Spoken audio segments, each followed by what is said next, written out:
Volume 15. Chapter 1401, Differentiated Treatment. Chapter 1401, Differentiated Treatment.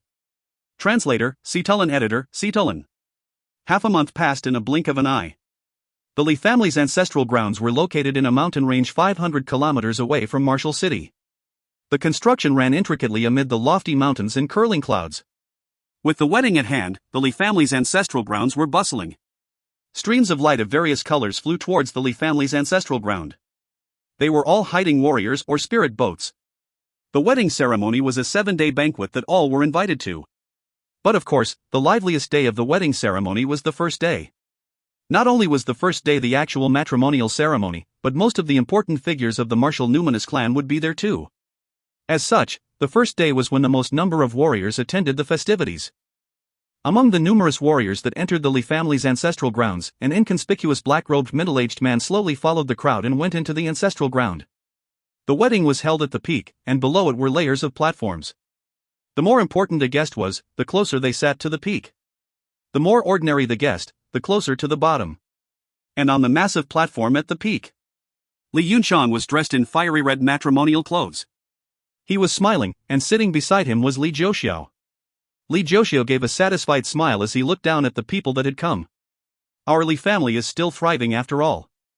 That's quite a lot of people who have come. Yunshan, your wedding is a lot more lively than mine. It actually makes me a little envious. Ha ha. Uncle, don't bother trying to console me. Although Li Yunshan was smiling, his eyes were cold. There was a deep, gloomy look in them. You and I both know that most of these people are here for fairy rain. The remaining only came because of our Lee family's reputation. You are the most outstanding son of our Lee family. You might be the future family head. There are no shortage of people that are here for you too, said Li Zhouxiao. If this were in the past, maybe. But now. Li Yunshan looked down at his foot and immediately a look of hatred came to his eyes. Every passing day since he lost his leg, he would recall that face and that accursed name, Yiyun. It was all thanks to Yiyun that he was in his present situation. Your leg. After today, you will experience a complete rebirth and your talent will be even better than it was in the past. Why do you need to care about the present? As for that Yiyun, he is definitely dead while you will soon soar as a dragon, said Li Zhouxiao, who obviously knew what was on Li Yunshan's mind. Li Yunshan's expression finally turned for the better when the upcoming event was mentioned. However, he still said with a gloomy expression, I have a nagging feeling that Yiyun might not be dead. All the life slips of those disciples have shattered.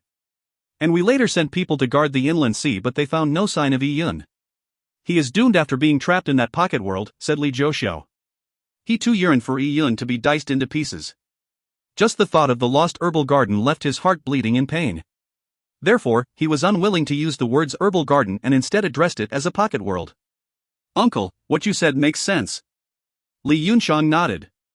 There was no reason for him to constantly bear a grudge against a dead person. Many guests are here today.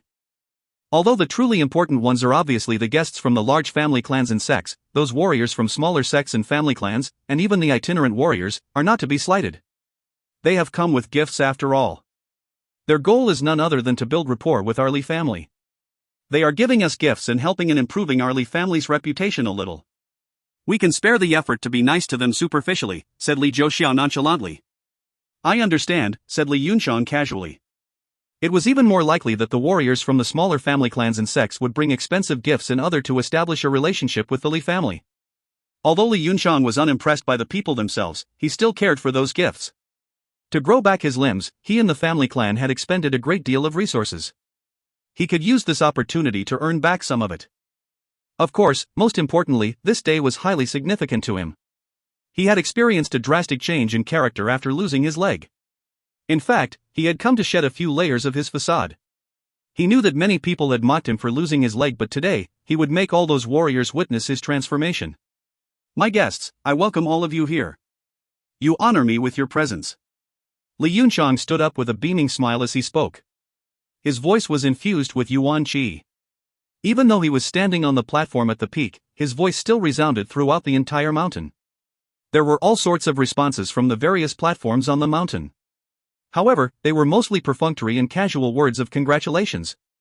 Simultaneously, maidservants began walking forward with plates in hand. On them were all sorts of priceless spirit fruits.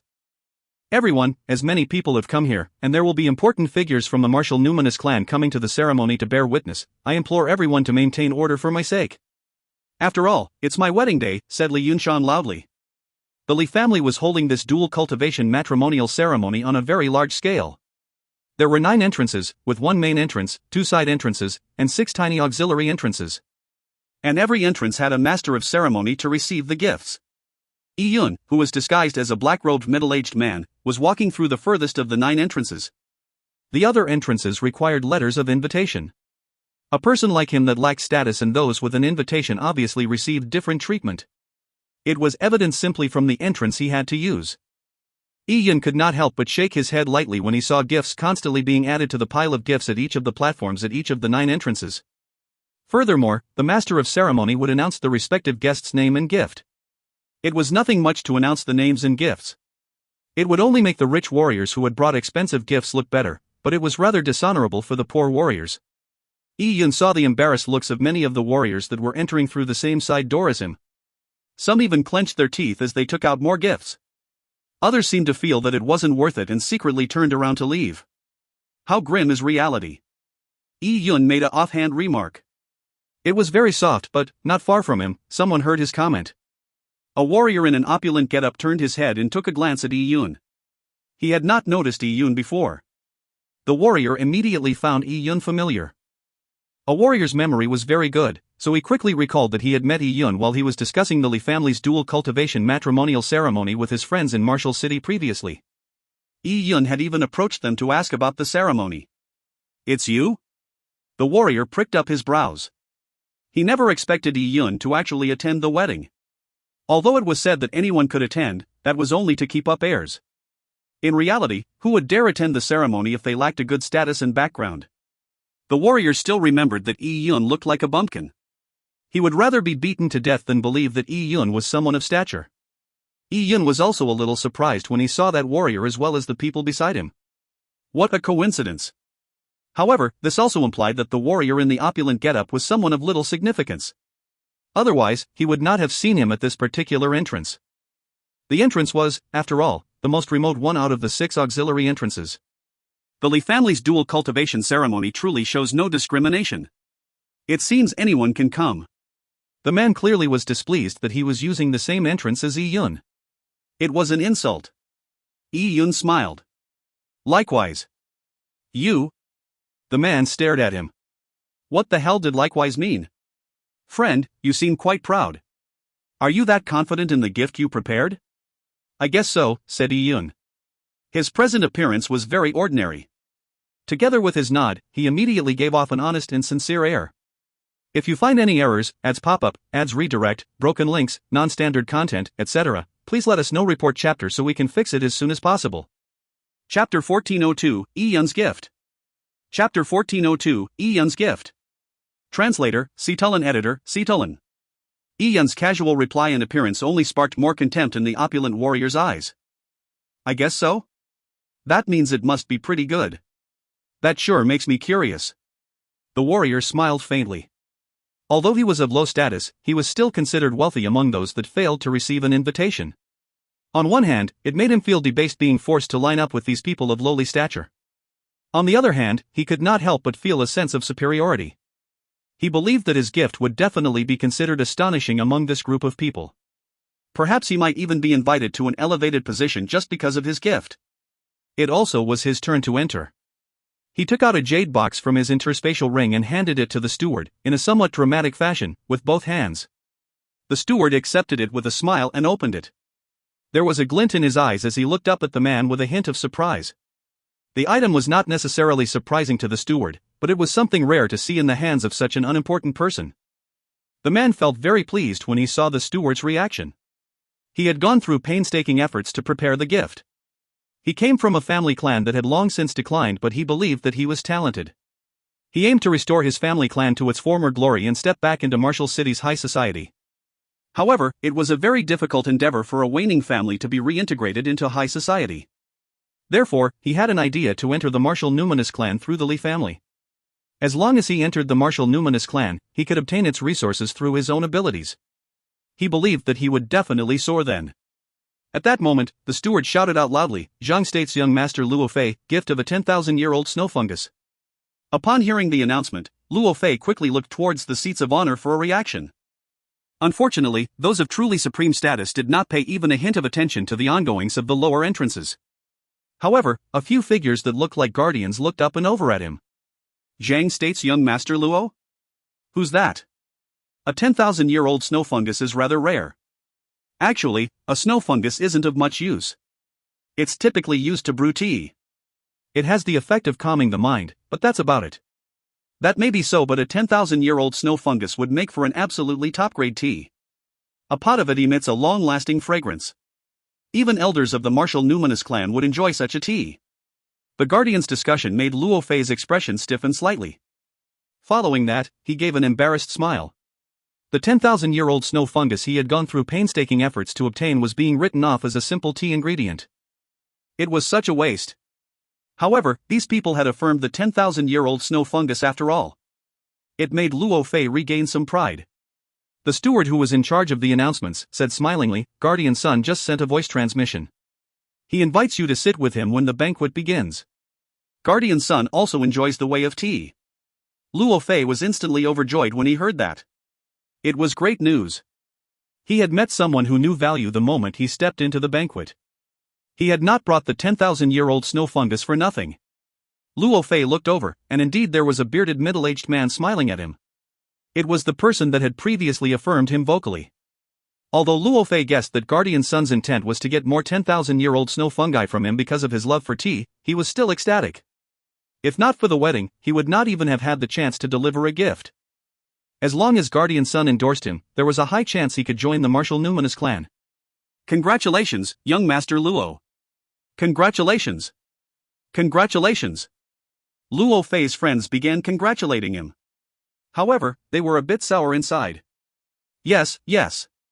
I'll treat everyone to a round of drinks later." Luo Fei laughed. At that moment, he noticed Yi Yun, who was just behind him. He was about to hand over his gift. "Let me see what gift this poor punk has brought." Yi Yun's gift was huge. Most people brought gifts stored in wooden boxes. However, Yi Yun's gift was the size of a closet.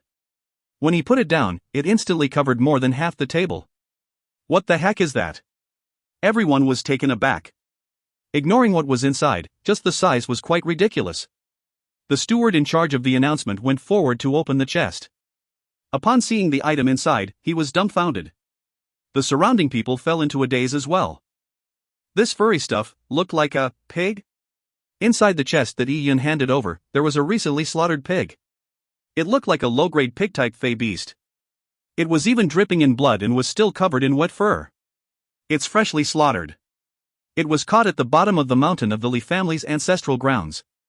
I notice how all of you always eat fruits at a banquet. That's just too light. This pig can be given to the kitchen. Then there can be some meat at this wedding banquet. Take it, there's no need to stand on ceremony. Yi Yun had said it so nonchalantly that it immediately quieted the crowd. Add some meat? Among the spirit fruits being served at the banquet, just a grape might be worth more than 10 pigs. Was this fellow crazy? Many people looked at Yi Yun in disbelief. Everyone that came to attend the wedding ceremony had to rack their brains, afraid that they would shame themselves by giving low-class gifts. Yet this person actually slaughtered a pig and gave it as a gift? If it was a pig-type fey beast with an ancient bloodline, that would have been fine. But it was precisely a low-grade pig, one that was even captured on the Li family's ancestral grounds. You are giving a fey beast caught on the Li family's ancestral grounds to the Li family? A man beside Luo Fei looked at Yi Yun as though he was a country bumpkin. Perhaps Yi Yun was worse than a country bumpkin. Even mortals in villages would not gift a dead pig at a wedding banquet. That's right. Is there a problem? Although the pig was on the Li family's ancestral grounds, I was the one who caught it. Could it be that the pig was reared by the Li family?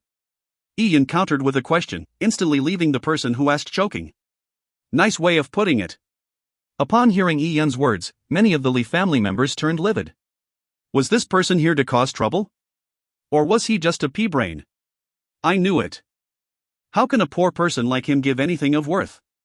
I thought he might at the very least gift a strand or two of low-grade spirit herbs. Who knew that his mind is so warped?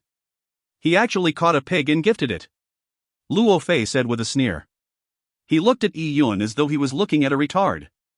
My friend, the Li family's dual cultivation matrimonial ceremony is a very important occasion. The Li family ancestral grounds are a place of joy.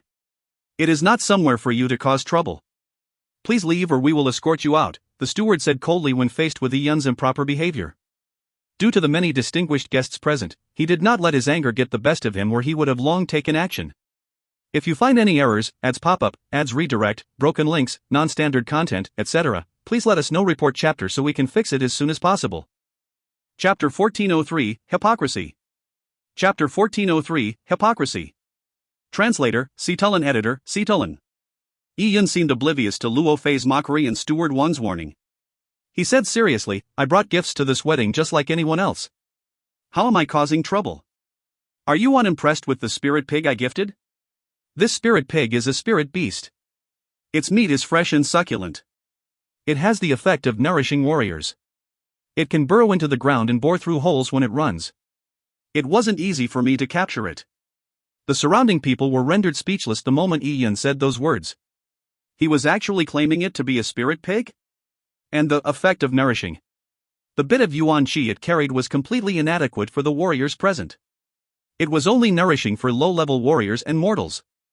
As for it being difficult to capture, to be honest, no one wanted to hunt such pigs for their meat. Luo Fei rolled his eyes at Yi Yun. As for the steward, he frowned. If he were to forcefully chase Yi Yun away, it would appear as though the Li family kicked him out of the wedding because it did not appreciate the gift he painstakingly prepared. But this bloody pig, with its head still intact, was quite a sore sight for a wedding. At that moment, a voice suddenly sounded. Anyone that comes from afar is a welcomed guest. This is my dual cultivation matrimonial ceremony. I previously announced that anyone can attend with or without an invitation. As for gifts, it's the thought that counts. The specifics don't matter. Steward Wang, accept it and display it to the side.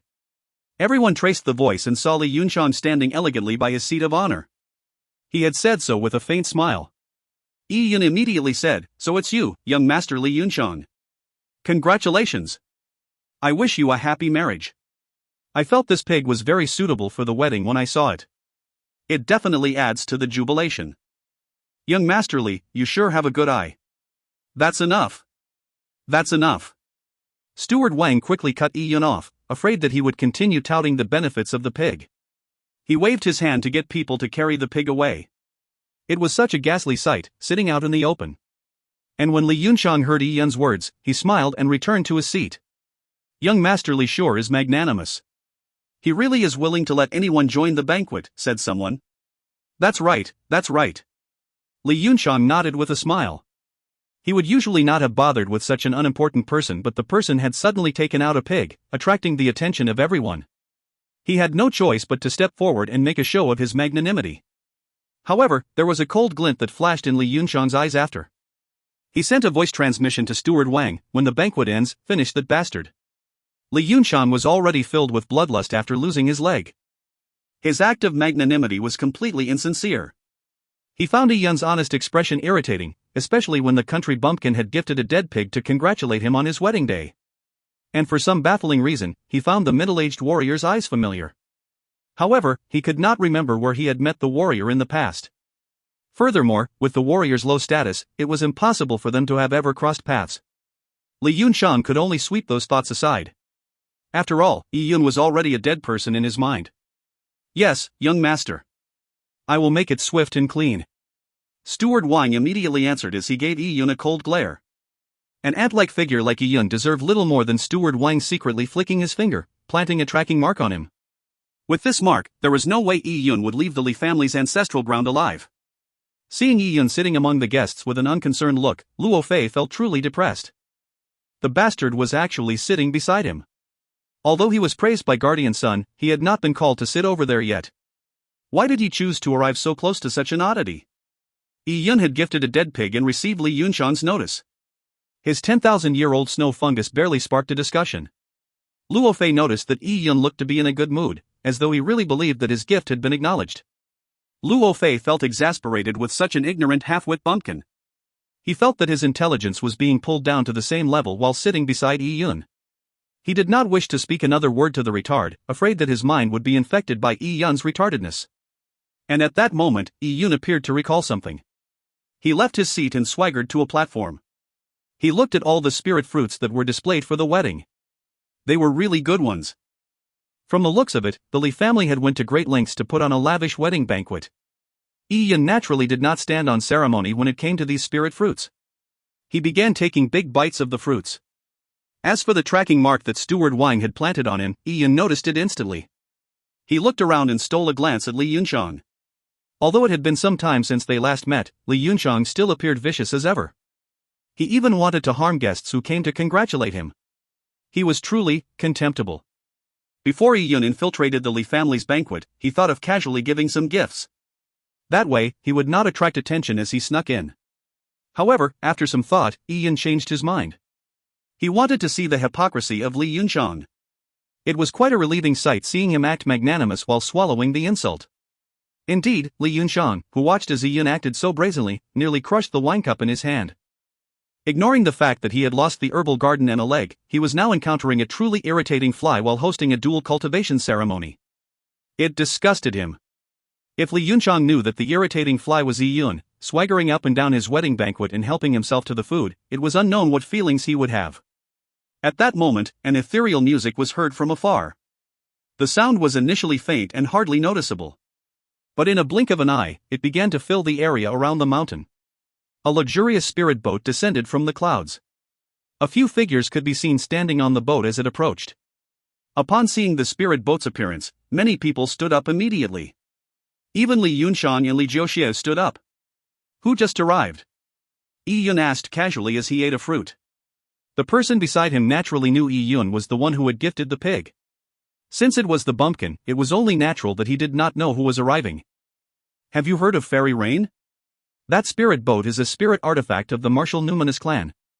Without a doubt, the few people on the spirit boat are the high-ranking elders and Fairy Rain of the martial numinous clan. The person gave Yi Yun a glance as he said disdainfully.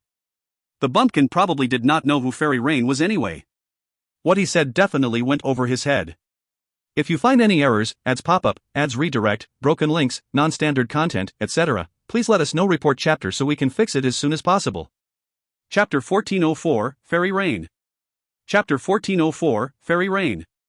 Translator, Cetulin. Editor, Cetulin. Meanwhile, the people on the spirit boat had already flown down. Leading them was a middle-aged man dressed in black, as well as a veiled, red-dressed woman with an enchanting figure. A young man and woman followed behind them. Upon seeing these four people arrive, Li Yunxiang and his entourage, as well as many guests on the first platform, rushed to welcome them. Elder Luo, Elder Hong. It is truly an honor for the two of you to grace me with your presence. Li Jiuxiao cupped his fists as he said with a beaming smile. Li Yunxiang's unhappiness was swept away as he beamed. Greetings, elders. It is truly my greatest honor that the both of you have graced my dual cultivation matrimonial ceremony. Although the Li family was a prominent family in the martial numinous clan, Li Yunxiang was only a junior. His dual cultivation matrimonial ceremony was inconsequential to the martial numinous clan. Many people were envious that two elders chose to attend. It gave them a deeper understanding of how excellent the Li family's roots were. In fact, one of Elder Luo's most beloved consorts was a daughter of the Li family. As for Elder Hong, she had a relationship with the Li family that brought her many benefits. But in the eyes of outsiders, this was a result of the might and standing Li Yunxiang and the Li family had. Although Li Yunxiang's loss of a leg had been kept secret, the Li family's purchase of numerous treasured herbs was a very public matter. Therefore, anyone present who had paid a little attention knew of the incident. When warriors lost a leg, it would be detrimental to their future development even if they attached a new leg. But now, from the looks of it, the importance placed on Li Yunxiang did not seem to reduce in any way. As such, many warriors naturally had to change their opinion of Li Yunxiang. And at that moment, Li Yunxiang turned his sights on the man and woman behind the two elders. Fairy Rain, eldest senior brother Haogu. Li Yunxiang's tone carried a tinge of reverence. Although he was considered part of the same generation as Fairy Rain and Haogu, his standing was very inferior to theirs. He was only the successor of a family clan while the two were famous geniuses of the martial numinous clan. Rumor had it that they would soon head for the White Lunar Divine Empire and cultivate there. They had unlimited prospects laid out for them.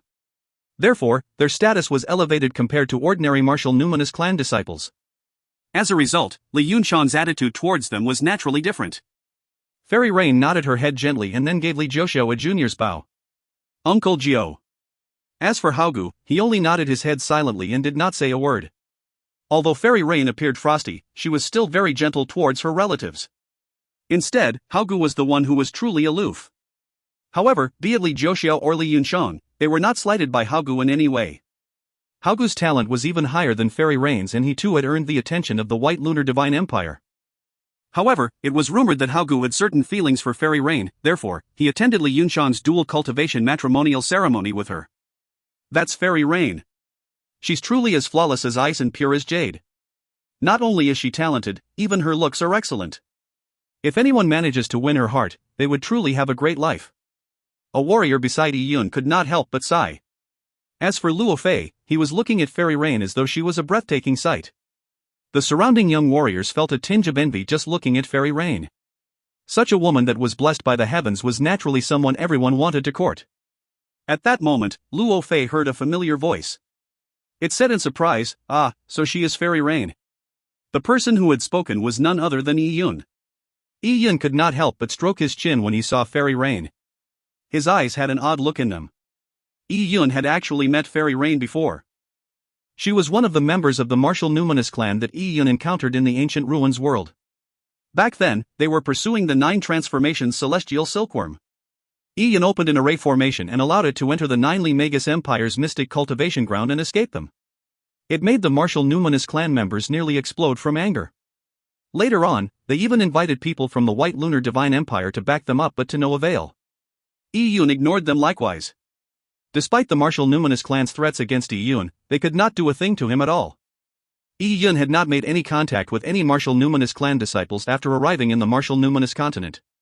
He certainly never expected to meet any at Li Yunsheng's dual cultivation matrimonial ceremony. Furthermore, they happened to be the ones he met back at the ancient ruins world. However, it was not necessarily that much of a coincidence on second thought. The 9 Li Magus Empire had already mentioned that the territory each major faction had in the ancient ruins world was extremely precious. Not just anyone could enter the ancient ruins world. Thus, only peerless geniuses like Fairy Rain could win an opportunity from the martial numinous clan to undergo experiential training in the ancient ruins world. I seem to recall her name being Song Rainsong, thought Yi Yun. A warrior's memory was extremely honed. Although Yi Yun had only heard it once, he could still recall it. The scene of the martial numinous clan members' conversation appeared in his mind. The female warrior standing there had a grudge against him. At that moment, someone interrupted Yi Yun's memories. Luo Fei originally did not wish to say another word to Yi Yun again, but from Yi Yun's remark, it sounded as though he had met Fairy Rain in the past. Luo Fei looked at Yi Yun as though he was looking at a retard. Are you dreaming? How can it be possible that you have met Fairy Rain? A figure like her is not someone the likes of you can claim to know. He was not the only one. The surrounding warriors refused to believe that Yi Yun had once met Fairy Rain. They believed that Yi Yun was just fantasizing after experiencing Fairy Rain's excellent charm. Some of them also shared such fantasies, but none of them said it out loud like Yi Yun. Yi Yun swept his gaze nonchalantly at Luo Fei. He had only allowed Luo Fei to make a scene in order to enter the banquet successfully. In fact, a warrior like Luo Fei was utterly nothing to him. For some baffling reason, Luo Fei felt a stern chill after being glared at by Yi Yun. His heart skipped a beat as he forcefully swallowed the words he was about to say. Why did this bumpkin suddenly give him such a terrifying feeling? Luo Fei even got the sense that he would meet a tragic end if he said another word. The horror he felt from the bottom of his heart made him instinctively shut his mouth. He was alarmed and greatly uncertain. What was going on? Although Fairy Rain and company had arrived at the wedding, Yi Yun remained as calm as before. He continued sitting there like an ordinary guest. Fairy Rain and company took their seats of honor. Without any further ado, Li Yunsheng stood up and announced that the dual cultivation matrimonial ceremony would begin. But at that moment, Haogu suddenly noticed that Fairy Rain was frowning. Her eyes were sweeping the platforms beneath her as though she was searching for something. "Yuega, what are you looking at?" asked Haogu. Song Rainsong hesitated for a moment before she stopped searching. She shook her head gently and said, "Nothing much." Just moments ago, she felt a familiar aura. However, she was unsure exactly what it was. When she swept her gaze, she only saw the faces of strangers. "Is that so? After this wedding, we will be setting off for the White Lunar Divine Empire. It's best if you do not get distracted by other matters," said Haogu. Song Rainsong nodded. Her eyes dimmed somewhat. Back in the ancient ruins world, she had watched helplessly as the opportunity of the 9 transformations celestial silkworm was lost in front of her. As such, she also lost her chance of becoming a direct disciple of the White Lunar Divine Empire. Upon seeing Song Rainsong's expression, Haogu managed to read her thoughts. He too hated the despicable person that had stolen the 9 transformations celestial silkworm from them. Rainsong, are you still thinking about the 9 transformations celestial silkworm? Unfortunately, it is unlikely that the despicable fellow would appear in the White Lunar Divine Empire. If I were to encounter him, I'd definitely kill him. As Haogu spoke, he stole a glance at Song Rainsong's reaction. However, her expression remained the same. She did not appear to be consoled. It left Haogu depressed. His hate for the despicable man only deepened. Ever since the martial numinous clan returned from the ancient ruins world, Song Rainsong had been in a bad mood. Meanwhile, the dual cultivation matrimonial ceremony officially began. Everyone was surprised when the bride did not appear next. Instead, Li Jiuxiu walked onto a stage holding a disc array. Then, he produced many complicated and abstract runes. Following that, the runes imprinted on the disc array immediately projected a raven-black beam. It enveloped the platform, and instantly the platform lit up with runic patterns before forming an array formation. The array formation seemed to fuse with the platforms, the entire mountain peak, and even the entire Li family ancestral grounds. Everyone sensed that the Yuan Qi within the Li family's ancestral grounds was surging towards the mountain peak from every direction. Finally, it gathered at the array on the first level's platform. This left many bewildered. Was this still a wedding? Why did he activate an array formation? Ian pricked up his brows as well. He felt that the array formation was something quite unique. The techniques involved were not something he could break down at a glance despite his discerning eyes. At that moment, a guest asked, "Might I know where the bride is?" They were baffled by the Li family's actions. Li Yunchang smiled and said, "There's no rush. I'll soon bring my bride in so that she can meet everyone." Ian frowned somewhat when he saw Li Yunchang's expression. Although Li Yunchang concealed the look well, Ian could still see the intense desire in his eyes. At that moment, on the first level's platform, loud cracking sounds were heard. The ground cracked open, forming huge rifts. Following that, a stone slab engraved with complicated array runes rose up from each rift. Upon seeing the figures standing above the stone slabs, all the guests were instantly astonished. They were unaware when they arrived that the dual cultivation matrimonial ceremony was really a wedding between Li Yunchang and 7 women. There were 7 stone slabs on the ground, and standing on each one of them was a woman dressed in a wedding dress. If you find any errors, ads pop-up, ads redirect, broken links, non-standard content, etc., please let us know. Report chapter so we can fix it as soon as possible. Chapter 1405, Thoughts of Throwing the Baby Out with the Bathwater. Chapter 1405, Thoughts of Throwing the Baby Out with the Bathwater. Translator, Citulin Editor, Citulin. When he saw the 7 women, Ian's eyes focused on one in particular. He caught sight of Wang Mu's wife instantly. She looked like a stately and beautiful woman, but her face was a little pale. There was also a blank look in her eyes. In fact, there was nothing odd about each of the other 6 women individually. But when looking at them as an entity, there was something strange. Their expressions were identical. The guests might not have known the details, but Yun did. It was likely that all the women had been forcibly abducted by Li Yunchang, just like with Wang Mu's wife. Then, all of them were given a mind loss coup just like her as well. Furthermore, Ian also noticed that the stone slabs the 7 women were standing on were critical nodes of the array formation. The moment they appeared, the array formation seemed to come alive. Raven-black light constantly surged beneath their feet. Matching this with Li Yunchang's excited expression, Ian could already sense that the ceremony was probably not as simple as it was made out to be. "Everyone, I will marry these 7 women for my dual cultivation matrimonial ceremony. And, after coming to a mutual agreement with them, we will complete our first cultivation with all of you here as witnesses. Of course, it can be done with an array formation according to the cultivation technique I practice in," said Li Yunchang. Dual cultivating in front of so many people sounded odd at first. However, everyone knew that the dual cultivation they had in mind was likely different than what was about to happen, considering the array formation. Therefore, no one protested. As for marrying 7 women at the same time, that was nothing for warriors of great standing, despite it seeming rather grandiose. There were even a number of warriors that wore looks of envy. Luo Fei could not help but click his tongue. He sure has good luck in love. However, the moment he said so, he suddenly felt a stern aura. Luo Fei turned his head stiffly and realized that Yi Yun was staring coldly at a platform. His gaze was even more terrifying than what Luo Fei had previously felt.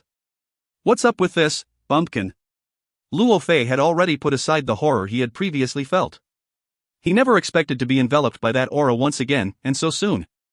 At first he was peeved at being made to sit beside Yi Yun, but now he just felt very uncomfortable. Furthermore, the source of the discomfort was a person he thought to be a retard. This made him even more unsettled. Perhaps I made a mistake? Luo Fei was still in a state of disbelief. It was akin to meeting a vagrant on the streets. He looks dirty from every angle, so when he suddenly emits the stately aura of an emperor, it is naturally quite unacceptable. At that instant, an even larger stone slab rose in the middle of the platform. Li Yunshan landed on it. Immediately, a brighter array pattern appeared between the stone slabs, connecting the 7 slabs to the one beneath Li Yunshan's feet. Li Yunshan smiled as he looked at the guests on the other platforms.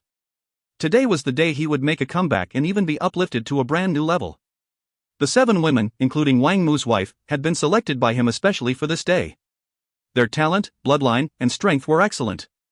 Although they were not comparable to Song Rainsong, they were definitely not ordinary women. For these women, Li Yunshan had put in a lot of thought and effort. He had originally planned on engaging in dual cultivation with each of them individually. He would then dispose of them after he had completely drained their lifeblood. But thanks to Yi Yun, he now had to extract all the worth of the women in one go, so as to increase his strength. And he did it so publicly to show everyone that he was not some cripple. With Li Yunshan standing on the middle stone slab, a potent raven-black light lit up beneath his and the bride's feet. Their feet appeared to be bound by the light and, following that, their bodies trembled slightly. The raven-black light immediately twinkled with a strange, blood-like color. At that moment, Yi Yun's heart skipped a beat. He finally understood what the array formation was. It was an extremely vicious array formation. The 7 stone slabs were disc arrays. While the array formation was in effect, the women standing on them would have their primordial yin, lifeblood, talent, and strength extracted and sent to Li Yunshan. The array formation used the entire ancestral ground as its foundation and was extremely oppressive. Perhaps the 7 women would have all their cultivation levels extracted forcibly. And Li Yunshan was planning on committing such a heinous act under the guise of a dual cultivation matrimonial ceremony, under everyone's noses. Firstly, the women had been planted with a mind-loss goo which prevented them from resisting. Secondly, the truth behind the array formation was subtle. It would not instantly extract a person's entire cultivation level. It would even appear as though both parties were benefiting from the process. But in fact, after these women spent enough time in the array formation, they would quickly wither like a flower. After the dual cultivation matrimonial ceremony ended, the women will lose all their value. When that time came, they could be thrown to the beasts as food. Li Yunshan and Li Jiuxiu were truly callous and ruthless. Yi Yun even felt that they were mentally perverse. The killing intent in Yi Yun's eyes grew as he watched the situation play out. Although he had encountered many enemies, few actually disgusted Yi Yun in such a manner. Now, the Li family's uncle and nephew pair had given him a sense of disgust he had never known. Yi Yun suddenly heard a voice transmission. "Young Master Yi, may I come out?" The God Advent Tower was connected to his mind, therefore, he could hear any voices that came out of the God Advent Tower. Before entering the Li family's ancestral grounds, Yi Yun had informed Wang Mu about the dual cultivation matrimonial ceremony. Wang Mu requested to watch the dual cultivation matrimonial ceremony, and Yi Yun agreed to that. And now, Wang Mu's voice was filled with hatred and anger. At the same time, he was trying his best to curb it. His voice was even trembling.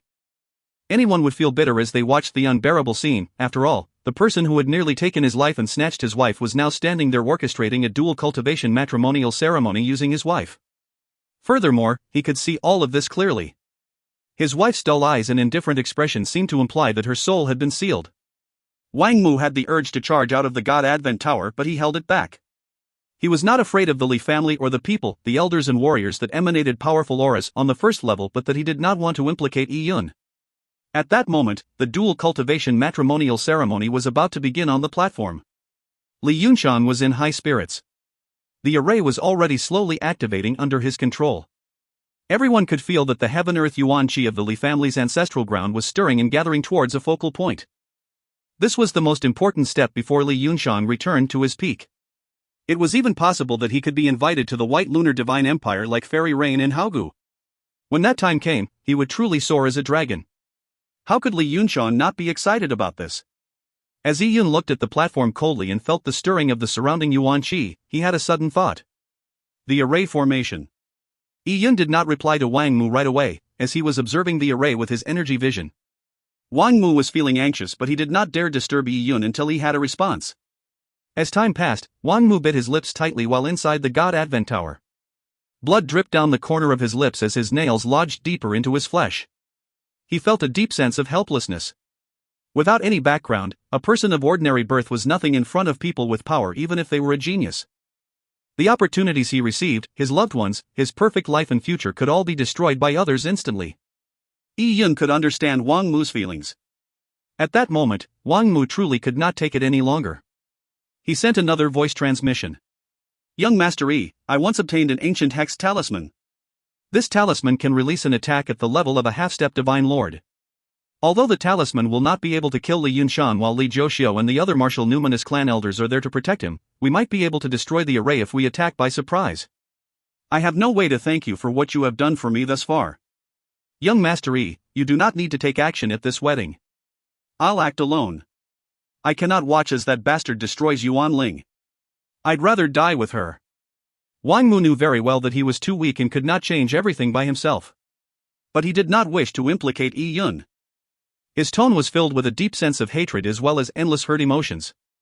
Yi Yun knew very well that Wang Mu was planning on risking his life. Wang Mu clenched his fists tightly. Even at the risk of death, his strike might not leave a single wound on his enemy. It was truly tragic. Old man Wang, the servant Qinger, and the young girl, Xiao Xiao, stood closely together behind him. Yi Yun did not allow them to see what was happening, but they could guess from Wang Mu's reactions. Xiao Xiao's face was pale. Her beautiful eyes filled with immense hatred. But at the same time, she looked anxiously at her father. Then, Wang Mu heard Yi Yun's voice. You can come out now. Thank you. Wang Mu said resolutely. There's no need for you to risk your life. All you need to do is launch one attack. Leave the rest to me, said Yi Yun. This? Wang Mu gave a puzzled look. With your attack, do your best to attract the attention of Li Yunshan and the rest, explained Yi Yun. Young Master Yi, are you planning to take action? But the present situation. Wang Mu hesitated for a moment. He was afraid to drag Yi Yun into this, creating a situation he might not be able to escape from. Just do as I say. I have a grasp of the situation. If you find any errors, ads pop up, ads redirect, broken links, non-standard content, etc., please let us know. Report chapter so we can fix it as soon as possible. Chapter 1406, Life-Risking Strike. Chapter 1406, Life-Risking Strike. Translator, Citulin Editor, Citulin. Li Yunshan heard a strange sound as he stood on the platform and was instantly stunned. Many guests turned towards the sound in shock. They saw a sword-wielding man standing there with bloodshot eyes. He was glaring angrily at Li Yunshan. Li Yunshan's heart thudded when he identified the person. He gave a look of surprise. Is that Wang Mu? Everyone immediately realized that Li Yunshan knew the man. They were just unsure why the man appeared to have a vendetta against Li Yunshan. Wang Mu spoke out at that moment with a voice full of hate. Even the sword in his hand trembled due to his agitation. Li Yunshan. Wang Mu's eyes landed on his wife, Yuan Ling. However, Yuan Ling did not respond to her husband's voice. This pained Wang Mu even more. Who is this person? It seems like he is here to cause trouble? Many guests watched the scene play out in amusement. No one expected the Li family's dual cultivation matrimonial ceremony to be such a show. Everyone watched Li Yunshan for a reaction while Wang Mu glared at him with eyes filled with hatred. But at that moment, Li Yunshan let out a chuckle as the corner of his mouth curled up. He looked at Wang Mu with contemptuous eyes. Wang Mu? He was nothing but an ant to Li Yunshan. His appearance would in no way threaten Li Yunshan. But at that moment, Wang Mu's aura suddenly surged as he shot straight at the first level's platform like a released arrow. Wang Mu's body suffused a faint sanguine aura. He was all in, burning his blood essence to deliver this strike. On the first level's platform, there were the martial numinous clan elders, Song Rainson, Haogu, and company. However, none of them reacted to Wang Mu's sudden attack. Li Yunshan sneered and looked at Wang Mu as though he was a retard. Like a moth darting into the flames. What an overestimation of your strength. Li Yunshan waved his hand as a blast of yuan qi surged at Wang Mu like a tempest. It was as though he was swatting a fly. But at that moment, an ancient talisman suddenly appeared in Wang Mu's hand. It looked very old and it effused a boundless and profound aura. Li Yunshan's heart skipped a beat when he saw the talisman. Oh. This is. But by then, it was too late. Wang Mu let out an angry bellow as he spat a mouthful of blood essence onto the talisman. Instantly, the talisman produced an intense beam of light. Wang Mu drew upon the pain and humiliation that he suffered over the past few years, and channeled it all into this one strike. Go to hell! Boom! There was a gigantic explosion as Wang Mu was thrown back by the blast of energy. His face looked pale and his lips had lost their color. He had given up a great deal of his lifeblood. However, his eyes were staring intently at the center of the explosion as though he was hoping to see through the Yuan Qi storms and discern what was happening inside the array formation. However, Wang Mu was struck by what he found. His eyes revealed a look of disappointment and sadness. The Yuan Qi storm slowly dissipated, revealing an undamaged array formation. Even Li Yunshan was standing motionlessly in the middle of the array formation.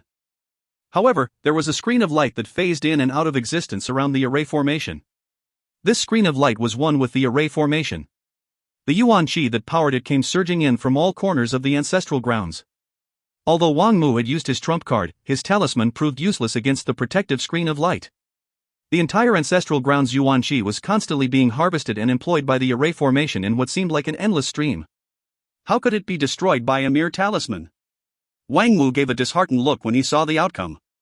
And at that moment, Li Jiuxiu extended his hand and grabbed the faltering Wang Mu. Then, Wang Mu was thrown to the corner of the array formation where his entire body was sealed. He was situated very close to Yuan Ling. However, Yuan Ling, who was still being controlled by the mind lost Gu, did not even give him so much as a glance. Yuan. Wang Mu wanted to speak, but he realized that all his meridians had been sealed.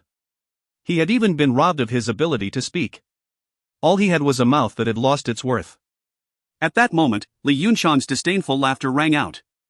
Wang Mu, I never expected you to come to my dual cultivation matrimonial ceremony to personally congratulate me. Upon hearing Li Yunshan's words, Wang Mu nearly crushed his teeth from clenching them. As for Li Yunshan, he wore a carefree smile. Although Wang Mu was nothing but an ant to him, he had to enjoy having one more person there to witness his success. Especially that Yi Yun. He had attempted to save Wang Mu's family and even tried to rescue Yuan Ling. A rush of happiness filled Li Yunshan's heart when he noted that Yi Yun had failed. After all, Wang Mu was slumped to the ground like a wretch. Although you specially paid me a visit, I do not have the time to entertain you. The array formation has already been activated.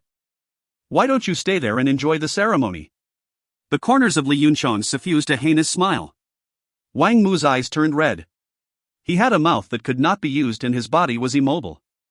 However, if he had even the slightest strength to move, even if it were only his mouth, he would definitely bite Li Yunshan and never let go. And at that moment, Wang Mu looked around him. He still remembered what Yi Yun had said to him. However, his attack against Li Yunshan had been ineffective. What could Yi Yun against such a powerful array formation? Wang Mu wallowed, for they were finished. He did not want Yi Yun to expose himself now. Although he and Yuan Ling would suffer a tragic fate, he did not wish to implicate Yi Yun. Li Yunshan stood in the middle of the array formation and spread out his arms. All the Yuan Qi in the ancestral ground seemed to surge towards the array formation. It produced a whistling sound as the raven-black light transformed into a vortex that centered itself in the middle of the array. As for Li Yunshan, he was standing in the middle of the vortex. He could sense potent energies surround him. And on the 7 array nodes were the 7 women he meticulously selected. Their heartbeats, lifeblood, talent, everything was his for the taking thanks to the array formation. As long as he clenched his fingers, all their cultivation in Yuan Qi would surge into his body, retempering his mortal leg. It could even uplift his talent to a brand new level, improving his cultivation level further. Upon thinking of this, Li Yunshan could not control himself any longer. This feeling was more intoxicating than engaging in dual cultivation sex with these women. He let the feeling overwhelm him as he extended his fingers to connect to the array formation's controlling nodes before slowly drawing at them. He saw the guests looking at him. Watch everyone. I will soon make a comeback and rise to an even higher level. Yi Yun, I have to thank you for being a blessing in disguise. Li Yunshan could not help but laugh when he thought of it. However, just as Li Yunshan was about to relax his body and mind, in preparation to welcome the energy that was as perfected as fine wine, his expression suddenly changed as he gave a look of puzzlement. Why did the energy entering his body feel wrong? If you find any errors, ads pop up, ads redirect, broken links, non-standard content, etc., please let us know. Report chapter so we can fix it as soon as possible. Chapter 1407, Yuan Qi Reflux. Chapter 1407, Yuan Qi Reflux. Translator, Citulin Editor, Citulin. Although something seemed to be off about the situation, Li Yunxiang did not think too deeply about it. Besides, the array formation had the entire Li family's ancestral grounds acting as its foundation.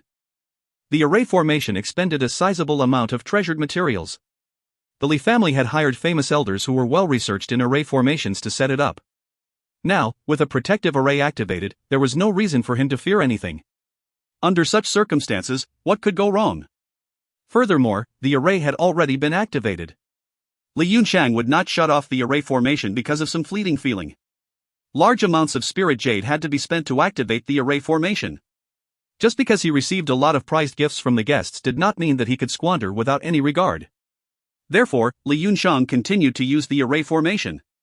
At the same time, he paid close attention to the Yuan Qi that had entered his body. But this time, he failed to sense anything strange about the Yuan Qi. The heaven-earth Yuan Qi constantly surged into Li Yunxiang's body, spreading to his every corner of it. When it entered his dantian, he felt extremely comfortable as though warm energy was filling him. Li Yunxiang knew that this feeling was only an illusion. It came as a result of having his body filled with Yuan Qi. Only when he absorbed all of the 7 women's cultivation would he truly possess strength. It's time. An excited look appeared in Li Yunxiang's eyes. Only heaven-earth Yuan Qi had surged into his body so as to prepare his body to take in the true energies that followed. Li Yunxiang had gone to painstaking efforts to prepare the array formation. Every step was meticulously calculated so that no problems could arise. Li Yunxiang changed the way he moved his fingers slightly as the Yuan Qi in the array formation changed. It contained a sliver of evil in it. The Yuan Qi lingered beneath the 7 women's feet, causing the disc arrays to produce a buzzing sound. Soon, the Yuan Qi that the array formation had gathered would flow into the women's bodies and extract their cultivation before gathering within Li Yunxiang. However, Li Yunxiang suddenly realized that the Yuan Qi was not moving according to his commands. Instead of surging towards the 7 women, it was rushing towards him. What happened? Li Yunxiang's heart skipped a beat. He immediately moved to control the array formation, but realized that his commands were completely useless. What the hell? Li Yunxiang turned flustered. He tried to dodge the Yuan Qi but felt his body suddenly stiffen. He was actually paralyzed. At that moment, Li Yunxiang felt his soul quake vigorously. His eyes stared as though they were going to pop out. He never expected that he would end up in the same state as Wang Mu in a blink of an eye. He watched helplessly at the surrounding crowd and they too were looking back at him. There were people with high cultivation levels around and they had realized that something was wrong. However, they did not have the time to confirm it for the changes had come too suddenly. Boom! The Yuan Qi formed a raven-black cloud that appeared to be made of countless flies. It swarmed straight into Li Yunxiang's body. They were like worms boring into Li Yunxiang's pores. Ah, ah, ah. Li Yunxiang's eyes protruded as he opened his mouth wide. He let out a silent scream. The bits of Yuan Qi were like leeches. The moment they entered Li Yunxiang's body, they immediately latched onto his meridians in dantian. They sucked at his lifeblood, cultivation, and foundations crazily. Ah! Why did this happen? Why? Li Yunxiang was appalled. Although he could not move, his mind remained extremely clear. He could clearly feel everything. This feeling of having thousands of worms gnawing at his bones made him feel like dying right there and then. This should have happened to the 7 women. With the mind loss goo embedded in them, they would not show their pain and allow the Yuan Qi to devour everything they had. But now, all of that befell Li Yunxiang. The pain he experienced was the sum of the 7 women's pain. This was because the Yuan Qi had to split among the 7 women, but now, it was all rushing into his body. At that moment, Li Jiaxiao's expression changed drastically. As for the guests looking at Li Yunxiang, they began to realize that he looked a little horrifying. Blue veins that looked like earthworms showed up beneath his skin and his eyes seemed like they would pop out. Wang Mu widened his eyes too. He realized that nothing was happening to Yuan Ling and instead, it was Li Yunxiang's reactions that were intensifying. Could it be? At that moment, Li Jiaxiao no longer hesitated. He abruptly extended his arm to grab Li Yunxiang. But at that moment, the Yuan Qi in the array formation suddenly turned chaotic. The Yuan Qi that had been guided in a laminar flow suddenly turned turbulent as energies collided with each other. The expressions of the 2 martial numinous clan elders, as well as Fairy Rain and Haogu, changed at the same time. Boom! With a loud boom, the disc array beneath Li Yunxiang's feet exploded. Li Jiaxiao had not managed to grab onto Li Yunxiang yet. He watched helplessly as the energy around Li Yunxiang exploded, like he himself was a bomb whose fuse had detonated. Bang! Bang! Bang! Li Yunxiang was thrown hundreds of feet away, sent tumbling across the ground like a deflated rubber ball. He finally came to a stop when he struck a guest table. In a blink of an eye, Li Yunxiang went from being on the crest of success to thrown to the floor like an unwanted wretch. He was lying on the ground covered in blood. His limbs were crippled and his dantian had been sucked clean. As a member of the martial numinous clan, Li Yunxiang's lifeblood was stronger than the ordinary warriors. This also resulted in him still being alive despite such dire injuries. However, Li Yunxiang wished he were dead. He was now a complete cripple. He could only recover from his injuries with the help of extremely heaven-defying supreme-grade herbs. But in order to reattach his leg and run the dual cultivation matrimonial ceremony, the Li family had spent enormous amounts of resources. There would not be a second time. His bloodshot eyes scanned at the crowd beneath. Who was it? Who was the culprit? As he was situated in the middle of the array formation, he bore the full brunt of the explosion. The women who stood on the remaining 7 nodes remained unharmed. The remnant blasts that surged out were blocked by barriers mustered by Li Zhouxiu and the other 2 martial numinous clan elders. The 2 martial numinous clan elders were completely fine, but Li Zhouxiu was situated closest to Li Yunxiang. Despite his hurry to raise a barrier, he was caught up in the remnant blasts, stirring his lifeblood into a turmoil. His face was ashen. And after the explosion, Li Zhouxiu's eyes widened when he saw its results. He felt blood shoot to his head. The dual cultivation matrimonial ceremony held in the Li family's ancestral ground had drawn the attention of many in the world, yet something bad had happened. Who was it? Li Zhouxiu swept a savage look across the crowd. Regardless of who it was, he would absolutely not let the person leave the Li family's ancestral ground. The sudden turn of events left the guests shocked. Even Fairy Rain looked surprised. What just happened? If you find any errors, ads pop-up, ads redirect, broken links, non-standard content, etc., please let us know. Report chapter so we can fix it as soon as possible. Chapter 1408, Interrogation. Chapter 1408, Interrogation. Translator, Citulin. Editor, Citulin. Li Zhouxiu rushed to Li Yunxiang's side. He reached out his hand to touch Li Yunxiang's wrist only to find it was mushy like mud, and began flooding his perception into Li Yunxiang's body. Following that, Li Zhouxiu's eyes dimmed. You, uncle, someone did something. I want him captured. I want to watch him suffer the world's most excruciating pain. Li Yunxiang grabbed Li Zhouxiu's wrist and said through gritted teeth. Don't you worry. Li Zhouxiu said solemnly. This attack was not only Li Yunxiang's problem. It also affected the Li family's reputation. To elevate the scale of the dual cultivation matrimonial ceremony, they had invited the masses and had even specially invited 2 martial numinous clan elders, as well as the 2 stars of the younger generation, Haogu and Fairy Rain. The ceremony was originally held to let all warriors witness the rising of their Li family's successor, so as to uplift the prestige of the Li family. However, such a disastrous incident happened at the critical moment of an important occasion like this. It was nothing less than pushing the Li family's face to the ground and trampling it. Now, everyone, including the martial numinous clan elders, were watching. If the Li family did not handle the matter appropriately, this event would definitely result in irreparable damage to the Li family's prestige. The maiming of their successor's cultivation would also result in unimaginable consequences. The Li family enjoyed a high status in the martial numinous clan, but at the same time it had many competitors. These people were watching the Li family's every move, hoping for a misstep. The incident would give them a chance, therefore, Li Zhouxiu hated the culprit to the extreme. Furthermore, he suspected that the incident was the work of an opposing faction in the martial numinous clan. As for the idea that Wang Mu orchestrated the attack, Li Zhouxiu thought nothing of it. How could Wang Mu have the capability to do so? Everyone, I'm truly sorry for what has happened today on our Li family's ground. Brother Luo, Elder Hong, I have already given the order to temporarily seal the Li family's ancestral ground. The insidious culprit will be found. This person is perverse and has not only wreaked havoc on the dual cultivation matrimonial ceremony, but will likely also take this opportunity to attack all of you. He will not be allowed to escape after enacting such treacherous plans. Li Zhouxiu said to the martial numinous clan's Elder Luo and Elder Hong.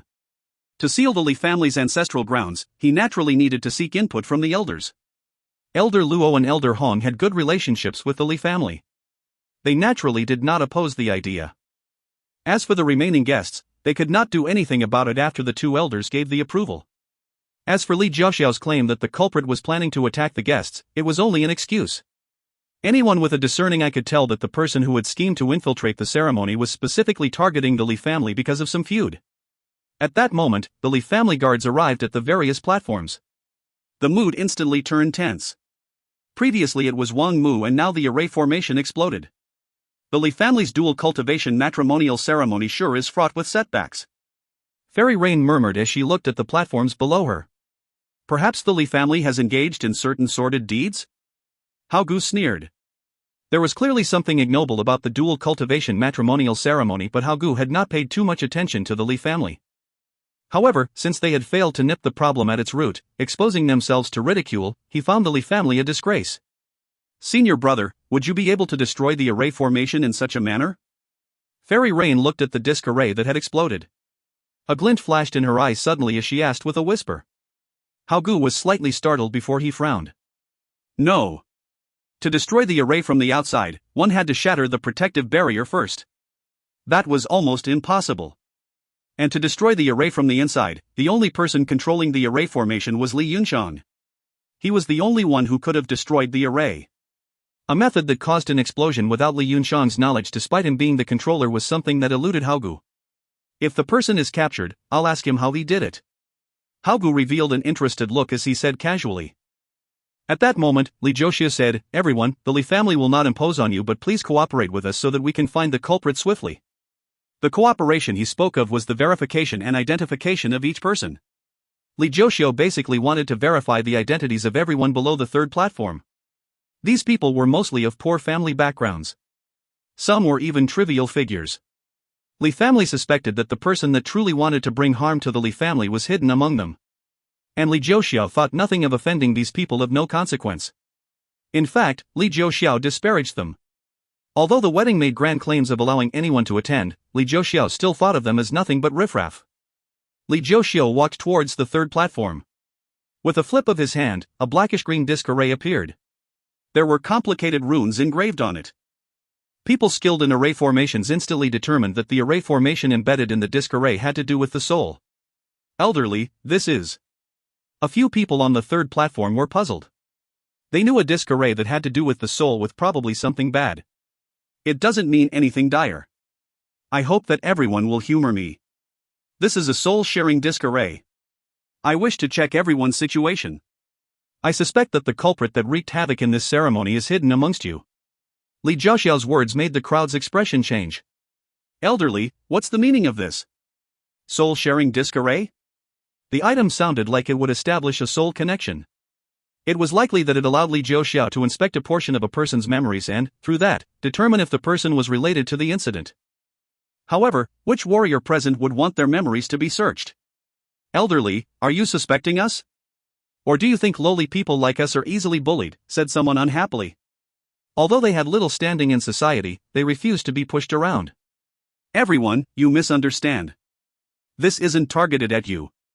In fact, the people on the first and second platform are allies of the Li family and the martial Numinous clan. I know them well. I believe that the enemy of the Li family would not be acting in his personal capacity if he were to attack the Li family. Instead, he would appear in disguise. As such, he would only appear amongst you. I hope everyone will cooperate. If not, I would feel bad for having this place constantly sealed. The latter half of Li Zhuoxiao's statement had a threatening tone. Clearly, he would not lift the seal unless the culprit was found. You? Many people were enraged. They had attended the wedding with gifts, but now they were going to be interrogated as criminals. Furthermore, it was being done through such unacceptable methods. This was pushing it too far. Everyone, who shall we begin with? Or should I do the choosing?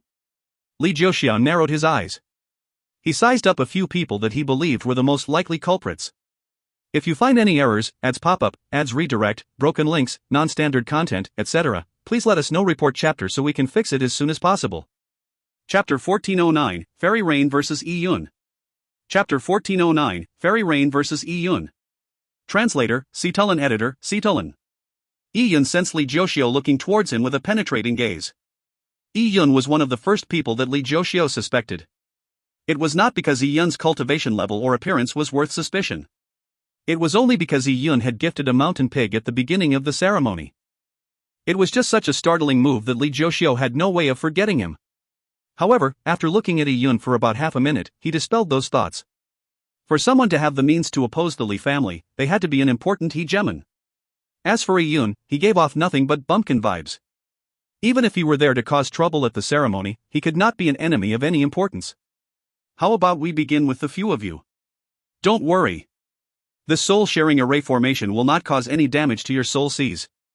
Also, the information obtained will be more vague than a soul search. It won't reveal any of your cultivation techniques. Li Jiuxiao smiled at the group of people, having already moved past Yun. The few people that Li Jiuxiao was targeting had ugly expressions. Although they were of lowly status, most people do not want their secrets to be known by others. And now, the Li family wanted to search them as they pleased. However, what could they do while they were sealed within the Li family's ancestral mountain? All they could do was sullenly allow Li Jiuxiao to search them. After a fruitless search of a few suspects, Li Jiuxiao frowned. All he could do was continue on. However, these people of little consequence did not seem capable at all. But at that moment, a figure with fluttering clothes descended. Ninth uncle, let me give it a try. The person who spoke was none other than Fairy Rain. People were stunned. Fairy Rain was one of the honored guests at the dual cultivation matrimonial ceremony. No one expected her to request to do the soul verification. To many, this was just a mundane chore. It was fine if Li Jiuxiao did it since he came up with the idea, but it was not suitable for Fairy Rain to do so. One had to know that many warriors carried with them memories of dual cultivating with girls and engaging in licentious acts. Some even did it with multiple women at the same time. Such matters were common among warriors. After all, warriors had strength that far exceeded mortals. They could and often did use their strength and status to their advantage. They could marry any number of wives and concubines and purchase maidservants, forming a huge harem. The moment Fairy Rain found those acts or deplorable memories, it would no doubt be an insult towards her. Rain, how can you do such a job? Li Jiuxiao naturally was not agreeable to it, but Fairy Rain insisted. Fairy Rain walked over, as many people on the third platform suddenly had their thoughts stir. They never expected Fairy Rain to personally do the probe. As such, they were no longer repulsed by the idea. Some even looked forward to Fairy Rain's search of their memories. It felt like they were taking advantage of Fairy Rain. After all, their social standing and Fairy Rain's were separated by an immense gap. Being able to see her from far was already an honor. Fairy Rain, why don't you begin with me? A person volunteered as he patted his chest. He exuded vibes like he was the culprit and wished to be quickly apprehended. Old Second Zhao. Cut the act. Who doesn't know you? You are nothing but an idler of the Zhao family. Your identity is known by all. With the means you possess, you are probably only capable of slaughtering mountain pigs. To say that you are the one that caused trouble at the Martial Numinous clan's wedding ceremony? Stop dreaming. Do you want Fairy Rain to know which chick you picked at Suihong brothel yesterday? Someone exposed him mercilessly, immediately inspiring jeering laughter. The mention of slaughtering mountain pigs naturally referred to Yun's gift of a mountain pig at the wedding. He had become a meme, to the point that his act was used in mocking fashion against someone else. Ha, at least old Second Zhao's pig slaughtering capabilities are stronger than the other guys, another person added. Some even gave Yun a derisive glance. Fairy Rain, you can begin with me. Another person said with a smile. As for their secrets or opportunities, a figure at Fairy Rain's level would naturally think nothing of them. Despite all the people stepping forward, Song Rainsong smiled and ignored them. She cut through the crowd and stood in front of a certain ordinary-looking, middle-aged man. He was none other than the disguised Yun. Song Rainsong gave Yun a penetrating glance. Shall I begin with you? Yun pricked up his brows. This was going to be interesting. In fact, since the beginning of the wedding, Yun noticed that Song Rainsong had stolen a few glances at him. It was naturally not a coincidence. On second thought, it was probably the aura of the 9 transformation celestial silkworm that caught Song Rainsong's attention. Yun absorbed the 9 transformation celestial silkworm's lifeblood with every recent breakthrough. As such, he could not help that his body exuded a hint of the silkworm's aura. Instantly, everyone looked at Yun. They never expected that Song Rainsong's person of choice would be a middle-aged man with a messy beard. Isn't he the one who gifted the mountain pig? Why did Fairy Rain choose him? Everyone was stunned. He received such special treatment from gifting a pig? He actually managed to attract Fairy Rain's attention? If they had known earlier, they would have given one themselves. What the heck? Many people cast envious looks at Yun.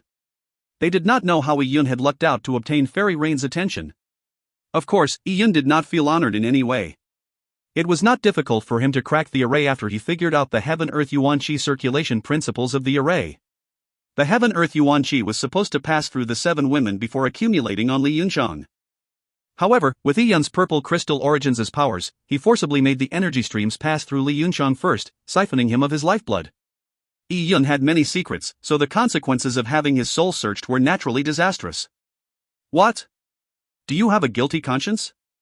Fairy Rain looked Iyun right in the eye, hoping to get a read. They were just inches away from each other. Iyun stroked his chin. He was surprised to discover that he had underestimated the woman. Back in the ancient ruins world, his attention was focused on the people from the White Lunar Divine Empire. He did not give her much thought.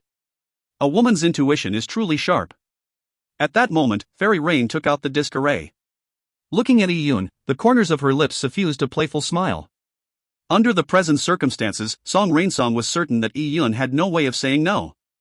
In fact, she was doing this for her own benefit. She wanted to use this opportunity to investigate the relationship between Iyun and the 9 transformation celestial silkworm. The silkworm was just too important to her. Iyun pondered for a few seconds. Although he was skilled in array formations, he did not understand much about spiritual soul laws. It was impossible for him to understand the underlying mechanisms of the array formation fast enough for him to turn it against Song Rainsong.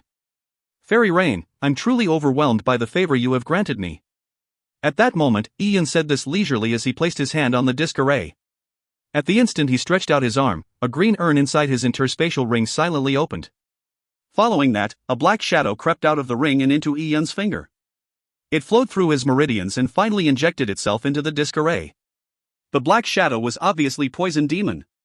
Poison Demon had extraordinary origins.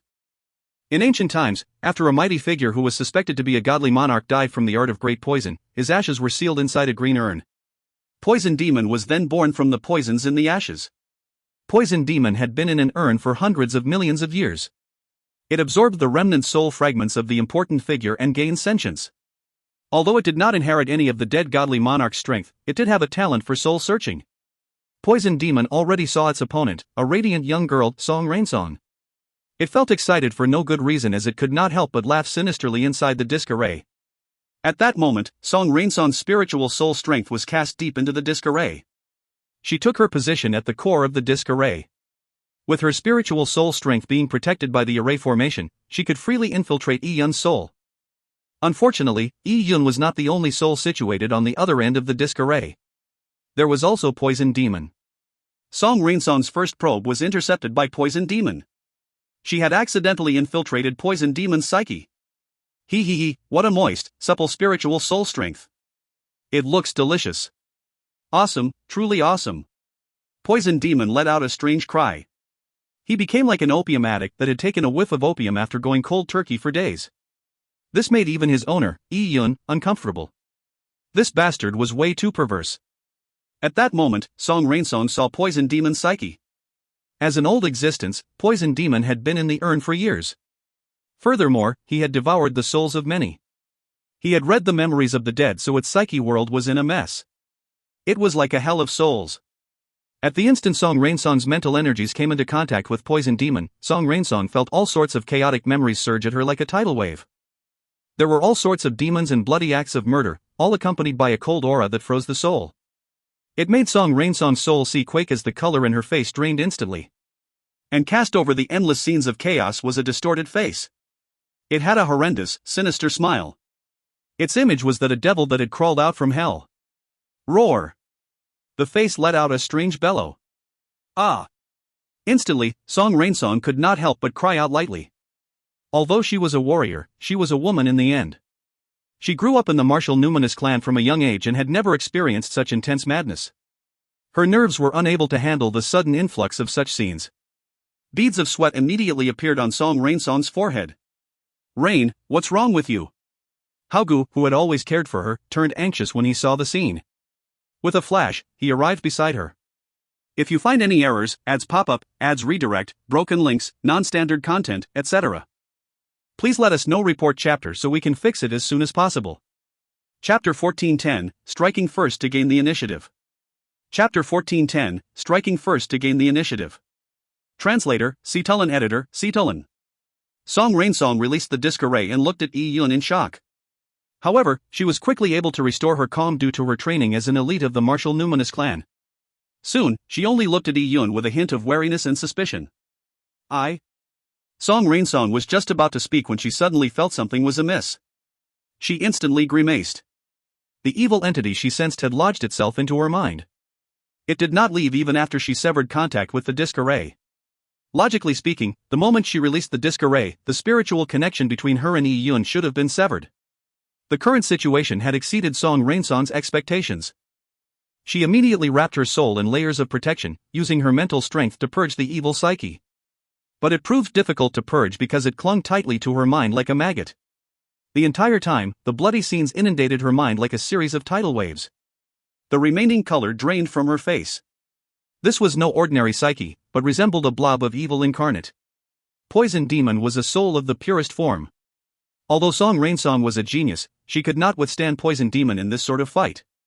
At that moment, Haogu noticed Song Rainsong's trembling in her tightly knitted brows. He already knew that something was amiss. "Junior sister, are you all right?" Haogu asked with concern. He was somewhat confused. Why would Song Rainsong have such a reaction simply from searching the memories of a bumpkin? Were the bumpkin's memories that filthy? Haogu hated Yi Yun to the bone.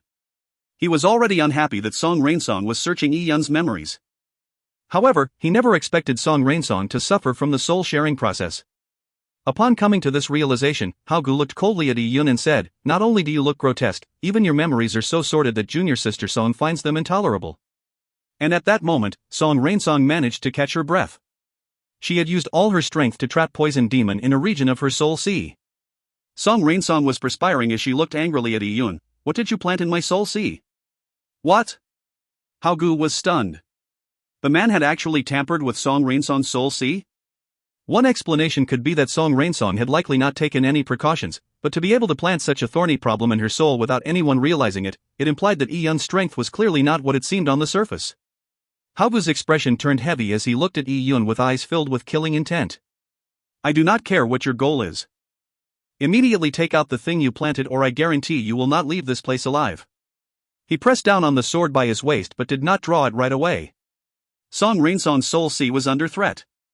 If he killed Yi Yun directly, he would never know what he did to her. The two martial numinous clan elders also stood up immediately as they fixated cold gazes on Yi Yun. However, they did not take action either. Song Rainsong was about to head to the White Lunar Divine Empire soon. Her status was now no trifling matter. Even the tiniest bit of damage to Song Rainsong's soul sea was something the martial numinous clan found absolutely unacceptable. One had to know that damage to the soul was more severe than physical damage. Even treasured herbs could hardly heal that damage. At that moment, the conversation between Yi Yun, Song Rainsong, and Haogu had astounded all the guests. The situation had developed far beyond their expectations. The man they thought of as a bumpkin now had a much more mysterious image. He had dealt a blow to the martial numinous clan's elite publicly in front of the martial numinous clan elders. "Rat, what are you waiting for?" bellowed Elder Luo angrily. "Do you want us to take action personally?" "You will be sorry if we do," said a cold-sounding voice from the charming Elder Hong. Combined with her seductive smile, what she said left people shuddering. Despite everyone's attention, as well as Haogu and the martial numinous clan elders' threats and beratement, Yi Yun's oblivious look remained. Yi Yun knew that the situation would not end well the moment Song Rainsong began suspecting him and demanded to personally do the soul-sharing. But it did not matter. His goal here today was to mess things up. Destroying the array formation and maiming Li Yunshang had already met his goals. Whether or not Song Rainsong was harmed meant nothing. "You were bent on searching my soul as though it was perfectly justified. All I did was go eye for an eye, and you speak as though I have done something wrong?" "All of you sure are high-handed," said Yi Yun sarcastically. Song Rainsong frowned when she heard that. She had indeed insisted on sharing souls with Yi Yun because of her suspicion. Now, Yi Yun's biting remark was clearly targeted at her. However, she felt more certain of her suspicion after hearing what Yi Yun said. Although Yi Yun looked completely different from the punk she encountered in the ancient ruins world, there was something similar in their eyes. But just as her cherry lips separated, she heard Yi Yun's voice transmission. "It's best you not say anything you don't need to. Otherwise, I'm still certain I can turn you into a retard before the martial numinous clan experts rush over." Ian obviously did not want news of the 9 transformations celestial silkworm to spread. It was of extremely great value. Ignoring its future growth, just its blood was a renewable divine supplement. Once the news spread, he would be in trouble. At that moment, a terrifying laughter cackled in Song Rainsong's soul sea. He he he he. Lass, are you feeling safe just because you trapped me in here? I'm your ancestor when it comes to soul strength. Song Rainsong's face got even whiter. She hesitated for a moment and did not say a word. However, she looked at Yi Yun hatefully. Yi Yun was actually threatening her. She had determined Yi Yun's identity and naturally knew that he was a young warrior around her age. He was no middle-aged man. Song Rainsong burned with fury that she had succumbed to the tricks of a warrior her age. Yi Yun naturally knew what Poison Demon said. He was rendered speechless by what the old pervert said, but since it looked effective, Yi Yun was satisfied and did not say another word. To think you are resorting to sophistry. Do you think the martial Numinous clan will spare you for what you have done? Haogu's voice sounded again. Haogu turned incensed after being mocked by Yi Yun right in the face. As the eldest senior brother of the martial Numinous clan, he enjoyed an elevated status. He had never been so infuriated in front of so many people. So, Haogu drew his ice-cold sword. But before he could deliver an attack, he suddenly turned cold and detached. His entire being seemed to shift into a different state. All the murderous intent he emitted, as well as the surrounding air, froze. If you find any errors, ads pop up, ads redirect, broken links, non-standard content, etc., please let us know. Report chapter so we can fix it as soon as possible. Chapter 1411, Who are you? Chapter 1411, Who are you? Translator, Cetulin. Editor, Cetulin. Since you continue to be so thick-head, there is no need for me to continue speaking nicely to you. I'll capture you and seal your mind to do a soul search directly. I'll naturally find a way to resolve Junior Sister Song's problem then. Haogu's cold voice was chilling to the bone. Then, Haogu attacked. A resplendent beam lit up the platform. Nearly everyone felt the sky around them turn dark suddenly. They could only see a blinding beam of light shoot out. This was Haogu's sword flash. When a sword moved at an extremely fast speed, it would only leave behind a resplendent sword flash. Contained within the sword flash were powerful spatial dimension laws. It left a wake of destruction and even the void was quaking. In addition, Haogu's figure seemed to appear simultaneously in many spots. He had slashed out more than 10 times at Yi Yun, each strike containing terrifying strength that could shatter the void. At a glance, the space surrounding Yi Yun seemed to tear. And he looked to be trapped by the inundating spatial forces. Upon seeing the sword flash, many warriors present were alarmed. They knew that there was no way they could withstand the sword flash if they were put in Yi Yun's shoes. Many people even felt that they would likely perish. From the looks of it, Haogu had no plans on wasting time with Yi Yun. He struck to incapacitate Yi Yun. No matter what tricks Yi Yun had up his sleeve, there was no way he could use them. Luo Fei had a gloating look. Yi Yun had stolen his limelight with the mountain pig and frightened him with his gaze. Now, he had foolishly offended a genius disciple of the martial Numinous clan. He had truly asked for it. As expected of a disciple chosen by the White Lunar Divine Empire. Li Zhou could not help but marvel. Even he had to take it seriously when faced with such an attack. If Li Yunshang had Haogu's strength, he would not have been maimed. But of course, if Li Yunshang had such talent, his status in the Li family would be unshakable. This was all happening before they found the culprit that tampered with the array formation. Although Yi Yun dared to bite back at Song Rainsong, Li Zhou did not believe that Yi Yun was the mysterious enemy.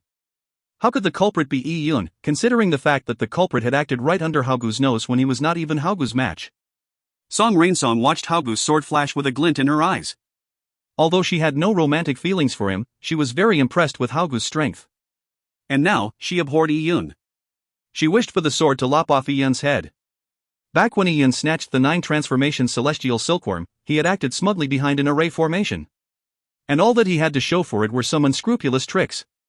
Song Rainsong did not believe Yi Yun was Haogu's match.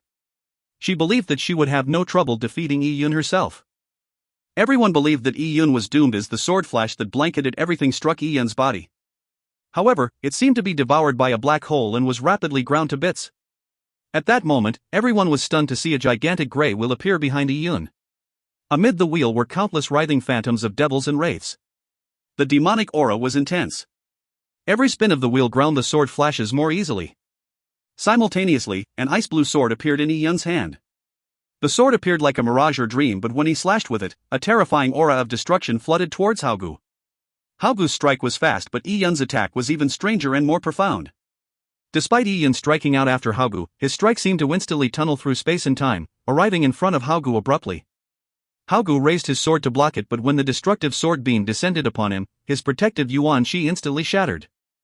Haogu's expression changed as the aura in his dantian surged. A lightning-like tattoo surfaced on his chest as it emitted a bright light. Boom! The sword beam clashed with the lightning tattoo, producing a tumultuous boom. Haogu retreated more than 10 steps back amid the boom. Every step shattered the extremely hard stone slabs on the ground. He spewed out a mouthful of blood as the lightning tattoo on his chest dimmed. At that moment, Haogu's pupils constricted. Yi Yun's figure had suddenly appeared in front of him. He held a miniature 10,000 demon wheel of existence in his palm as he smacked it down on Haogu. Boom! Boom! Boom! Haogu was sent flying as he crashed through dozens of tables before coming to a stop in front of a gigantic stone pillar. His sword-wielding arm was quivering as he looked at Yi Yun in disbelief.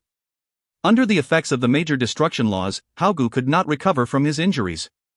He was like a weak mortal, bleeding profusely without hope of stopping it. Not only that, Yi Yun had already chased up to him after he crashed down. Boom! Another palm strike. This time, Haogu only managed to block with his arms. Under the 10,000 demon wheel of existence, his arms immediately produced a clear cracking sound. Even the stone pillar behind him gave way. Boom! Boom! Boom! Even Haogu did not know how many stone pillars he toppled or how many palm strikes he suffered under Yi Yun. In the end, he was covered in blood with all his limbs fractured. His innards felt like they were no longer in their original spots, like he had gone through a storm. He was also being constantly damaged by the immense amount of destruction energies. Haogu's eyes turned red as he constantly yelled inwardly. He had been trampled by Yi Yun. Everyone could barely believe their eyes. They believed that Yi Yun would be defeated after the first strike, but the person defeated was Haogu? Song Rainsong was dumbfounded as well. In her mind, Elda's senior brother Haogu was extremely powerful, but he was thrashed by a junior like Yi Yun? No. Song Rainsong no longer thought of Yi Yun as a junior. She was astounded that Yi Yun could defeat Haogu so easily. It was testament to his strength. Just moments ago, Song Rainsong was of the opinion that she could defeat Yi Yun alone, but now, she knew that she would only end up in an abject state if she faced him. Recalling how Haogu was struck by such a brutal barrage of attacks, Song Rainsong's face could not help but turn pale when she imagined those strikes landing on her. At that moment, Yi Yun had finally stopped, but the guests were still dumbstruck. To think a person like you wanted to take me down and search my soul. Yi Yun's ethereal voice sounded. It made Haogu, who was about to faint from his pain, jolt in anger. It was the greatest humiliation he had ever suffered. He was beaten into such an abject state at the hands of a mortal he thought nothing of in front of so many people. He was like a child receiving a beating from an adult, unable to fight back at all. You concealed your cultivation level. You are a mid-stage supremacy. Haogu forced his words out. The moment Yi Yun attacked, he had realized that Yi Yun far exceeded the Dao Palace realm warrior he sensed him to be. Everyone else naturally noticed as well. However, Haogu was also a mid-stage supremacy. Why was the difference between them so huge? Yi Yun sneered as he suddenly beckoned with his hand. A miniature pagoda coruscating with raven black light appeared in his palm. Following that, Yi Yun struck Haogu's chest and sealed his cultivation. Haogu's eyes widened. He failed to resist in time and was lifted up by Yi Yun and thrown inside the God Advent Tower. Ah! As he was dragged into the pagoda, Haogu let out a scream. He had been imprisoned by Yi Yun. It meant that his fate was now in the hands of Yi Yun. Bastard, how dare you! Li Jiuxiu was enraged. Yi Yun had actually severely injured Haogu and captured him at his Li family's dual cultivation matrimonial ceremony. How was he to answer to the martial numinous clan? If anything were to happen to Haogu, wouldn't his Li family have to shoulder the blame if the White Lunar Divine Empire pressed the issue? Furthermore, the Li family would end up being the laughingstock of the opposing factions in the martial numinous clan. Ha! Yi Yun sneered as he powered the God Advent Tower once again. With a sweeping beam, the God Advent Tower pulled in Wang Mu and his wife Yuan Ling. When he was unleashing his attacks on Haogu, Yi Yun had secretly chosen a particular spot to end his fight. It was situated in between Wang Mu and Yuan Ling. He instantly sent a voice transmission telling Wang Mu and Yuan Ling to not resist. With lightning speed, he swept the duo away to prevent any problems in the future. And in fact, while Yi Yun was beating Haogu, even the Li family did not realize that Yi Yun was actually here to save Yuan Ling. She was no one of importance. With Haogu abducted, they had no time to control Yuan Ling, allowing Yi Yun to succeed. You were the one that tampered with the array formation, Li Jiuxiu said hatefully. Yi Yun's saving of Yuan Ling and Wang Mu made everything evident. Yi Yun no longer had any thoughts of hiding the truth when he took action. He calmly locked eyes with the furious Li Jiuxiu. Who are you? Asked Li Jiuxiu coldly. After Yi Yun exposed his strength and saved Wang Mu and Yuan Ling, he already had a guess, but he found it unbelievable. Yi Yun gave him a derisive smile as his looks underwent a transformation. His figure turned tall as his face gradually turned young and handsome. Soon, a man with a bearing that resembled a sword appeared in front of everyone. The unsightly black clothes he was previously wearing now gave him a sense of mystery. With Yi Yun wielding an ice blue sword with a calm look in his eyes, many people on the platform looked at him in a different light. Is this his true appearance? I originally thought he was some grotesque middle-aged man. Who knew that he's a youth with such outstanding bearing and looks? That's right. I think so too. Many people spoke in astonishment. There were particularly many girls that were stunned by Yi Yun's looks. The contrast in appearance was just too stark. It had strong visual impact. Many of the girls that spoke had nothing to do with the martial numinous clan. They were only guests and did not care if Yi Yun entered a conflict with the Li family. Instead, they were mesmerized by Yi Yun's aura and strength. Haogu, who these girls thought of as an unreachable existence, had suffered a thorough thrashing in a blink of an eye. Furthermore, the person that did so was even more handsome and graceful than Haogu. He lit up the eyes of many girls. If you find any errors, ads pop up, ads redirect, broken links, non-standard content, etc., please let us know. Report chapter so we can fix it as soon as possible. Chapter 1412, Battling Li Jiuxiu. Chapter 1412, Battling Li Jiuxiu. Translator, Citulin Editor, Citulin. This person's bone age is only about a few hundred years, isn't it? Doesn't that make him much younger than Haogu? A mid-stage supremacy at a few hundred years old? Furthermore, his strength far exceeds Haogu's. Where did he come from? Why have we never heard of him before? People were intrigued by Yi Yun's identity, but at that moment, Li Jiuxiu's eyes burned with boundless hate. It's indeed you. Yi Yun, you really didn't die. Thanks to Myriad God Patriarch, Li Jiuxiu knew Yi Yun's identity very well. Yi Yun smiled. Of course. If I let myself die, wouldn't I miss the chance to congratulate our young Master Li? How was it? Are you satisfied with my congratulatory gift? The gift he was referring to naturally was not the mountain pig. Instead, he was referring to the destruction of the array formation and the maiming of Li Yunxiang. Li Yunxiang was still hanging on by a thread, but when he heard Yi Yun's words he was nearly pushed off the edge. His body convulsed violently as blood boiled in him. His expression turned livid. You? He was in such an incensed stupor that he was unable to say a full sentence. Upon seeing Li Yunxiang's reaction and Yi Yun's huge grin, many guests gloated inwardly. Many of the guests that attended the wedding ceremony did it to foster ties with the Li family. But when Li Jiuxiu tried to force a soul sharing with the warriors he suspected, it left quite a bitter aftertaste in their mouths. Now, seeing Li Yunxiang fuming in madness, they did not share his sentiments of animosity. Some girls were inclined to side with Yi Yun. However, they were puzzled over Yi Yun's arrogance in front of a divine lord. What gave him such courage? Even if he had beaten Haogu to a pulp, he was facing the difference of a full realm against a divine lord. That gap was not something that could be closed with talent alone. Good, very good. You dare come to my Li family's ancestral ground. This place will be where you perish, said Li Jiuxiu with surging murderous intent. However, Yi Yun appeared as though he did not hear Li Jiuxiu's bawling. Instead, he looked at the two martial numinous clan elders. I taught Song Rainsong a tiny lesson in exchange for her attempt to harm me. As for Haogu, he only had himself to blame. What follows is a personal matter between me and the Li family. I wish for the both of you to not interfere. After this is over, I will naturally return Haogu to you. Punk, are you threatening us? Elder Luo and Elder Hong's expressions contorted. If this were any other time, they might not have listened to a junior's blabbering. However, Haogu was indeed in his possession and, with him being an important disciple of the White Lunar Divine Empire, they could not afford to lose him. Furthermore, Yi Yun had attacked ruthlessly, but he did not appear to have used all his strength. Even if Yi Yun was not their match, they would still need to spend some time to take down Yi Yun. In that situation, Yi Yun would have plenty of time to kill Haogu. Besides, Song Rainsong appeared to be in trouble as well. Upon seeing the two elders remain silent, Li Zhouxiu looked at Yi Yun and laughed in anger. Yi Yun, do you think that our Li family can't do a thing to you? There's no need for you to make such a request, nor is there a need for the elders to take action. The Li family is fully capable of making you regret coming into this world. With that said, Li Zhouxiu's voice turned fierce. Dozens of Li family sentries and various stewards suddenly appeared around Yi Yun. As for Li Zhouxiu, he flew down as a weirdly shaped calabash appeared in his hand. His bloodshot eyes were locked onto Yi Yun.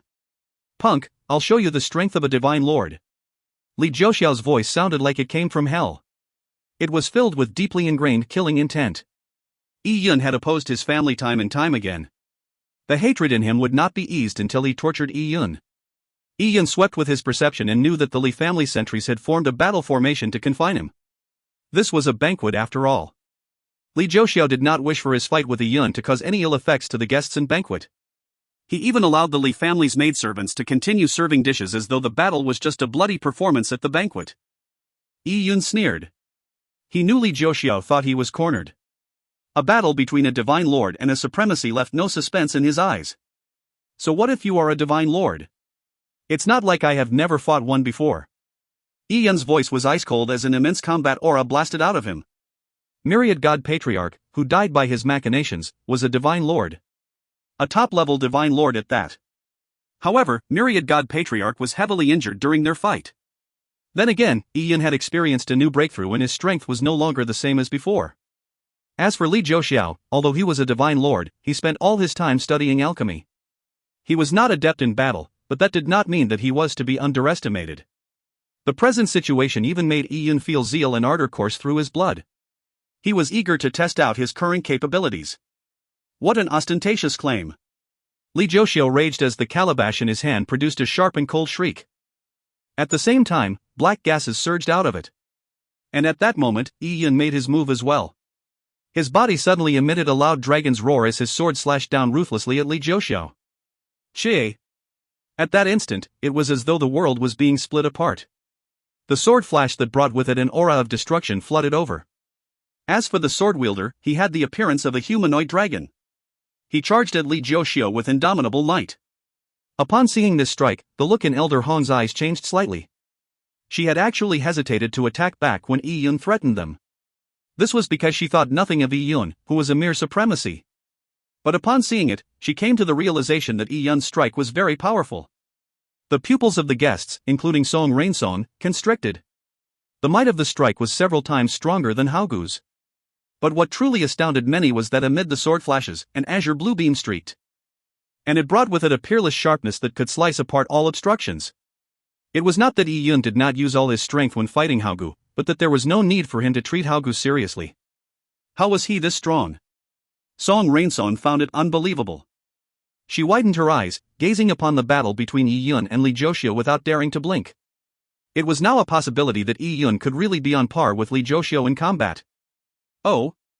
The strike exceeded Li Zhouxiu's expectations. He threw the calabash towards the sky as he coldly said the word, "Droll." Immediately, more black gases surged out of the calabash's mouth. The surrounding space seemed to be sucked away by the calabash as tremors were felt.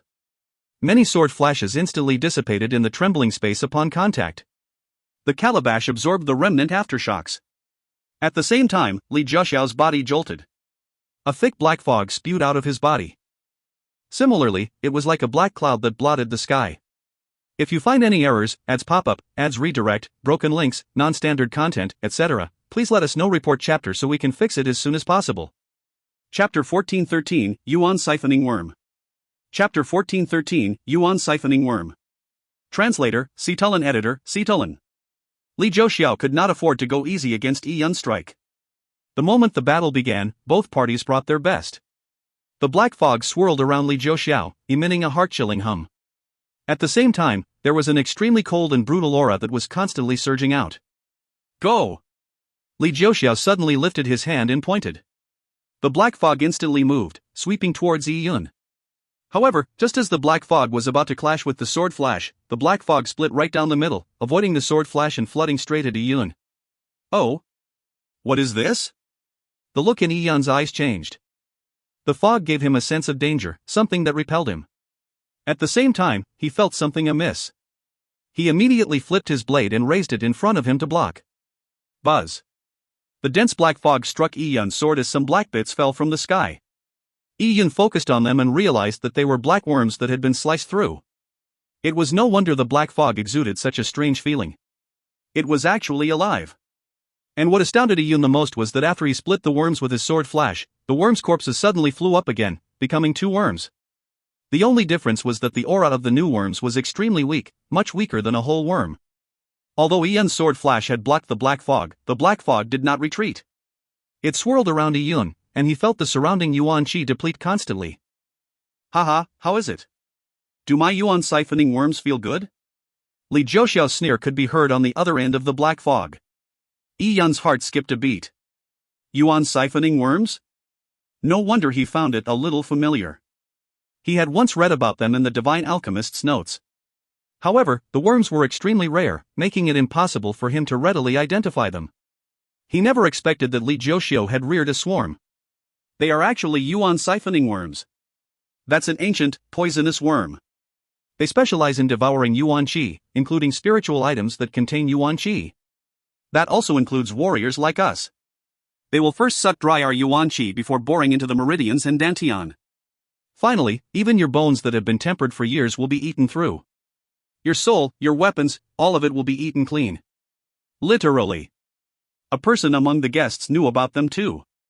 He immediately explained with a pale expression. Everyone who heard him grimaced. There were many worms that ate people, but such a manner of consumption was horrendous. Just thinking that the black fog that blotted out half the sky was comprised of such worms, many girls felt even more miserable. Yi-Yun, once you are devoured clean by the yuan siphoning worms, I want to see if that mouth of yours can still produce such a stink. Li Zhouxiao felt a warped sense of satisfaction. It had not been easy for him to obtain the yuan siphoning worms. Furthermore, they took a long time to mature. He needed to spend huge amounts of spirit jade and even feed them the flesh and blood of warriors to nurture them. Although he had reared them for tens of thousands of years, they had not even fully matured. The numbers were also lacking.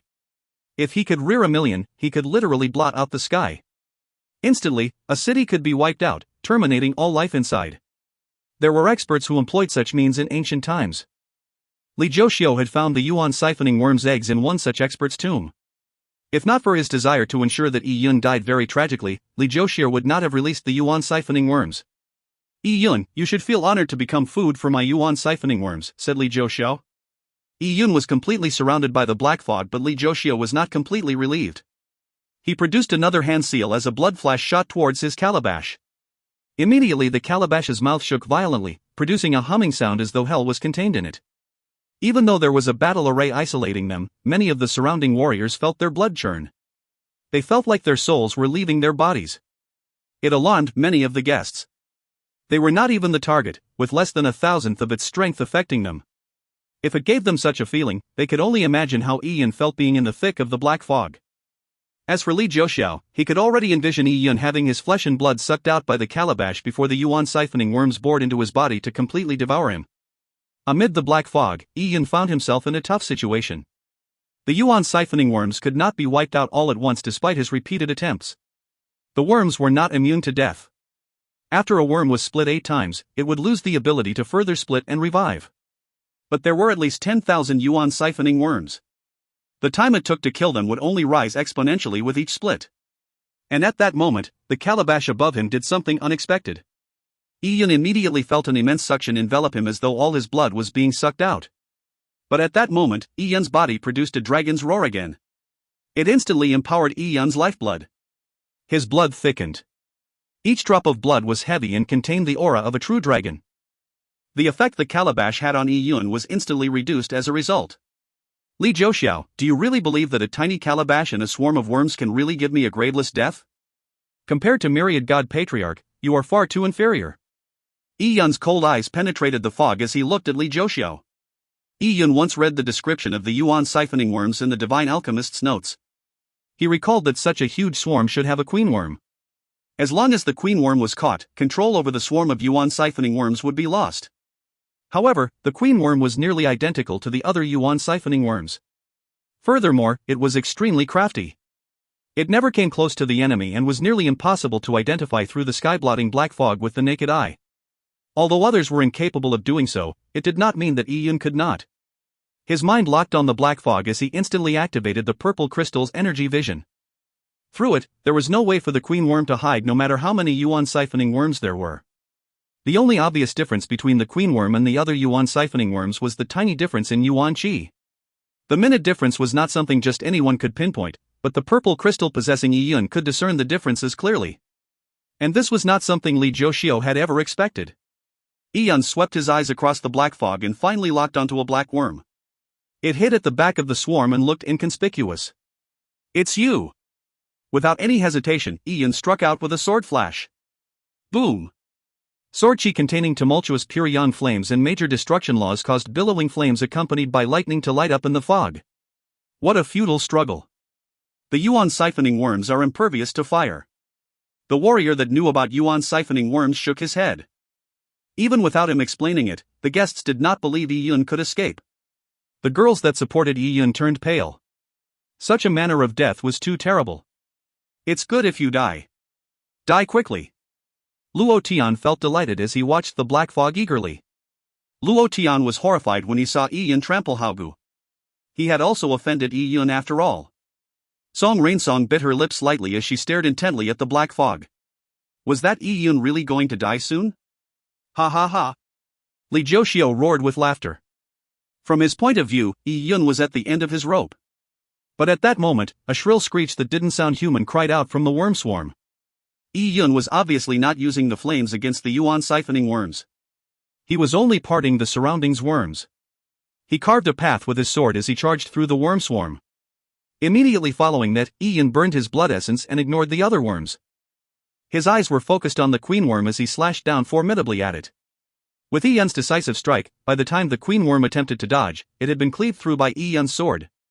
Its corpse almost flew up again when it was enveloped by Iyun's 10,000 demon wheel of existence, completely grinding it to smithereens. The moment the queen worm died, the entire yuan siphoning worm swarm let out a shrill cry. Even Iyun felt his eardrums hurt. However, without the queen worm, the remaining yuan siphoning worms could no longer create a coherent swarm. The threat they posed greatly decreased. And outside the black fog, Li Jiuxiu's smiling face suddenly turned pale as he spewed a mouthful of blood. He had reared the yuan siphoning queen worm with his own blood essence. He too suffered backlash when Iyun killed it. The minor injury did not perturb him, but what left him furious and alarmed was the death of the yuan siphoning queen worm. How was this possible? A coincidence? How could it be a coincidence? There were so many yuan siphoning worms still alive. Why was the queen worm the only one dead? It was impossible for it to be a coincidence. Song Rainsong was taken aback as she looked at Li Jiuxiu in disbelief. As for the guests, they were even more astounded, especially the guest that claimed doom was soon awaiting Iyun. His mouth was agape. What was going on? Iyun was clearly at the absolute disadvantage, but, in a blink of an eye, Li Jiuxiu was the one vomiting blood? And at that moment, a sword beam that resembled the first light of dawn pierced through the black fog. Large swaths of yuan siphoning worms plummeted to the ground. Following that, a figure with lifeblood resembling a burning sun charged out of the black fog. Behind Iyun spun the 10,000 demon wheel of existence. With sword in hand, his killing aura was tremendous. All his blood essence was burning as he walked out of the black fog slowly, facing Li Jiuxiu. He looked coldly at Li Jiuxiu before raising his sword. Kill! The sword tore through the sky. An extremely fast and sharp sword beam stabbed straight at Li Jiuxiu. It was not fancy in any way, but it contained an indomitable momentum. Upon seeing the sword beam, everyone's hearts jolted. They only thought of one word: destruction. The sword beam's power was the destructive power that was born the moment everything experienced annihilation.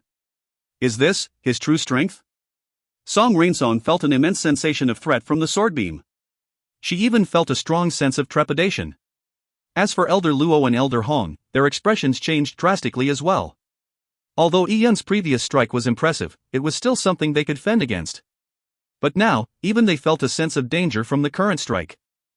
This was truly a strike that could kill a divine lord. If you find any errors, ads pop up, ads redirect, broken links, non-standard content, etc., please let us know. Report chapter so we can fix it as soon as possible. Chapter 1414, Curtains Fall on the Li Family. Chapter 1414, Curtains Fall on the Li Family. Translator, Citulin Editor, Citulin. Li Jiaoxiao's expression changed immediately the moment he saw the incoming strike. Without any hesitation, he took out an ancient but elegant jade talisman that let out a resplendent beam the moment the sword flash arrived. Ka-cha! The jade talisman shattered as the flash instantly dimmed. Li Jiaoxiao did not have the luxury of time to feel the pinch as his protective yuan qi was torn apart by the sword flash. Following that, the sword beam cleaved into his body as it crazily slashed across him. Li Jiaoxiao was sent flying hundreds of feet backward before he barely found his footing. His body was covered in blood and even his clothes had been torn to shreds by the sword flashes. His hair was now in a disheveled state from the cutting and there was blood flowing down the corners of his mouth. He looked absolutely wretched. Li Yunshan found it unbelievable. His uncle was actually heavily injured by the strike. And at that moment, Yi Yun flashed right in front of Li Jiaoxiao. Yi Yun, I admit that you are strong. Strength is the basis of everything in Martial City. Although you have repeatedly crossed my Li family, we were the ones that started the feud. Furthermore, you caused trouble at my Li family's wedding banquet today. If you were to cease and desist immediately, I could let the matter rest. If not, even if I can't do a thing to you, I will spend all the Li family's contribution points to get the martial numinous clan to strike. They would wipe you out as easily as one stomps out an ant. Li Jiaoxiao said in a deep voice. Li Jiaoxiao said this only because he was out of options.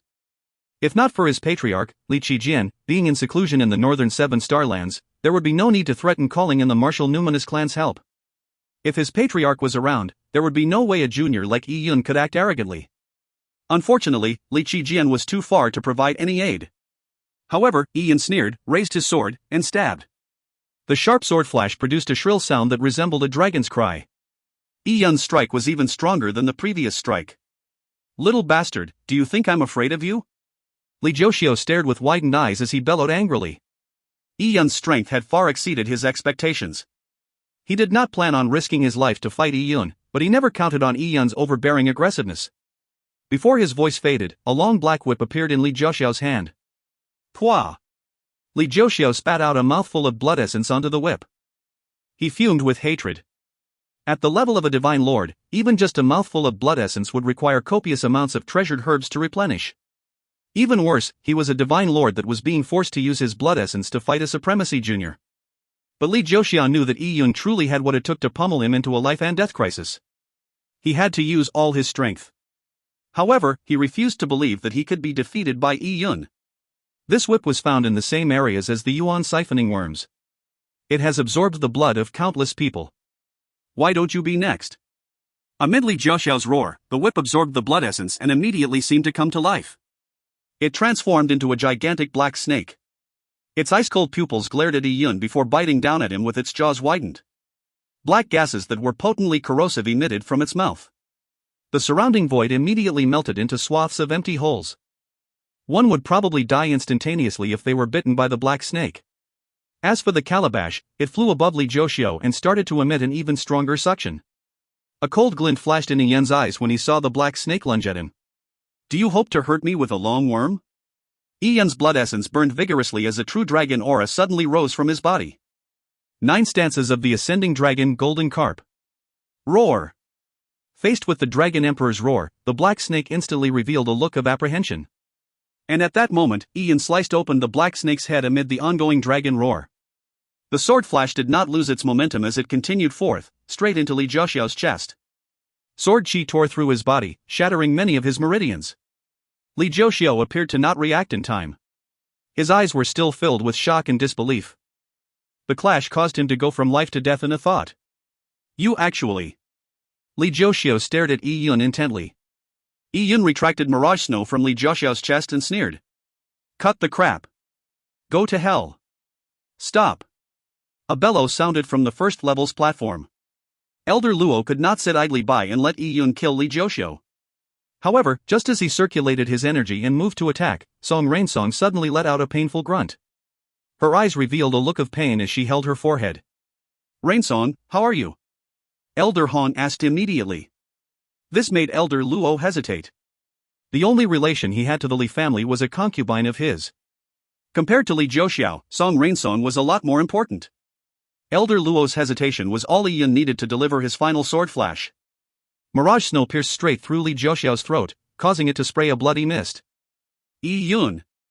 Li Zhouxiao did not instantly breathe his last when his throat was stabbed. He looked at Yi Yun with eyes filled with shock. He never expected to die by Yi Yun's hands. At that instant, Li Zhouxiao was suddenly overtaken by regret. Back then, he had not thought anything of attacking Wang Mu. He only thought of Wang Mu as an ant and that there was no trouble in crushing it. However, the ant Wang Mu knew a god of death in the form of Yi Yun. In front of Yi Yun, his sense of superiority as an elder of a large family clan shattered completely. It even cost him his life. Li Zhouxiao's body stumbled as he gave a final look of indignation. He plopped to the ground with a thud. The guests fell silent. They were astounded by the scene. A divine lord had been killed in such a manner. Furthermore, it happened at the Li family's dual cultivation matrimonial ceremony, for all to see. Yi Yun turned to look at Elder Hong and Elder Luo, who had attempted to stop him. Both elders were secretly fuming at Yi Yun's actions. They had contorted expressions. But when they saw Yi Yun, standing sword in hand with Li Zhouxiao's corpse laying by his feet, they felt a little apprehensive. They were stronger than Li Zhouxiao, but even they knew that they could not kill him so simply. However, Yi Yun had accomplished that very feat although Yi Yun had burned through a great deal of blood essence. He did not appear to be too weak. Furthermore, Song Rainsong's reaction reminded them that both she and Haogu were still in Yi Yun's hands. Elder Hong sighed inwardly. The Li family was likely to fall into decline after the day's events. After all, Li Qijian's end was near. He had secluded himself in a bid to extend his lifespan. Even so, it was unlikely he could live much longer. As for Li Yunshang and Li Zhouxiao, they were dead. There was no column of support left for the Li family. You have already killed Li Zhouxiao. Shouldn't you be releasing Haogu and Rainsong now, said Elder Luo as he glanced at Li Zhouxiao's corpse. I'll naturally let them go once I leave this place, said Yi Yun. Elder Luo's expression changed instantly but he swallowed his anger forcefully. As a divine lord, he had to swallow insult and humiliation from a supremacy junior. Meanwhile, Yi Yun cast his gaze at Li Yunshang. He was stunned by what he saw. Li Yunshang still had some life in him, but apparently the shock he received from seeing Li Zhouxiao being stabbed to death rendered his existence meaningless. All his meridians were destroyed and he had taken his last breath. His face was frozen into a look of shock. The Li family had meticulously organized and promoted the dual cultivation matrimonial ceremony, but it ended in such a way. It was quite unbelievable. Why, young Master Yi? I, Luo Fei, failed to recognize a formidable person such as yourself. I even offended you. Please do not hold it against me. A robed man suddenly rushed forward and pleaded with a panic-stricken face. Luo Fei's legs were trembling. He never expected Yi Yun to be such a ruthless person. Li Zhouxiao, who appeared to be an insurmountable existence, was easily dispatched by Yi Yun. And yet he had mocked Yi Yun repeatedly just moments ago. Slap yourself 100 times and then scram, said Yi Yun indifferently. Although this man spoke in a disgusting manner, he did not truly wish ill of him. Yi Yun was too lazy to even kill him. Luo Fei obviously didn't dare to retort. He immediately knelt down as he smacked himself, producing loud slapping sounds. After 100 slaps, his face had swollen to be as large as a pig's head. He even lost 2 teeth. Following that, he quickly crawled up and gave Yi Yun a polite bow. Then, he hurriedly departed the area. You? Song Rainsong looked at Yi Yun. Her eyes were hostile but also filled with unease. She realized she had not correctly gauged Yi Yun. It was very likely that she was around the same age as him, but the difference in strength was huge. If Yi Yun was one of the top geniuses of the White Lunar Divine Empire, she could accept the difference, but he was an unknown. Yi Yun glanced at her and sent a thought, old thing, time to leave. Poison Demon reluctantly left Song Rainsong's consciousness. She felt her soul see lighten as the evil repressive force within her finally vanished. She knew that Yi Yun had removed whatever he had planted in her. I have already released Song Rainsong. Once I reach somewhere safe, I'll release Haogu as well, said Yi Yun. Song Rainsong opened her mouth slightly when she saw Yi Yun turn. However, she could not manage to utter a word. She despised Yi Yun, but she was nothing to him. He did not even spare her a second glance. If you find any errors, ads pop-up, ads redirect, broken links, non-standard content, etc., please let us know. Report chapter so we can fix it as soon as possible. Chapter 1415, Departure. Chapter 1415, Departure. Translator, Citulin. Editor, Citulin. Yi Yun left the Li family ancestral grounds in a stately and imposing manner. Immediately following that, many guests bade farewell. The moment they were out of the area, they triggered voice transmission talismans and told the story of what they saw.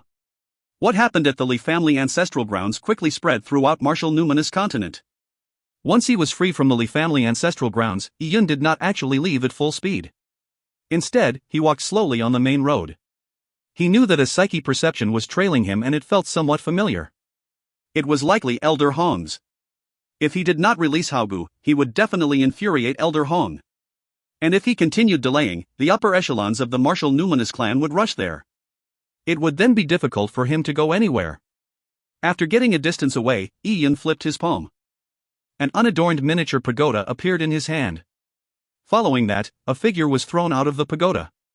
The figure was none other than Haogu, who rolled on the ground with a cry. Haogu was just about to say something angrily, but he soon realized he was outside Martial City. And Yun was the only other person around. If Elder Luo and Elder Hong had taken down Yun, it would have been impossible for him to be alone with Yun on a deserted road. To be able to make a complete retreat after abducting a prized Martial Numinous clan disciple was an unimaginable humiliation for the Martial Numinous clan. Haogu was shocked and confused. But at that moment, Yun gave him a nonchalant glance and said, "Wait here. I believe someone will come to get you very soon. Hold on, you." Haogu's cultivation had been completely sealed. All he could do was shout twice and watch as Yun completely ignored him. He kicked Haogu before entering the God Advent Tower.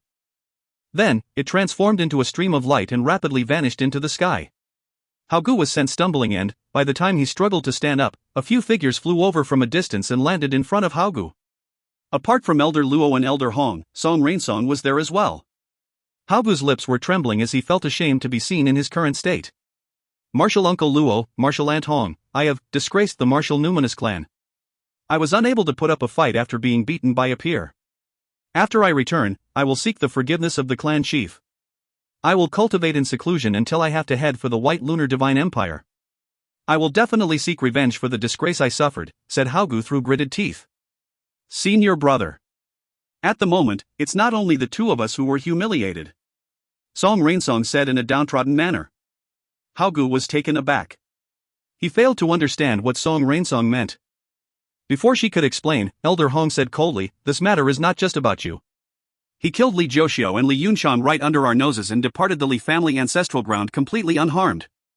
Once this is made known, not only will the Li family become a laughingstock, even our Martial Numinous clan will suffer ridicule." "Ah? He killed Li Jiuxiao?" Haogu found it unbelievable. Following that, his body faltered as his eyes filled with despair. He thought of cultivating and going to seek revenge on Yun, but he now knew that there was no hope. It was no wonder he saw such an expression on his proud junior sister. He always claimed to be a genius, but compared to Yun, the difference was like night and day. It was quite a joke to think he could get Yun to stop. If Yun really had stood there, killing him would have been as simple as slaughtering a pig. Yun has already left. He is very fast and has tunneled into the void. "We should return to Martial City immediately and report this matter," said Elder Luo. He did not say that he would pursue Yun with Elder Hong. Haogu looked at him in puzzlement before the truth hit him. Clearly, Elder Luo and Elder Hong lacked the confidence to face Yun. Furthermore, Yun had already released him. There was no reason for them to risk their lives to pursue Yun. A young warrior at the mid-stage supremacy realm had managed to make two divine lords hesitate. Haogu did not dare think about the horror Yun brought. If he continued to let Yun haunt him, even his martial heart would waver. While inside the God Advent Tower, Yun sped along while sensing his surroundings. Only when he was millions away of kilometers did he land the God Advent Tower in a mountain valley. After he walked out of the God Advent Tower, he let Wang Mu's family come out as well. At that moment, Wang Mu's family was still reveling in excitement and joy. If not for Yun, they could not even imagine how they would resist a behemoth like the Li family, much less talk about revenge. But now, Li Jiuxiao and his nephew had died at Yun's hands. "Young Master Yi, you are a benefactor of our family. And I have nothing I can repay you with," Wang Mu said as he prepared to kneel. Yun held him up and then walked to Wang Mu's wife, Yuan Ling. Although Yuan Ling had been rescued, she was still in a daze. She stood there like a woodblock and was being held up by her daughter, Xiaoxiao, and maidservant, Xing'er. That pained the hearts of the two girls. When Xiaoxiao saw Yun walk over to her mother, she seemed to realize something. Her eyes shone with a look of anticipation. Yun stretched out his hand and tapped on Yuan Ling's wrist. Soon, a black shadow appeared on Yuan Ling's arm. It rapidly coursed through her arm under her skin. Xiao Xiao involuntarily cried out in shock as she covered her mouth. As for Yi Yun, he acted quickly. Using his hand as though it was a blade, his fingers quickly slashed across Yuan Ling's arm. In a blink of an eye, a black dot landed in Yi Yun's hand. The black dot was a tiny worm the size of a bean. Although it was tiny, it had razor-sharp teeth and a hideous appearance. Yi Yun squished the goo worm to death and flicked his extended hand. A solid recovery pill that fostered one's essence flew into Yuan Ling's mouth. Sometime after Yuan Ling consumed the pill, the dazed look in her eyes gradually disappeared. She looked at Wang Mu and Xiao Xiao with great effort before saying hesitantly, "Xiao Xiao? Darling? Madam, you have awakened." Qing'er shouted joyfully. Wang Mu could not help but rush over and hug Yuan Ling. He felt a surge of emotions overwhelm him. Who could imagine that they would one day reunite, alive and well? In Wang Mu's embrace, Yuan Ling's tears flooded her face. Now that she had awakened, she began recalling all that had happened. The family instantly wailed and hugged. "Thank you, benefactor." Yuan Ling knelt down in excitement. Wang Mu and Xiao Xiao knelt down in response too. This time, Yi Yun did not stop them. He knew that if he did not let Wang Mu kneel, Wang Mu would only feel unease. "Your wife is already back to normal. She's just a little weak. A short period of recuperation will be enough. By saving you, I have also obtained what I needed. Since you have knelt to thank me, there's no need for you to keep thinking about it. Young Master Yi, might I know what you plan to do next?" "You killed the scoundrels of the Li family and held Haogu and Fairy Rain hostage. The martial Numinous clan will probably not let this matter rest," asked Wang Mu worriedly. "I will be heading to the White Lunar Divine Empire to find someone," said Yi Yun. Yi Yun had come to the White Lunar Divine Empire to seek out Lin Xintong. However, it was just too large, which resulted in him arriving at the periphery where the martial Numinous clan was. When Yuan Ling saw the longing look in Yi Yun's eyes, she realized something. She too was a person of emotion. She knew that when men had such a look in their eyes, it was most likely because of a woman. Could it be that a particular woman in the White Lunar Divine Empire was young Master Yi's lover? If you find any errors, ads pop-up, ads redirect, broken links, non-standard content, etc., please let us know. Report chapter so we can fix it as soon as possible. Chapter 1416, Nanxian Luoyue. Chapter 1416, Nanxian Luoyue. Translator, Citulin Editor, Citulin. Young Master Yi, if you would like to head to the White Lunar Divine Empire, you can do so by leaving the martial Numinous continent first. Head to the adjacent continent, the Scarlet Yang continent. It's relatively closer to the White Lunar Divine Empire, suggested Wang Mu. Scarlet Yang continent. Yi Yun jolted out of his reverie as he repeated his words. Young Master Yi, it shouldn't be difficult for you to head to the Scarlet Yang continent. There's a nearby city that isn't small in size. And in the martial Numinous continent, any large city would have a long-distance teleportation array. You can head to the Scarlet Yang continent using them, elaborated Wang Mu. Although heading to the martial Numinous clan cities posed some danger, the situation with the Li family might not have spread to Martial City yet. Also, Wang Mu had witnessed how impressive Yi Yun's disguise was. It was unlikely to be perilous for him. Okay. Yi Yun nodded and asked, "What about you? I doubt you can keep living in the martial Numinous continent any longer. It's best you leave this land as soon as possible." Yi Yun knew that Wang Mu and his family would immediately leave the perilous land even without his advice. However, he could see the adulation in Xiao Xiao's eyes. She even looked longingly at him. However, Yi Yun could not bring her with him. Yuan Ling could read her daughter's thoughts. Regardless of her daughter's wish to be a disciple of Yi Yun's or any other feelings she might have, there was an insurmountable gap between Yi Yun and her. Yuan Ling sighed inwardly and nodded respectfully. "Young Master Yi, thank you for your advice. The world is large, so there will always be some place that will take us in.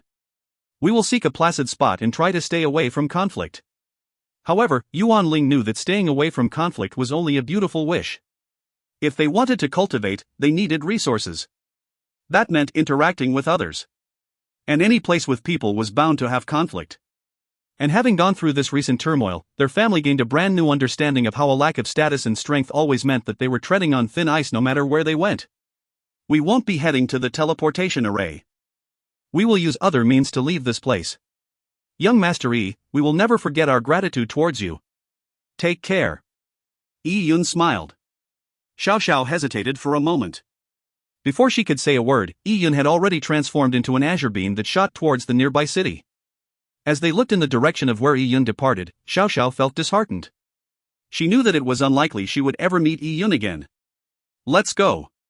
She heard Yuan Ling's voice behind her. From that day forth, their family would lead a brand new life. When Yi Yun landed, he changed his looks. He now looked like a scholar in his 30s. He had a scholastic air to him, but he did not change his cultivation level. He still gave off the aura of a mid-stage supremacy. Outside of a megacity like Marshall City, a mid-stage supremacy would be considered a hegemon. It was an existence the people would fear and revere. When Yi Yun reached the long-distance teleportation array, the surrounding warriors sensed Yi Yun's unfathomable aura. They looked at him reverently and made way for him. The guard responsible for watching the teleportation array rushed forward and asked him politely, "Senior, where would you like to go?" Despite the teleportation array being situated here, it was not an everyday occurrence to see a supremacy. Furthermore, every supremacy was not someone they could afford to offend. The guard, who was only at the Tao manifestation realm, did not dare be anything but polite towards him. Yi Yun said lightly, "I'm heading to the Scarlet Young continent." "That's easy. Senior, all you need to do is teleport to a connected city's teleportation array and then continue the process to reach the Scarlet Young continent," explained the guard. "Okay." Yi Yun nodded and walked straight into the teleportation array. He threw a spirit jade to the guard as he passed by. "Activate the array." Yi Yun did not mind which city he would go to for the transfer. All he wanted was to reach the Scarlet Young continent as soon as possible. Yi Yun did not conceal his cultivation level so as to leave the Martial Numinous continent as quickly as possible. He made the right choice. Although he had obviously cut in line, none of the warriors in line dared to utter even a word of complaint. Even the guards acted like it was only right. If Yi Yun were to really wait at the back, the warriors in front would be afraid to leave first. They would likely invite Yi Yun to leave before them. Upon thinking of this, Yi Yun stroked his chin. Usually, he would not flaunt his strength, but he was in a special situation today. Of course, he did not feel any discomfort doing it. Strength reigned supreme in a martial world after all. After 2 rounds of teleportation, Yi Yun appeared above the Scarlet Young continent. Meanwhile, news of Yi Yun spread like wildfire, making its way throughout the Martial Numinous continent. The entire Martial Numinous clan was stirred.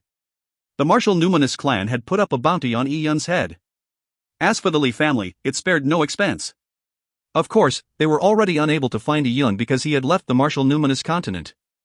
The Scarlet Young continent was one of the 7 continents of the White Lunar Divine Empire. It covered an area a little bigger than the Martial Numinous clan's territory. It was scenic with extremely beautiful landscapes. Yi Yun traveled through several teleportation arrays in the Scarlet Young continent before arriving in the capital city of the Scarlet Young continent. While heading to the Scarlet Young capital, Yi Yun learned that it was a famous flourishing city even among the 7 continents. Yi Yun went there hoping to buy some herbs to refine the next Dragon Emperor relic before he headed to the White Lunar Divine Empire. Secondly, the Scarlet Young continent had a Heaven Secrets Tower. It was the most mysterious intelligence agency in the White Lunar Goddess Empress. Yi Yun wished to use it to obtain news of Lin Xintong. Ever since he came to the 7 Desolates, he had been probing for news regarding Lin Xintong, but he soon found that people only knew that Lin Xintong had been made White Lunar Goddess Empress's personal disciple and that she had stunning talent, but nothing else. And clearly, that information did not satisfy Yi Yun in any way. Scarlet Young capital had several large medicinal clinics. After Yi Yun entered the city, he immediately headed for them. Although Yi Yun's cultivation improved at a tremendous speed, his expenditure of treasured herbs was equally immense. Therefore, he had to take every opportunity to seek out treasured herbs. "Might I ask if you have a 7-leaf wheel, a 10,000-year-old lunar wood spirit, and a luoshengzi? Even just one would do." Yi Yun retained his 30-year-old scholarly looks as he provided a list of what he needed. "Senior, I'm afraid we do not have what you need." The apothecary at the counter shook his head slowly after reading it carefully. Yi Yun did not look disappointed. He was already prepared for that answer. The rarity of the herbs he needed only got worse. In fact, this was the 3rd medicinal clinic he had visited. He had bought some of the more commonly encountered herbs from the first 2 stores. However, he failed to find a single strain of the herbs he needed to use as the primary herb. These herbs are mostly priceless. Few medicinal clinics will list them for sale. However, I do know that the Nanshan family clan might have some. They enjoy collecting all sorts of treasured herbs, but they might not offer them for purchase. "Oh? The Nanshan family clan?" Yi Yun's heart stirred. "Yes, the old madam of the Nanshan family clan comes here in the afternoon every 10 days. She always comes to collect a prescription from our spring return medicinal clinic. Feel free to wait, since today is the day when the old madam will collect the herbs. The apothecary described this in detail since he noticed Yi-Yun's high cultivation level. Yi-Yun nodded. Thanks. He meditated for 2 hours before he heard light, hurried footsteps. Yi-Yun looked up and saw a blue-dressed girl walk into the medicinal clinic. Beneath a veil, her face was enveloped by a halo that prevented others from discerning her facial features. Although Yi-Yun could easily penetrate his perception into the halo, he naturally did not commit such a rude act. He continued his meditation. But at that moment, Yi-Yun opened his eyes again when he heard a sudden voice with bold undertones. Miss Luoyue, is old Madame Nanxian not coming? Please have a seat and wait a moment. We'll bring over your pills immediately. The person who spoke was a middle-aged man with an extraordinary aura. He came down from Spring Return Medicinal Clinic's upper floor. Clearly, he was here to specially welcome Miss Luoyue. After the attendant at the door greeted him as manager, he took his leave. This made Yi-Yun realize several things. Clearly, Miss Luoyue, or in a way, the Nanxian family clan, enjoyed a very high status in Scarlet Yang Capital. This was probably why the largest Spring Return Medicinal Clinic in Scarlet Yang Capital treated the girl with such importance. And in comparison, despite having a mid-stage supremacy cultivation level, he was only attended to by an apprentice. He just received a little more respect. Although the blue-dressed girl wore a veil, the eyes she exposed looked like limpid waters. There was something melancholic about them that made her endearing. Her figure looked soft and ethereal in a way that had a hint of an aloof charm. However, she looked like a gust of wind could blow her away because of her delicateness. Behind her was a maidservant as well as an elder with a thick aura. He wore a beige robe and wore a half-mask. He looked like he was walking but his feet did not touch the ground. When Yi-Yun observed him carefully, he realized that the man was not floating in mid-air. Instead, he looked like he was walking in an alternate dimension. He was definitely an expert in spatial dimension laws. There's no need, alchemist Feng. I'll just wait here. By the way, I have also brought all the herbs needed for the next batch of pills. They are all in the interspatial ring. The blue-dressed girl's voice sounded hollow. With a gentle nod, the maidservant handed the middle-aged man an interspatial ring. Although many people were astounded by her bearing and beauty, they knew of her elevated status and chose not to even take a second look at her. Yes, the pills refined this batch are enough to last you half a month.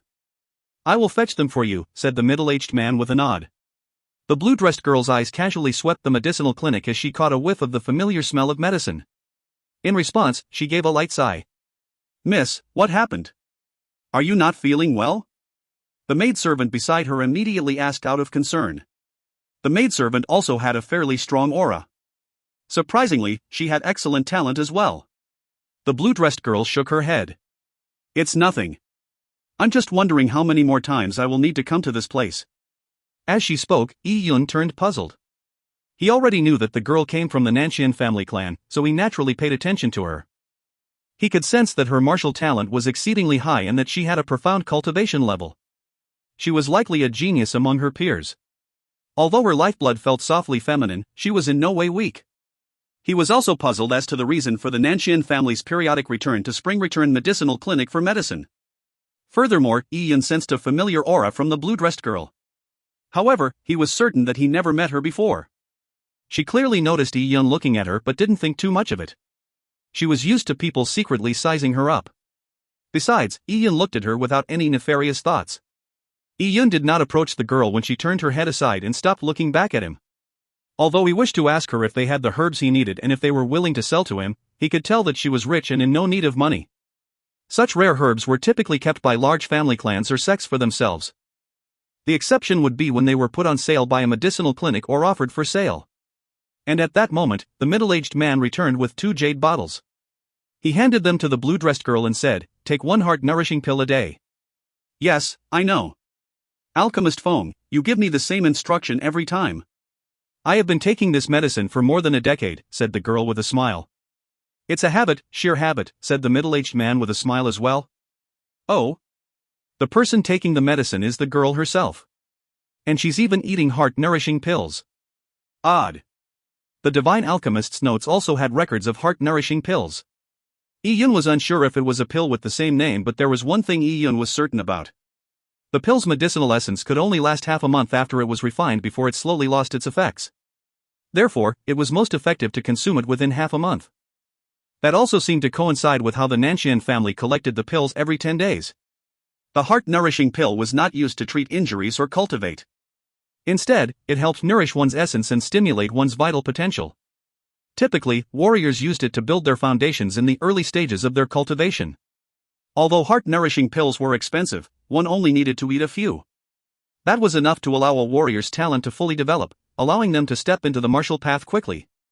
It was not odd for geniuses of a large family clan to eat heart-nourishing pills. But from what the girl just said, she had been eating them for more than 10 years. Why was she eating heart-nourishing pills that solidified her essence and built her foundation for more than 10 years? Eating about 8 pills was the limit. Any more and it would stop having an effect. As Yun was considering the problem, he saw the blue-dressed girl receive the heart-nourishing pills. After thanking Alchemist Feng, she left with her maidservant and the masked elder in tow. Yun stroked his chin and followed them. He still had herbs he wanted to purchase from the Nanxian family clan. However, just as Yun took a few steps forward, the maidservant turned around the moment he crossed the Spring Return Medicinal Clinic's door. She had long noticed that Yun had been staring at her mistress. She had seen many young masters take a liking to her mistress, but all of them acted reservedly. Furthermore, the man had been watching her mistress's purchase of the pills the entire time. He did not even conceal his watchful gaze. Now that they had stepped out, he had followed them. "Might I ask if there is something you want?" asked the maidservant. Her eyes flickered with a faint look of displeasure. "If you find any errors, ads pop up, ads redirect, broken links, non-standard content, etc., please let us know. Report chapter so we can fix it as soon as possible." Chapter 1417, Wispy Black Hair. Chapter 1417, Wispy Black Hair. Translator, Cetulin Editor, Cetulin. Yun had waited 2 hours at the medicinal clinic specially for the Nanxian family clan. Since he was seeking their help in buying rare herbs, he did not mind the maidservant's attitude and perspective. "Sorry if I'm imposing. Does your esteemed family have any of these 3 herbs, a 7-leaf wheel, a 10,000-year-old lunar wood spirit, or a luoshengzi? If you do have them, I wish to purchase them from your family," asked Yun politely with a smile. The maidservant's look of displeasure intensified. Their Nanxian family clan did not do business. It was truly imposing to suddenly follow them and ask such a question. Just as she opened her mouth to reject him straight out, the blue-dressed girl stopped in her tracks and turned her head over. She looked at Yun with her limpid eyes. She had noticed Yun looking at her previously, but she did not share the same thoughts as the maidservant about Yun wanting to court her. She was always very keen and perceptive. She could tell that Yun did not have any such thoughts from the way he looked at her. "You wish to purchase those herbs from me?" The blue-dressed girl's voice flitted over like a gentle breeze. It sounded ethereal and pleasant. Yun sensed something familiar about the girl. Strange. Yun was puzzled. "That's right. The herbs are very difficult to purchase and I'm in urgent need of them. I heard that your esteemed family gathers many herbs and approached you to inquire," he said with a nod. The blue-dressed girl revealed a faint smile. Although her face was enveloped by a halo, preventing others from seeing her true looks, it still managed to instill the feeling that her smile was definitely beautiful. "My family does not have the 7-leaf wheel or the luoshengzi, but it does have the 10,000-year-old lunar wood spirit," said the blue-dressed girl. Yun immediately looked pleasantly surprised. The apothecary from Spring Return Medicinal Clinic was right. The Nanxian family clan did have a deep heritage. It actually had such a rare herb as claimed. The masked elder suddenly said, "Mississippi." He had a solemn expression and a reproachful look in his eyes. However, when he looked at Yun, he immediately turned a lot colder. "Sorry, our family's herbs are not for sale. I will offer a reasonable price," said Yun with a frown. He felt that the blue-dressed girl was not being perfunctory with him.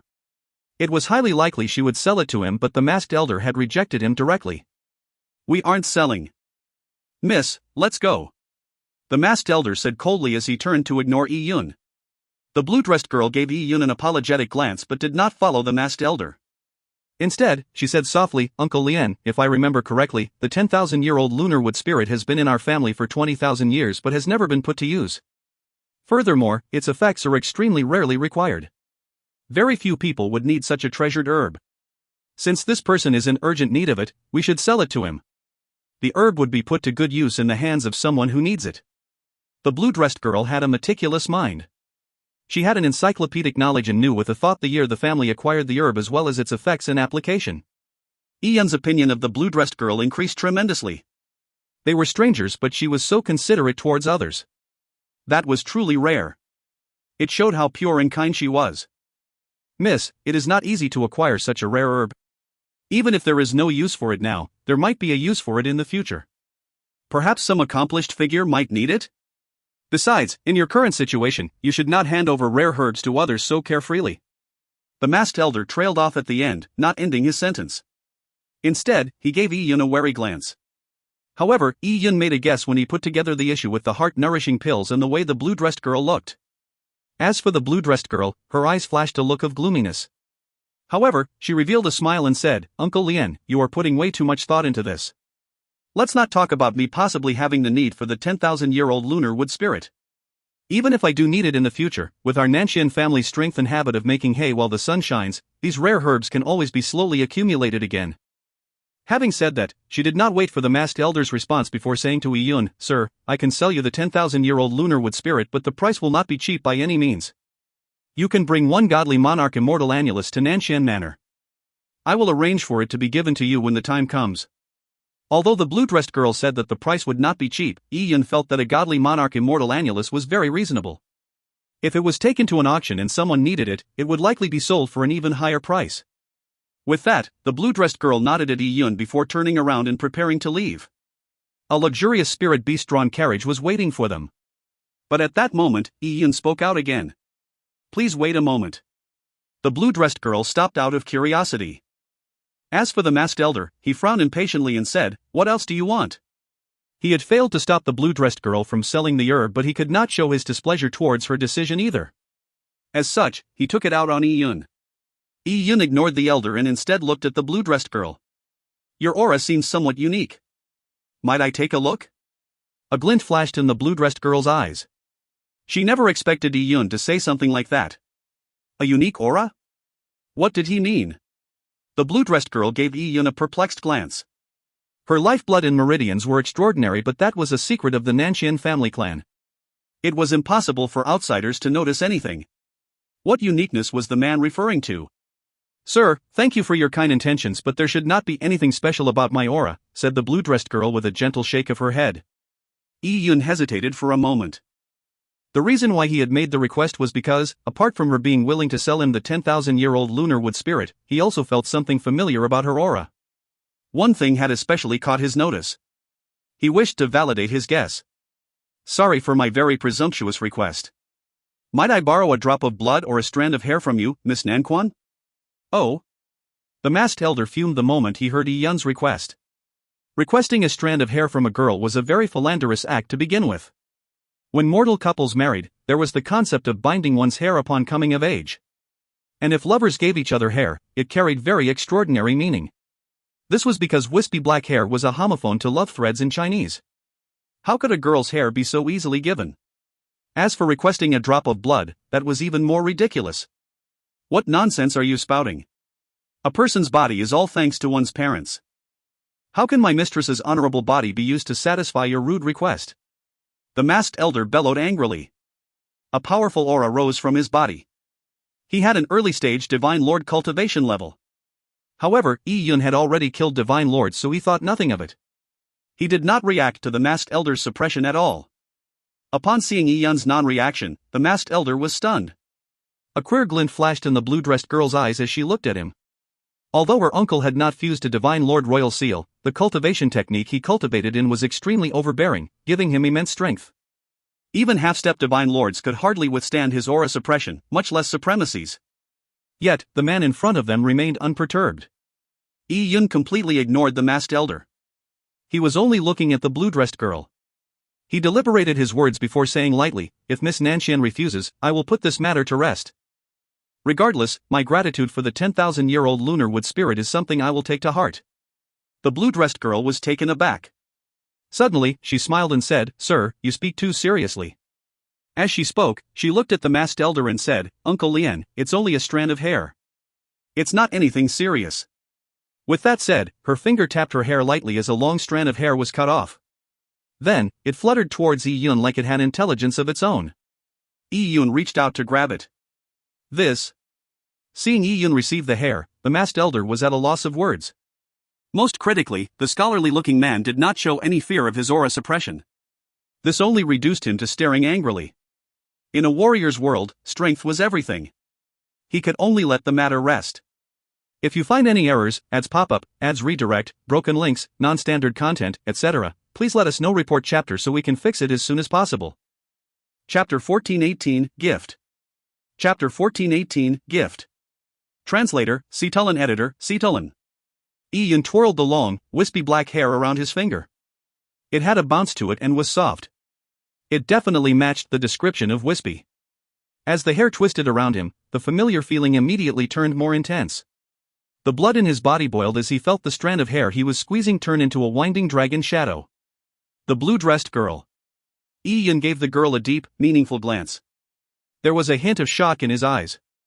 He had a clear feeling that the girl in front of him was not human. Her lifeblood and strange aura all imply that she's likely an ancient fae. At least more than half her body is that of an ancient phase. Ian was stunned by this. The beloved daughter of the Nanshan family clan was actually an ancient fae? At that moment, the blue-dressed girl looked curiously back at Ian. She could clearly sense the sudden appearance of a boundless and dense aura, one that was somewhat familiar to her. But at that moment, the masked elder and the maidservant failed to sense the changes in Ian's aura. The masked elder was simply staring coldly at Ian with more than a little impatience. Ian had been holding that strand of hair for 15 minutes. He absolutely refused to believe that Ian could figure out anything meaningful from a strand of hair. Finally, the masked elder snorted coldly and said, "How long do you plan to keep looking at it? Stop trying to act mysterious. What did you discover from my mistress's hair? Are you going to tell me that she has contracted some unknown illness?" Uncle Lien. The blue-dressed girl held the masked elder back. Her eyes were trained silently on Ian like bright stars. "Sir, if you sense any problems, just tell me straight." Ian sighed for a moment before asking, "Might I ask why you have been eating heart-nourishing pills for so many years?" "That matter is none of your business. Didn't you want a strand of my mistress's hair? Can't you tell enough from that? If not, then what was the point of wanting the strand of hair?" The masked elder's voice was filled with sarcasm. He guessed that Ian had heard the conversation between the blue-dressed girl and alchemist Foam and believed that it gave him enough information to act on.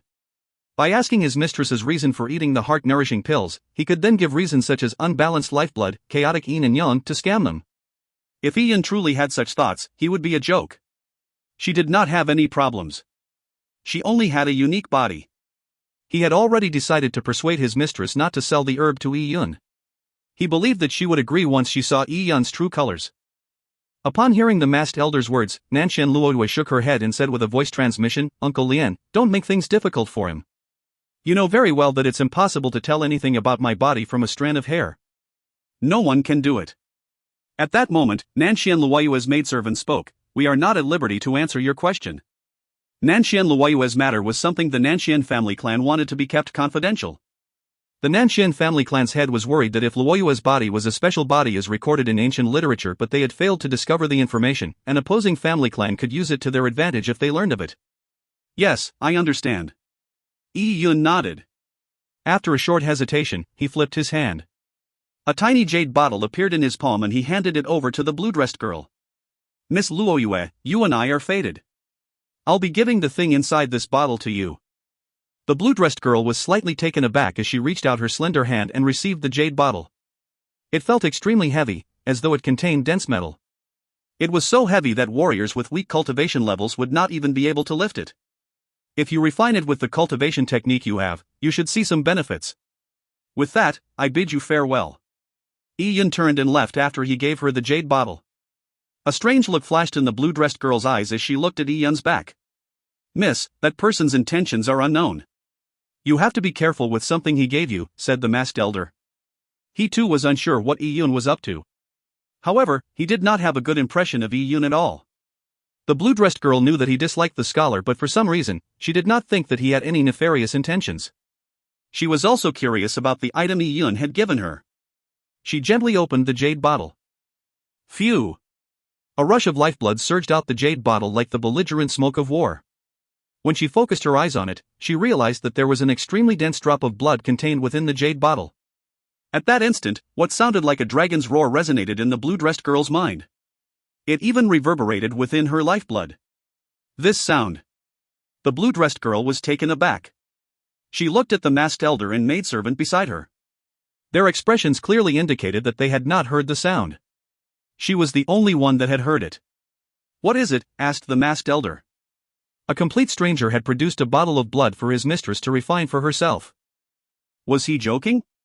Ignoring the wealth and the deep heritage the Nanshan family clan had, as well as how it was a powerful faction that had encountered countless formidable foes, even in the mortal world, if an ordinary person were to meet a complete stranger who gave them a bowl of water, not many people would dare to drink it. "Miss, give this to me. I will assess it." The blue-dressed girl hesitated for a moment but did not give it to him. She flipped her hand and stored the bottle of blood away. "Miss, by doing that, don't tell me you actually wish to refine it for yourself?" The masked elder looked at the blue-dressed girl in shock. He had watched her grow up and knew her character. She was definitely a cautious person. Why was she so trusting of a stranger now? The blue-dressed girl did not elaborate. She could sense that the blood was extraordinary. It had created an inexplicable sense of resonance with her own lifeblood. Since she was born, there were many strange aspects to her. She grew at a rate much slower than other children. She barely looked like a toddler after 30 years. It took her 100 years to look like a young girl. Her cultivation talent was excellent. Be it her nomological insights or strength, she far exceeded her peers. But strangely, when she cultivated to the Dao Palace realm, she realized that she could not condense a stable Dao Palace. Her cultivation level would slowly deteriorate for unknown reasons. The Nanshan family clan checked her body but found no problems. They never did find the cause of the problem. One day, an alchemist master prescribed heart-nourishing pills for Nanshan Luoyue so as to stabilize her essence, preventing her cultivation level from dissipating. The heart-nourishing pills were indeed effective, but the pills could not be eaten forever. It was not that the Nanshan family clan could not afford them. It was that, in recent years, Nanshan Luoyue realized that the effects of the heart-nourishing pills were no longer as strong as they were before.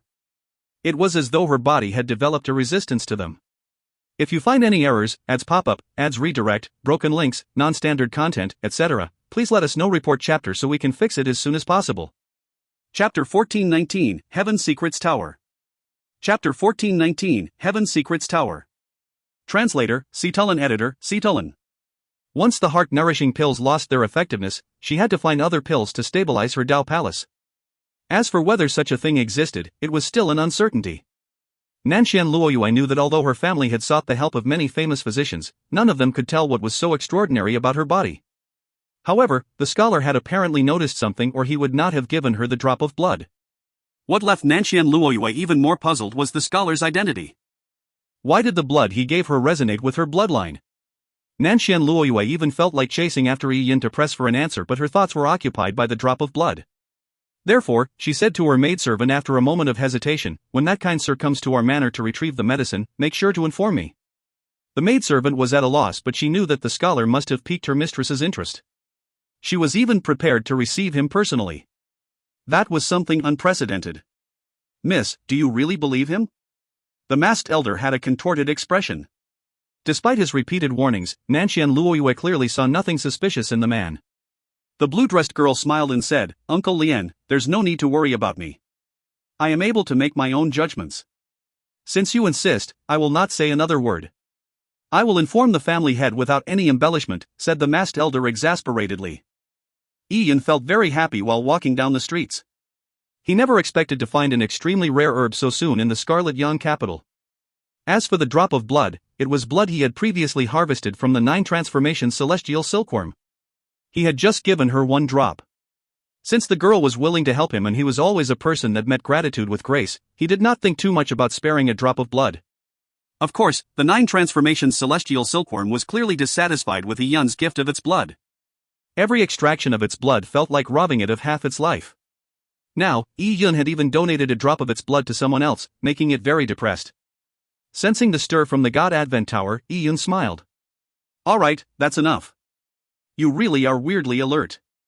You normally sleep like a dead pig, but you immediately know when I use your blood. Some of the herbs I bought this time are for your sake as well. In time to come, you will likely be able to evolve into your 3rd form." Yun took out 2 herb strains and threw them into the God Advent Tower. Although they were not really rare or valuable, they were sufficient to make up for a drop of blood. The 9 transformations celestial silkworm immediately stopped protesting after receiving the 2 herb strains. It chomped down on them and fell asleep satisfied after finishing the herbs. As for Yun, he gently heaved a sigh of relief. He was someone who already spent lots of money on resources. And now, he was rearing a glutton which only ate rare treasured herbs. This Nanshan Luoyue sure is interesting. It seems she herself is unaware of her own body's situation. She's an ancient fae of the dragon race. However, her ancient fae bloodline has been sealed by a particular mystic technique. Despite having an ancient fae's body, she has become human. She even cultivates in human-based cultivation techniques. If I had not cultivated the Dragon Emperor technique, allowing me to be exceptionally sensitive to dragon bloodlines, I would not have been able to sense Nanshan Luoyue's ancient fae body. Fae and humans had their own paths. It was naturally problematic when ancient fae cultivated in human cultivation techniques. However, Yi Yun had to carefully check the girl's body to know the actual problem. However, considering the way the masked elder looked like he would eat him up at any moment, Yi Yun knew that would be impossible. If he had raised the idea, the elder would have definitely gone mad. Furthermore, Yi Yun had only did it as a way to thank her in passing. He would not deliberately do something that only spelled trouble. As he pondered, Yi Yun stopped in front of a tall building. The building was the second reason he was here, Heaven Secrets Tower. As the most famous intelligence agency in the White Lunar Divine Empire, any news that was available to the Heaven Secrets Tower could be obtained if the right price was paid. Yi Yun stepped into the Heaven Secrets Tower and took a glance at the levels of intelligence one could obtain from the Heaven Secrets Tower. He went for the highest level and soon found that, regardless of what was asked, it required a sizable sum. Some of the more valuable news even cost several godly monarch immortal annuli. The highest level of the Heaven Secrets Tower had a total of 3 rooms. Every room was isolated within an array formation. It was impossible to probe the situation within. What would you like to know? The room was empty except for a simple wooden table in the middle. Seated to the side of the table was a short and tiny old woman. She wore a red cloak that covered her eyes.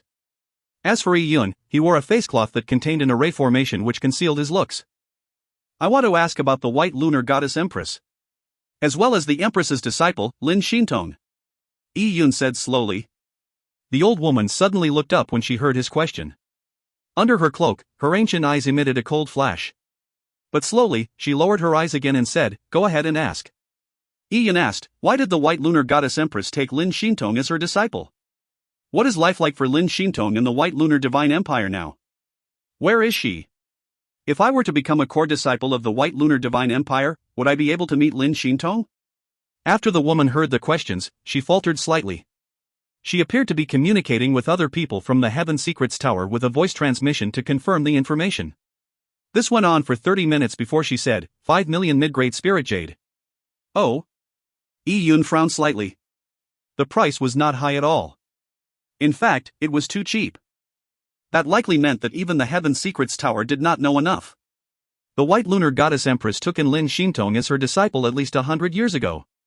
Rumors say that the White Lunar Goddess Empress was traveling the 12 Empyrean heavens with her soul and chanced upon Lin Shintong, taking her in as a personal disciple. As for the reason, it is unknown. Perhaps it was because Lin Shintong's talent is outstanding. After all, she managed to become famous in the sinkhole in just over 100 years. There is no one her age that can match her.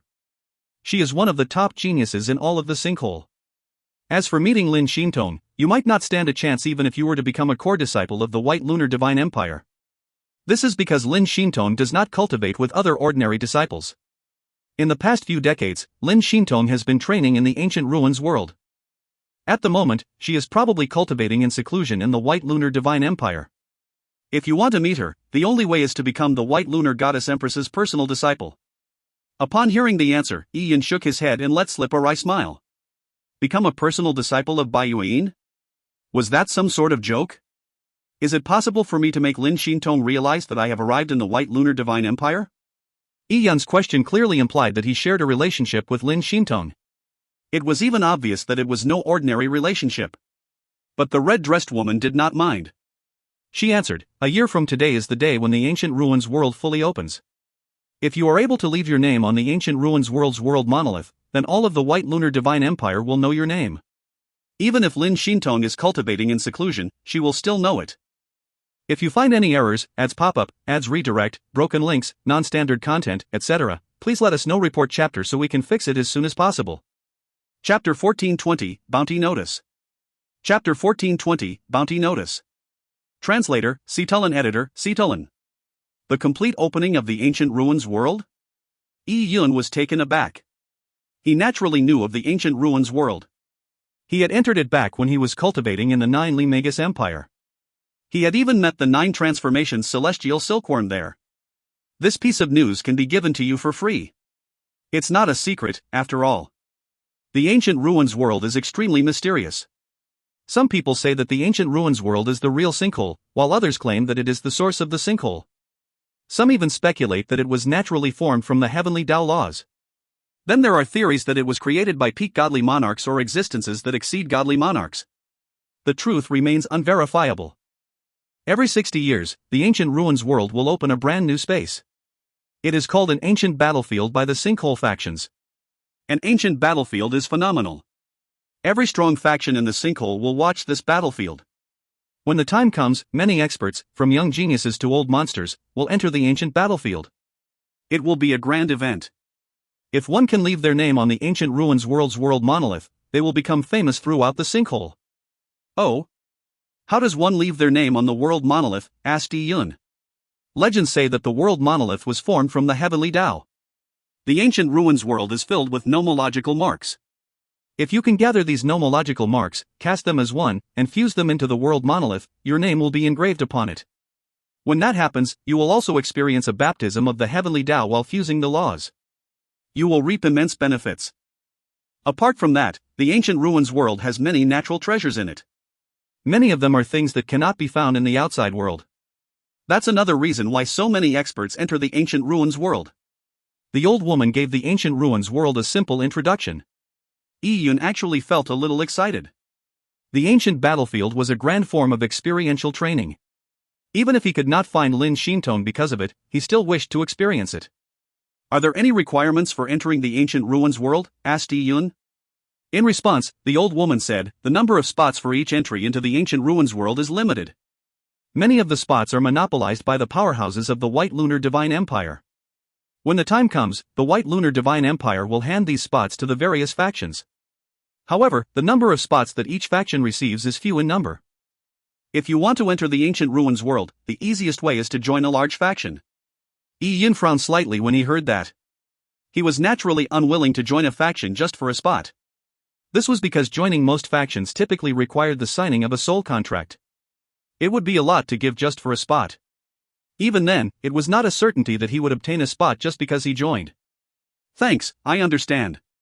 Yi Yun paid her the spirit jade after thanking her. Although he did not obtain any truly sensitive information from his inquiry, he was already very satisfied. The moment he stepped out of the Heaven Secrets Tower, his footsteps came to a sudden halt. He saw a large notice board by the Heaven Secrets Tower's entrance. On it were various pamphlets of different shapes and sizes. One of them was a bounty notice and the target was none other than him. It was a red-color bounty with his face plastered across it. As long as legitimate clues were provided, one could obtain a reward of 3 godly monarch immortal annuli. If he was killed, the reward was 10 times higher. If he was captured alive, not only would 30 godly monarch immortal annuli be rewarded, one would also be given a pill that could aid a divine lord's rise in cultivation level. Displayed above the bounty notice was none other than the Martial Numinous clan's emblem. They were truly persistent. Yi Yun never expected that, shortly after stepping foot into the Scarlet Young continent, the bounty notice for his head would arrive closely after him. From the looks of it, the Martial Numinous clan was truly enraged. In addition, Li Qijian had quite some say in the Martial Numinous clan. In order to kill him, they were truly not sparing any expense. It was even possible that Li Qijian had come to the Heaven Secrets Tower himself. He probably had asked them for information on Yi Yun, something that the Heaven Secrets Tower likely did not have. With that, his coming to the Heaven Secrets Tower was quite a dangerous move. Thankfully, not only had he disguised himself, he had also worn a facecloth that concealed his looks. And knowing the Heaven Secrets Tower, they would not invade the privacy of their customers by probing underneath the facecloth. Senior, are you interested in the contents of this notice? The person responsible for the notice board was a Dao Palace Realm warrior. When he saw Yi Yun's mid-stage supremacy cultivation level, he believed that he had gotten a good catch. If any of the bounties on the notice board were turned in, he would receive a sizable commission. Yi Yun pointed at his bounty notice and asked, isn't the Martial Numinous clan from the Martial Numinous continent? Why do they have a bounty notice here in the Scarlet Young continent? If I take this mission, wouldn't I have to head to the Martial Numinous continent to complete it? It's just the pursuit of a supremacy. Is there a need to plaster bounty notices all across the White Lunar Divine Empire? Aren't they making a mountain out of a molehill? It seems you aren't aware. The Dao Palace Realm warrior shook his head. This Yi Yun is here in the Scarlet Yan continent. Oh? Yi Yun was alarmed, but he did not reveal any look of surprise.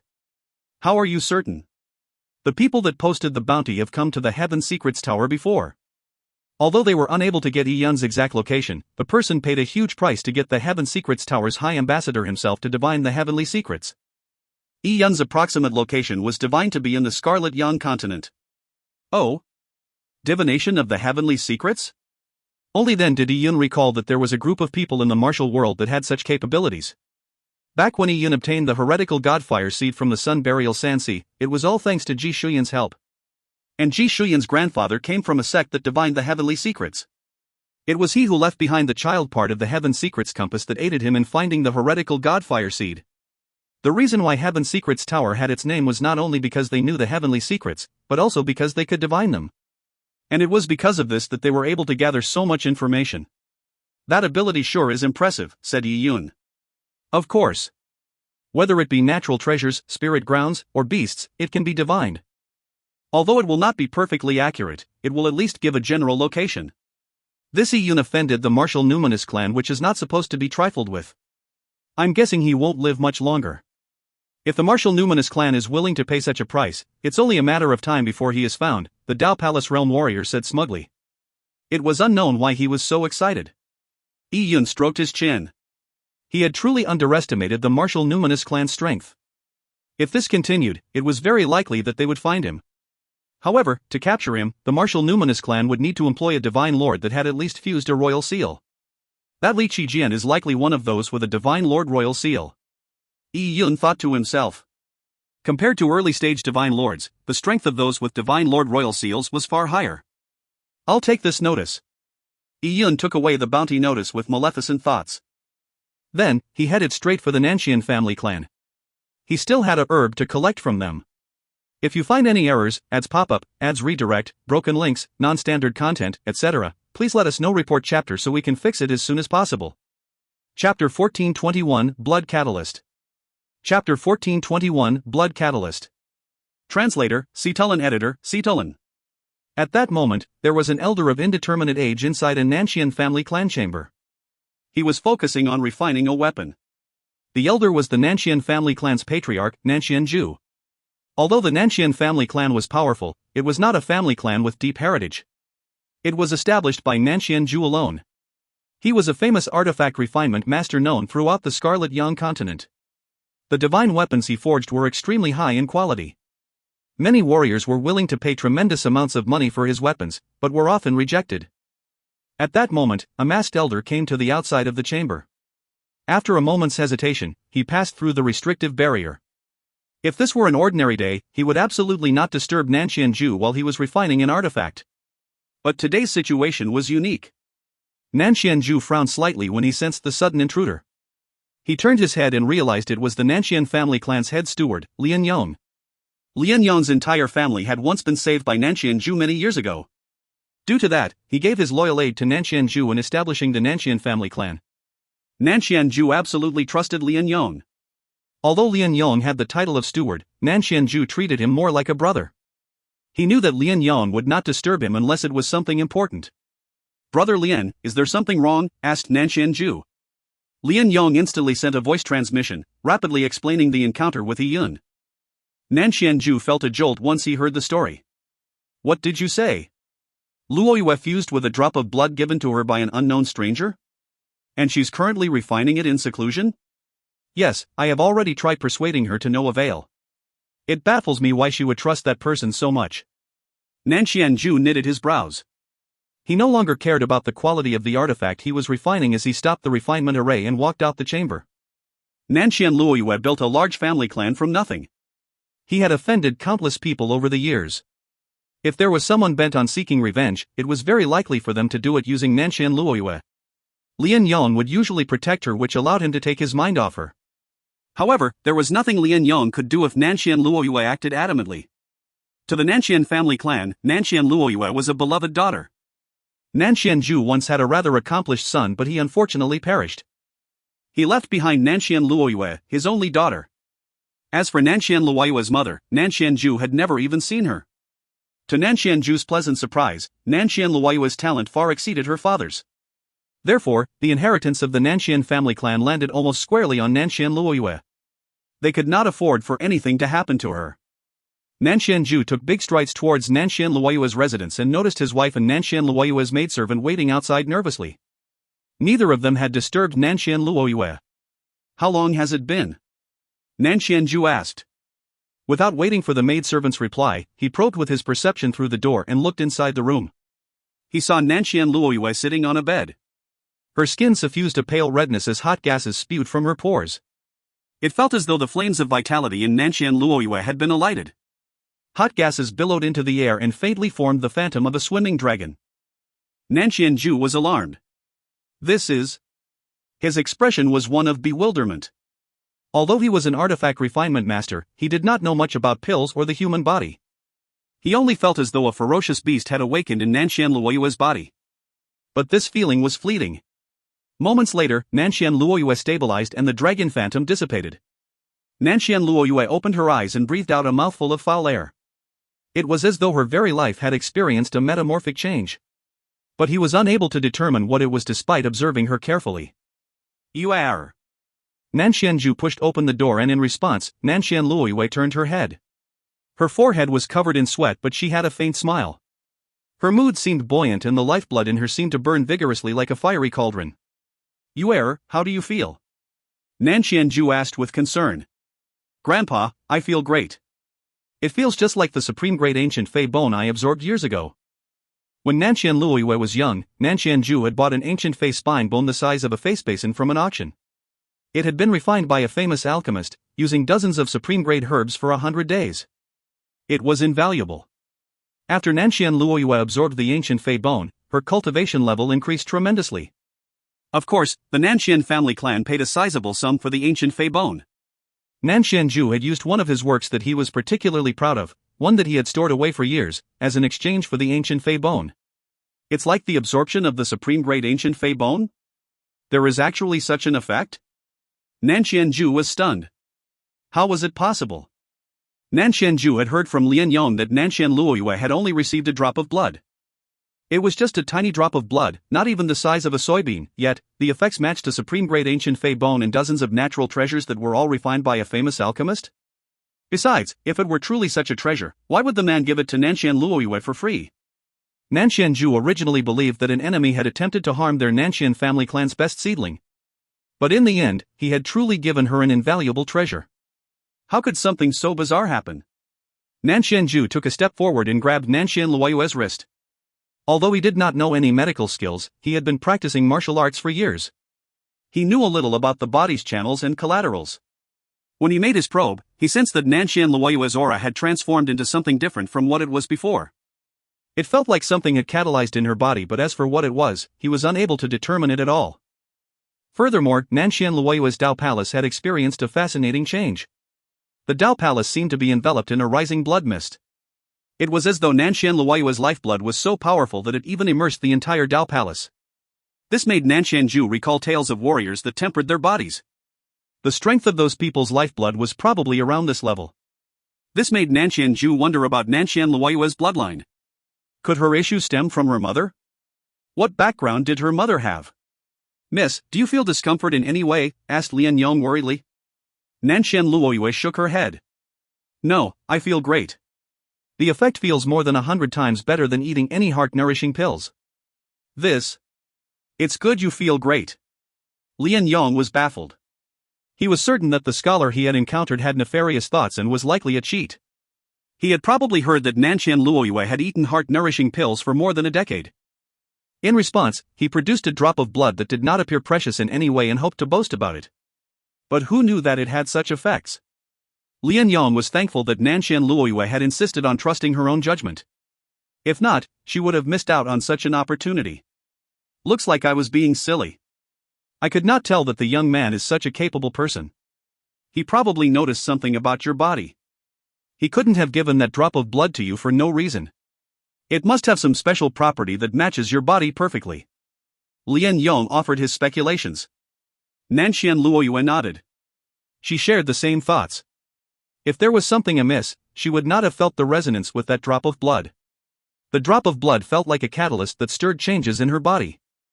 However, it still fell short of fully stabilizing her Dao Palace. It was unknown what sort of changes her body would experience if she received another few drops of blood. Of course, that was only Nanshan Luoyue letting her thoughts run free. Ian probably did not have that many drops of the precious blood. She did not know how valuable the drop of blood was either. But it was obvious to her that the 10,000-year-old lunar wood spirit was insufficient as a trade. Thinking back to how she planned on selling it to Yun at the market price, she felt a little ashamed. He had already given her such a precious drop of blood, but she was actually taking money from him. I heard that the kind sir also requires a 7-leaf wheel in the Luoshengzi, said Lian Yong suddenly. Nanshan Luoyue nodded. Yes, but we do not have those 2 herbs in our stores. That kind sir did give me such a rare opportunity. Grandpa, is it possible for you to help him find them? It's only necessary. Nanshan Ju nodded. His family clan still had quite a good social network. It was mainly because he was an artifact refining master. Many people had requests for him. It was not difficult if he truly wanted something found. If that person still has more drops of that blood, perhaps we can buy a few drops from him. He probably doesn't have any left. Lian Yong shook his head. This kind of blood is a rare treasure of the world. It's likely very difficult to obtain. He must have given it to us because he was in urgent need of the herb. Lian Yong's words were reasonable, but he had no idea that the drop of blood had been extracted from the 9 transformation celestial silkworm's body. The little guy did not look large in size, but the vigor in its blood resembled that of a true dragon. Extracting 1 drop of blood was a fairly trivial matter. As they conversed, a spark lit up in front of Lian Yong's eyes. It was the light of a voice transmission talisman. Lian Yong's eyes lit up as he said, "It's that sir that gave the blood. He has come to us to buy the herb. If you find any errors, ads pop-up, ads redirect, broken links, non-standard content, etc., please let us know. Report chapter so we can fix it as soon as possible." Chapter 1422, Nanshan Manor. Chapter 1422, Nanshan Manor. Translator, Situlin. Editor, Situlin. The Nanshan family clan's manor was located south of Scarlet Yan capital. It was situated on the Best Spirit Mountain in the southern region and spanned a large area. Its size was almost equivalent to a city. There were tall walls erected around it, and all sorts of rare vegetation could be seen peeking out of the walls, their pleasant fragrance filling the area. In fact, with the Nanshan family clan's power, it would have been easy to establish a manor in the most flourishing district in the Scarlet Yan continent. However, Nanshan Ju enjoyed peace and quiet, which was why he chose the mountain to the south. As there was a spiritual root located under the ground, the spirit energy in the region was extremely rich. The Nanshan family clan even planted a special herbal garden and augmented it with array formations. In it was all sorts of spiritual vegetation that contended in beauty and fascination. And elsewhere, there was an earth-fire dragon root that was used by Nanshan Ju for his artifact refinement. When Yun arrived above the Nanshan family manor, he swept it with his perception. He marveled at how rich of a wonderland it was. It was extremely apt for being the base of a manor. Who's there? Flying his band within 50 kilometers of our Nanshan family clan. Quickly descend. Yun did not conceal his aura. His mid-stage supremacy cultivation level was very eye-catching. From afar, a Nanshan family clan expert noticed Yun approaching and came forward. He was a slightly plump middle-aged man. Although his cultivation level had reached the supremacy realm, his foundation appeared rather normal. "I'm here to purchase a 10,000-year-old lunar wood spirit. I have already received permission from Miss Nanshan Luoyue. So it's you." She did mention it. The middle-aged man was Nanshan Luoyue's elder cousin, Nanshan Chanyue. He was very protective of his cousin and he was aware of the sale of the 10,000-year-old lunar wood spirit. Although Nanshan Luoyue had agreed to it, but he was against the idea. Besides, he could tell that Uncle Lien did not wish to do the sale. "I'll escort you to the guest hall where you can wait." Nanshan Chanyue's voice sounded a little cold.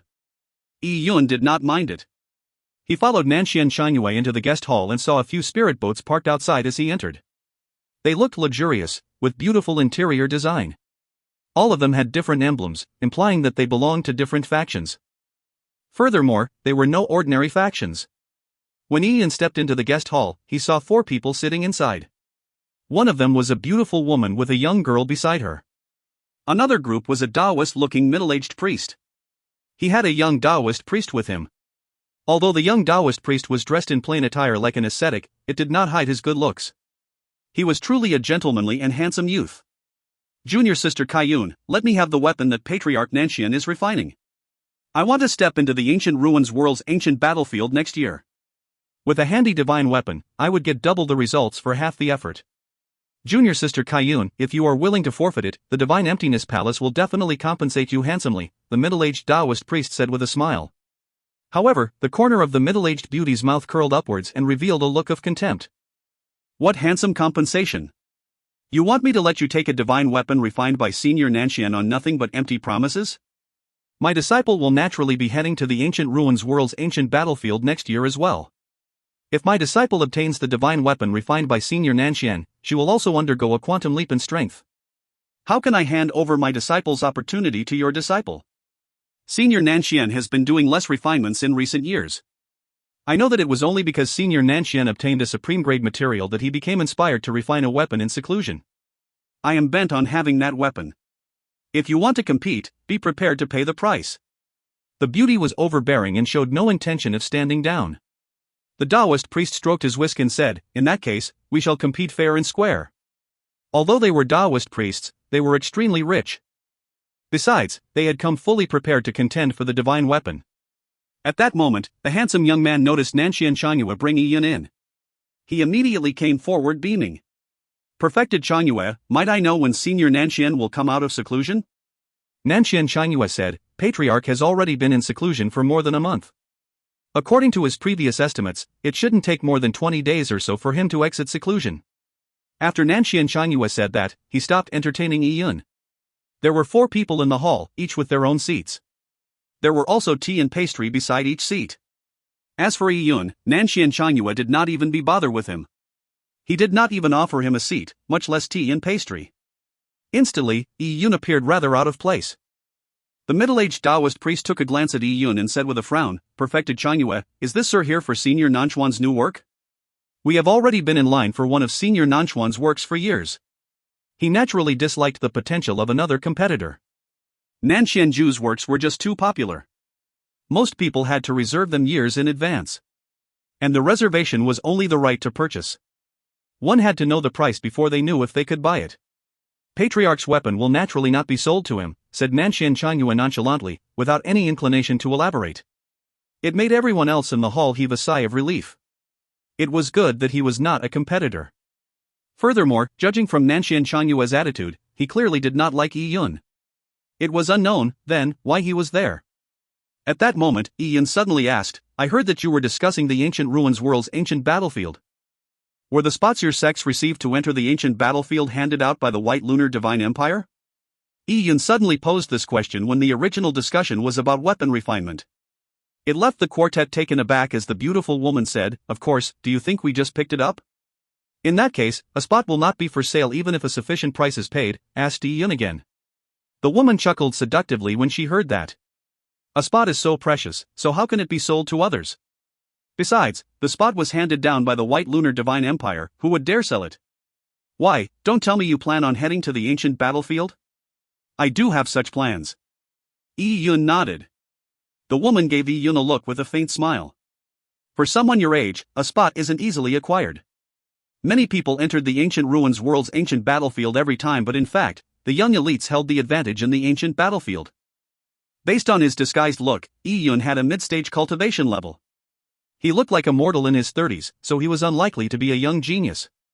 Even if he could head to the ancient battlefield, he seemed unlikely to attain much. Yun smiled without answering. He had only asked in passing to confirm his guesses.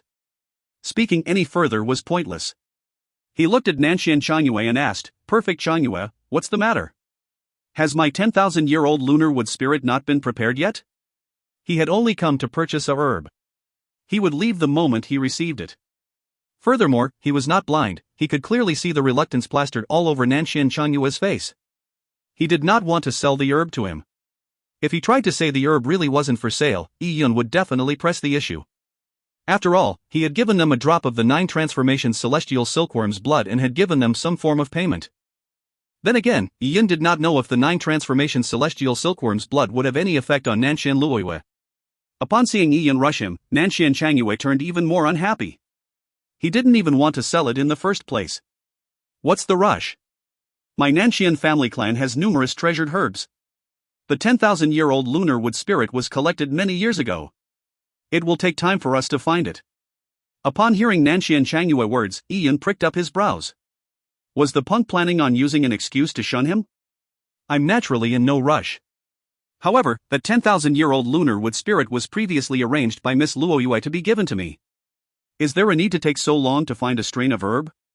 Upon hearing Ian mention Nanshan Luoyue, Nanshan Changyue turned even more displeased.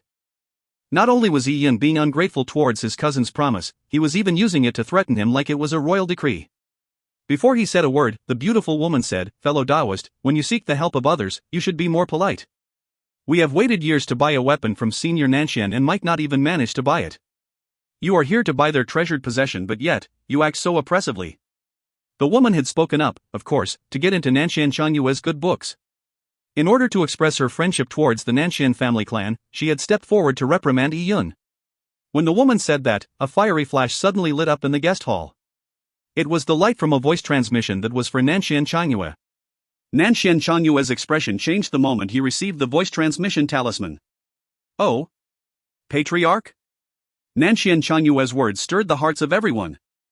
Nanshan Ju had exited seclusion? Nanshan Changyue had just said that Nanshan Ju would take another 20 days to exit seclusion. Why was he already out? Had he already refined the supreme-grade material into a peerless divine weapon? The quartet were feeling puzzled when they heard a series of footsteps coming from outside. Then, they heard Nanshan Ju's voice with bold undertones. "Ha, friend, for you to come from afar, you must have waited long. I'm truly sorry for my lateness and poor hospitality." With that said, a white-robed elder of indeterminate age walked into the guest hall beaming. Behind him was the silver-masked elder and an extremely beautiful girl with fair skin that suffused a healthy pink glow. She was none other than Nanshan Luoyue. "Patriarch, Uncle Lien. Luoyue, why are you all here?" Nanshan Changyue was stumped. He was most perplexed about Nanshan Ju. The divine weapon was only about 70% done, but he had already exited seclusion. That could decrease the quality of the weapon by 1 tier. Nanshan Ju nodded when he saw Nanshan Changyue. Although Nanshan Changyue's talent was ordinary, he handled the miscellaneous family matters diligently. And at that moment, the beautiful woman and the Taoist priest, as well as their disciples, immediately stood up. They never expected Nanshan Ju to come personally. One had to know that even when a weapon was done refining, Nanshan Ju would not necessarily appear to do the trade himself. The beautiful woman smiled and said, "Patriarch Nanshan, that's very polite of you. We have not waited for long. Besides, haven't you been refining the weapon in seclusion? It's only normal that you can't extend your hospitality, so how can you be blamed?" However, the woman never expected that Nanshan Ju's eyes would just sweep past them. He seemed to pause for a moment of thought before recalling their identities. Then, he said with a faint smile, "Oh, are you here too?" The woman's voice paused instantly. Her beaming smile that looked like a blossoming flower froze as well. She even felt her face burning. She realized that Nanshan Ju was not talking to her. But immediately, she continued maintaining her somewhat awkward smile and said, "That's right. We have been waiting for the successful refinement of your divine weapon." As she said this, her thoughts raced. She recalled Nanshan Ju's gaze. He was clearly not looking at them but at the middle-aged scholar who had not been welcomed. Back when she saw Nanshan Ju's passionate smile, she should have noticed something amiss. When had he ever been so affectionate towards people like them? He was clearly there for the middle-aged scholar. But from the attitude Nanshan Changyue had, the man did not appear to be an honored guest. The mood in the guest hall turned awkward once again. When Nanshan Ju saw Ian standing in a corner, he immediately frowned. "Changyue, why didn't you offer our guest a seat?" Nanshan Changyue was momentarily unable to react. He looked at Yun in a daze and suddenly realized that Nanshan Ju's words upon entering the hall were meant for Yun. It was not that he was slow but that his thoughts were revolving around the question of Nanshan Ju's exiting of seclusion. He had missed the implications of Nanshan Ju's words. Now, on second thought, since when had the patriarch been so polite to others? Those that came to seek the patriarch's works were all polite, bringing sizable gifts. And towards these people, Nanshan Ju would rarely be more than indifferent, much less greet them personally. This mid-stage supremacy had actually made Nanshan Ju welcome him personally with such a polite greeting. It was even possible that Nanshan Ju had exited seclusion because of this matter. To welcome the scholar, he was willing to let the weapon he was refining drop in grade. What was happening? Nanxian Shangyue was flabbergasted. He even forgot that Nanxian Zhu was reprimanding him. Noticing Nanxian Shangyue's inaction, Nanxian Zhu's brows knitted tighter. What are you waiting for? Ah! Nanxian Shangyue snapped out of his daze. Oh, okay. Seeing his patriarch unhappy, Nanxian Shangyue quickly prepared a seat and tea for Yi Yun. He was still feeling baffled about everything that was happening. Take out the Raven Jade Shangjing tea. Why are you so muddle-headed today? Seeing Nanxian Shangyue offer ordinary tea for guests, Nanxian Zhu said this with greater displeasure. Nanxian Shangyue would typically be able to read the situation, so why did he appear so clumsy today? Yes, I'll fetch it now. Nanxian Shangyue changed the tea leaves with a bitter face. Nanxian Zhu was a tea lover. The few bags of Raven Jade Shangjing tea were Nanxian Zhu's prized collection for millennia. Even he rarely drank it.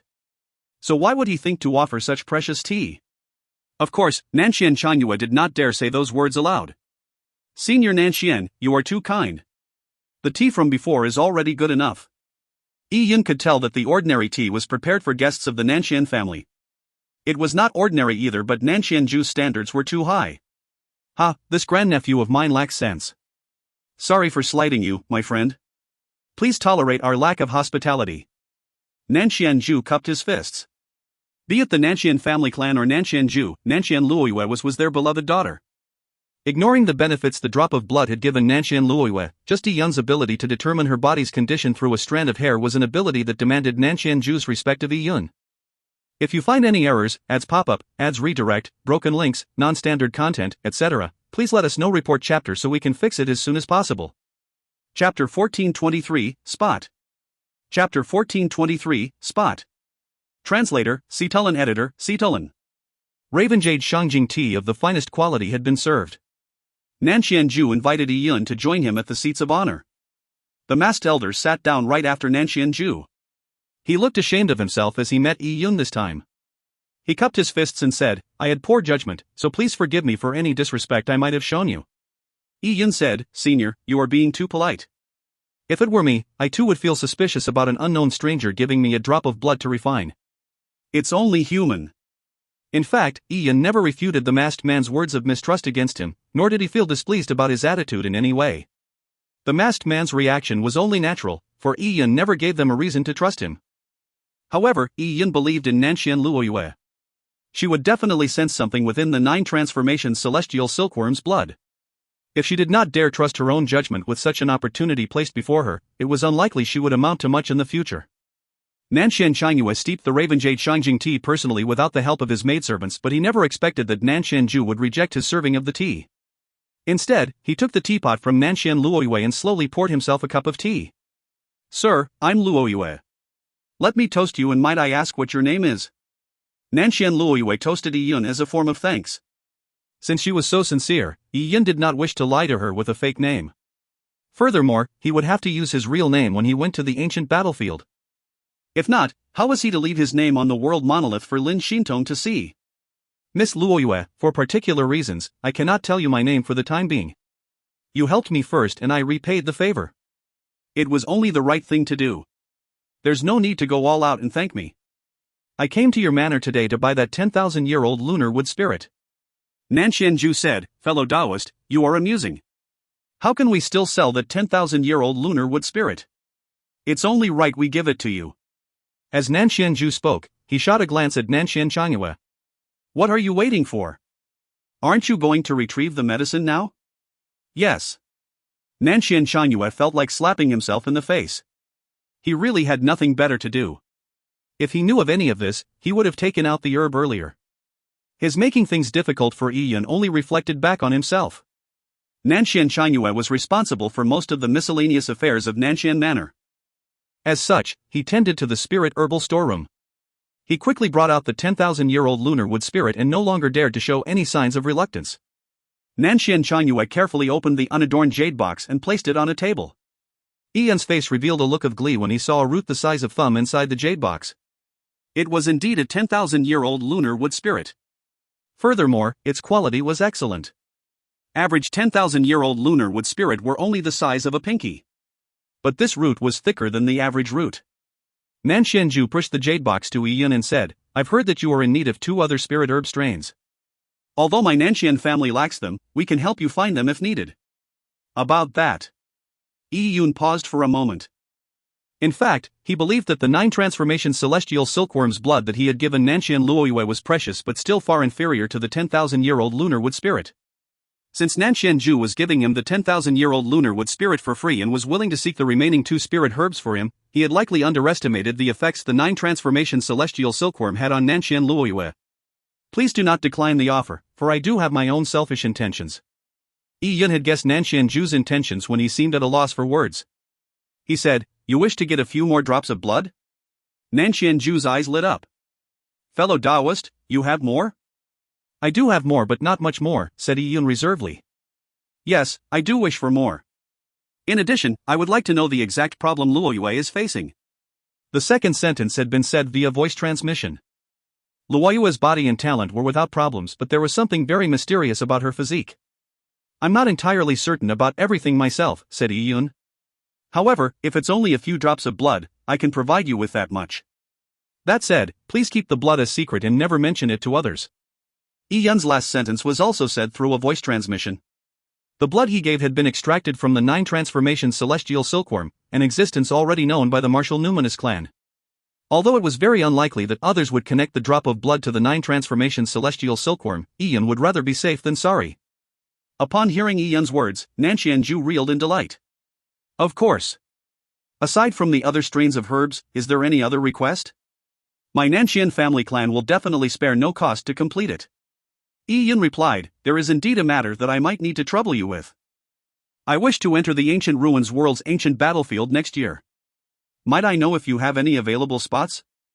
Nanxianju was taken aback as he immediately said, My Nanxian family does have spots for entering the Ancient Ruins World's ancient battlefield, but the spots are bestowed by the White Lunar Divine Empire. Therefore, they cannot be transferred.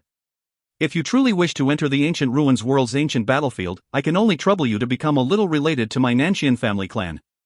If you find it acceptable, I'm willing to make you an honorary elder of my family. You will not be required to do much and we will not restrict your freedom. On the contrary, there will actually be a salary, but I believe that much will not catch your eye. However, if you need to find any natural treasure or acquire some intelligence, you can use my family's resources. And if there are any weapons you need, you will be given priority to purchase them. I'm not skilled in anything save for my modest abilities in artifact refinement. If there are any requests you have with respect to artifact refinement, feel free to ask. Nanxianju's words astounded the middle-aged beauty and the Taoist priest. Their eyes stared blankly ahead. Was there actually such a good thing in this world? He did not need to do anything despite being an honorary elder? Furthermore, it gave him nothing but benefits. Thinking about how they had to wait years for a single weapon created by Nanxianju while he would allow Yi Yun to choose any weapon he desired, it was truly a day and night difference. The beauty cringed inwardly. She had just mentioned that it was unlikely for Yi Yun to gain a spot to the Ancient Ruins World's ancient battlefield. But in a blink of an eye, Nanxianju had offered Yi Yun exactly that. It left her speechless. Yi Yun stroked his chin. Although he was unwilling to join any faction, the conditions Nanxianju offered were just too good. This made it difficult for Yi Yun to immediately reject the offer. Besides, Yi Yun was bent on obtaining a spot in the Ancient Ruins World's ancient battlefield. In that case, I accepted without further ado. All right. Then, it is decided, said Nanxianju with a smile. It was not that he thought highly of Yi Yun's results on the martial path, but that he wanted to repay Yi Yun for his gift of the blood. Nanxianju turned to look at the Taoist priest in beauty. I have something to tend to today, so the weapon refinement was temporarily paused. I already know what weapons all of you need. If I make such works the next time, I will definitely give you priority in buying them. The Taoist priest and the beauty could tell that Nanxianju was politely requesting that they leave. It was likely that Nanxianju had something important to discuss with the scholar and did not wish for them to hear it. Thinking back to the supreme grade material that Nanxianju had been refining in the refinement lab, the duo felt their heart wince in pain. The longer the pause, the greater the decline of the weapon's quality. However, Nanxianju completely ignored that. Thank you, Senior Nanxian. We shall bid you farewell. The middle-aged Taoist priest wanted to say something but ended up leaving Nanxian Manor. After they were gone, Nanxianju turned to Yi Yun and asked, Fellow Taoist, I wish to know the exact problem with Luoyue's physical attributes. If you find any errors, ads pop up, ads redirect, broken links, non-standard content, etc., please let us know. Report chapter so we can fix it as soon as possible. Chapter 1424, Ancient Fey Body. Chapter 1424, Ancient Fey Body. Translator, Cetulin. Editor, Cetulin. Yin did have an inkling about Luoyue's physique, but he had only come to that conclusion based on the aura that exuded from a strand of hair. He was not entirely certain. As such, Yin pondered for a moment before he said to Luoyue, "Miss Luoyue, I wonder if I can have your permission to check your pulse." Luoyue nodded and stretched her wrist forward. The fair skin was somewhat breathtaking. When Yin placed his finger on it, he acutely sensed Luoyue's wrist tremble involuntarily when they made contact. However, Yin did not have any deeper thoughts about her. His perception rapidly sank into Luoyue's meridians as he immediately took on an extremely focused look. Time slowly passed as Yin seemed immersed in his perceptive probe. Luoyue, on the other hand, felt uncomfortable. This was the first time she was making such skin contact with a man. Furthermore, the contact was going on for a long period of time. She slowly felt a little embarrassed standing there motionlessly as he touched her. Even her face was beginning to burn up. But when she saw Yun's focused expression, she remained motionless, worried that she would disturb him. Thankfully, the rest, including her grandfather Nanshan-ju and the masked man Lian Yong, had their eyes trained on Yun, waiting for his answer. "I'm done," Yun said as he released Luoyue's wrist. "It must have been tough on you, Miss Luoyue." He then nodded at her. Luoyue bashfully smiled before gently shaking her head. "Fellow Daoist, did you figure anything out?" Nanshan-ju asked impatiently. He immediately returned Yun's attention to the matter. "Back when I met Miss Luoyue, I sensed something extraordinary about her aura. Now, I can confirm it." "Miss Luoyue, please tell what is unique about the drop of blood I gave you," asked Yun. Luoyue instantly replied, "I'm not entirely sure. That blood seems to be related to my bloodline." "That drop of blood contains a sliver of the true dragon's aura," explained Yun. In fact, the 9 transformation celestial silkworm's blood contained a portion of the true dragon's blood itself. Yun had only said that to keep them in the dark. Although he had a good impression of the Nanshan family clan, he would not reveal all of his secrets or endanger himself. He had to keep something close to his chest. A true dragon's aura? But what has that got to do with me? Luoyue blinked her beautiful lashes as she asked. "If I'm not wrong, your body should be that of an ancient fae, not a human. Your bloodline contains the blood of the true dragon, making you a descendant of the true dragon. As such, you experienced a resonance with that drop of blood," said Yun. Once Yun said that, everyone in the hall was stunned. Luoyue had left her mouth agape as her eyes widened.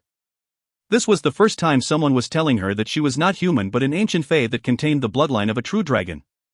However, when such ridiculous words came out of Yun's mouth, Luoyue was not immediately thinking of doubting or retorting. After she thought it through, she realized it would explain the unique specialties of her body. Nanshan-ju's reaction happened to be the calmest. In fact, he already had some speculations about the circumstances of Luoyue's birth. He sighed and said, "So your mother is an ancient fae. It's no wonder your talent is so stunning yet your Dao Palace is unstable. It's because you are not human. Of course it's not suitable for you to condense a Dao Palace." Compared to Luoyue, Nanshan-ju found Yun's explanation reasonable from the start. He had watched her grow up and long noticed the many abnormal aspects of her body. Furthermore, Nanshan-ju had a non-contextual understanding of Luoyue's mother. Yun's words fully and smoothly solved the doubts he had. The matrimony of human and ancient fae had a very low chance of producing offspring. Nanshan-ju had basically not heard of any exception other than Luoyue. The problem they had failed to diagnose turned out to be due to her bloodline. However, the problem was worse than some of the possible problems Nanshan-ju had thought of. Luoyue did not have any latent problems but had only taken the wrong cultivation path. "Fellow Taoist, are there any other problems?" asked Nanshan-ju when he noticed that Yun appeared to have not finished speaking. He sensed that the matter was not as simple as it seemed. Luoyue had an ancient fae body. Why did no one notice it over all these years? Yun waved his hand and said, "I can understand your emotions. However, Miss Luoyue's bloodline and physique has, in fact, been sealed by someone. People with ancient fae bodies like Luoyue were nearly extinct and very few people could identify such physiques. In addition, Luoyue's ancient fae bloodline had been sealed by someone, so no one could readily identify her true identity." Nanshan-ju's heart sank. If Nanshan Luoyue's bloodline had truly been sealed, her condition would not improve even if she converted her cultivation technique to that of a phase. Luoyue's lustrous eyes dimmed. In fact, she had also suspected this. "Might I know if you can release the seal on Miss Luoyue?" Lin Yang asked at that moment with cupped fists. The moment he spoke, Nanxianju looked at Yi Yun in anticipation. Since Yi Yun could read Luoyue's condition and was able to provide the blood, perhaps he had a way of removing the seal. "I'm truly sorry to disappoint you. The person who sealed Miss Luoyue had an extremely high cultivation level. I'm unable to remove the seal. However, if I give another few drops of blood to Miss Luoyue, her bloodline would be stimulated and it might be possible for her to remove some of the seal herself. There might even come a day when Miss Luoyue is able to fully remove the seal on her own." Yi Yun was merely speculating, but it was the only way of giving the Nanxian family clan and Luoyue a sliver of hope. Yi Yun still thought highly of Luoyue's character. He could not bear to see her in such a depressed state. Nanxianju could not hide his disappointment, but he said, "Fellow Taoist, there's no need to apologize. Our Nanxian family clan is already unable to thank you enough for the blood." "That's right. I believe that human effort is the decisive factor. Since there's the possibility of me removing the seal myself, it means it's possible for me to do it." Luoyue quickly overcame her disappointment and smiled. Instantly, it felt like flowers had bloomed. It was extremely beautiful. Yi Yun nodded and smiled as well. When his cultivation level increased, it would be possible for him to remove Luoyue's seal. However, he did not plan on saying that until he had absolute confidence. There's still some time before the ancient ruins world's ancient battlefield opens up. "If you do not mind, why don't you stay with my Nanxian family clan?" invited Nanxianju. "Thank you for your hospitality, but I do have some other things to take care of. I will come again near the advent of the ancient battlefield's opening." Yi Yun politely declined Nanxianju's invitation. Although the Nanxian family's environment was excellent, there were also many inconveniences for him there. Before he left, Nanxianju gave a voice transmission jade talisman to Yi Yun, allowing them ease of communication in the future. After leaving the Nanxian family clan, Yi Yun looked at the 10,000-year-old lunar wood spirit in his interspatial ring with satisfaction. Then, he took a step forward. It looked like a slow action, but in a few steps, he had disappeared into the crowd. Time passed quickly until it was more than half a year later. During this period, Yi Yun had some interaction with the Nanxian family clan. It did not go back on its word. They did do their best, and found the other 2 herbs which they gave to Yi Yun. And as promised, Yi Yun gave them the 9 transformations celestial silkworm's blood. That day, in a nearby town situated beside a river at the foot of a mountain in Scarlet Young capital, Yi Yun took up residence in a tiny compound. He set up a concealment and defensive array formation. From the outside, it looked like any ordinary residential compound. But in fact, Yi Yun had set up his cauldron inside and was extremely busy. With the 10,000-year-old lunar wood spirit in hand, Yi Yun immediately found this quiet and remote location to begin refining his 3rd Dragon Emperor relic. He believed that it was unlikely for the bounty hunters of the martial Numinous clan to pursue him this far. Even if they passed by such an inconspicuous area, they would likely only sweep past it with their perception. It was impossible for them to probe it carefully enough to find him. The herbs the Dragon Emperor relic took for refining had no exact requirement. Only treasured herbs were needed, but the choice of the treasured herbs was up to the maker. The herbs Yi Yun chose every time matched his own cultivation techniques perfectly. Among the 3 herbs he needed, the 7-leaf wheel and the luoshengzi were particularly useful for Yi Yun. And the 10,000-year-old lunar wood spirit was similarly very suitable. Originally, just finding one of the 3 was enough for Yi Yun to refine the 3rd Dragon Emperor relic as the main ingredient, but the effects could only be better with all 3 amassed. He first cultivated silently in the compound for a period of time until a few days passed. When he sensed that his mental state was optimal, he sat in front of the ascending dragon cauldron. As Yi Yun placed the herbs one by one into the ascending dragon cauldron, the heretical godfire immediately enveloped the cauldron. Amid the fire's burning, the herbs were extracted of their medicinal liquid by Yi Yun's mental powers. The impurities were constantly being separated by Yi Yun and thrown to the side. Gradually, the ascending dragon cauldron was filled with pools of pure medicinal liquid. These liquids effused pleasant herbal fragrances and looked like crystalline drops of liquid jade. Yi Yun held up the liquid drops to be consumed by the flames with his perception while stretching out an arm to open another jade box to the side. The 10,000-year-old lunar wood spirit immediately flew out and entered the ascending dragon cauldron. However, the extraction and purification of the 10,000-year-old lunar wood spirit did not result in liquid. Instead, it produced a faint, mist-like silver glow. The moment it appeared, it made the house Yi Yun was in turn a little cold. Yi Yun's eyes were calm as he moved both his hands. Fuse. Dozens of different medicinal liquids immediately moved like they had received instructions. They amalgamated into one. Yi-Yun began producing hand seals until sweat began rolling down his forehead. A clear roar sounded from the cauldron, and immediately following that, a silver beam of light flew out of it. Yi-Yun grabbed it. The silver beam of light was in fact a white-colored pill with a lustrous glow. And inside the pill, there was a silver shadow that seemed to be moving. It looked like moonlight that shone from a crescent. It's done. Yi-Yun looked at the herbal dregs on the ground and felt wistful. His cultivation path really expended a lot of resources. Of course, the Dragon Emperor technique brought heaven-defying changes to his cultivation level and combat strength. It was because of the Dragon Emperor technique that he could cultivate to the mid-stage supremacy so quickly. In contrast, treasured herbs were always obtainable. If you find any errors, ads pop up, ads redirect, broken links, non-standard content, etc., please let us know. Report chapter so we can fix it as soon as possible. Chapter 1425, Misty Immortal Valley. Chapter 1425, Misty Immortal Valley.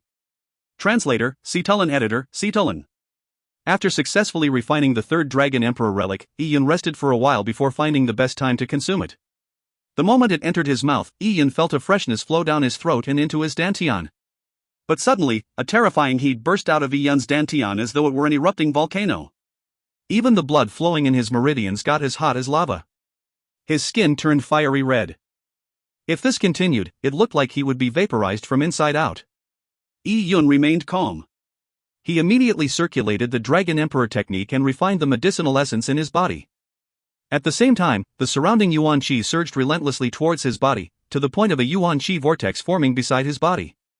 Yi-Yun's body was like a whale sucking in water, crazily absorbing the Yuan Qi until the Yuan Qi vortex nearly materialized. The Yuan Qi itself condensed to form water droplets, each containing massive amounts of Yuan Qi. But this Yuan Qi was constantly being absorbed by all of Yi-Yun's pores. The blood in his meridians raged like a river as dragon roars emitted from his body. It was like a gigantic dragon had awoken, and even the concealment array could not completely reduce the commotion. Instantly, the entire town heard the low rumbling noise, but no one was sure of where it came from. People panicked at first, but the person with the highest cultivation level in the town was a Yuan opening realm Grand Elder that failed to find anything. Gradually, the townsfolk got used to it. Apart from being a little noisy, it did not seem to indicate danger. The town's warriors were also pleasantly surprised to find that the Heaven-Earth Yuan Qi had apparently turned richer. Such days went by for about a half a year. When the townsfolk were completely used to the sound, a loud dragon's roar emitted from underground. Following that, a faint dragon shadow charged into the sky and rapidly flew away. Even though the dragon shadow left a huge impression on them, the town returned to its original silence. No one noticed the tiny compound Yi-Yun lived in, nor were they aware when it had emptied once again. After Yi-Yun exited seclusion, he received the Nanshan Patriarch's voice transmission. The ancient ruins world's ancient battlefield was about to open, and they were to gather in a valley outside Scarlet Yan capital. In fact, although Yi-Yun was in seclusion, he constantly kept the matter in mind. Therefore, he rushed to the valley after receiving the voice transmission.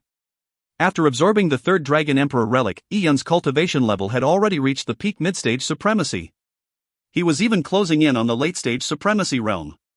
The higher his cultivation level, the more advantage he would have when he entered the ancient battlefield. If he could keep refining the Dragon Emperor relics to raise his cultivation level, Yi-Yun would have spent all his time refining the fourth Dragon Emperor relic. But firstly, he lacked the herbs, and secondly, after raising his Dragon Emperor technique through the Dragon Emperor relic, he needed actual combat and new experiences to stabilize his cultivation level. If not, he could easily find himself with an unstable foundation. Even while heading to the valley, Yi-Yun was still stabilizing his cultivation level. Nanshan Ju's mentioned in the voice transmission that the opening would happen in the coming days, but did not give a precise date and time. As such, Yi-Yun was not in too much of a rush, since he would not be too late if he was already heading there. Misty Immortal Valley was a very scenic valley outside Scarlet Yan capital, but it was located above a precipice that was impossible for mortals to reach. Many spirit boats, chariots, and other transportation vessels were parked in Misty Immortal Valley. Towers or pavilions constantly appeared out of thin air, all spatial dimension artifacts. People constantly came from different directions and landed in Misty Immortal Valley. "Grandpa, this ancient battlefield sure is enticing," said Luoyue as she stood on an extremely exquisite jade pavilion while looking outside. Her aura had undergone a massive change from a year ago. She looked even more alluring, and her body was enveloped in a faint golden halo. Luoyue was already extraordinarily beautiful, but now, just by standing there, she attracted the attention of many people. That is only natural. Ignoring the various opportunities the ancient battlefield provides, just doing something of note on the ancient battlefield would garner the White Lunar Divine Empire's attention. It is something many people dream of, said Nanxianju with a nod. The Scarlet Yang capital belonged to the White Lunar Divine Empire in practice. When the time came for them to enter the ancient battlefield, be it the warriors from the Scarlet Yang capital or the other 6 continents, they would be representing the White Lunar Divine Empire. I wonder when the kind sir will arrive, commented Luoyue. He should be here soon, said Nanxianju. He had already sent Yiyun a voice transmission. As long as Yiyun heard it, he would arrive quickly. After a year of interaction, Nanxianju already knew that Yiyun was most interested in herbs and the ancient battlefield. It was impossible that he would miss it. At that moment, there were sudden murmurs in the crowd. Nanxianju and company looked up and saw a war chariot drawn by a massive tiger hundreds of feet long arrive in midair. The chariot and the tiger were covered in red flames. The heat it generated was stifling even before they landed. It's the young lord of Scarlet Yang, Lai Rikong. I didn't expect him to be participating in this ancient battlefield. Young Lord Scarlet Yang is suitable both in age and strength. It's only natural for him to participate. The moment the chariot landed, many people went to it to greet him. Lai Rikong was the son of the Scarlet Yang king. He held an esteemed status and was very talented. A stalwart man walked out of the chariot. His face was cut and he looked extraordinarily handsome. His eyes seemed to contain 2 wisps of fire. It left anyone who looked into his eyes feeling like their eyes were burning. He was none other than Lai Rikong. And behind him was a woman. She was Lai Jiaojiao, a younger member of his clan. She had good talent too and she was heading to the ancient battlefield as well. After Lai Rikong arrived, he only nodded at a few despite numerous people coming to greet him. He was aloof and extremely arrogant. I've already heard how arrogant Lai Rikong is. He won't even spare a moment's notice on ordinary riffraff. I've really witnessed it for myself. There are many powerful factions and their genius disciples are waiting here in the valley. All of them plan on entering the ancient battlefield but he thinks nothing of anyone, said Nanxianju with a sigh. Luoyue remained indifferent. She only needed to mind herself. As for what Lai Rikong did, it had nothing to do with her.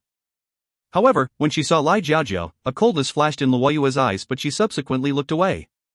But at that moment, Lai Jiaojiao suddenly looked towards her and said nonchalantly, "Isn't that Nanxian Luoyue?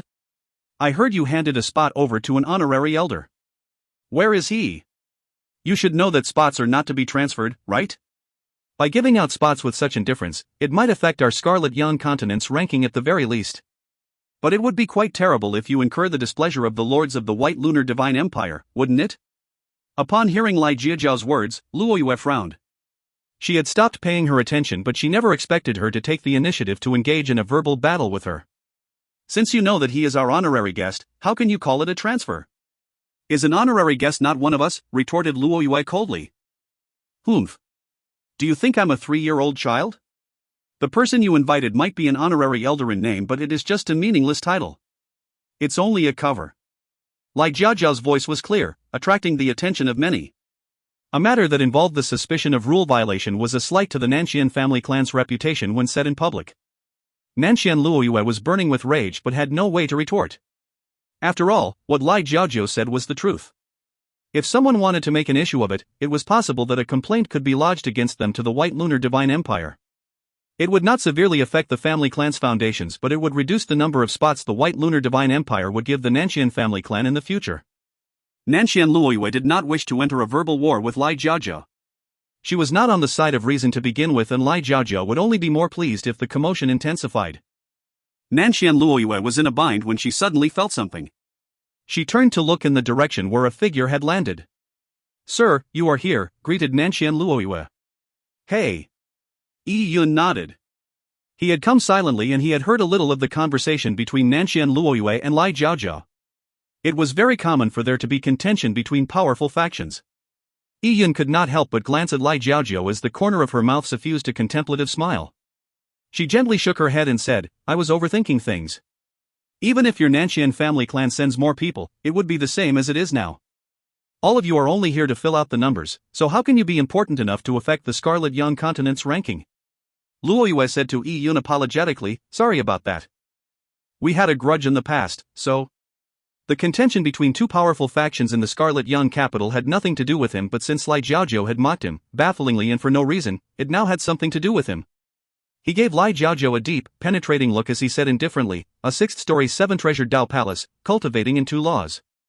Other than the main law, your other auxiliary law was attained through the use of treasured herbs, isn't that so? From inference, you probably only condensed a 7-leaf Dao fruit in your Dao manifestation realm. And the Heaven Ascension Dao tree you formed in the Heaven Ascension realm was at best 90 decafeet. Yi Yun casually evaluated Lai Jiaojiao's foundation. There was no hint of mockery in his words, but the indifferent tone clearly meant that he saw it as nothing spectacular.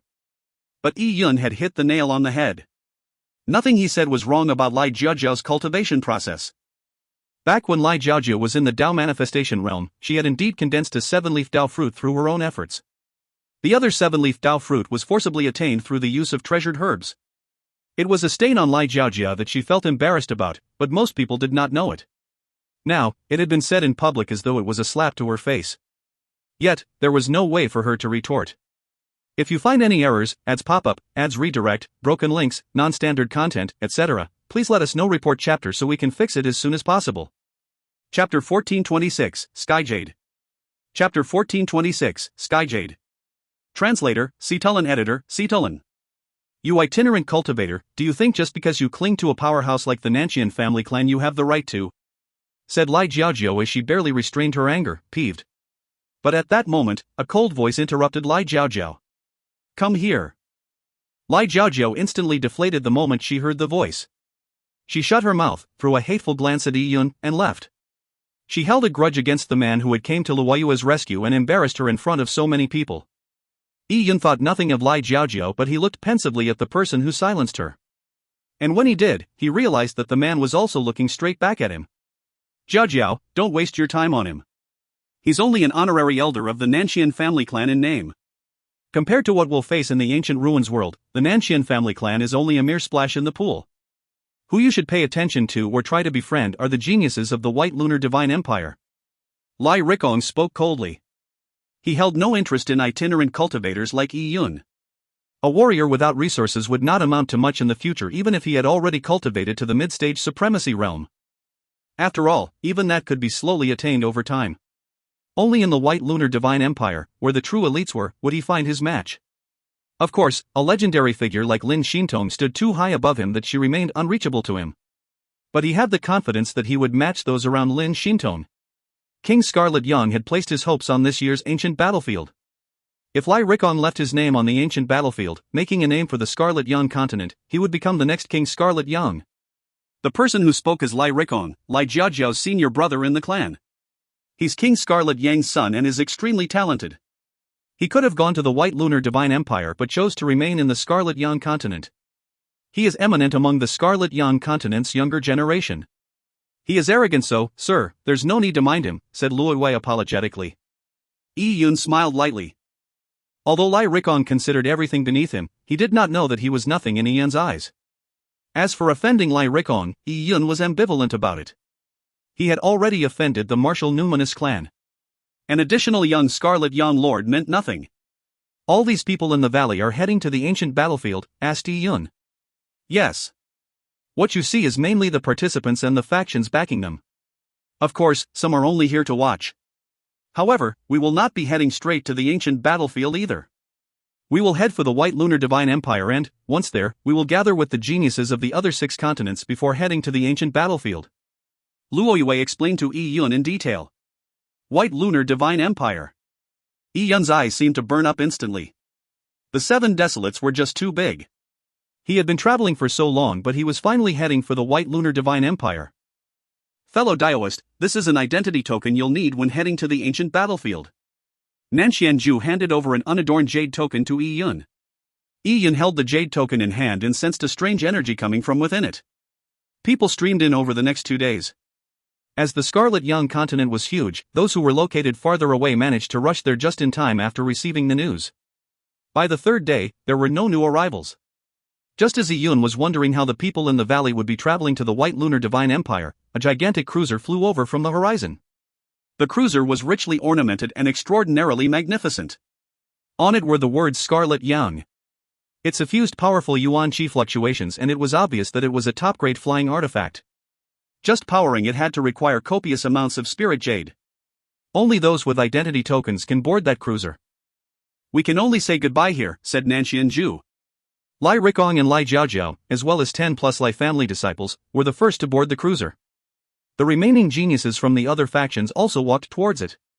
Apart from Luo Yue, the Nanxian family clan also had several young men and women that were participating in the ancient battlefield. They boarded the cruiser along with Yi Yun. Every family clan and faction was given an individual room on the cruiser.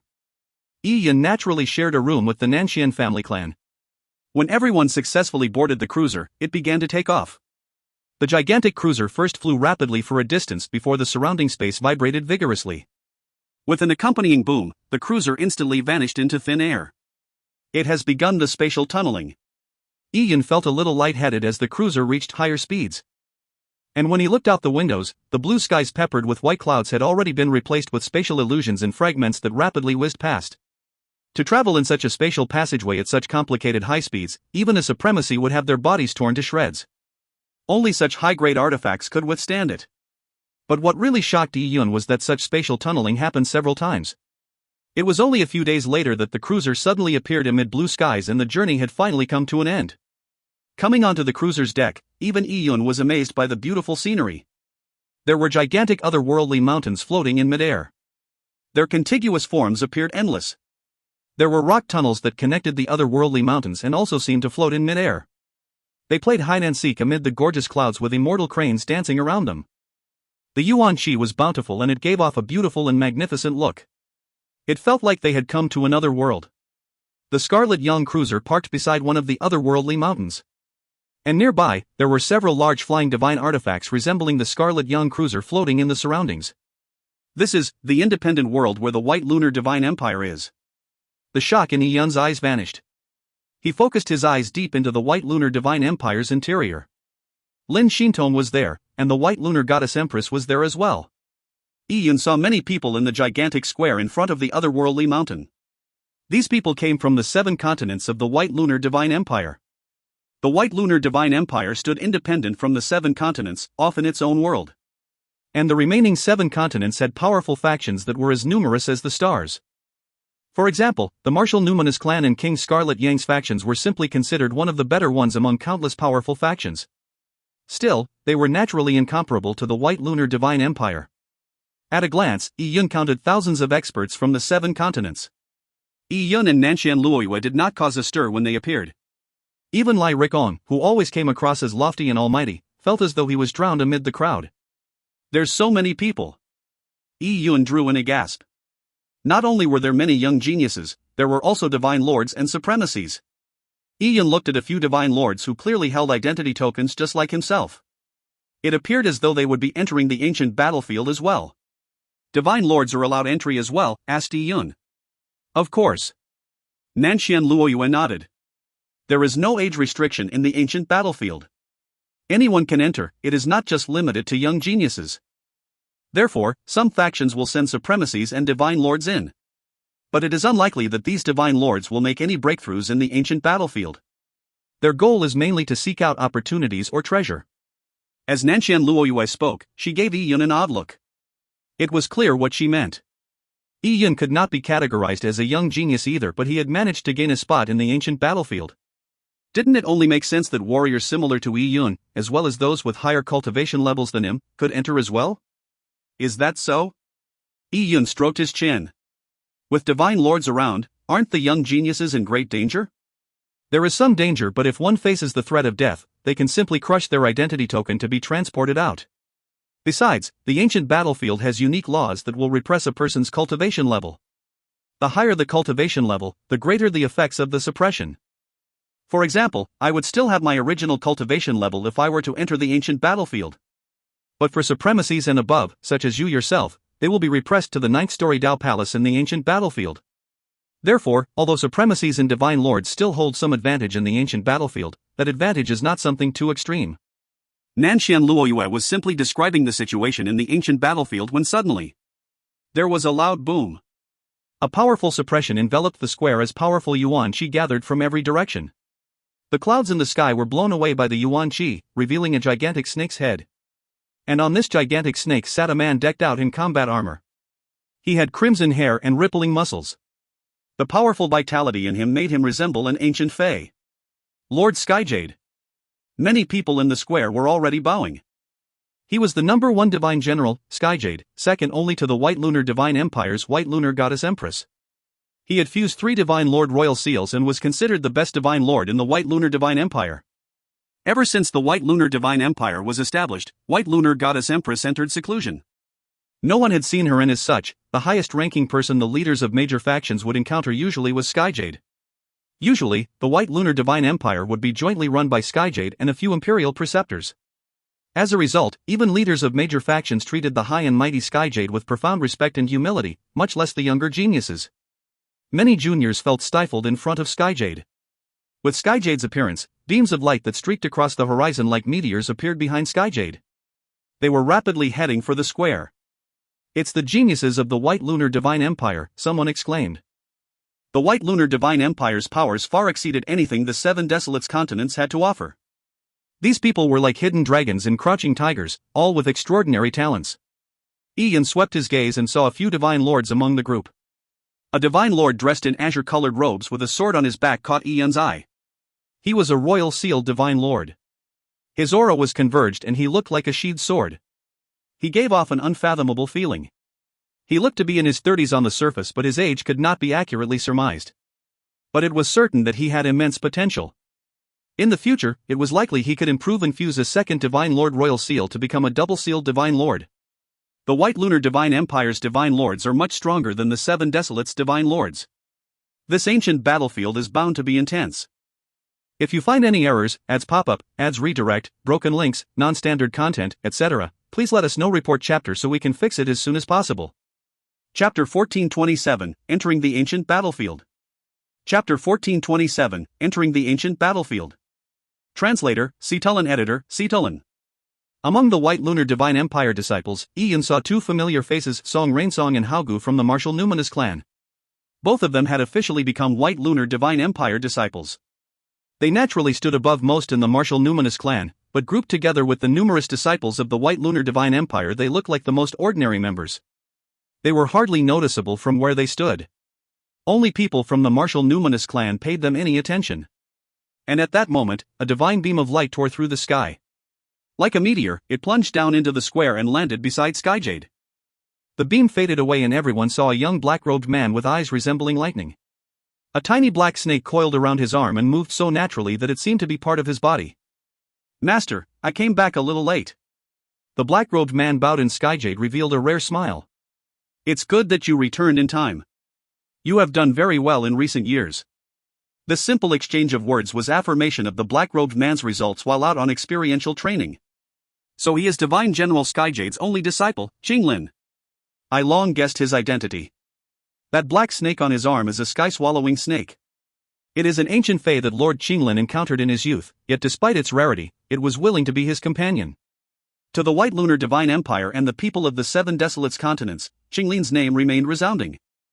For instance, Lin Shinton's position was elevated to extreme heights due to the augmentation of the White Lunar Goddess Empress's title. As for Qinglin, he was someone they could feasibly look up to. Unlike Lin Shinton, who seldom appeared in public, Qinglin had issued challenges in his youth and his combat results were stunning. Hasn't Lord Qinglin previously participated in the ancient battlefield? This is his second time?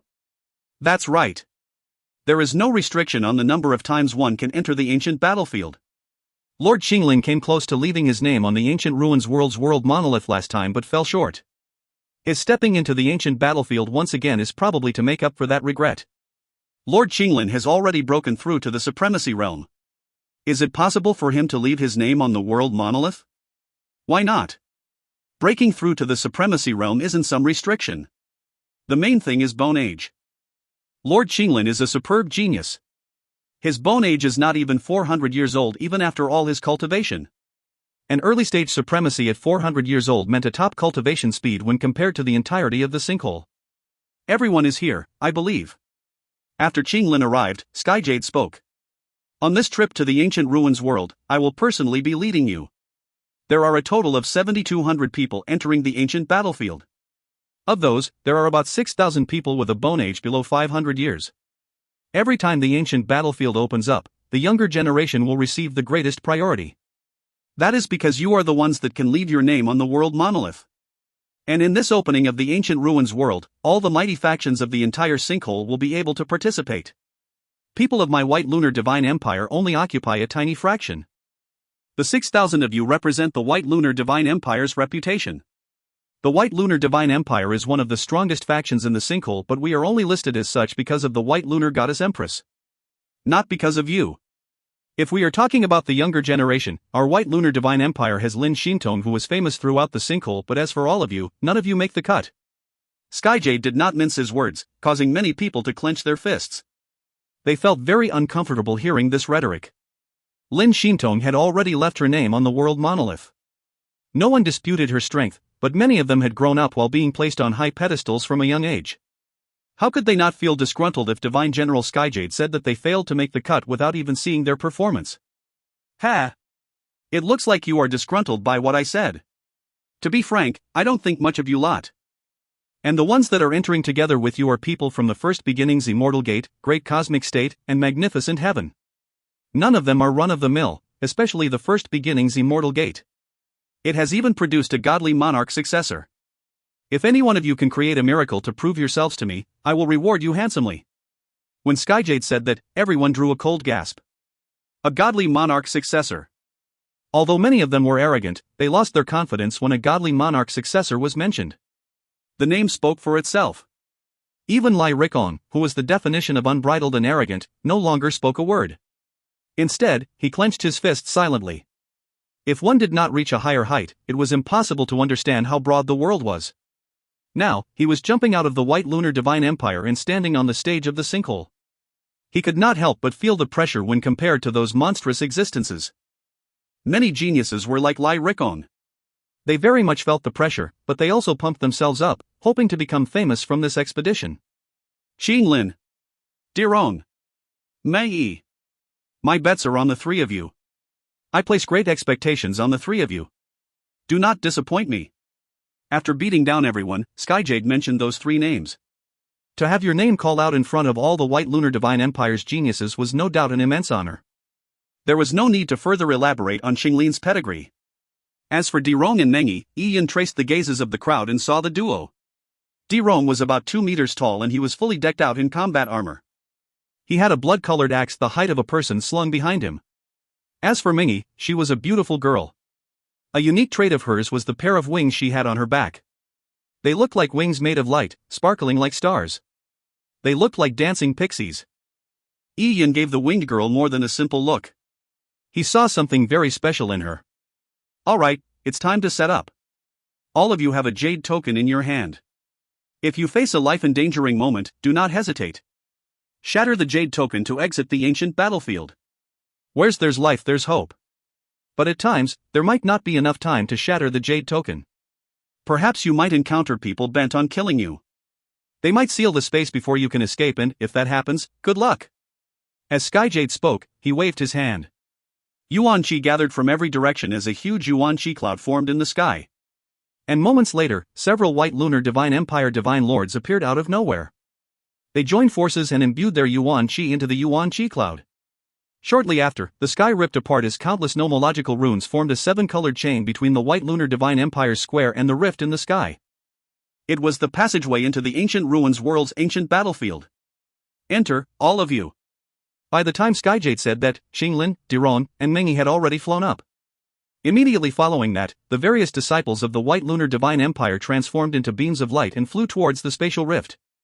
Instantly, the spectacular scene of a swarm of people pouring into the rift presented itself. Let's go as well. Nanxian Luoyue said to Yi Yun. Yes. Yi Yun nodded. He transformed into a stream of light and flew towards the ancient battlefield's spatial passageway. If you find any errors, ads pop up, ads redirect, broken links, non-standard content, etc., please let us know. Report chapter so we can fix it as soon as possible. Chapter 1428, Ancient Ruins World Monolith. Chapter 1428, Ancient Ruins World Monolith. Translator, Cetulin. Editor, Cetulin. The ancient battlefield sky had long been torn apart. Ian felt like he was floating aimlessly in chaos for a very long time before he came out on the other side of the massive spatial rift. Behind Iyun, the other White Lunar Divine Empire warriors appeared as well. Nanxian Luoyue remained very close to Iyun. Since they had been teleported together, they naturally emerged near each other. This is the ancient battlefield. Yi cast his sights over the land. He had appeared above a massive desert that stretched out endlessly. Vegetation was extremely sparse and it looked absolutely desolate. And in the middle of the desolate land stood a tall tower that extended so high it was like a heavenly column that rose above the sky. The four sides of the tower were gray in color, as though it had stood there for countless years. At the instant Yi caught sight of the tower, he felt a quake through his soul. Could it be the ancient ruins world's world monolith? Yi looked over the length of it and saw a concentric city circling beneath the tower, with the tower right in the middle. The city's buildings looked unsophisticated. They were made of gray rock and lacked any sculpturing, effusing a simple and primitive aura. Yi clearly discerned that although the buildings were mostly empty, there were a few that had people living in them. In some buildings, there were even treasured artifacts like alchemical cauldrons or smithing cauldrons. It appeared as though people lived in the town perennially. People live here? Asked Yi in surprise. Nanxian Luoyue nodded. Yes, ordinary warriors require a teleportation jade token to enter the ancient battlefield. And to put it simply, someone has to make those jade tokens. Oh? These jade tokens are actually made by people? I thought they were automatically formed from the heaven and earth laws. Yi was slightly startled. 7,200 people from the entire White Lunar Divine Empire had entered, implying 7,200 teleportation jade tokens. For instance, factions like the Nanxian family clan and the Martial Numinous clan had a number of ancient battlefield entry spots that were allocated to them by the White Lunar Divine Empire. That number also indicated how many jade tokens were left to them. The value of these jade tokens was obvious. And now, Yi had learned that they were man-made. Wouldn't that make the people with the ability to make the jade tokens godly people that major factions would do anything to have on their side? If someone started making jade tokens for sale, it would be all too easy to get rich. Who can make the jade tokens? Asked Yi. Those who have left their names on the ancient ruins world's world monolith. In fact, the world monolith is not only limited to the one you see here. There are other, smaller world monoliths that are scattered throughout the ancient battlefield. As long as you leave a name on the world monolith, you will obtain the acknowledgement of this world's heaven and earth laws. Then, one could connect the ancient battlefield with the exterior world and create such a teleportation jade token. These people also have special privileges, such as being able to stay in the ancient battlefield's world all the time. So that's the reason. Yi eyes lit up. Ignoring the other benefits of leaving his name on the world monolith, just this one perk was very alluring for Yi. If he could create the jade tokens and put them up for sale, many large factions would probably make a mad rush for these jade tokens. And if that were the case, the large factions would probably dig 3 feet deep everywhere just to find any rare material he asked for. No wonder there are cities here. Then, it means that the warriors staying in them are powerful people who have left their names on the world monolith? Yes. Nanxian Luoyue nodded. However, it's very difficult for these people to stay in the ancient battlefield forever. The world monolith makes it easier to leave your name on it the younger you are. As you get older, the requirement for leaving your name here will only rise. It causes the names of many people to be wiped away from the world monolith. As Nanxian Luoyue spoke, the people from the White Lunar Divine Empire had begun landing. They landed in the middle city of the ancient battlefield. The moment they landed in the city, many young disciples could not help but let out exclamations. The city's aura was simply massive, as though an ancient face slumbered beneath it. Just standing on the city's ground made them feel a powerful force of lifeblood boiling upwards at them. They could hardly get their footing under the boiling surge. Looking up at the world monolith, they found that it towered above the clouds, its top elusive. As for using their perception to probe the portions of the world monolith that were concealed by the clouds, that would be a joke. Before their perception rose tens of feet, they felt the world monolith's mighty suppression and it left their soul seas in pain. It was completely unbearable. And on the world monolith, there were clearly names engraved on it. Despite there being quite a few names left on the world monolith, the sizes of the engraved names were disparate in size. Some were meters in size, like millstones, while others were inches wide like fists. Some names were engraved high up, approaching the clouds, while some were engraved in the shallow regions of the world monolith, easily reachable by the hand. But in general, there were very few names engraved on the world monolith. It was mostly empty. One had to know that the world monolith had a square shape and was thousands of feet wide.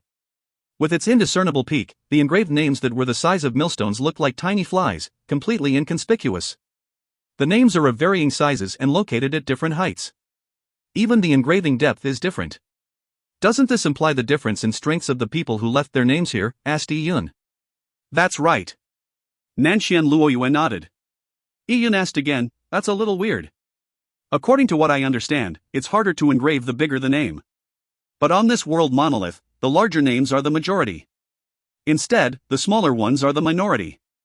Nanshan Luoyue said, "You are correct in your thinking. The bigger and higher the names are, the harder it is to leave them here. But once it is left here, one can stay here perennially. Look at the words about the size of a fist. They will remain there for several centuries at best. But those words the size of millstones and engraved high up can stay for hundreds of thousands of years, or even millions. That will truly be leaving a name that lasts through the ages. Therefore the smaller names are fewer in number because they are the first to fade." Nanshan Luoyue looked up at the names engraved high above. Her usually composed self could not help but feel a rush of emotions. It would be good if she could leave her name on it. Oh. Gone in a few centuries. No wonder. Yun could not help but shake his head after listening to Nanshan Luoyue's explanation. It's really too short a time. It would be pointless to leave one's name for a few centuries or even 1,000 years. The ancient battlefield opened once every 60 years. A few centuries meant limited entries, and even if jade tokens were constantly sold, it would not earn much. As Yun pondered over the matter, he casually spoke his mind. But what he said instantly attracted the attention of many surrounding warriors. Many gazes were cast on him. If you find any errors, ads pop up, ads redirect, broken links, non-standard content, etc., please let us know. Report chapter so we can fix it as soon as possible. Chapter 1429, King Mountain River. Chapter 1429, King Mountain River. Translator, Seetulin. Editor, Seetulin. What did you just say? Did you say that it's pointless to leave a name on the world monolith for a few centuries? Do you think you have what it takes to leave your name for eons? Name yourself. I'll look for your name on the world monolith when the ancient battlefield is sealed. A young man looked at Yun as though he was a lunatic. Those that could leave their names on the world monolith would become famous throughout the empire even if the engraved name was only the size of a fist. No matter the size, it was a surprisingly auspicious event. Yet, the person in question found it pointless to leave a name for a few centuries. It was truly shameless boasting. However, he saw Luoyue standing beside Yun and came to a realization. Yun was definitely making a bold proclamation to flaunt himself in front of the beautiful girl. Having come to this conclusion, the youth felt even more contempt for Yun. It was preposterous that a person with such base thoughts could enter the ancient battlefield. Yun looked up to glance at the speaking youth. In fact, he was just casually airing his thoughts. He knew that what he said sounded a little arrogant, but he was naturally displeased that the youth had immediately launched into mockery. "There's no need for you to worry if I'm able to leave my name for eons. But with your strength, you are definitely not going to leave your name for all eternity." Yun spoke the truth. The person was only ranked slightly above average among the White Lunar Divine Empire's 7,200 participants. How would it be possible for him to leave his name on the world monolith? Oh. Upon hearing Yun's words, the youth looked at Yun coldly. He came from a stunning background and few people around him dared to slight him. Now, he was being mocked in public by Yun. "Who is this person?" asked the young man with a deep voice. "He's apparently an itinerant cultivator from the Scarlet Yan continent," said a person beside him. "I see," said the youth lightly. Many people had heard the exchange. They recognized the youth to be Wan Qing from the Wan family of the Hongyu continent. He was known to seek revenge for the slightest grievance and always held grudges. Furthermore, he loved to speak sarcastically.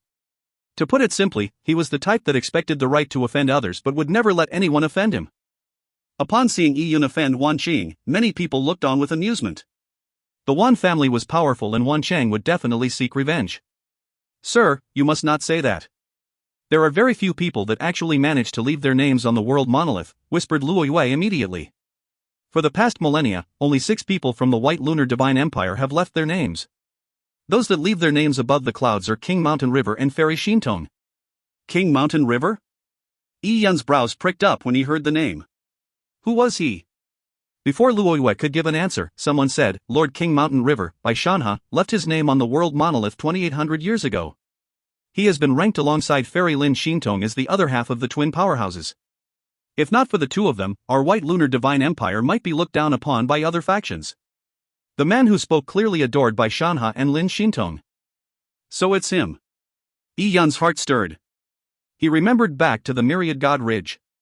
There he encountered an unlucky fool that had apparently been deemed successor to the Myriad God Patriarch, only to be used as a principal herb. That man once mentioned his name as Bai Shanha. That unlucky fool bragged that he came from the White Lunar Divine Empire, and the best geniuses of the White Lunar Divine Empire were White Lunar Goddess Empress's personal disciple, Lin Shintong, and Bai Shanha, the adopted son of the White Lunar Goddess Empress. Speaking of which, why did Bai Yuan adopt a son? Bai Shanha. Lin Shintong. Their names. Yi Yun swept his gaze across the stone monolith. He had not paid the names too much attention when he first saw them. Now, he peered high into the clouds. As the strong winds blew, the clouds above the world monolith gradually revealed a corner. Yi Yun then saw the faint characters in large font, Bai Shanha. The 3 characters were each written with great flair. Each stroke appeared to be formed from a supreme blade, filled with an imposing keenness. The text was probably 20 feet long. Each of the 3 characters could fill a side of the wall themselves, making them much larger than any of the other names he had seen. Yi Yun wasn't the only one. Many people also looked up to take in Bai Shanha's name. Some were even seeking Lin Shintong's name in the clouds. Yi Yun searched for it too, but he suddenly noticed a gaze observing him in secret. Oh? Yi Yun turned his head and saw that the person looking at him was a girl dressed in green. She was none other than the martial numinous clan Song Rainsong. Yi Yun was taken aback. He suddenly recalled that Song Rainsong had the ability to sense the 9 transformations celestial silkworm's aura. Yi Yun remembered that back at the Li family's dual cultivation matrimonial ceremony, he had aroused Song Rainsong's suspicions due to this aura. Later, her guess was validated. Now she was even more certain of that familiar feeling. Therefore, when Yi Yun became the center of attention due to his arrogant words, Song Rainsong noticed him. Upon seeing Yi Yun look over, Song Rainsong did not even bother hiding her intentions. She asked him directly, "Friend, why didn't you say your name when that person asked for it?" Song Rainsong was already 90% certain that the scholar that looked to be in his 30s was really Yi Yun. With Song Rainsong raising the question, people who stopped paying any attention to Yi Yun cast their gazes back at him. Wan Xing, who had asked for Yi Yun's name, also glanced at Yi Yun with a sneer. He wanted to know his name, allowing him to target him better. From beside Yi Yun, Luo Yue gave him a perplexed glance. She had known him for a year but did not know his name. Yi Yun grinned. He was already at the point of entering the ancient battlefield. There was no longer a need to hide his name since he planned to leave it on the world monolith. Yi Yun was completely unconcerned with the martial numinous clan's desire for revenge. This was because cultivation levels above the supremacy realm were suppressed in the ancient battlefield. And divine lords suffered an even greater suppression. Under such circumstances, Yi Yun had no fear towards the martial numinous clan. Yi Yun said, "My name isn't anything special. My surname is Yi and my name is Yun." Yi Yun. Song Rainsong glared at him with a cold glint flickering in her eyes. "It's indeed you." Hao Gu, who was standing beside Song Rainsong, instantly reacted. He looked at Yi Yun with burning eyes. "Yi Yun, you actually dare to appear here. Good. Very good." A year ago, he had suffered the greatest humiliation in his life when he was taken away by Yi Yun as a hostage. Then, the martial numinous clan had placed a bounty on Yi Yun but with no success. He never expected he would see Yi Yun a year later in the ancient battlefield. There were many martial numinous clan disciples around Hao Gu and Song Rainsong. They naturally knew of the grudge between Yi Yun and the martial numinous clan. Although many of the disciples did not personally bear a grudge with Yi Yun, the martial numinous clan's bounty rewards were not limited to outsiders. Clansmen were still eligible for the rewards. Instantly, all of them looked at Yi Yun with a strange glint in their eyes. If you find any errors, ads pop-up, ads redirect, broken links, non-standard content, etc., please let us know. Report chapter so we can fix it as soon as possible. Chapter 1430, Decimation Token. Chapter 1430, Decimation Token. Translator, Cetulin. Editor, Cetulin. The martial numinous clan's bounty was publicized in the Heaven Secrets Tower. Apart from the martial numinous clan disciples, many disciples of the other factions had seen it as well. For a large faction to offer such a high price to capture a supremacy was truly a relatively rare sight. Instantly, even more gazes landed on Yi Yun. Yi Yun had expected such intense scrutinization, so he made it a point to show no reaction. When Nanxian Luoyue saw Yi Yun looking so composed, she could not help but warn him, "Mr. Yi, in the ancient battlefield, even fellow members of the White Lunar Divine Empire can attack one another. When it comes to the ancient battlefield, people only care about who eventually wins. The outcome of others, be it life or death, means nothing to people." "I know." Yi Yun nodded. Since he had chosen to come to the ancient battlefield, he naturally understood its rules. "Okay. Upon seeing Yi Yun's calm expression, Nanqian Luoyue was unsure how much Yi Yun had really taken in. She did not believe Yi Yun to be a rash person, but there were just too many top geniuses present. Although she was not one to compare herself to others, she now felt some pressure and discomfort. And at that moment, space suddenly tore apart in other spots. Immediately following that, large numbers of figures appeared as beams of light. They landed in another region of the city. They were participants in the ancient battlefield from other major factions. They did not choose to make contact with the people from the White Lunar Divine Empire. The moment these figures appeared, the White Lunar Divine Empire crowd revealed looks of either fear or immense fighting spirit. The White Lunar Divine Empire was competing with these other warriors. There were geniuses as well as famous divine lords. Everyone, we are now entering the ancient ruined city. In a few days' time, the ancient battlefield will officially open, said a towering man with a look of righteousness. Yi Yun glanced at him and knew he was an important figure of the White Lunar Divine Empire. Although his talent was inferior to Qinglin, he was also a divine lord. As a senior, he was naturally well respected by others. The White Lunar Divine Empire warriors followed his instructions and began finding a spot they could rest in. Yi Yun looked at the circular city, but only when he landed in front of it did he sense the majesty and primitive simplicity coming from the city. Although the buildings were constructed in the ancient ruins world by later generations, they were still people with powerful cultivation levels. Yi Yun just needed to sense the thick heaven-earth yuan qi to know that there was a powerful spirit gathering array somewhere there. The region that housed the White Lunar Divine Empire was inside the ancient ruined city. Once there, many geniuses left their temporary quarters in eagerness. Senior brother Yi, we plan on going to the bazaar. Do you want to head there? Luoyue came to Yi Yun's room and knocked on his door. After Yi Yun was recognized, he restored his true looks. Luoyue was surprised by Yi Yun's youthful appearance but also wondered if he had consumed any divine medicine like youth retention pills. She was unable to tell Yi Yun's actual age, but it changed the way she addressed him to senior brother. Bazaar? Yi Yun was somewhat puzzled. Yeah. This is a very rare occasion where all the major factions in the sinkhole gather together. Therefore, some people will take advantage of it to offer their items for sale. There are also those that stay here who might peddle the items they obtain from the area to outsiders like us. The ancient battlefield has many good items after all, explained Luoyue. Then, let's pay this bazaar a visit, said Yi Yun immediately with a nod. On the way, Yi Yun asked out of curiosity, wouldn't those people that have stayed in the ancient ruins world for more than 10,000 years have found many of the good items? There was another point he didn't say. If these people were constantly scouring the area for more than 10,000 years, it was possible that the good items had already been taken away. Luoyue smiled. That's not the case. As you heard, the ancient battlefield will open only in 3 days. Yi Yun instantly understood. Although these people did stay in the ancient ruins world, the ancient battlefield itself remained in a closed state most of the time. And the good items were basically all inside the ancient battlefield.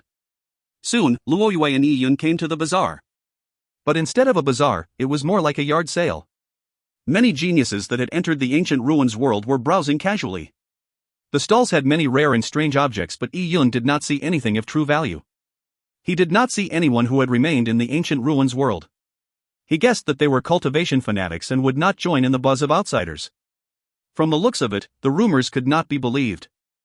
Thankfully, being the beloved daughter of the Nanqian family clan, Luoyue knew a lot about the White Lunar Divine Empire, ancient ruins world, and even the sinkhole. They had a happy conversation along the way. At one point, there was a din coming from up ahead. Yi Yun heard exclamations. It appears to be young goddess of the Netherski divine world. It's really her. Rumors say that she's only about 300 years old and she already has a cultivation level of supremacy. The other person looks like young Master Yu Wangjin. Netherski divine world?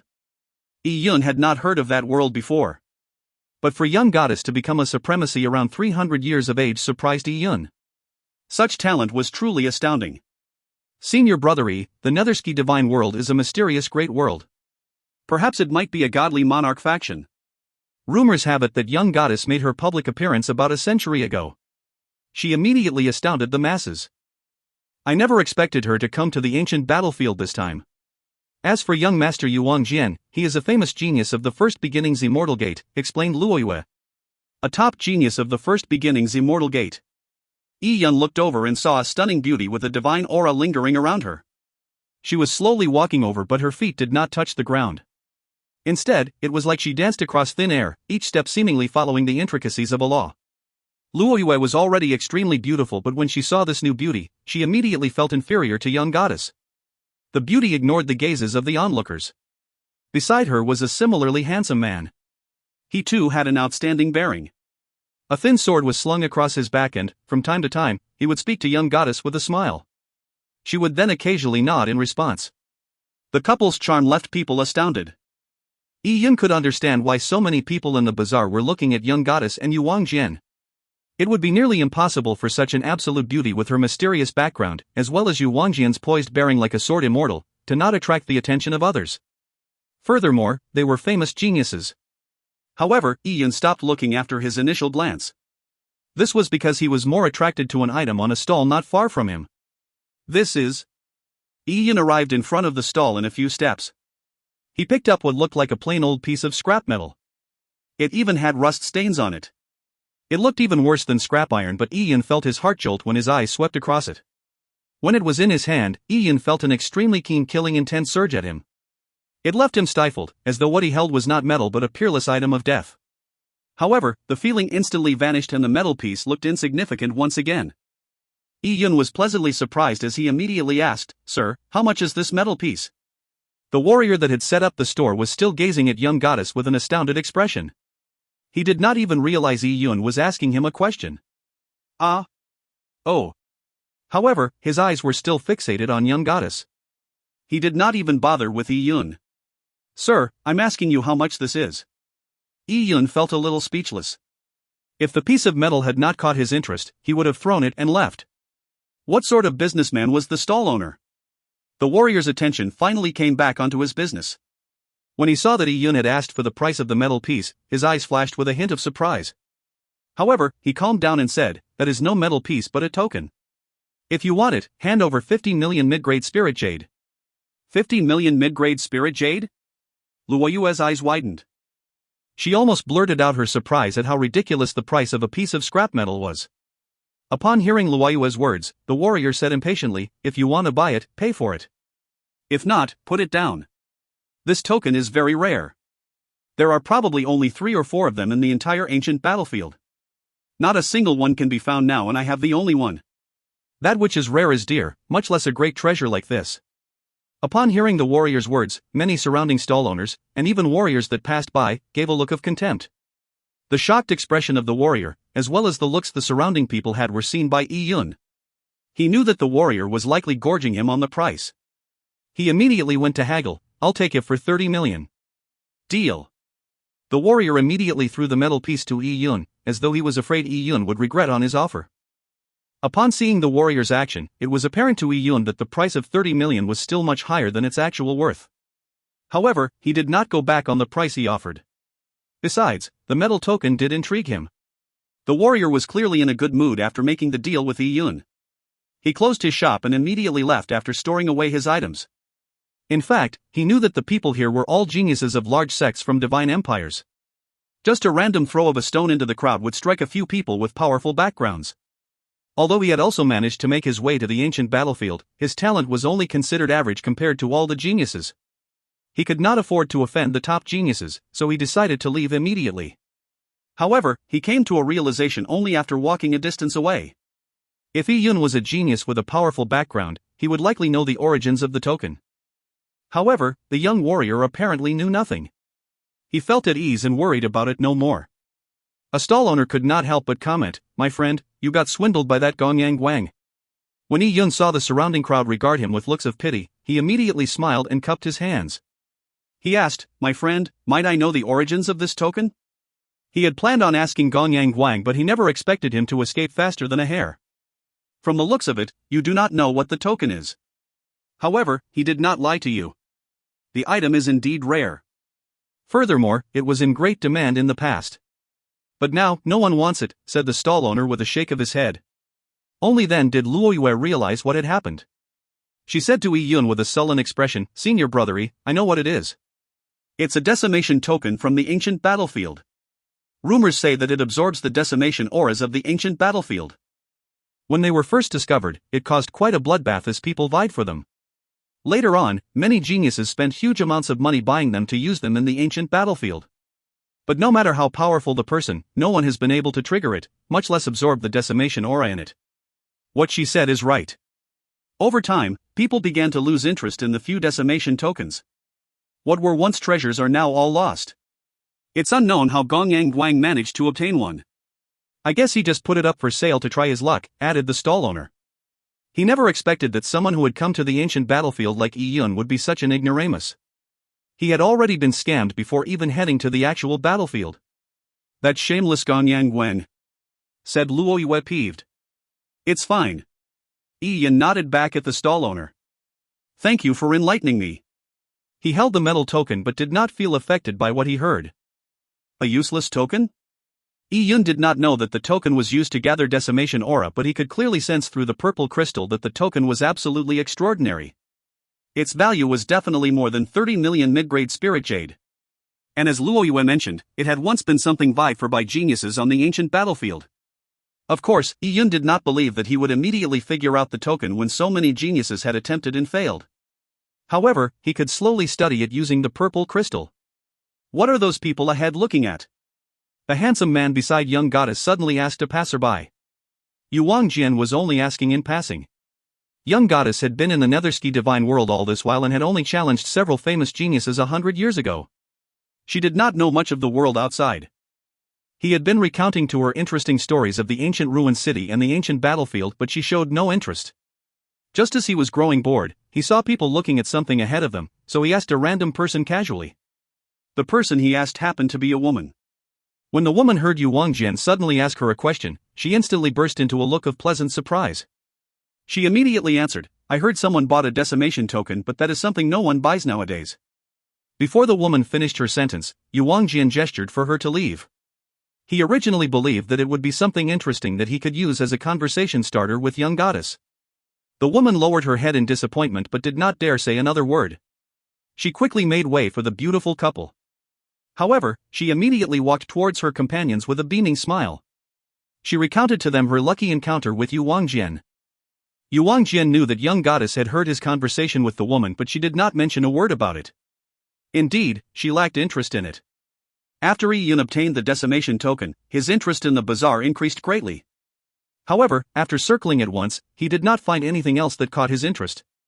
Although some of the items were good, they were being offered at obscenely high prices.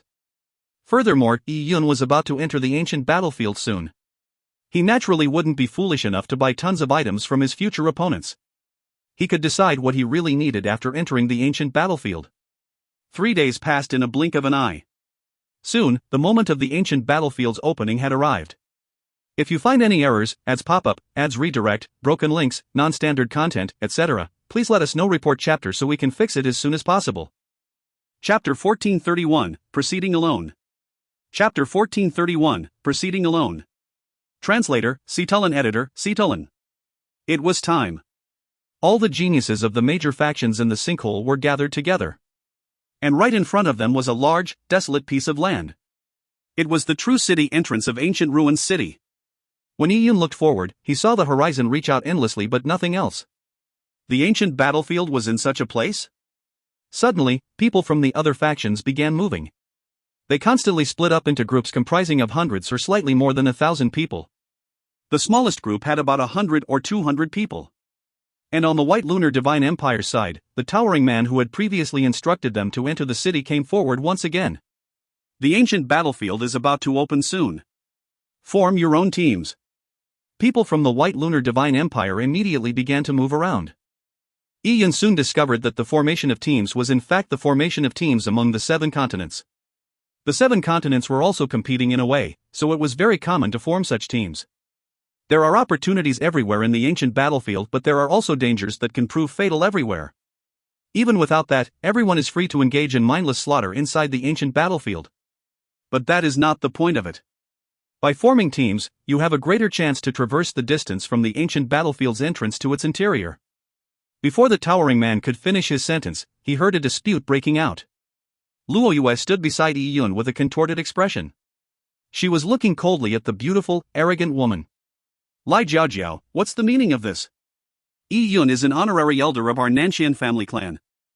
How can you forbid him from joining the team? And standing behind Luoyue were a few Nanshan family clan disciples. Lai Jiaojiao giggled. Although there was quite an indescribable young innocence about her, what she said was extremely harsh on the ear. He's only an itinerant cultivator. Wouldn't his joining only hold our Scarlet Young Continent team back? I am refusing his participation in the team on behalf of everyone. Besides, the Scarlet Young Continent team is led by my Lai family. If I do not wish him in our team, is he going to be shameless enough to cling to us anyway? Lai Jiaojiao, you are going too far. Do you really think my Nanshan family clan is that easily bullied? A formidable aura blasted out from Luoyue's body as she glared angrily at Lai Jiaojiao. Humph. Another aura blasted out from Lai Jiaojiao. She was in no way inferior to Luoyue. I'm going too far? Do you not know that there's a bounty on his head from the Martial Numinous clan? By bringing him around, we risk their pursuit. Are we going to help him ward them off? If that isn't him holding us back, what is? The two beauties were at odds with each other, seemingly due to a young man beside them. This scene attracted the attention of many people. Even people from the other major factions looked over curiously. Lai Jiaojiao, you actually made a breakthrough. Luoyue's expression turned ugly. She remembered that Lai Jiaojiao's cultivation level was originally inferior to hers, but as her Dao Palace had always been unstable, she was naturally overtaken by Lai Jiaojiao. After all, it took enough effort just to ensure that her cultivation level did not regress. Miss. A Nanshan family clan disciple said, clearly in a difficult position. They could tell that Lai Jiaojiao was not planning on yielding. Furthermore, Lai Jiaojiao had Lai Rikong backing her. Although Lai Rikong did not speak a word, no one could ignore his existence. Luoyue immediately glared at him. What do you want to say? How can our Nanshan family clan be people who fear the strong and bully the weak? Besides, I'm indebted to senior brotherly, while Lai Jiaojiao is doing this only despite me. Before Luoyue finished her sentence, Yun waved his hand and said, Luoyue, join the team without me. I'll just continue watching. At that moment, many people understood that the Scarlet Young Continent team was not allowing the man named Yun to join them. And at that moment, Luoyue bit her lips and looked at the other teams of the White Lunar Divine Empire. Which team is willing to accept my Nanshan family clan? Just as her voice faded, the Nanshan family clan disciple beside her said anxiously, Miss, that won't do. Our Nanshan family clan is deeply intertwined with the Scarlet Young Continent. How can we join another team right at the start? It would make things difficult for Patriarch. After we finish, how would the Nanshan family clan be able to continue establishing itself in the Scarlet Young Continent? Upon hearing this, Luoyue felt overwhelmed by helplessness. She could handle the consequences of her actions, but indeed, she also implicated the Nanshan family clan. Ian smiled and said, Luoyue, there's no need to worry about me. Senior brotherly, since she forbids you from joining, we can form a team ourselves. Luoyue gritted her teeth, apparently making up her mind. She might not be able to join the teams of the other continents, but she could leave the Scarlet Young Continent's team and fend for herself. That won't do. Let's put this matter to rest. I absolutely do not agree to you leaving your clan. Yun rejected her proposal immediately. Upon hearing Yun's declaration, Lai Jiaojiao snorted coldly as she revealed a look of disappointment. She had targeted Yun naturally to teach him a lesson. At the same time, she could force Nanshan Luoyue away. She knew Nanshan Luoyue's character very well after all. However, she never expected an itinerant cultivator like Yun to have a spine. He was unwilling to let Nanshan Luoyue take risks because of him. Yun looked at his surroundings. He had a vendetta with the Martial Numinous clan, so it was obviously impossible for them to invite him. Instead, they were looking at him with gloating looks. The Hongyu continent, which Wan Cheng was from, would also not invite him. Although there were people from the remaining continents that wished to speak out, they were stopped by the people beside them. Clearly, many people knew of the bounty the Martial Numinous clan had put on Yun's head. Now that he was at odds with the Scarlet Young Continent, it was natural that no one was willing to offend two continents on his account. As for the top geniuses that had absolute authority on such matters, they were completely ignoring the debate. Instantly, Yun appeared somewhat lonely amid the crowd. However, he did not wallow in pity at all. Instead, the way he looked at the crowd felt as though they did not even share the same spacetime dimension. Yun asked, Luoyue, do you have more detailed information on the ancient ruins world? I wish to take a look. Luoyue took out a jade slip and handed it to Yun. This is the information our Nanshan family clan has gathered over the years. It's yours. Following that, she hesitated before adding, Senior brotherly, I can offer some help and I believe someone will. There's no need. Yi Yun rejected her offer once again. Following that, she smiled at her. "Thank you." Upon seeing Yi Yun's smile, the depressed Luo Yue also turned more cheerful. Boom! Boom! Boom! A series of loud booms sounded. Sand suddenly stirred in what was formerly an empty, desolate wilderness. And amid the sandstorm, an extremely majestic stone door that was so tall it seemed to prop up the sky appeared. And from within the stone door came a solemn and primordial aura. There were even series of sounds that sounded like the clash of iron and mud in a battlefield. The ancient battlefield had opened. So this is how the real ancient battlefield appears. Upon seeing the massive ancient battlefield entrance, emotions surged through Yi Yun immediately. It was time to challenge himself and see how far he could go. If you find any errors, ads pop up, ads redirect, broken links, non-standard content, etc., please let us know. Report chapter so we can fix it as soon as possible. Chapter 1432, Entering the Ancient Ruins. Chapter 1432, Entering the Ancient Ruins. Translator, Cetulin. Editor, Cetulin. The moment Yi Yun passed through the ancient battlefield's entrance, he felt his cultivation level rapidly decrease. He was alarmed at the speed of it, but when his cultivation level hit the 9th-story Dao Palace realm, it immediately stabilized. So this is the suppression effect of the ancient battlefield. Yi Yun had already calmed down. Everyone who entered the ancient battlefield was put at an equal strength regardless of cultivation level. And this standard was apparently the 9th-story Dao Palace realm. Yi Yun cast his gaze out, but there was only an endless sea of sand. Even the sky took on a yellowish hue. Nothing prominent could be seen at all. At that moment, Yi Yun went on alert as a feeling of danger appeared. At the same time, his psyche felt a prick. He immediately took out Mirage Snow and slashed forward. A ice-cold sword flash streaked straight as blood immediately splattered in the desert. Simultaneously, he heard a sharp, tragic scream. However, Yi Yun's expression turned increasingly contorted. The moment he activated his purple crystal's vision, he could vaguely make out gray shadows that flashed around him like lightning. Only with his energy vision could he strike them with his sword. It was impossible to detect them with his perception. What were those things? They were astoundingly fast and were capable of psychic attacks. Yi Yun suddenly felt a shudder run through him. Out of nowhere, countless grayish faint shadows appeared around him. It was no wonder the geniuses made it a point to form teams when entering. It was to prevent themselves from being surrounded by the gray shadows. If that happened, one could quickly become mentally disabled by their psychic attacks. It was even possible that they would not see what had attacked them. It was unknown what happened in the ancient battlefield that produced these gray shadows. Perhaps they were remnant souls from ancient times. Although Yi Yun was surrounded, he did not get flustered. Although his perception was unable to detect the gray shadows, they could not escape his purple crystal vision. So, a gray shadow that hid amid the desert sands quickly flew towards Yi Yun and was struck down by his sword. After the gray shadow was slain, a blurry light flew into Yi Yun's psyche. Following that, Yi Yun felt comfort in the spot where he suffered a prick previously. It was as though it was immersed in a hot spring. It even made his psyche feel more robust. Yi Yun was taken aback before the implication of this delighted him. The cultivation of one's psyche was extremely difficult. He never expected that killing these gray shadows would strengthen his psyche. With that being true, how could Yi Yun hold back when he saw all the gray shadows around him? Mirage Snow instantly streaked out resplendent sword flashes as Yi Yun charged into the gray shadow horde. The gray shadows appeared to be taken aback. They had never seen a warrior take the initiative to charge at them. Furthermore, the warrior was alone. Sword flashes swept the area and Yi Yun soon discovered that, although the gray shadows were odd and dangerous, they had no other means of attack apart from their psychic assaults. Although they themselves could not be detected with a psychic perception, one could see a faint psychic trajectory when they launched their attacks. After killing more than 100 gray shadows, Yi Yun deactivated the purple crystal vision. Once he deactivated it, Yi Yun constantly felt attacks in his psyche. But after every attack, he would immediately trace the psychic trajectories back to the gray shadow that attacked and kill it. As this went on, Yi Yun's psyche constantly received damage before being mended. Through such honing, his psyche became more and more robust. The ancient battlefield was dangerous from the very start, but danger also implied benefits. Each of the other teams in the desert gathered themselves.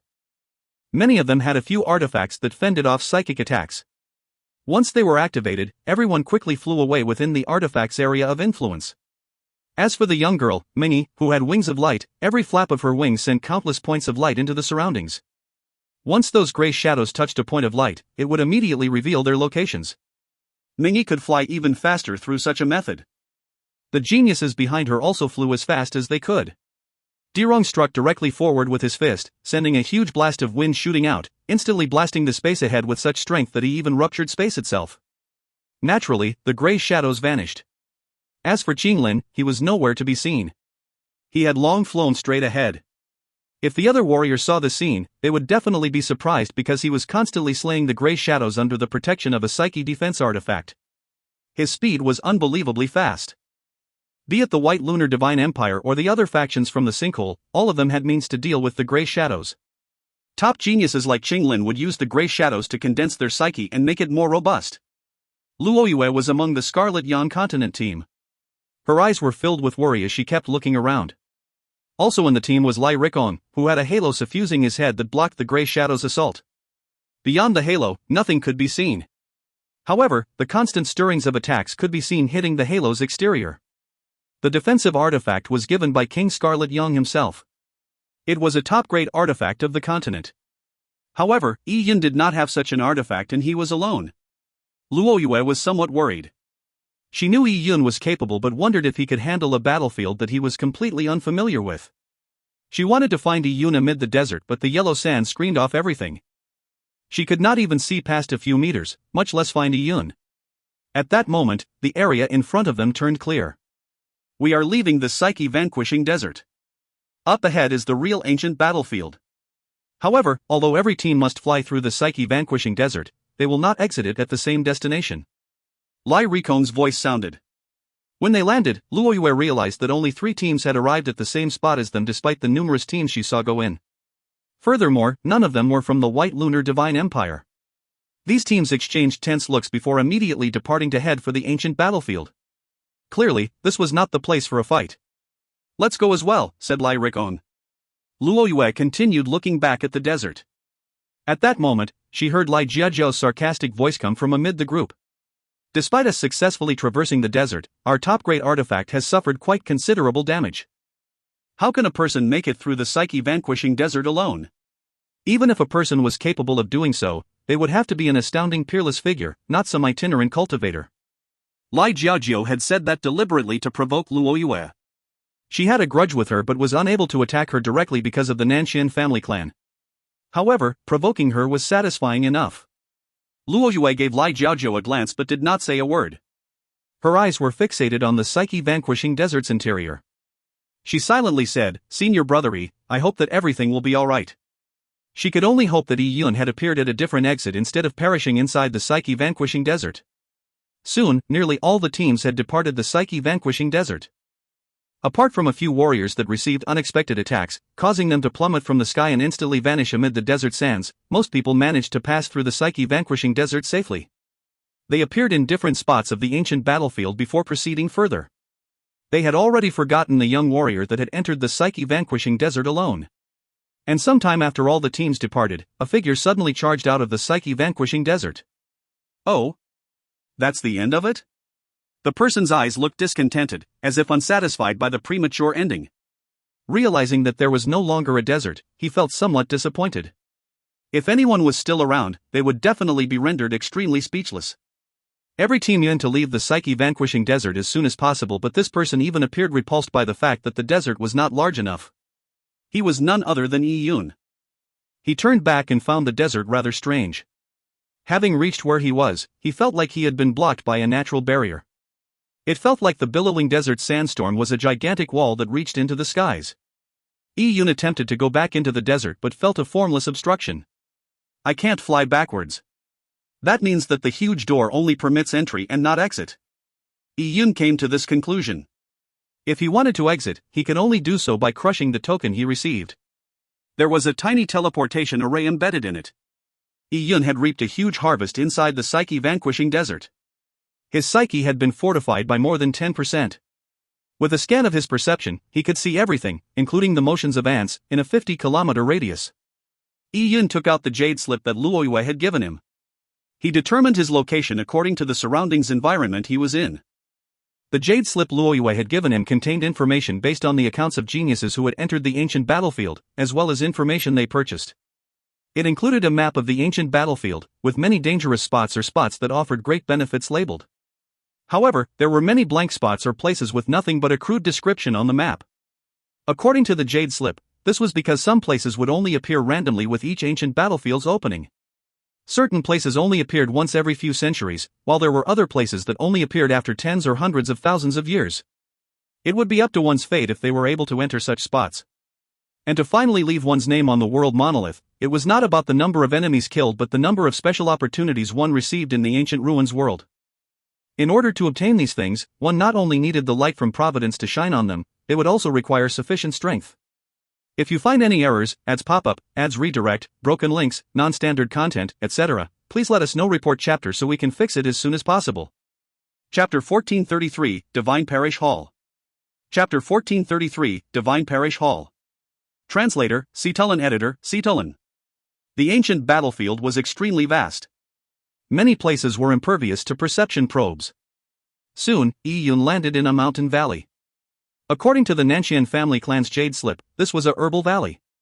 The Nanshan family clansman who recorded the location had once obtained a rather precious herb named the wind-seeking grass in the area.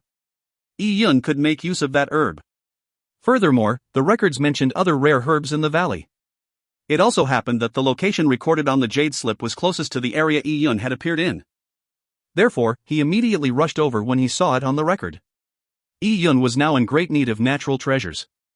He had yet to gather any materials for the fourth Dragon Emperor relic. But Yun was immediately stunned when he arrived at the herbal valley. Look over there. Did you find anything? I only found a second great herb. Scattered throughout the mountain valley were various herb valleys. There were dozens of warriors searching the herb valleys meticulously. When the newcomer Yun appeared, the warriors immediately cast their gazes over. These people immediately recognized Yun and gave looks of astonishment. It's you? That itinerant cultivator that no one wanted to team up with? They had seen Yun fly into the Psyche-vanquishing desert with their own eyes. And from their point of view, anyone that flew into the desert alone was doomed. But now, here he was unharmed in the valley with them. Yun sighed to himself when the odd gazes landed on him. From the looks of it, the discovery of the herbal valleys by the Nanshan family clansmen was not a secret. It was obvious that these people had the herbal valley marked on their own maps. As such, this herbal valley would be swept by warriors every 60 years. Whatever made it to this point were herbs of the lowest grade. These herbs were of no use to Yun. The natural treasures he needed to refine the fourth Dragon Emperor relic were only more precious than the previous ones he gathered. It was a requirement these herbs in front of him could not satisfy. Upon careful thought, Yun was not surprised. The Nanshan family clan was quite a formidable presence in the Scarlet Yan continent, but it would only be considered a small faction within the entire sinkhole. The information in the Jade Slips they obtained could not be better than the truly top factions. With this thought in mind, Yun wanted to leave. Fellow Daoist, it's truly unbelievable that you came out of the Psyche-vanquishing desert safely. Might I know how you did it? I believe you are here for the Thousand Illusion Lotus, right? A pretty young girl dressed in a light yellow dress asked suddenly. Yun, who was about to leave, immediately halted when he heard the words Thousand Illusion Lotus. It was something recorded in the Divine Alchemist's notes. It was indeed a very good spirit herb, and it surprised Yun that the herbal valley had one. However, the herb was similarly of little use to him. It was at the same level of rarity as the wind-seeking grass. He would naturally pluck it if he came across it, but it was not worth it if he had to spend effort searching for it. We have already searched the area once and failed to discover the Thousand Illusion Lotus's location. Legends say that it hides amid illusions, and those unfated would not see it even if it were right in front of them. However, if one has an extremely powerful perception or an artifact that specializes in perception, they can find clues of its location. Fellow Daoist, since you were able to cross the Psyche-vanquishing desert alone, you must have used your perception to avoid those shadows, right? Might you have a treasured artifact that would help in this aspect? Asked the girl with earnest eyes. My cultivation technique is a little special, said Yun perfunctorily. The girl immediately looked pleasantly surprised and pressed further. Fellow Daoist, you mentioned a special cultivation technique. I believe it must be a cultivation technique that enhances your perception? Why don't you cooperate with us and seek out the Thousand Illusion Lotus together? Yun was rendered speechless. Couldn't the girl tell that he showed no interest? But at that moment, Yun's heart suddenly stirred as he turned to look into the distance. There was a rumbling sound coming from the horizon as though a behemoth was running towards him. At the same time, a primordial aura surged at him, as though it was beckoning for him, urging him to head towards it. This is The girl hesitated for a moment before realizing what was happening. She exclaimed, "Some ancient forbidden ground is opening." Yi Yun also recalled the information recorded on the Nanshan jade slip. The typical reason for such a phenomenon was the opening of a mysterious ground. These forbidden grounds are not to be missed. Judging from the commotion, it's not an ordinary one either. I'm sorry, but I have to leave first. The Thousand Illusion Lotus is of little use to me and I'm not that interested in it. I won't be able to cooperate with you. Yi Yun cupped his fists at the girl and before she could even say a word, he turned to fly towards the commotion. Hey! The girl watched helplessly as Yi Yun departed quickly like a flash of lightning. She immediately had a look of extreme disappointment. Junior Sister Blue Jade, that's enough. He might have dodged the attacks of the Psyche Vanquished Shadows not by relying on some artifact, but by simple luck. He's afraid he would expose his lack of capabilities by cooperating with you. It's natural for him to be unwilling, said a blue-dressed man who walked over. He was already very displeased when he saw Blue Jade invite Yi Yun. Thankfully, Yi Yun had rejected her. While feeling secretly delighted, he took the chance to console her. Perhaps. Blue Jade felt disappointed. The Thousand Illusion Lotus was very useful to her. In truth, the herb was not of a very high grade but it was rather rare. Furthermore, it was very difficult to search for. She had originally wanted to rely on Yi Yun's perception cultivation technique. Let's head there quickly too. That forbidden ground that suddenly appeared might hold some benefits. Such forbidden grounds typically only last for months. We should rush there as soon as possible too, added the man, his eyes filled with excitement. By then, Yi Yun had already flown a great distance away. He really had no time to cooperate with the girl. As for the Thousand Illusion Lotus, he could easily find it himself if he wanted it. There was no need for him to cooperate with others if he did decide to look for it. In addition, the primordial aura that called out to him boiled over Yi Yun's lifeblood. His instincts told him that it was definitely something extraordinary, therefore, he immediately rushed over. Soon, Yi Yun saw a gigantic hall. Clouds lingered around it, only allowing portions of the hall to be seen from a distance. However, what could be seen seemed to extend straight up into the firmaments. It had an extremely magnificent feel to it. The moment he approached, the bountiful primordial aura inundated him. It even made Yi Yun feel like prostrating in front of it. There were already many warriors gathered in front of the palatial hall. Streams of light were streaming in from every direction as well. It was obvious that the herbal valley was not the only direction in which the beckoning effect reached. Warriors from all areas had sensed this primordial beckoning. As the streams of light landed, there were about 20,000 warriors who soon gathered in front of the hall. At that moment, a few streams of light were rapidly approaching and one of them was glaringly bright. It resembled a meteor that streaked across the sky. Once it landed, it revealed a handsome red-robed man. His aura was deep and unfathomable with more than a hint of danger. He looked at the hall and scanned through all the information he had stored in his memories. He revealed a look of shock. The Divine Parish Hall has appeared. It's Li Fire Divine Lord. Although Li Fire Divine Lord had his cultivation level lowered by the ancient battlefield, his aura still makes others feel apprehensive. Yi Yun took a look at Li Fire Divine Lord and immediately sensed a cold gaze stare back at him. The few streams of light that had accompanied Li Fire Divine Lord had also landed and one of them was Wan Cheng. You actually managed to make it out alive. Wan Cheng had already long written off Yi Yun, thinking that Yi Yun was definitely doomed. He never expected to encounter Yi Yun all fine and well. It felt like a figurative slap in his face. While feeling astounded, his hatred for Yi Yun only deepened. Fine, no matter what fleeing technique you used, you are still extremely lucky to be here. But your good luck will come to an end in this ancient battlefield, said Wan Cheng coldly. He retrieved a short saber from his interspatial ring. Yi Yun held Mirage Snow without a word as a wary look flashed in his eyes. His wariness was directed at Li Fire Divine Lord, for he could tell that Li Fire Divine Lord was an expert that had fused Divine Lord Royal Seal. Since he was with Wan Cheng, he likely came from the Hongyu continent. Perhaps Li Fire Divine Lord shared the same surname of Wan too. If a fight broke out, Yi Yun definitely had to be wary of Li Fire Divine Lord. But this did not mean Yi Yun was afraid. Many people heard Wan Cheng's words. They looked at Yi Yun in astonishment, for they never expected him to pass through the Psyche Vanquishing Desert alone. However, the fleeing technique that Wan Cheng mentioned reduced the astonishment in their eyes. From their point of view, Yi Yun must have made adequate preparations ahead of time to have the courage to step into the Psyche Vanquishing Desert alone. Perhaps it really was a simple fleeing technique as Wan Cheng claimed. In that case, even if the fleeing technique was extraordinary, it was not something that was worth being astonished over. Li Fire Divine Lord glanced at Yi Yun with a hint of interest in his eyes.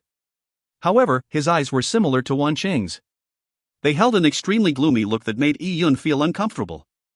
Wan Qing, there's no hurry. The Divine Parish Hall is more important, said Li Fire Divine Lord indifferently. He did not forbid Wan Qing from taking action but only advised he curb his eagerness. His tone fully belittled Yi Yun. Wan Qing felt a little disappointed but he did not say another word. He put away his short saber before sneering at Yi Yun. At that moment, a rumbling noise sounded from underground as an unadorned stone monument rose suddenly in front of the hall. The stone monument increased in height before stopping along with the rumbling sounds. However, its top had completely disappeared into the clouds. And people could see that there were names inscribed on the top. Most of them had weathered with the times and the most recent ones were probably more than 10,000 years old. The Recognition Monument. Everyone's eyes lit up. If you find any errors, ads pop-up, ads redirect, broken links, non-standard content, etc., please let us know. Report chapter so we can fix it as soon as possible. Chapter 1434, Entry. Chapter 1434, Entry. Translator, Cetulin Editor, Cetulin. The Recognition Monument was only about 100 feet tall but it exuded a mysterious aura. The few names on it were left eons ago but remained visible. One could even sense the different experts' auras from the strokes that made up their respective names. If one leaves their name on a recognition monument like this one, it should be very helpful in leaving a name on the world monolith eventually, thought Yi Yun. But even leaving his name on the monument in front of him was absolutely not a simple task. There were fewer than 10 names sparsely carved on the monument and they were the culmination of tens of thousands of years of effort. It only made the Divine Parish Hall appear even more extraordinary. At that moment, a stream of light rapidly approached. Di Rong. Disciple of White Lunar Divine Empire's Second Imperial Preceptor. Yi Yun glanced at Di Rong, who had come alone. He was filled with an air of bloodlust and the gigantic blood-colored axe slung on his back appeared even more sanguine. It had clearly absorbed the blood of something not long ago. The other warriors also noticed the smell of blood on Di Rong. They immediately looked at him with apprehension. Di Rong had already killed someone just moments after entering the ancient battlefield. He was definitely one that reveled in bloodlust. The person who Di Rong killed did not even have the time to shatter his token and be transported out. It was unknown if Di Rong had sealed off the space ahead of time or his speed was just that insanely fast. Since the person did not even have a chance of shattering their token, any explanation just showed how savage Di Rong was. And there were other geniuses from the White Lunar Divine Empire there too. When they saw him arrive, they felt pumped up as they quickly headed to his side. Senior Brother D, this is the Divine Parish Hall, said a short White Lunar Divine Empire warrior sycophantically.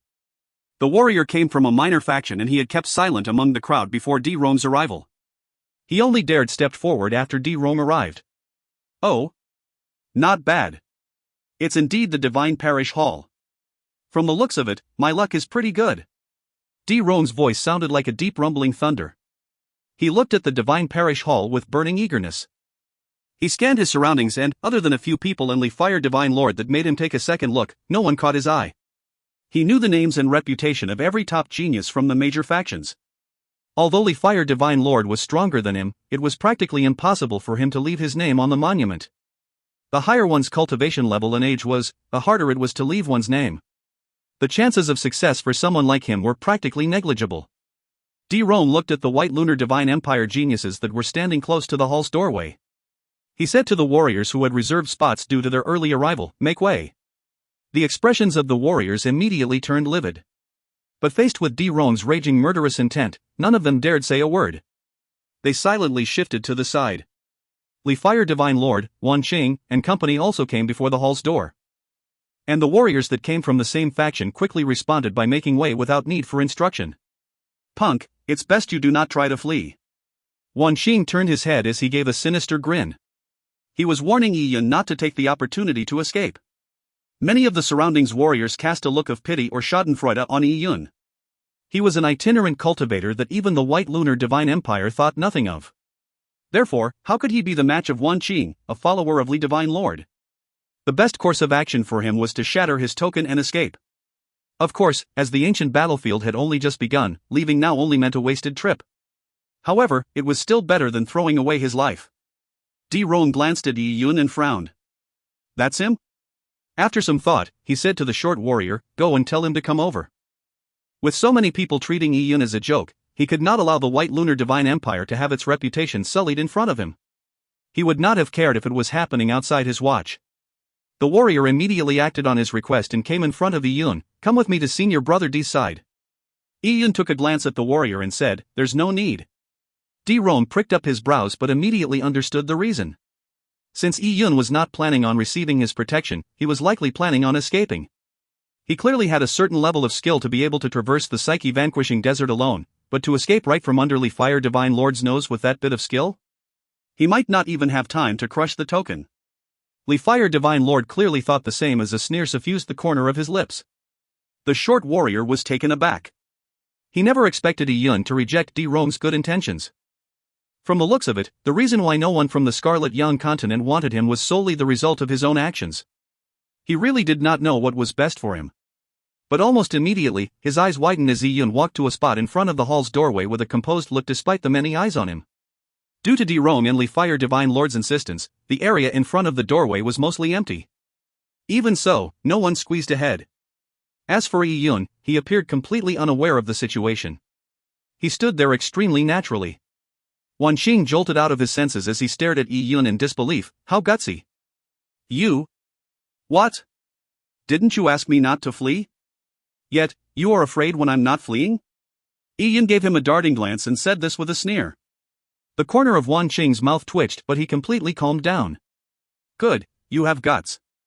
Di Rome also gave a look of surprise. His impression of Yi Yun changed. He was unlike Meng Yi or Qinglin. He believed that warriors needed to be unyielding. Stooping to a compromise was bullshit. One had to fight even if they were no match. However, those that lost and died were weaklings. He had no interest in weaklings. Fire Divine Lord glanced at Yi Yun with an even darker look. To him, Yi Yun was already a dead man.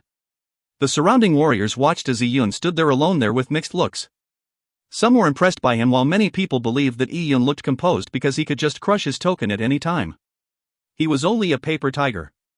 They could only chalk it up to his ignorance, knowing that the token would not save him if people were truly bent on killing him.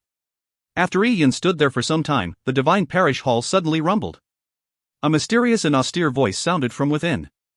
It was as though the entire palatial hall had woken up from its slumber. Everyone knew that the Divine Parish Hall was opening.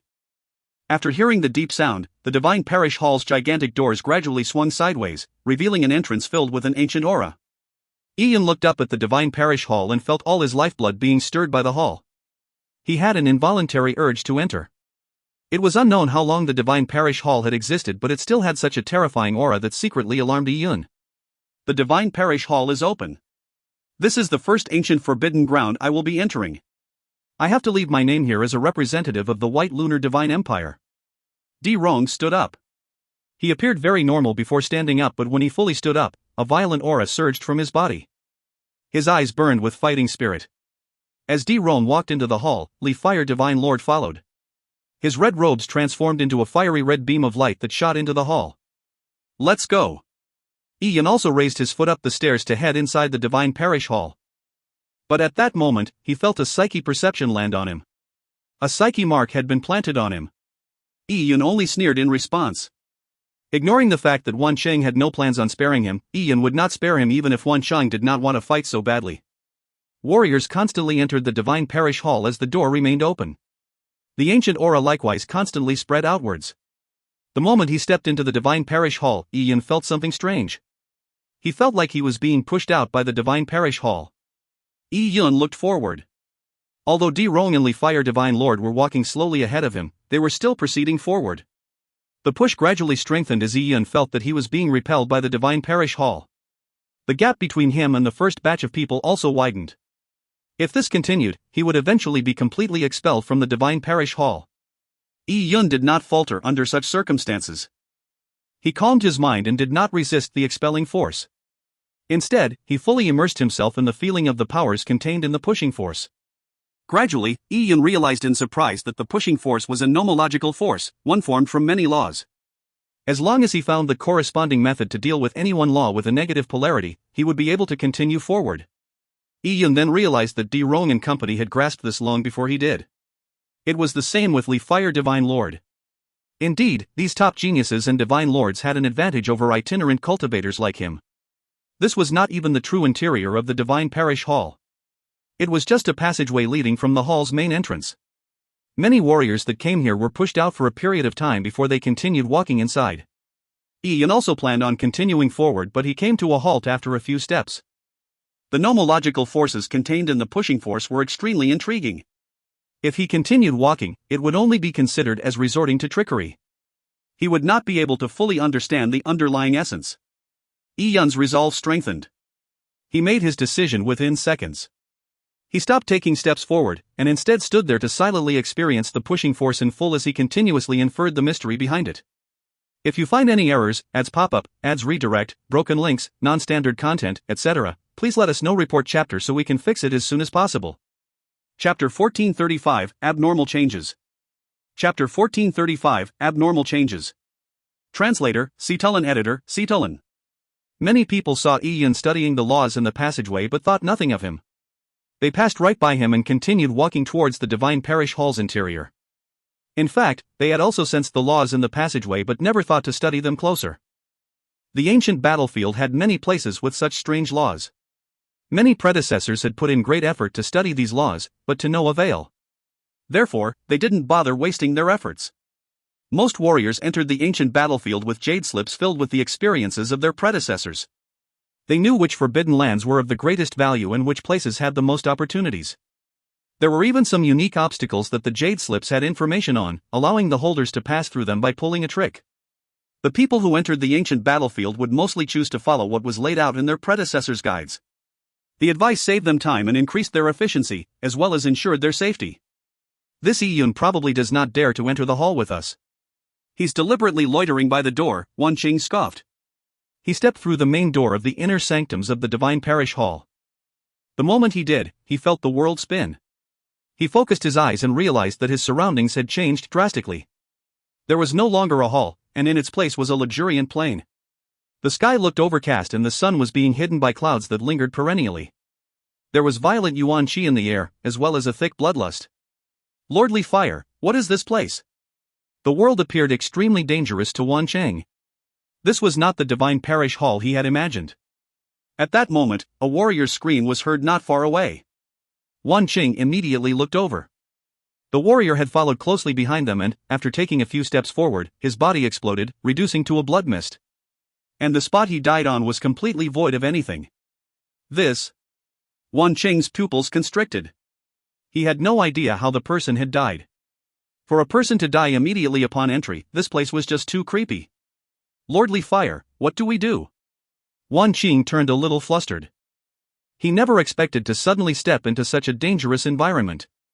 Stop quivering, bellowed Li Fire Divine Lord coldly. Li Fire Divine Lord was looking at the world with knitted brows. It was indeed not the divine parish hall as it was recorded in canon. Either this was a place that looked identical but was in fact different, or the divine parish hall had experienced some abnormal changes. Oh? Li Fire Divine Lord's heart suddenly stirred. He swiped his interspatial ring, and an emerald green jade token appeared in his hand. It was the teleportation token of the ancient battlefield. But at that moment, the runes on it had lost their luster.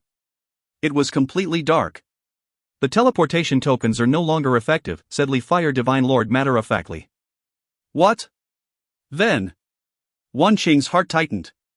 In certain worlds within the confines of the ancient battlefield, they would be screened by a world layer, making teleportation tokens ineffective. And under normal conditions, such worlds within worlds were extremely dangerous.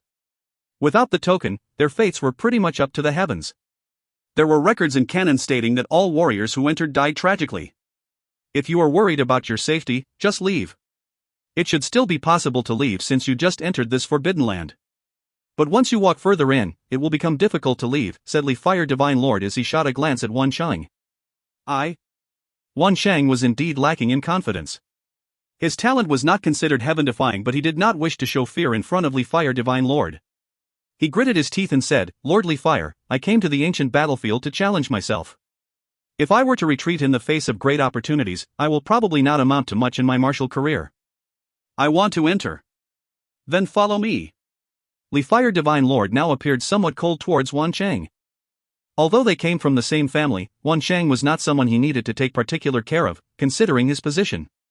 I felt an intense killing intent just now. That person was destroyed by a blob of killing intent, said Li Fire Divine Lord. Just aura alone could kill a person? How terrifying was this killing intent? Wan Qing was alarmed, but he did not dare ask further.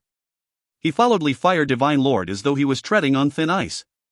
He did not know that, outside the Divine Parish Hall, a few of the ancient names that were not deeply engraved on the ancient recognition monument were slowly vanishing. It appeared as though they were suffering the wrath of the elements, millions of years of weathering compressed into a few seconds. This scene was witnessed by many people that were just arriving outside the Divine Parish Hall, as well as those that failed to enter the Divine Parish Hall in a timely fashion. What's happening? The names on the monument suddenly disappeared. There are only 2 names left? Not only were there 2 names left, the marks of the 2 names appeared to be corroded by the elements. They turned very faint and appeared to be barely etched into the surface. It would probably take a few months for them to vanish. Dong Xiaochen, Zixis. These 2 names. Most people did not know who Zixis was, but Dong Xiaochen was an illustrious expert. Although he was only a double-sealed Divine Lord, one of the 2 Divine Lord Royal Seals he fused with was a Saint Royal Seal that had been passed down from ancient times. With that one Saint Royal Seal, Dong Xiaochen became well known. A few old freaks with deep cultivation levels had attempted to kill him to snatch his Royal Seal but only ended up being killed by him. Dong Xiaochen's reputation increased greatly from that battle alone. This is something. Even someone as strong as Dong Xiaochen was only able to leave behind a very faint name on this monument. The names of the others have completely vanished. It's as though they were not qualified to leave their names on it. What is happening with this Divine Parish Hall?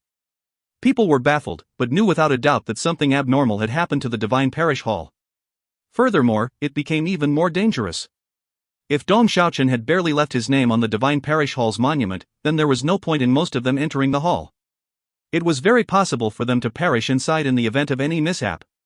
But even though they were cognizant of this, many people were unwilling to be the first to retreat. After all, danger implied greater opportunities. The opening of the Divine Parish Hall is different this time. It's unknown how long this entrance can be maintained.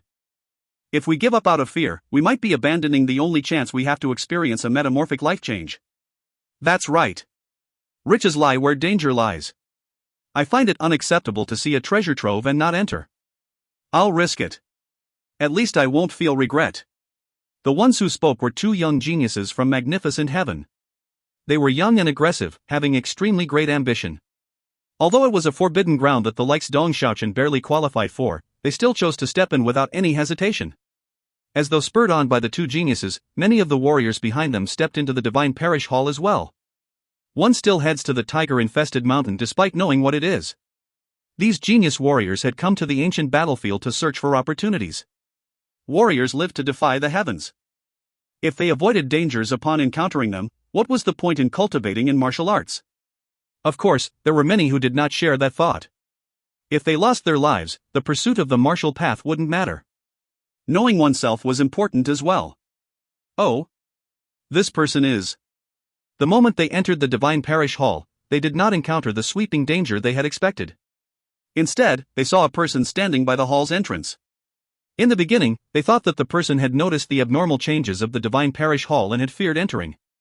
But upon careful observation, the person appeared to be studying something. And from the way he stood, it looked like he'd been studying it for a while. This rendered them all speechless. They had charged into the Divine Parish Hall filled with fighting spirit, with ardor and zeal coursing through their blood. Yet this person was just standing there, studying the Divine Parish Hall's passageway? What was so interesting about the passageway that it needed studying? It was a no-brainer that the most dangerous but also most opportune places were in the inner sanctums of the Divine Parish Hall. What treasures could such an empty passageway have? Isn't he that warrior from the White Lunar Divine Empire? A few people recognized Yi Yun. They were somewhat alarmed since Yi Yun had come alone. He did not appear to be weak, but it was quite odd for him to stay there to study the laws in the passageway. It felt like he was picking up timber to burn when there was an immortal paradise full of divine peaches right in front of him. Ignore him. Let's enter, said the 2 magnificent heaven geniuses. The passageway had some repulsive laws that were no stranger to them. The jade slips from their ancestors also had information on his, so they easily withstood the repulsion with a little trick. People continued walking into the Divine Parish Hall, but Yi Yun did not even glance at them. Ian obviously had the Nanshan family clan's jade slip in his hand. But he did not plan on abiding by the guides that were recorded in it. After all, the ones that left behind such experience guides were only human, not the heavenly Tao or God. By following the instructions as laid out in the guide, he might be able to take shortcuts, but he might also miss certain unknowns that previous warriors never found. It would prevent him from going beyond what the people who came before him had attained. This was also the reason why Ian insisted on buying the decimation token despite knowing that it was useless. Even now, the laws were chaotic and strange. Despite knowing that others had studied it to no avail, or that it might not be worth anything at first glance, Ian still chose to spend a lot of time on it. He remained at the Divine Parish Hall's entrance for a long period of time. He failed to figure out the laws, but for some reason they felt like something he had encountered before. When he probed, however, that feeling of familiarity disappeared again. It was as though it was an ephemeral idea of brilliance that he failed to grasp. Could it be that the laws are related to a cultivation technique I cultivated in the past? Ian recalled the most mysterious cultivation technique he had cultivated, 10,000 Demon Wheel of Existence. Back when Ian participated in the Luo clan's trials in the primordial Empyrean heaven, he saw something in the purple crystal chaos stone that astounded him. A man with long hair wore a black suit of armor and held a spear in hand. Ian felt that this person was a good distance away from him, but the moment he saw him, Ian felt his heart quiver intensely. He felt like he was facing the universe and the primordial stars. The person exuded intense killing intent that made the worldly laws tremble. Amid such magnificent pressure, Ian felt like he was a tiny boat in a storm, one that could be swallowed up at any time. But what alarmed Ian most was that the spear-wielding man clearly had a purple-colored crystal by his chest. And it was none other than the purple crystal Origins. Following that, the man threw the spear as it constantly grew in size while traveling through the universe. It kept growing until it finally reached an incredulous size. It could string up hundreds of stars. When the large spear landed beneath the man's feet, there was land, oceans, plants, animals, and even fey beasts and humans growing on the spear. A spear transformed into a narrow world strip simply like that. Ian did not know what sort of concept allowed one to casually transform one's weapon into a world, but he knew deep down that the long-haired man was the strongest person he had ever encountered in his life. Ian had never seen a godly monarch, but he had seen the 8 godly monarch statues. He felt that even they were inferior to him. And this person was once the owner of the purple crystal. Ian also figured out the 10,000 Demon Wheel of Existence from the runic shadows that appeared when the man created a world. It was a mysterious cultivation technique that, despite him only understanding an inkling of it, allowed him to produce unquestionable might. The ultimate law that Ian used, Tao of Major Destruction, stemmed from the 10,000 Demon Wheel of Existence. Ian recalled the legend of the ancient ruins world's ancient battlefield. Someone called it the real sinkhole and others said that it was the battlefield of ancient god spirits. There were others who said that it was a world formed naturally by the heavenly Tao. The chaotic laws by the Divine Parish Hall's entrance were like the tip of the iceberg. However, they inspired Ian to make a bold guess. Could it be that the ancient ruins world's ancient battlefield was created by a person that exceeded a godly monarch, someone like the purple crystal owner? Could it be similar to how he created a world with his spear? Or could it be possible that this ancient battlefield was the world created by his spear? If you find any errors, ads pop up, ads redirect, broken links, non-standard content, etc., please let us know. Report chapter so we can fix it as soon as possible. Chapter 1436, Bloodbeam. Chapter 1436, Bloodbeam. Translator, Cetulin. Editor, Cetulin. The sudden thought made Ian draw a cold gasp of air. If he looked at it that way, the ancient times of the world he was in must have held many secrets. In order to verify his guess, Ian circulated the Tao of Major Destruction, forming a 10,000 Demon Wheel of Existence in his dantian. As it spun slowly, the laws within the passageway stirred violently as though in response. Even the passageway itself began to tremble. Oh! Many warriors that were walking ahead of him paused before they stepped foot into the inner sanctums. They were stunned by the sudden quaking of the passageway. Someone looked around, hoping to determine the cause of the problem. This person noticed that Ian's eyes were still closed. He was still standing there completely composed while studying the laws at the entrance, as if nothing had happened. This guy truly is a genius when it comes to being a fool. People were rendered speechless. They were fired up, ready to storm the Divine Parish Hall. They didn't care if he stopped there to study a passageway that had nothing. But now, something abnormal was actually happening to the passageway. Yet he was still studying it? Wasn't he afraid that danger might suddenly rear its head in the passageway, robbing him of his life? Don't divert your attention onto others. We must hurry inside. the laws of this passageway have turned more chaotic. Who knows what unforeseen changes might occur? It might even explode. Let's go in quickly. As the genius from Magnificent Heaven spoke, he put everything he had into walking towards the inner sanctum. The chaotic laws had made it more difficult to proceed. But just as his voice faded, the entire passageway lit up with a glaring beam of light. It gathered in midair, forming a blood-colored blob of light about the size of a fist. Such a change astonished people once again. What was happening this time? They watched helplessly as the blob of blood-colored light appeared. The chaotic laws in the passageway turned calm once again. They no longer found it difficult to walk. But almost immediately, something happened that almost made their eyes pop out of their heads. The blob of light flew towards Yi-Yun of its own accord. Yi-Yun, who had his eyes closed in ruminative meditation, grabbed the blob of light and directly placed it into his interspatial ring. No one knew what the blob of light was. But anything that appeared in the divine parish hall after it underwent a change must be something of note. Why did the blob of light fly to Yi-Yun? Could it be that he had truly gained some incredible insight? At that moment, Yi-Yun no longer had his eyes closed to ponder over the laws. The repulsive force in the hall's entrance had vanished as well. It was as though the chaotic laws had fused themselves into the blob of blood-colored light that flew to Yi-Yun. The two geniuses from Magnificent Heaven's jaws dropped in astonishment. What the heck? This was only a passageway. There were so many mysterious and unfathomable opportunities that lay in wait within the divine parish hall's inner sanctums. Yet, this fellow had targeted the empty passageway. They originally thought his actions to be extremely foolish, but he actually managed to gain insights and change the laws of the area. He even gained some kind of benefit. This left them feeling like they had been screwed by some ancient fae. If they had known earlier, they would have also paused to study the laws. Perhaps they might have gained certain insights as well. Punk, what did you get? A Magnificent Heaven genius could not help but ask. Yi-Yun looked up to glance at him. He sneered inwardly. How could he tell others what he had obtained? In fact, Yi-Yun did not manage to figure out the laws at the entrance. Although he discovered that the laws were indeed related to his 10,000 demon wheel of existence, the creator of the laws was at a level far higher than his. All he managed to do was uncover the tip of the iceberg. Fully understanding the laws present was a fantasy. All he did was make a hopeful attempt of circulating his 10,000 demon wheel of existence. He never expected to be suddenly rewarded.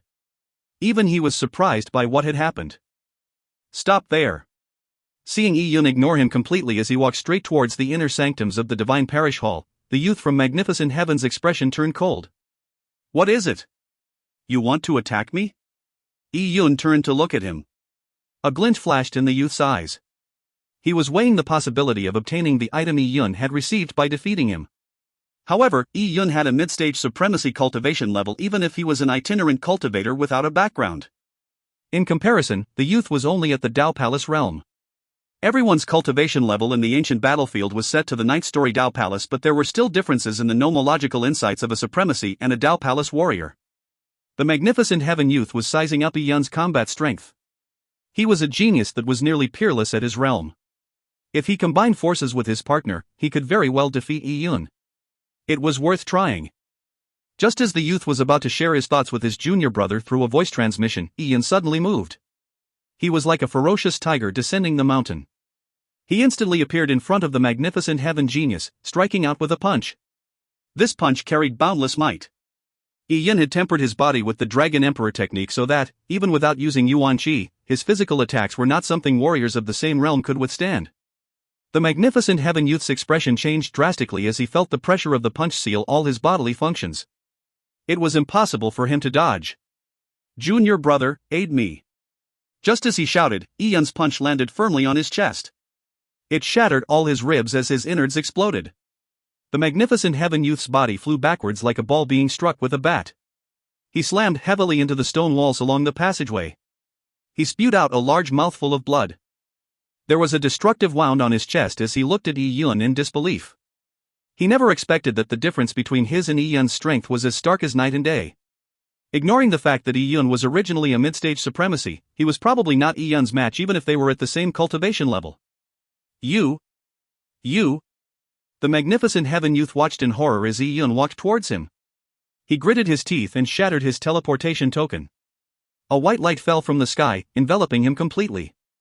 His blood-covered body vanished instantly. He had been transported away. The Divine Parish Hall's passageway had yet to bar the usage of the teleportation tokens. He made a snap decision. Knowing that he was no match for Iyun, he chose to leave the ancient battlefield immediately. But this also meant that he had wasted a valuable slot and opportunity. After all, the ancient battlefield only opened once every 60 years.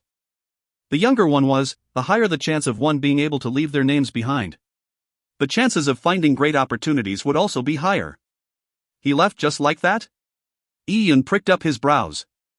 In fact, he had no plans to kill the magnificent Heaven Youth. Although the youth had nefarious thoughts, he did not put out any killing intent. He probably only entertained the thought of robbing Iyun. Iyun never expected him to flee out of fear after he taught him a slight lesson. Iyun turned to look at the other magnificent Heaven Genius whose face had been scared ashen.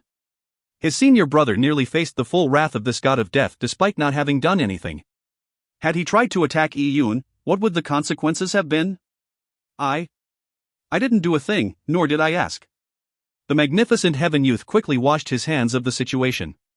Perhaps he might be next to bear the brunt of Iyun's anger.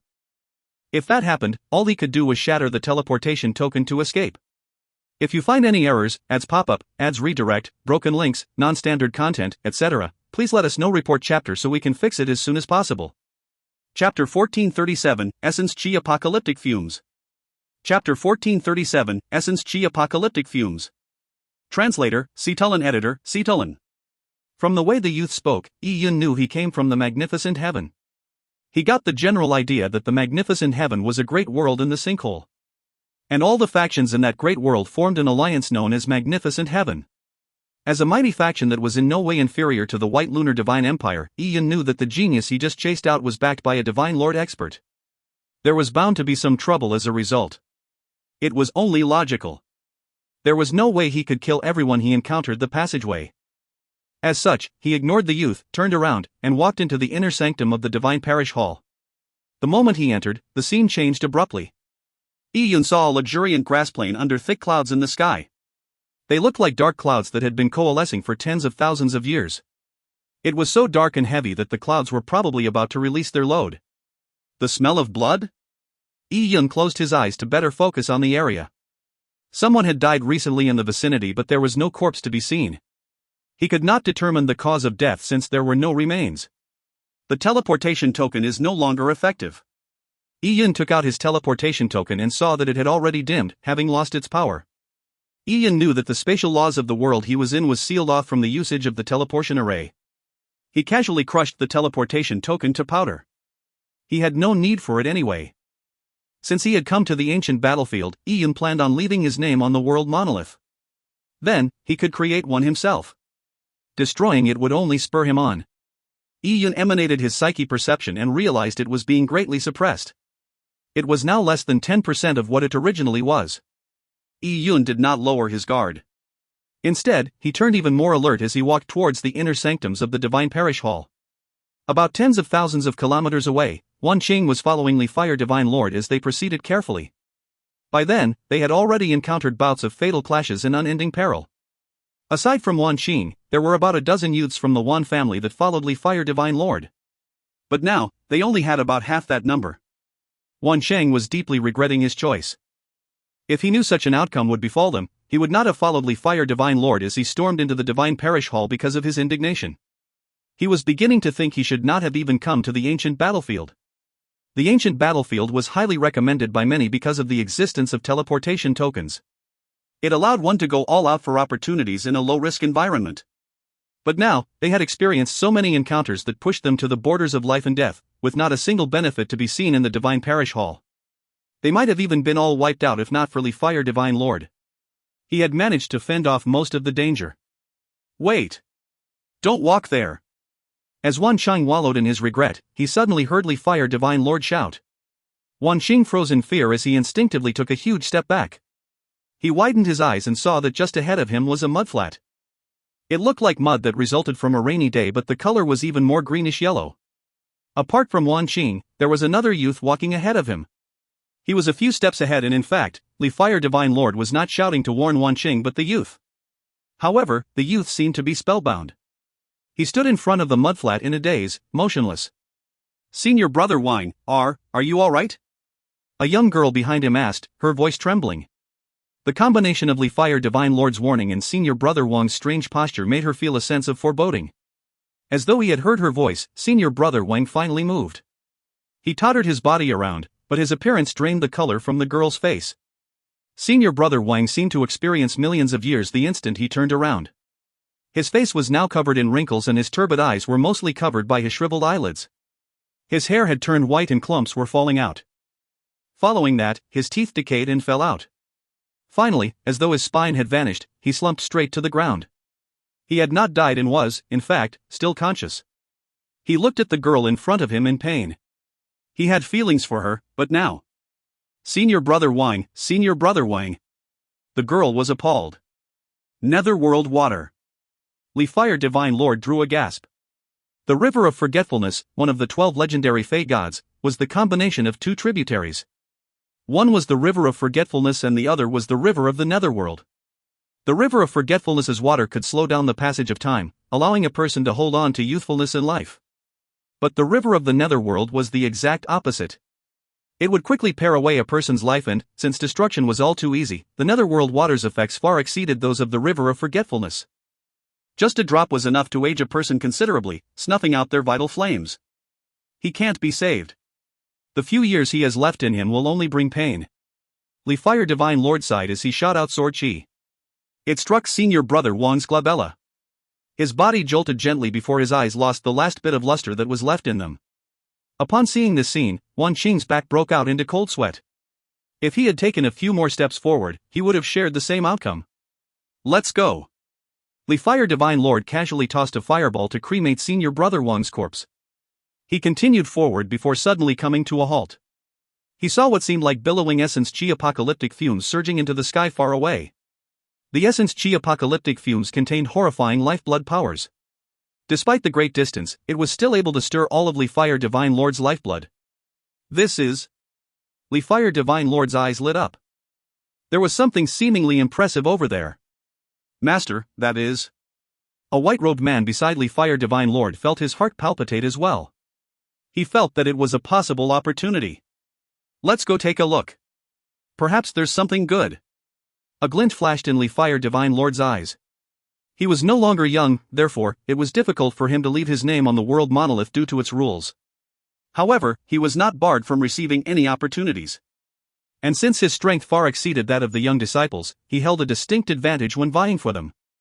This was also the reason why many divine lords went to the ancient battlefield. Due to the dangers they had already encountered, the group proceeded carefully towards the essence chi apocalyptic fumes.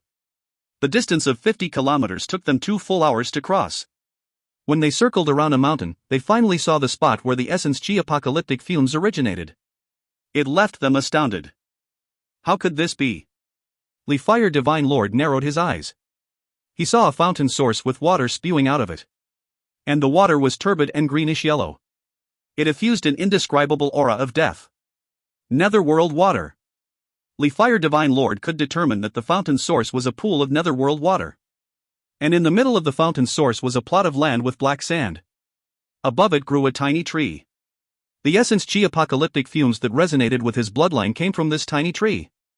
The netherworld water, which could quickly erode life or even rot a world, was actually capable of nurturing a tiny tree that suffused such terrifying lifeblood powers? If you find any errors, ads pop-up, ads redirect, broken links, non-standard content, etc., please let us know. Report chapter so we can fix it as soon as possible. Chapter 1438, River of the Netherworld. Chapter 1438, River of the Netherworld. Translator, Cetulin. Editor, Cetulin. As he advanced through the Divine Parish Hall, Yi-Yun suddenly felt extreme danger. Without a thought, he drew Mirage Snow. Bang! A ear-piercing sound boomed as Yi-Yun felt that his sword flash had fended off something in midair. Whatever it was invisible and formless but exuded an extremely powerful killing intent. Yi-Yun even felt the killing intent infiltrate his meridians. It felt like a needle had stabbed into him.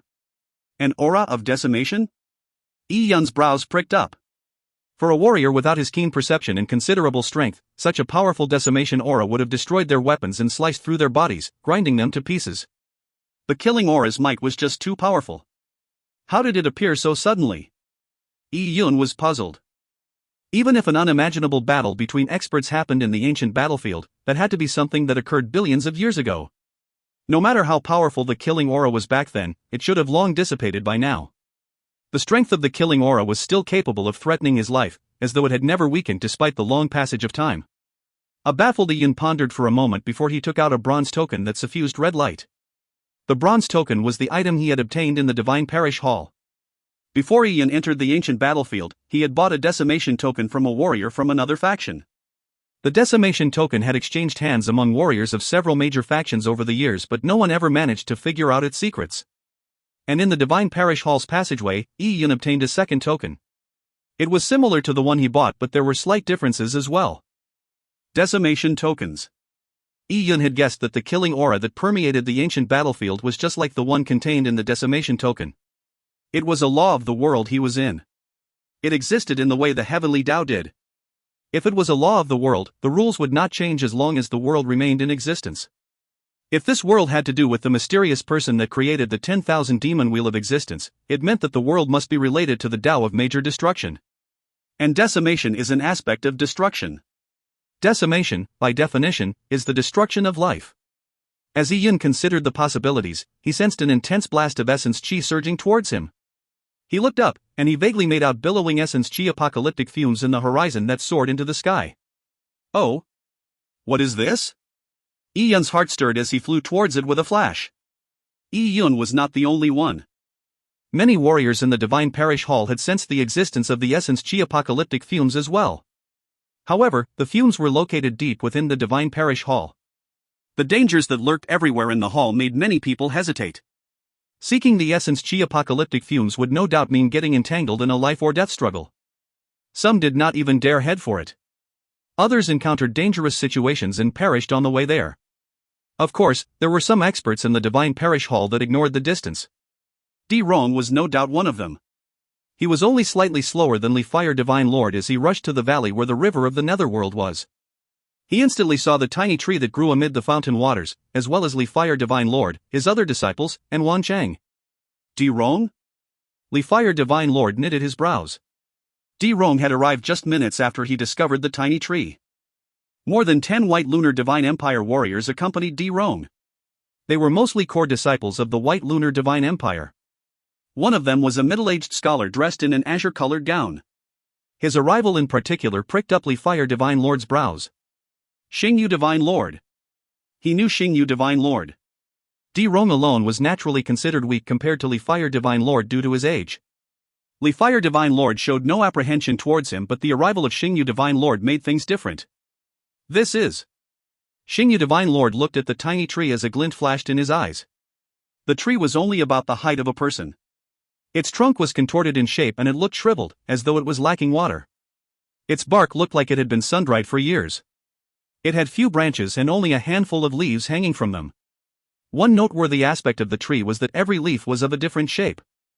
And among the leaves, a fist-sized fruit grew. The fruit looked like a heart and even throbbed gently. It seemed to have a life of its own. A powerful lifeblood force came from the fruit. For a tiny tree to grow in such a land of death but appear to be unaffected by the passage of time meant that it either had infinite life or that it had become immune to the effects of the netherworld water. But most astounding of all was that such a land of death could produce such a tree that contained the pure, brimming exuberance of life. It was truly unbelievable. This fruit must be a rare treasure of nature. It's the cherished treasure of that tiny tree. Di Rong could not hide his excitement. He, Taoist Xingyu, Di Rong, what a coincidence. I just came here to pluck this treasure and here you are. You sure were fast. Li Fire Divine Lord said nonchalantly. Taoist Li Fire, weren't you faster? Since you arrived first, what are you waiting for? This tree suffuses such billowing essence chi. I believe it will attract many people here. If too many people come, no one will obtain the treasure without a bloody battle, said Xingyu Divine Lord with a smile. Li Fire Di Rong chuckled loudly. I share the same sentiments. Since you are aware that many people are rushing here to take this fruit, why aren't you doing a thing? If you vie for the treasure through the combined efforts of you and martial nephew Di Rong, I would not be your match either. All I could do is watch you leave with the treasure. Ha ha ha ha. Xingyu Divine Lord laughed boisterously. He obviously could tell that there was something wrong with the tree. Plucking the fruit recklessly would definitely spell doom. The tree had been baptized by the river of the netherworld, but that did not mean that they could withstand the massive pool of netherworld water. It was definitely possible that anyone who attempted an approach would be reduced to bone. The Great Cosmic State and the White Lunar Divine Empire could only exchange biting remarks. They both knew that the other party was not foolish. Neither side would willingly volunteer to test it out for the other. Therefore, the situation was at an impasse. Both Xingyu Divine Lords and Li Fire Divine Lords factions chose inaction. And with the passage of time, more and more people arrived. Oh! Another Divine Lord is here. Just as Li Fire Divine Lord turned to look at the horizon, his attention skipped over the Divine Lord and instead focused on a figure appearing on the horizon. Unlike everyone else, the figure had come alone. When he flew over, Wan Qing's eyes widened. Yi Yun! That punk had managed to come all this way. If you find any errors, ads pop-up, ads redirect, broken links, non-standard content, etc., please let us know. Report chapter so we can fix it as soon as possible. Chapter 1439, Unexpected Intruder. Chapter 1439, Unexpected Intruder.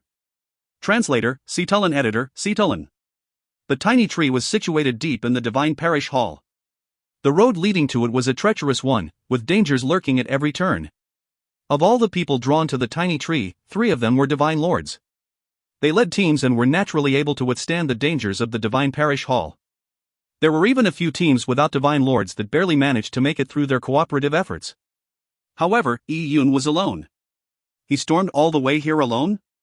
Wan Qing's eyes flashed a look of envy, but he immediately recalled that Yi Yun had not teamed up with anyone when he first came to the ancient battlefield. He had easily passed through the Psyche-vanquishing desert, likely because of his extraordinary perception abilities.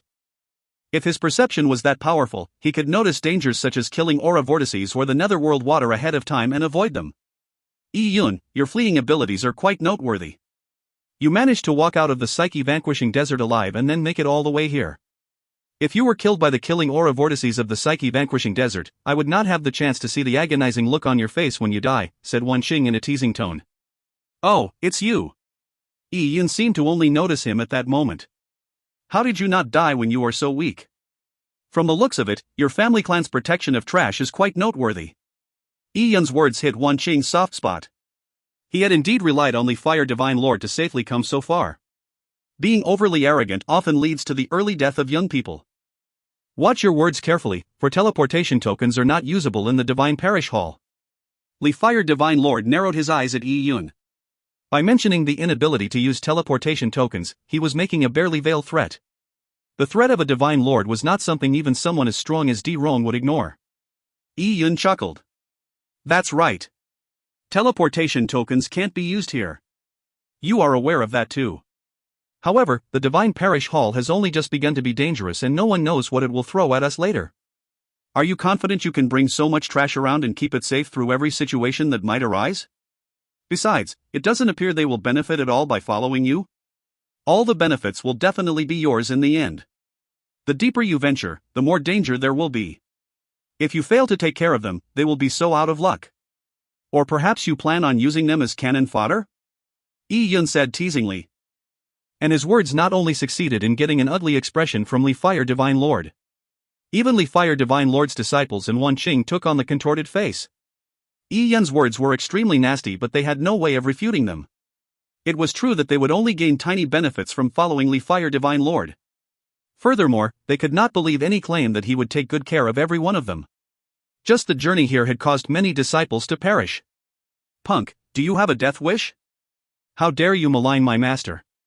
A personal disciple of Li Fire Divine Lord said angrily. He shared a close relationship with Li Fire Divine Lord, after all. It was not easy for his master to take care of a bunch of people, but it was not a problem for him to watch over his few disciples. As his personal disciple, it was somewhat likely he would share in the treasures Li Fire Divine Lord received. I'm living all fine and dandy, so why would I have a death wish? I believe it is all of you that wish to die. I bet some people are already regretting coming this far. Yi Yun glanced at Wan Qing, who couldn't tell whether it was intentional or not. Wan Qing's face was so gloomy that it looked as black as a wok's bottom. He really was regretting following Li Fire Divine Lord into the Divine Parish Hall. Now that he had reached this point, he was irrevocably committed. You should be grateful that this is a land of treasure, or you would be a corpse by now. Li Fire Divine Lord did not conceal his intention to kill Yi Yun. In the ancient battlefield, Li Fire Divine Lord's cultivation level had been repressed to the equivalent of an early-stage supremacy. As for Yi Yun, he was repressed to the ninth-story Dao Palace. That represented a considerable difference in realm. Although it was not difficult to kill Yi Yun, with so many people surrounding the treasure, it was clearly not the most opportune time to fight Yi Yun. It was imperative that he obtain the tiny tree first. Before Yi Yun could say a word, a tranquil laughter rang out at that moment. So your name is Yi Yun? What you just said has offended quite a number of people. Yi Yun found the voice familiar. He turned his head and saw a girl in a light yellow dress. He had seen her before. Back in the Herbal Valley from the Nanshan family clan's records, the girl had invited Yi Yun to hunt for the Thousand Illusion Lotus together, but Yi Yun had no interest in it and rejected her. She naturally saw the appearance of the Divine Parish Hall as well and went there along with everyone else. Beside her was a Taoist nun with a whisk in hand. She had a Divine Lord cultivation level and had fused a Divine Lord royal seal. They had arrived just after Yi Yun. The yellow-dressed girl appeared to share a close relationship with the Taoist nun, making it likely that they were master and disciple. There are many people here in situations not very different from Wanqing's. They ventured deep into danger with their seniors without fully understanding the situation. Your words hit a soft spot for many people. That's fine for you to say what you like, but now Li Fire Divine Lord wants you dead. He is a famous Divine Lord and you can't use your teleportation token. There's no escape for you. The girl happily spoke of the dangers that faced Yi Yun at the moment. Her gloating expression was quite irritating. What's your point? Yi Yun asked with a frown, his tone a little cold. I'm trying to help you, considering the dire circumstances you are in. I was thinking I could seek Master's help to protect you. But of course, I'll need you to use your unique perception cultivation technique to aid me in finding the Thousand Illusion Lotus. The girl had beat around the bush, but ultimately, her goal was still the Thousand Illusion Lotus. Although the Thousand Illusion Lotus was not ridiculously valuable, it was extremely rare.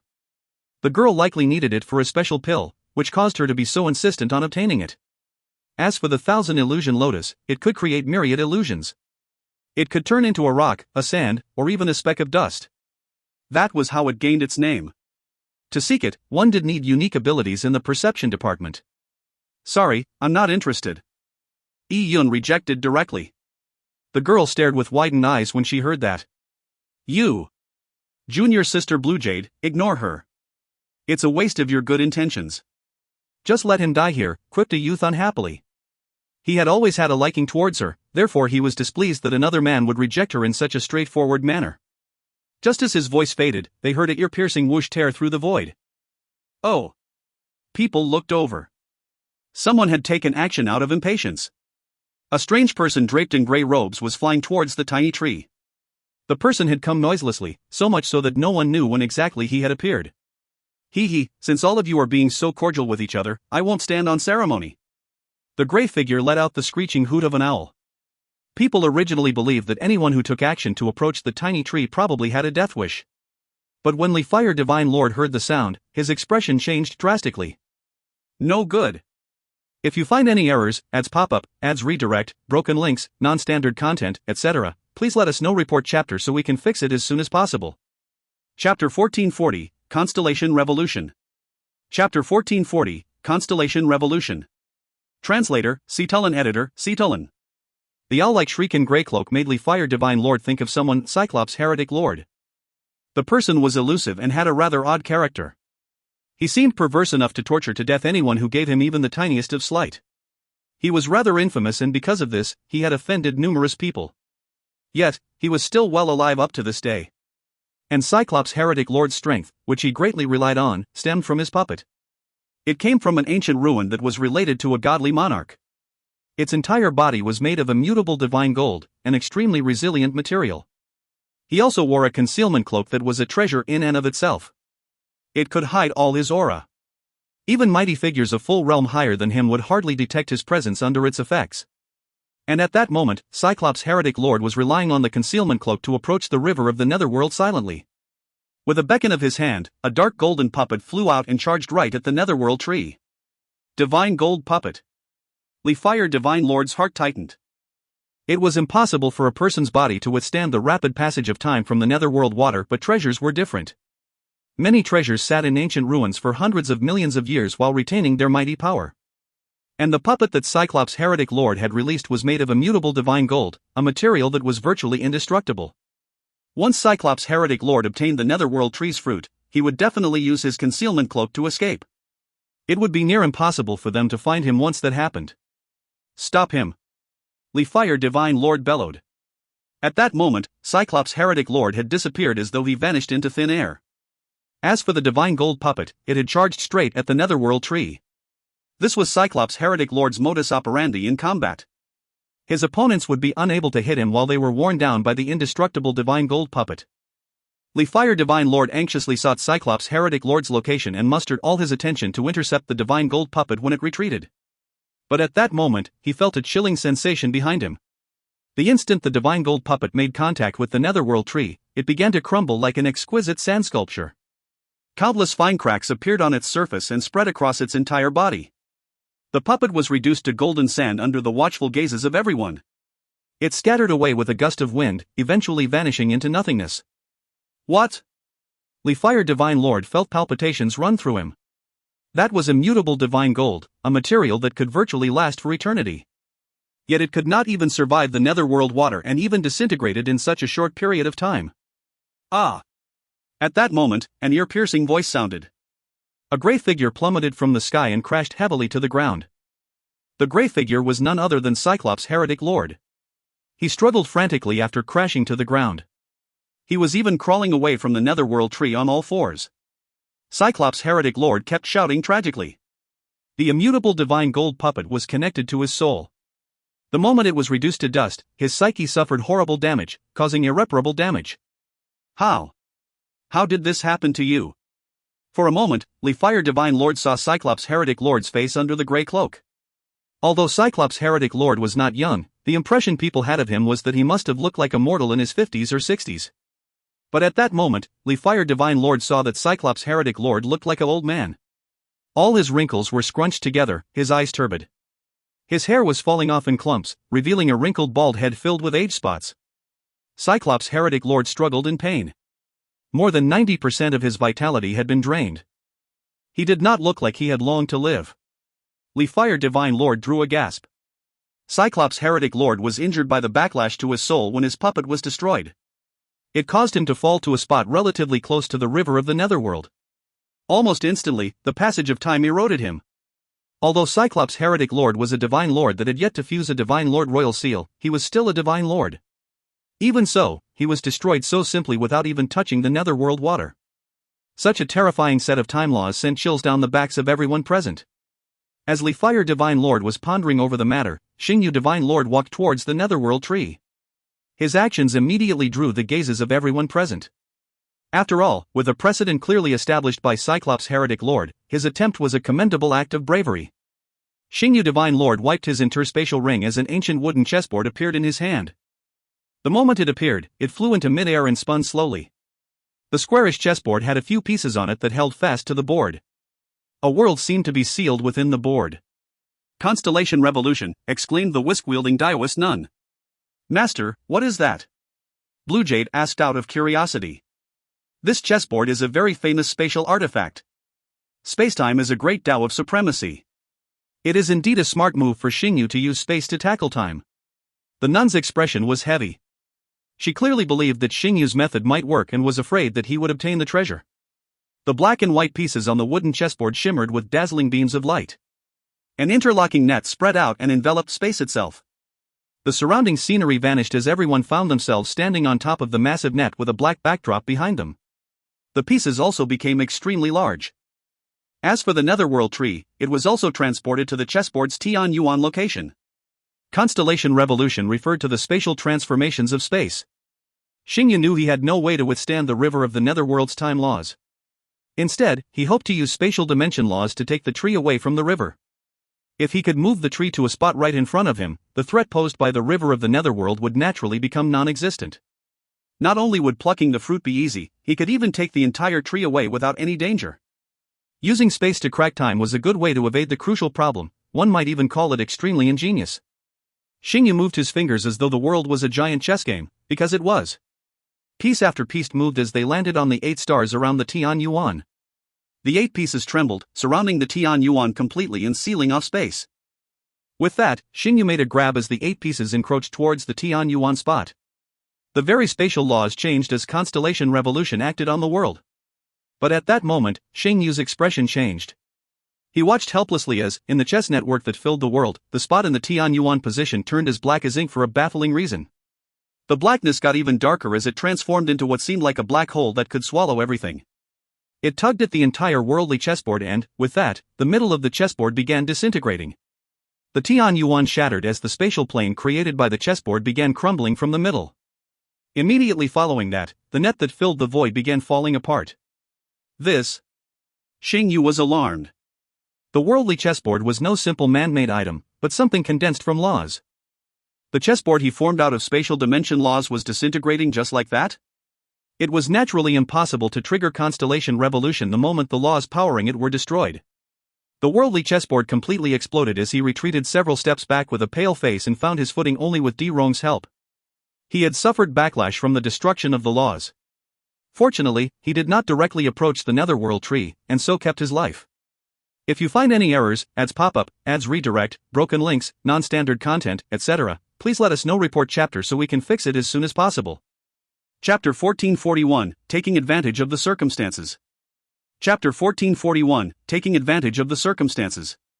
Translator, Cetulin. Editor, Cetulin. Xingyu Divine Lord had failed as well. The netherworld water could not only erode immutable divine gold, it could even disintegrate spatial dimension laws. People looked at the chessboard in Xingyu Divine Lord's hands. The chessboard had already lost its luster. It looked like it had lost a great deal of its power, and would probably not recover unless subjected to long periods of yuan qi nourishment. Under such circumstances, there were people who were already sighing at the seemingly impossible task ahead of them. The tiny tree was probably unobtainable. Besides, they still did not even know what the tiny tree could be used for. What if they got it and failed to figure out anything about it? Xingyu, from the looks of it, none of us can obtain this treasure by ourselves. But if we were to cooperate? Li Fire Divine Lord made a sudden proposition at that moment. Having found a huge opportunity in the Divine Parish Hall, it would be truly miserable if they returned empty-handed. He wanted to be sure they made every possible attempt. Do you actually have some other trick up your sleeve? Xingyu Divine Lord snorted. He did not wish to cooperate with Li Fire Divine Lord, considering how he had already failed with his best artifact. Your attempt did give me an idea. You wished to use the constellation revolution to move the tree away from the water. That proved too difficult.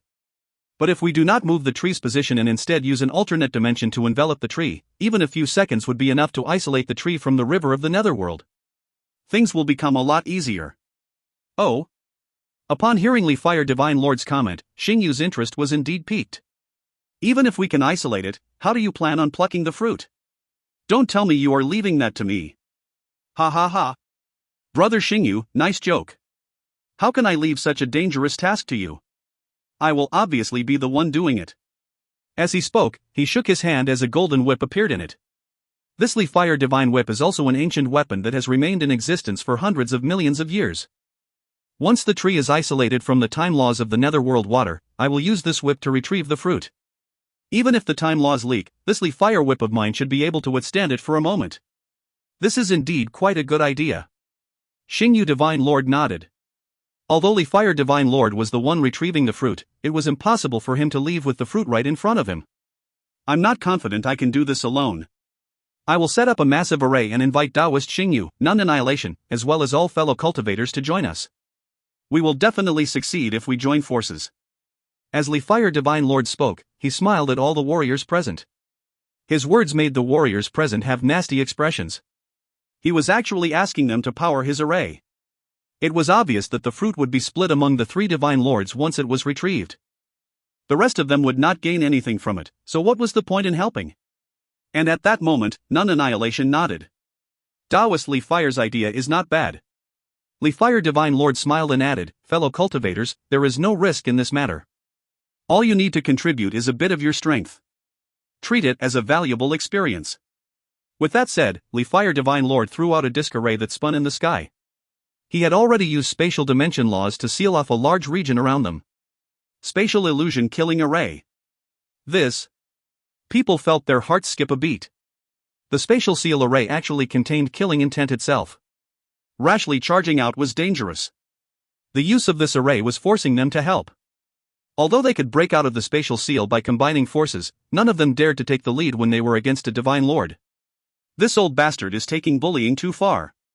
Some people felt displeased. We can only blame ourselves for being weak. Bear with it, said another person secretly through a voice transmission. Seeing how the other two divine lords were agreeable with the Fire Divine Lord's method and how the people they led would naturally join the formation, the smaller teams had no means to put up any resistance considering their weakness. Dozens of array flags planted themselves around the valley as the three divine lords surrounded the netherworld tree while standing in a triangular formation. Everyone, please stand around the array formation. I will let my disciples demonstrate first. Follow them in injecting your Yuan Qi into the array flags. That's all, the Fire Divine Lord said in a deadpan manner. These people had submitted to his demands as he had expected. He did not plan on compensating them in any way to begin with. That was completely unnecessary, after all. Survival of the fittest was a rule in the world of warriors. It was common for people to be robbed and killed, much less be used as free labor. Everyone held back their anger and acted as Li Fire Divine Lord instructed. Quickly inject your Yuan Qi into the array flags. Do it just like me. And don't even think about slacking. I can tell if you aren't using all your strength. Wan Qing held an array flag as he spoke indifferently to the crowd. Although he knew he would not reap much benefit either, it was better to follow Li Fire Divine Lord.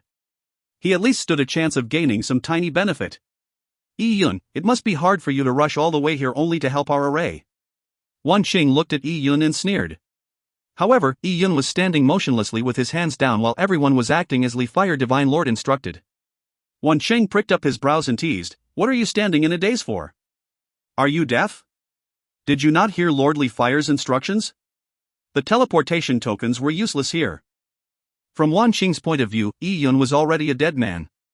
But at that moment, Yi Yun looked up at Wan Qing. The look in his eyes was as though he had seen a worm struggling in mud. Scram! What did you say? Wan Qing's eyes widened. He never expected Yi Yun to act so arrogantly even at death's doorstep. Little bastard, you are courting death.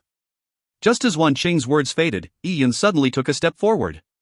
He extended his arm as fast as lightning, smacking Wan Qing with his palm. Yi Yun's body had become extremely powerful after cultivating the Dragon Emperor technique. Even a casual slap could render the world asunder. It was obviously not something Wan Qing could dodge. Pa! With a crisp slap, Yi Yun's hand landed on Wan Qing's face. He screamed out tragically as he spun like a top in midair. After flying to a height of 7 or 8 meters, he crashed heavily to the ground. His mind was buzzing from Yi Yun's slap. He began seeing stars as the right side of his face turned to mush. He even spat out about 5 teeth. It looks like you are deaf. I told you to scram but you didn't hear it. All I could do was help you to understand. Yi Yun wiped his hands in contempt. He disparaged scheming people like Wan Qing. Instantly, there was silence. A few warriors from the tinier factions and even itinerant cultivators looked at Yi Yun in shock when they saw him send Wan Qing flying with a slap. None of them dared to resist with Li Fire Divine Lord giving threats. Yet, Yi Yun had beaten the daylights out of his subordinate. He was just too bold. Furthermore, many of them did not even manage to see how Yi Yun had done it. If you find any errors, ads pop up, ads redirect, broken links, non-standard content, etc., please let us know. Report chapter so we can fix it as soon as possible. Chapter 1442, Decay and Destruction. Chapter 1442, Decay and Destruction. Translator, Cetulin. Editor, Cetulin. Everyone looked at Li Fire Divine Lord. He had an ashen expression with eyes full of killing intent. Wan Qing was still alive. Although his face had been smashed in, it was only a light injury for a warrior. Yi Yun had held back and so did not hurt Wan Qing's soul see. Wan Qing could completely recover after taking some recuperative medicine despite the fact that he was rolling on the ground and making a show of his pain. Xingyu, this little bastard beat my disciple. Are you not going to say a word? Li Fire Divine Lord glanced at Xingyu.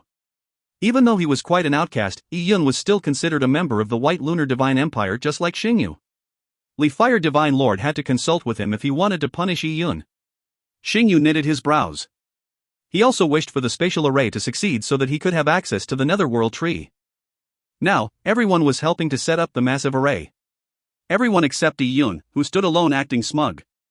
From his point of view, Yi Yun was someone who lacked sense. If Yi Yun was also not from the White Lunar Divine Empire, he would have taught him a lesson personally. He said to Li Fire Divine Lord, "The grudge between you and that punk is personal. I will naturally not intervene. However, with the array half done, and you being the one controlling it, it's best you finish setting up the array. You can settle your personal grudge later." If Li Fire Divine Lord cancelled the creation of the array to attack Yun, the Yuan Qi that had already been injected would be wasted. "Alright." Li Fire Divine Lord sneered. He knew that if he really killed Yun on the spot, it would stain Xingyu Divine Lord's reputation since he would be standing idly by. Once Xingyu was gone, none of what followed would concern him. Li Fire Divine Lord raised his hand and sent a tracing mark into Yun's body. He made no effort to conceal the mark so that everyone knew he would punish those who slighted him. Instantly, everyone looked at Yun with looks of pity. Di Rong sighed lightly. Even Xingyu Divine Lord had given up on protecting Yun. He naturally had no reason to help Yun either. All Yun could do was hope for the best. Li Fire Divine Lord's array slowly began to activate. Only Yun stood alone outside the array. From beginning to the end, he was constantly observing the river of the Netherworld. The spatial dimension laws that Xingyu Divine Lord had used had been corroded. Simply put, his nomological insights were insufficient. They could not withstand the passage of time. If they truly were a law of the heavenly Tao, how could they decay so easily from the river of the Netherworld? Yun had learned a lot by watching the attempts of Xingyu Divine Lord and Cyclops Heretic Lord. The decay that the passage of time brought was a type of destruction law. Decimation was destruction. Aging was destruction. Death was destruction. Decaying to dust was also destruction. In fact, from the moment he entered the ancient battlefield, be it the world monolith that had weathered the names engraved on it, the Psyche-vanquishing desert, or even the river of the Netherworld that turned everything to dust, he found that all were a form of destruction. In other words, this place was a portion of the Tao of major destruction. As for the Netherworld tree, Yun felt that it was not what one would ordinarily think of as a plant. Unless a plant could transcend the shackles of eternal samsara, it would long have rotted when immersed in the river of the Netherworld. But the tiny tree had existed constantly for eons. Every second it lived meant it endured infinite time. But it did not seem to change. Even its few leaves did not move at all. This was because the tree was condensed from laws. And these laws were core to the universe's great Tao. Only by being in existence that transcended time would one have a chance of surviving inside the river of the Netherworld. Treasures that were commonly understood to come from nature had their fruits or roots that could be used to refine medicine. However, the fruit the nomological tree bore was a nomological fruit. Yun activated his purple crystal's energy vision and looked at the Netherworld tree. He could clearly see that each leaf seemed to contain a hideous fiendish god. And these entities was very identical to the ones on the 10,000 demon wheel of existence that Yun cultivated in. As for the fruit, it was even more extraordinary. Through his energy vision, Yun could see that there was a pocket world inside the fruit. And in the middle of the pocket world, a meandering river was slowly flowing. It was the river of the Netherworld. Yun took a deep breath. He wanted the tiny tree. He had figured out his 10,000 demon wheel of existence from the illusions carved in the chaos stones. It was not the most perfect Tao of major destruction. At that moment, as he felt the laws gathered from the Netherworld tree and compared them to the 10,000 demon wheel of existence, Yun quickly realized that there were inadequacies in his own insights into the Tao of major destruction. If he could obtain the tiny tree, his destruction laws would improve greatly. Yun's eyes glimmered. He never expected to have a chance at studying the Tao of major destruction after leaving the Luo clan so many years ago. He definitely was not going to miss out on this chance. While Yun was figuring out the destruction laws contained within the Netherworld tree, Li Fire Divine Lord's array was done. 72 array flags now formed a spatial array in order to seal the Netherworld tree in an independent space, isolating it from the river of the Netherworld. Wah! The 72 array flags shot out 72 dazzling beams of blue light. All the warriors present had their strength drained by the array flags. Instantly, the array formation was fully activated. People could see the space above the Netherworld tree seem to rip apart. One could plainly see the endless stars through the void rift. This was precisely the alternate space that Li Fire Divine Lord had summoned. As the astral sky descended, it wrapped around the Netherworld tree. At that moment, Li Fire Divine Lord's forehead was covered in sweat. He stared with widened eyes, aware of the fact that he was 10 feet away from his prize. The alternate dimension he had spawned would do its job once it closed that 10-foot gap. He already had his Li Fire Divine whip out, ready to pluck the fruit at any moment. However, the spatial laws contained in the river of the Netherworld were just too strong. He could clearly sense that the alternate space was constantly eroding away even as it descended. And the closer it got to the netherworld tree, the faster it corroded. Even space had a lifespan. Even great worlds would collapse with the passage of time, much less a tiny alternate space. Fire, are you not taking action now? I can't last much longer. Xingyu Divine Lord had expended quite a lot too. Besides, he did not dare to inject all his strength into the array formation. He was acutely aware that when they got the fruit, strength would determine how it was split. Nun Destruction shared the same thoughts. When her Yuan Qi had depleted more than 40%, she began contributing Yuan Qi at a slower rate. There's not enough energy. What do we do? We won't get the fruit at all if you people keep slowing down your injection. Fire Divine Lord turned anxious. The current pocket world was about 8 feet from the tiny tree. But those 8 feet felt like an insurmountable chasm. For every foot closer the array got, the crumbling of space quickly doubled. Therefore, completely enveloping the tiny tree was practically an impossible task. If you find any errors, ads pop up, ads redirect, broken links, non-standard content, etc., please let us know. Report chapter so we can fix it as soon as possible. Chapter 1443, Spacetime Tunnel. Chapter 1443, Spacetime Tunnel. Translator, Cetulin Editor, Cetulin. Damn it! Fire Divine Lord's expression was hideous as veins protruded from his forehead like worms coming out of the dirt. He had already used half of his Yuan Qi, but he was unable to proceed further, his alternate space a tragic distance of 8 feet away. Ka. At that moment, Fire Divine Lord suddenly heard the sounds of space shattering. His heart sank as he looked up to see that the space he had summoned was cracking from its center. Oh no! Fire Divine Lord's scalp tingled. He felt that the alternate space was about to crumble completely. The alternate space he had summoned was already being worn away as it approached the tree. Now, the space was collapsing on itself entirely. Once it did so, it might even explode, causing a backlash on him since he was the one who had created it. Fire, what are you doing? It's unstable at its core. It's about to collapse. Xingyu Divine Lord and Nun Annihilation obviously noticed the situation. Fire Divine Lord's head was covered in sweat and he could no longer keep the array formation going at a constant rate. However, he was too stubborn to give up now that they had come so close. He could only command the alternate space to temporarily leave the netherworld tree. Whoosh! The alternate space raised to a height of 80 to 90 feet away. The corrosive powers were greatly reduced at this distance. He could finally hold the space together again. However, the cracks in the alternate space remained. A pocket world had a life of sorts. Once life began waning and approached death, trying to reverse the cycle of life to return to youthfulness was just too difficult. The alternate space had already been heavily damaged. Not only could Xingyu Divine Lord and Nun Annihilation tell, even people at Wan Qing's level knew. Had he failed? Although the alternate space did not explode, it was clearly at the end of its rope. When everyone looked at Fire Divine Lord again, he was covered in sweat and looked irrevocably committed to a lost cause. Fire Divine Lord was feeling very depressed. He knew the wise choice was to have the alternate space calmly disintegrate. However, he had exerted so much effort and gathered so much manpower only to end up in failure. He would become nothing but a laughingstock. Was there a way to salvage this?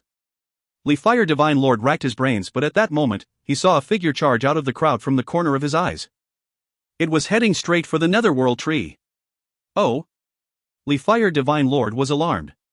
When he focused his eyes, he saw that the figure was none other than Yun. Was he mad? Previously, the divine gold puppet had been corroded by the river of the netherworld's time powers. How was it possible for a body of flesh and blood withstand it? Wan Cheng was dumbfounded by the sight. Did Yun think that the spatial array had served its purpose and wished to steal the fruits of their labor? But if that were the case, it would make him too foolish. But if that was not the case, what reason could he have for charging towards the tree? You are courting death. Wan Qing sneered. Regardless of what was on Yun's mind, there was only one way charging forward would end. That was Yun being reduced to dust. Not even his bones would be left behind. Master, is he about to die? As everyone watched with either curiosity or detachment, Blue Jade alone turned anxious. There was no way to know if it had to do with her mind still being on the Thousand Illusion Lotus or if she was just too kind-hearted to watch a tragedy unfold. However, Nun Annihilation remained unmoved. From her point of view, a person blinded by greed deserved death. And at that moment, Yun had already entered the vicinity of the netherworld water. The instant Ian entered the river of the netherworld's nomological world, he felt like he had entered a space-time tunnel. The tunnel appeared spatially short and temporally brief. But if he truly walked across it and reached its endpoint, it would instantly be the end of his lifespan. Even his body would completely decay, turning to dust. The starting point was life and the endpoint was death. Even a royal sealed divine lord would share the same outcome if he stepped into the space-time tunnel. However, from Ian's point of view, the short tunnel was only a tiny and inconsequential portion of an even longer space-time tunnel. And this long tunnel's beginning and ending points were not life and death, but the beginning and ending of the universe itself. Time was a part of the universe's great Tao after all. The universe was formed first, even before there was space and time. At the dawn of the universe, there was chaos. Complementing it was the Tao of major destruction that appeared at the end of the universe. They were on a higher level than the great Tao of time. And time was like a line that passed through both chaos and major destruction. When everything in the universe faded, all that would remain would be ruins from the major destruction. The only testament to what happened would be the marks left behind in the endless flow of time. At the same time, those remnants would also give rise to the birth of a new universe. Ian was currently walking that path, but it was only a tiny, inconsequential one. It only contained lifespans, the living years, and history. Only by standing at a higher vantage point, at a level above the universe's heavenly Tao, would he be able to more deeply understand the rules of time. My starting and ending points are not life and death but the chaos creation and major destruction annihilation. If I can fully grasp the Tao of major destruction, then my ending point is not to die of age but to fuse with destruction, allowing me to gain complete control over it. The 10,000 demon wheel of existence is, in fact, the black vortex that destroys the universe during the final major destruction. These insights flashed through Ian's mind as he took wide strides forward. He stepped through the space-time tunnel and walked right to the end. The 10,000 demon wheel of existence spun in his dantian as his eyes seemed to project the cosmos. When he came in front of the tiny fruit tree, he extended his hand and gently gripped the red fruit that resembled a heart. Tightening his grip, Ian easily plucked the fruit. It was as simple as plucking a wild fruit in a forest. However, Ian was not satisfied. He plucked a few leaves and put them away carefully with the fruit. With the fruit in hand, he could keenly sense the great Tao laws condensed within it. They were like a raging tidal wave that struck his mind. Meanwhile, everyone else was dumbfounded by this turn of events. They all stood rooted to the ground in complete silence like statues. Even the three divine lords were watching with widened eyes as though they had seen a ghost. How did he? Li Fire Divine Lord's voice trembled.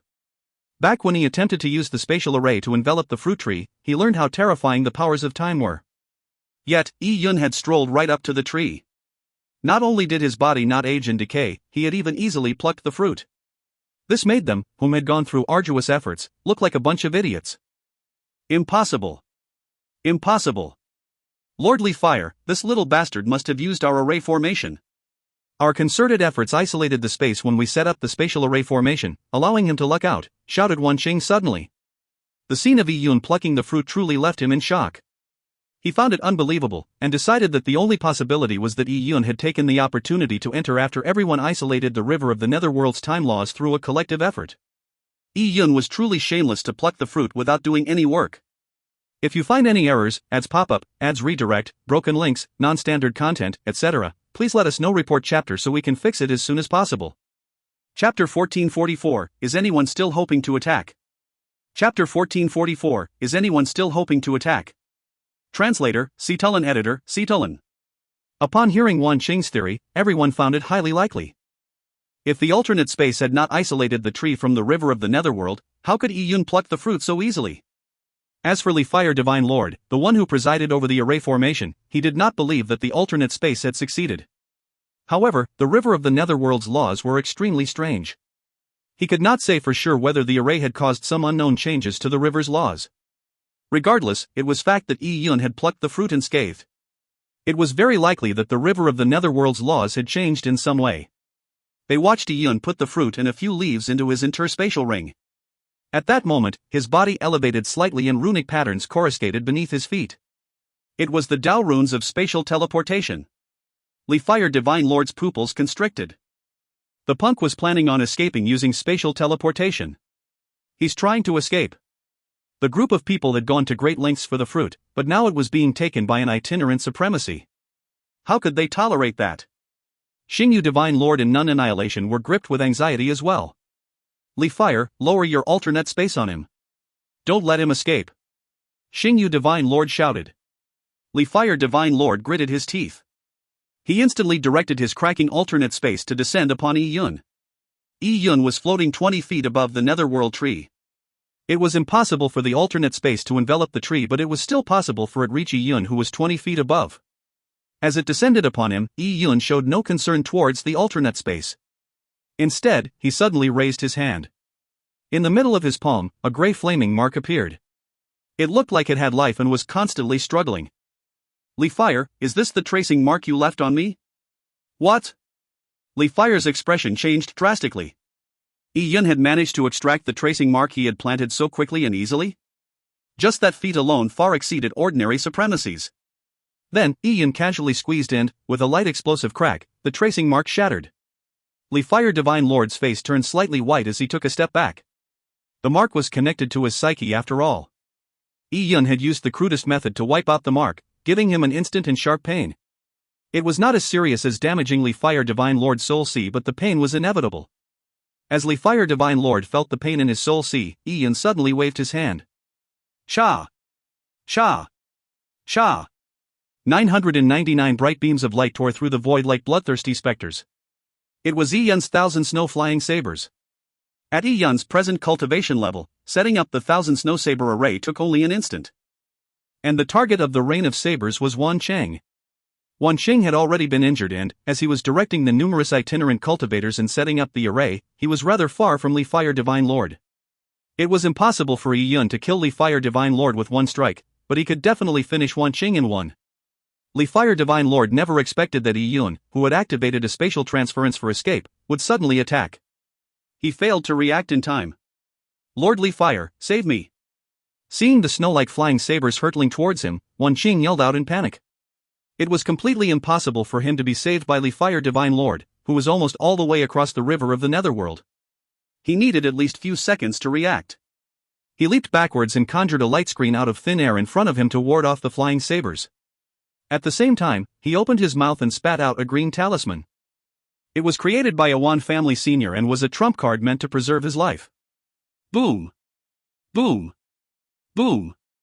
A series of explosive booms rang as the 1,000 snow-flying sabers relentlessly struck the light screen that Wan Cheng had conjured. The light screen only lasted for 1,000th of a blink of an eye before shattering. The saber beams did not lose their momentum as they stabbed straight at Wan Cheng's vital spots. It was all just too fast. Wan Cheng had only just spat out the talisman when the flying sabers riddled his body with countless bloody holes.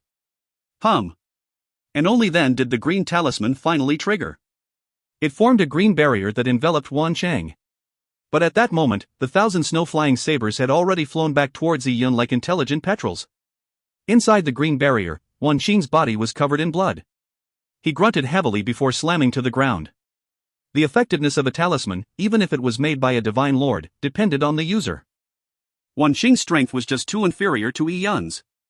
He could not fend off Yi Yun's assault even with a divine lord talisman. The 1,000 snow-flying sabers retreated the moment they did their job.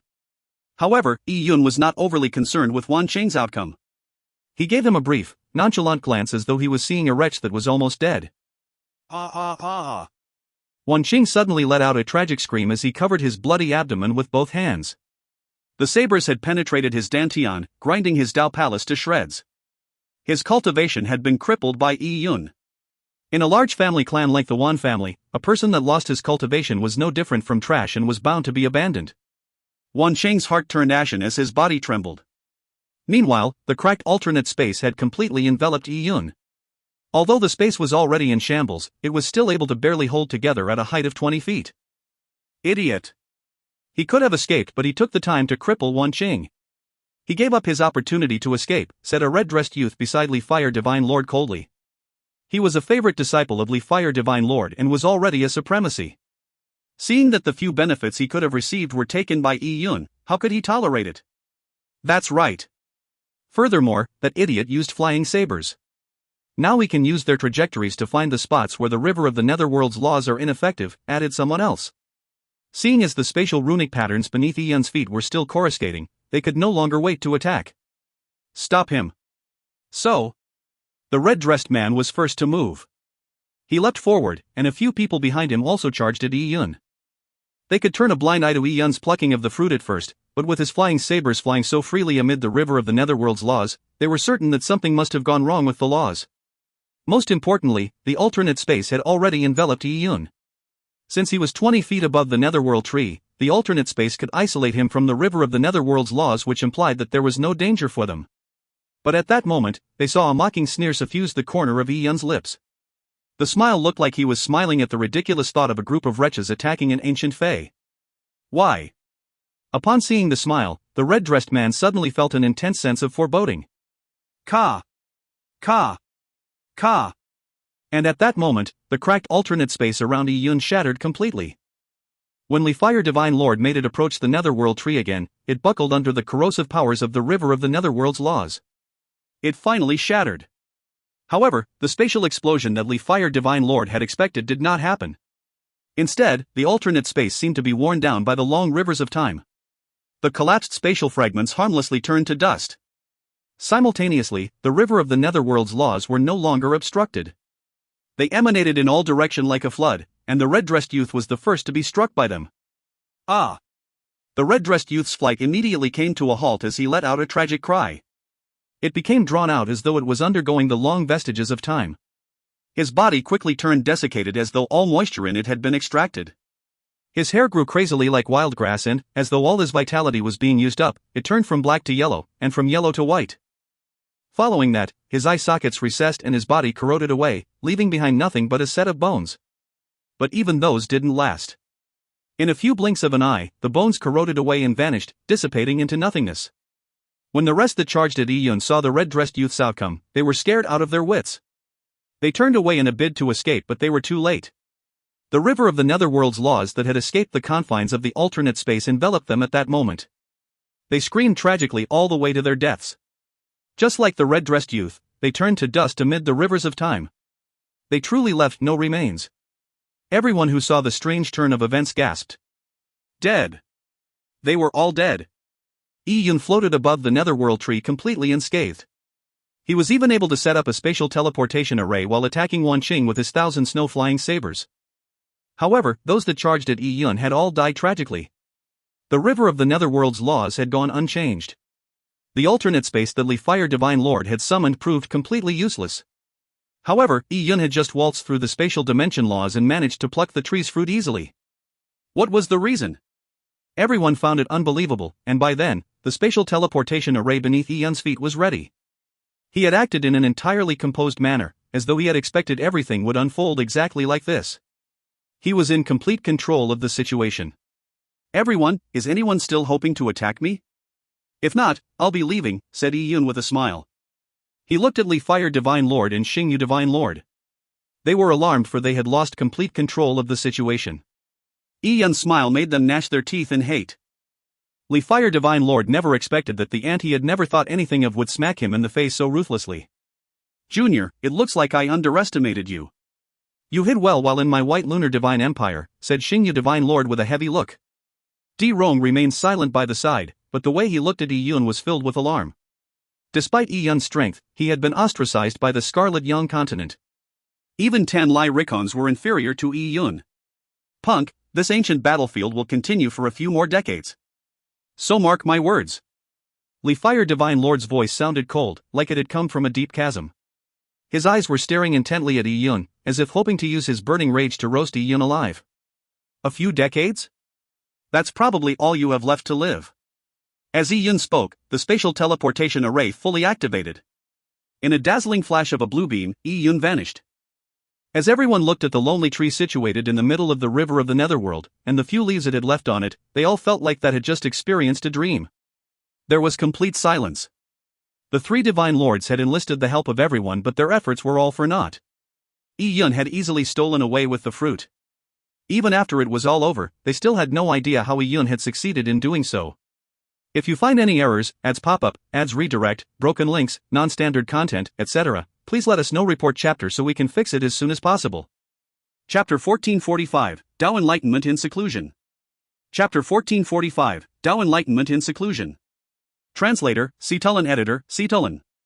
Due to the essence chi apocalyptic fumes that surged into the sky, about 70 to 80 warriors had gathered around the Netherworld tree over time. When they saw the netherworld tree's fruit taken away, they were disgruntled knowing they would leave empty-handed. But they also knew that it was meaningless to stay any longer. In the end, Fire Divine Lord was the first to abandon the scene. He turned and left without a word. He had mobilized so many people to set up a spatial array only for it to end up as a joke. He also lost 2 disciples and Wan Qing was crippled under his nose. He did not wish to stay a second longer. The moment Fire Divine Lord left, the people that had come with him followed. Lord Fire, save me. Wan Qing struggled in pain as he watched Fire Divine Lord and company depart. His heavily injured body dragged as he crawled on the ground with great difficulty using both hands. His once promising future, one where he enjoyed a long life filled with riches and comfort, was ending in this barren land. If he was abandoned, this would be his grave. The sight of him just left one reeling in despair. Please save me, Lord Fire. Take me out of this place at least. I will trigger the token once we leave this place. The family clan will treat me of my injuries, Wan Qing said, his voice trembling. However, people only cast looks of pity his way when they saw his tragic state. His dantian had been completely ground up. It was nearly impossible to treat that. Even if a huge price was paid, they could probably only restore Wan Qing to a functional cripple. And it was impossible for the Wan family to waste resources on such a thing. Besides, he could no longer continue traversing the Divine Parish Hall in his present state. As for specially escorting Wan Qing out, that would be quite a joke. Fire Divine Lord did not even slow down his steps as he continued proceeding forward. The disciples that followed him looked at Wan Qing and mourned his outcome, considering how they were in the same boat. They shook their heads. The world of warriors was just a cruel place. Sometimes, death might be better than being crippled. Let's leave as well, Nun Annihilation said. And at that moment, the pale yellow-dressed girl standing beside her was still in a state of shock. Jade, why are you still standing there in a daze? Oh. Yes, Master, said Blue Jade as she jolted out of her reverie. The scene of Yun plucking the fruit and maiming Wan Qing left her heart uneasy. Thinking back to what she said previously about getting her master to protect Yun in exchange for his help in finding the Thousand Illusion Lotus left her ambivalent. After Nun Annihilation left, Xingyu left as well. He had decided to immediately report the matter of Yun obtaining the Netherworld fruit to the White Lunar Divine Empire the moment he left the Divine Parish Hall. Perhaps, there was still chance of him gaining at least something out of that. That thought was not limited to Xingyu. Many people had the same idea. Even if they could not obtain the fruit, they did not wish to see Yun get away unscathed. It was best that such matters were known by as many people as possible. At that moment, Yun had already been teleported thousands of kilometers away through his spatial transference. A teleportation of such a distance would have been child's play for Yun if he was outside the Divine Parish Hall. But inside it, that single act of teleportation drained 30% of his Yuan Qi. The space here was just too stable. Yun did not wish to stay where he was. He flew for another few hundred kilometers, changing directions a few times before finally arriving on a desolate mountain. It looked like it was devoid of life, and decimation auras formed a vortex that looked as though it wanted to vanquish everything. Yun scanned with his perception and confirmed that the area was devoid of any opportunities. It was only a land of peril. Unless the sinkhole warriors had sadomasochistic tendencies, it was unlikely that they would probe the area too deeply. Yun landed by the mountainside and immediately used mirage snow as a tool to open up a cave. He then entered it and sealed the entrance. Next, he set up a concealment array formation. Finally, Yun continued digging a path several kilometers deep into the mountain before opening up a simple chamber in the heart of the mountain. Yun sat cross-legged inside and took out the fruit and 5 tree leaves he had plucked from the Netherworld tree. The Netherworld tree was covered in treasure. Yun only took the fruit and 5 leaves because it was a divine item born from the heaven and earth laws. It took probably hundreds of millions of years to grow to that state. If he had uprooted it and taken everything, it would have been quite a pity. Nomological fruit, leaf of Tao enlightenment. Yun observed the fruit and leaves and sensed the primordial laws they contained. They seemed to have compressed infinite time from the beginning of the universe right in them. Since he had obtained such an opportunity, Yun wished to immediately convert the opportunity into strength for himself. He knew that the moment he left the Divine Parish Hall, he would be targeted by everyone. Yun rested for a moment with his eyes closed, restoring his condition to an optimal state before he picked up a leaf and gently placed it on his glabella. Instantly, the leaf seemed to melt as it suffused a faint golden light. Clear leaf veins imprinted themselves on Yun's forehead. An unknown amount of time passed as Yun seemed to forget himself and everything. He immersed himself in the rivers of time that felt like a dream, bobbing up and down with its motion. He seemed to see the birth of the leaf, from its sprouting to its growth. It stayed above the river of the netherworld, experiencing countless eons. When warriors took lives or destroyed an item, or even shattered a world, they could not avoid violence. Only time could turn everything into dust in an infinitely calm manner simply by passing. It was silent from beginning to end. Time was the most unique power of destruction. Ian seemed to open a door to a brand new world after obtaining the netherworld tree's fruit and leaves. His comprehension of time underwent a qualitative improvement. And all of this relied on his insights in the major destruction laws. This allowed him to master 100 things after mastering one. There was no need for him to start from the beginning. An unknown amount of time passed before the leaf was reduced to dust on Ian's glabella. It dispersed with the wind and completely vanished. Ian reflected on everything for a long while before he slowly took the second leaf to place at his glabella. 3 months passed in this way. The warriors that entered the Divine Parish Hall during this period of time numbered thousands. And more than 80% of them perished inside. There were a small number of warriors that wished to leave midway after failing to find any opportunities amid the danger. However, even when they retraced their steps, they failed to find the entrance to the Divine Parish Hall. They could enter but not exit. This was discovered only a few months later. It left many shuddering in fear. They could not determine if the Divine Parish Hall would forever bar exit from the place they had used as an entrance. If they needed to seek an alternate exit deep in the Divine Parish Hall, that was no doubt a path of certain doom. Many people despaired. They stayed in the region around the Divine Parish Hall's original entrance, afraid to proceed forward. Regardless, compared to the countless dangers that lurked in the inner sanctums of the Divine Parish Hall, the area around the entrance was a lot safer. They could only hope that the Divine Parish Hall would only be open for a fixed length of time. When that time was over, perhaps they would be expelled from the Divine Parish Hall's world. If not, the Divine Parish Hall would be their grave. If you find any errors, ads pop up, ads redirect, broken links, non-standard content, etc., please let us know. Report chapter so we can fix it as soon as possible. Chapter 1446, Inner Sanctum Entrance. Chapter 1446, Inner Sanctum Entrance. Translator, Cetulin. Editor, Cetulin. During the 3 months of Ian's growth, the door connecting the Divine Parish Hall to the ancient battlefield vanished. Now, it was impossible to leave the Divine Parish Hall as it was completely isolated from the outside world. The warriors that entered appeared to be stranded in a deserted island amid the vast seas, unsure of their future. And such complete isolation, with the possibility of being killed by the environment at any moment, easily triggered the darkness deep in the human psyche. Among the thousands of warriors that perished in the 3 months, at least a third of them died under the hands of other warriors and not from the Divine Parish Hall's dangers. It was easy to discover acts of murder and plundering in the sinkhole. If the faction behind the victim pursued the matter, the perpetrator would usually be struck with swift revenge. But in the Divine Parish Hall, information was completely isolated. After the murder was done, one just needed to burn a body to ash with a fireball. It was impossible for people outside to seek the murderer. Under such circumstances, a number of people even made murdering and plundering their main goal in the Divine Parish Hall. We found another godly monarch, immortal annulus. Truly impressive. The benefits we have received over the past 2 months have exceeded what we have obtained among the two of us for a century. Deep in the Divine Parish Hall were 2 men dressed in linen clothes. They were rummaging through an interspatial ring in excitement. They had cultivation levels of a late-stage supremacy, but of course, their cultivation level had been repressed to the 9th floor Dao Palace in the ancient battlefield. That's only obvious. Those that can come to the ancient battlefield are mostly genius disciples nurtured by major factions. It would be quite a shame if they don't have some treasure on them. They aren't like us brothers. We came from nothing and started out as bandits. We cultivated to this realm a step at a time. We came to the ancient battlefield to try our luck but never expected to receive such an opportunity. After so many years, we are back doing our old trade. Ha ha ha. That's right.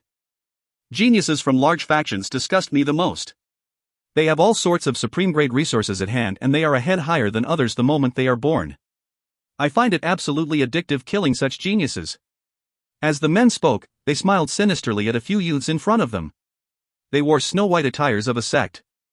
They were severely injured by the 2 men and were covered in blood. Their martial uncle had been killed by the 2 men in a sneak attack. They have such supple skin and tender flesh. It's obvious they are like frail flowers meticulously raised in the safety of a greenhouse. They can't withstand any turmoil. In a while, we will feed goo bugs to the 2 men, and as for the 2 women, we can each enjoy one. Such elite girls produced by large sects are the best when fucking them. They are always placed on pedestals and think nothing of itinerant cultivators like us. Now, they will be shrieking under our bodies. As one of the men spoke, he let out a lascivious smile. The 2 women were already distraught with fear. Their cultivations had been sealed and they could not resist at all, even suicide was not an option. Let's feed the goo to enliven the mood. One man smiled teasingly as he took out a black goo bug. He used a blade to open a young man's mouth and stuffed the goo bug into it. The youth cried out hysterically, but it sounded like music to the man's ears. However, at this moment, boom! With a loud explosion, a desolate mountain tens of kilometers away suddenly collapsed. Ha! What happened? The men in linen clothes jumped in fright. They were already preparing to do the deed, but the sudden collapse of the desolate mountain turned their crown jewels limp. They immediately turned wary. They were in the divine parish hall after all. It was very likely that immense danger accompanied any phenomena that happened. It's a person. Someone is coming out of that mountain. The men had sharp senses and they had already probed the situation tens of kilometers away. 9th floor Dow Palace.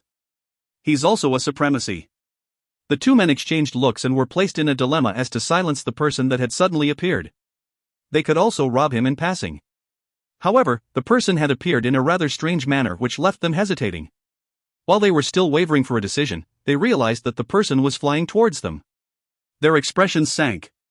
In order to prevent discovery when they murdered and plundered, they had set up concealment array formations, but the person had discovered them almost instantly despite the distance. It made them apprehensive. In a blink of an eye, the person had flown right in front of them. He was none other than Yun after spending 3 months in seclusion. Yun had completely refined the 5 leaves for himself and absorbed the laws that contained within over the 3 months. As for the final nomological fruit, Yun had only refined slightly half of it. The Tao of destruction that contained in it were just too profound and potent that refining it posed difficult for Yun despite him having cultivated in the Tao of major destruction. Yun had a general understanding of the situation when he scanned the area. Killing and plundering was obviously a heinous sin, but from Yun's point of view, many large factions were not much different from bandits in essence. It was quite impossible to have one's hands untainted when embarking on the martial path. Most of the time, killing or be killed depended on one's strength and had nothing to do with right or wrong. The survival of the fittest have always been the rules of the martial world. Friend, is there something we can do for you? Upon seeing Yun, the 2 men held their breaths. Their perceptions were locked onto Yun's every moves. Their victims were from the magnificent Heaven's Pale Snow Palace, ranked 4th in the Magnificent Heaven Alliance. It was extremely powerful, and if it was discovered that they had killed someone from the Pale Snow Palace and attempted to rape its female disciples, they would probably be skinned alive by the Pale Snow Palace and made into ice sculptures. Yun had already seen everything that they had done. Their only way out was to silence the person eternally. Yun smiled and asked, I only have a question. Did anything happen in the Divine Parish Hall or the ancient battlefield in recent times? The situation in the ancient battlefield changed quickly. Yun had been in seclusion for 3 months and did not know if Li Fire Divine Lord had gained any benefit in the Divine Parish Hall or if he had escaped its confines. Brother, in what aspect would you like to know? Before we entered the Divine Parish Hall, we heard that a netherworld tree had been encountered, but its fruit has been plucked by someone. Later, the tree vanished and even the river of the netherworld disappeared, said one of the men calmly. His attention seemed to be fully on Yun, but in fact, his yuan qi was already seeping slowly into the ground. Although he was afraid of Yun, he was more worried about the Pale Snow Palace's revenge. Yun sneered inwardly when he sensed the situation. He did not expose the man's machinations as he continued inquiring for more information he wanted. Is there anything else? Of course.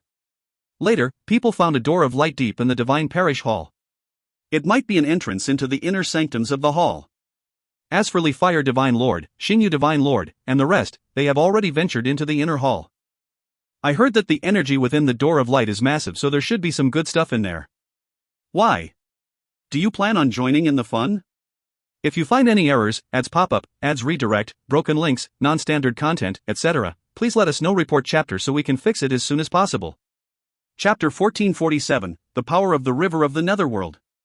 Chapter 1447, The Power of the River of the Netherworld. Translator, Cetulin. Editor, Cetulin. I do plan on doing so. What is the inner sanctum you speak of? Ever since he obtained the netherworld tree's fruit, Yun's was increasingly intrigued with the Divine Parish Hall. The two men exchanged surreptitious looks as one of them said, "Fellow Taoist, you asked the right person."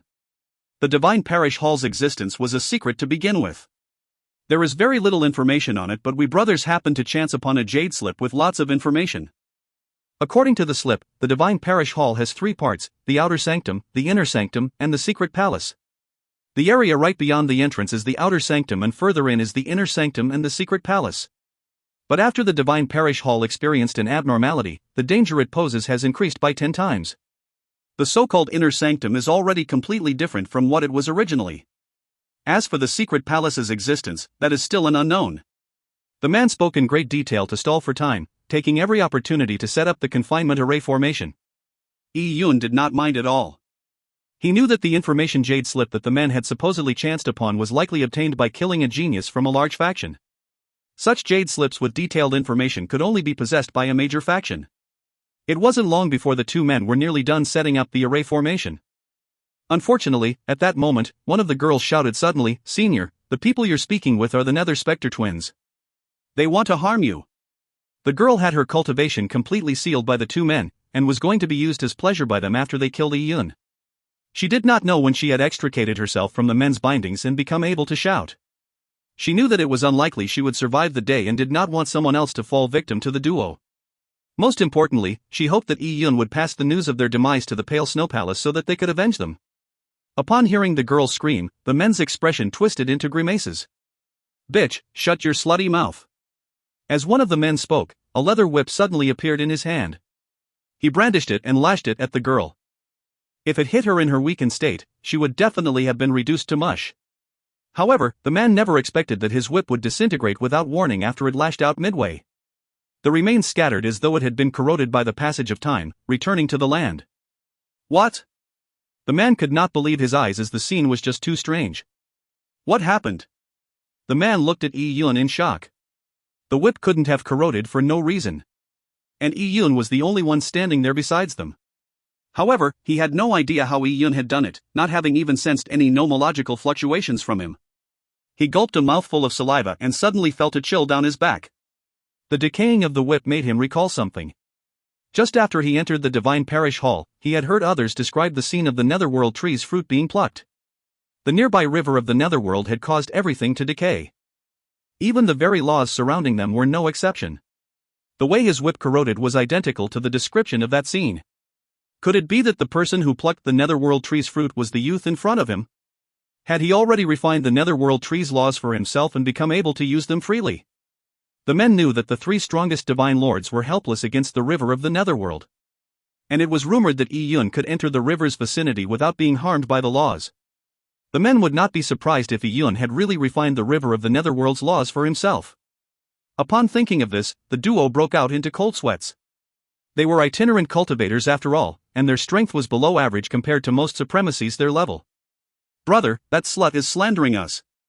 All I did was teach her a lesson. But if she catches your eye, please take her with you and enjoy her. Her skin is delicate and her figure is pretty good. She looks like she's a 16 or 17-year-old mortal.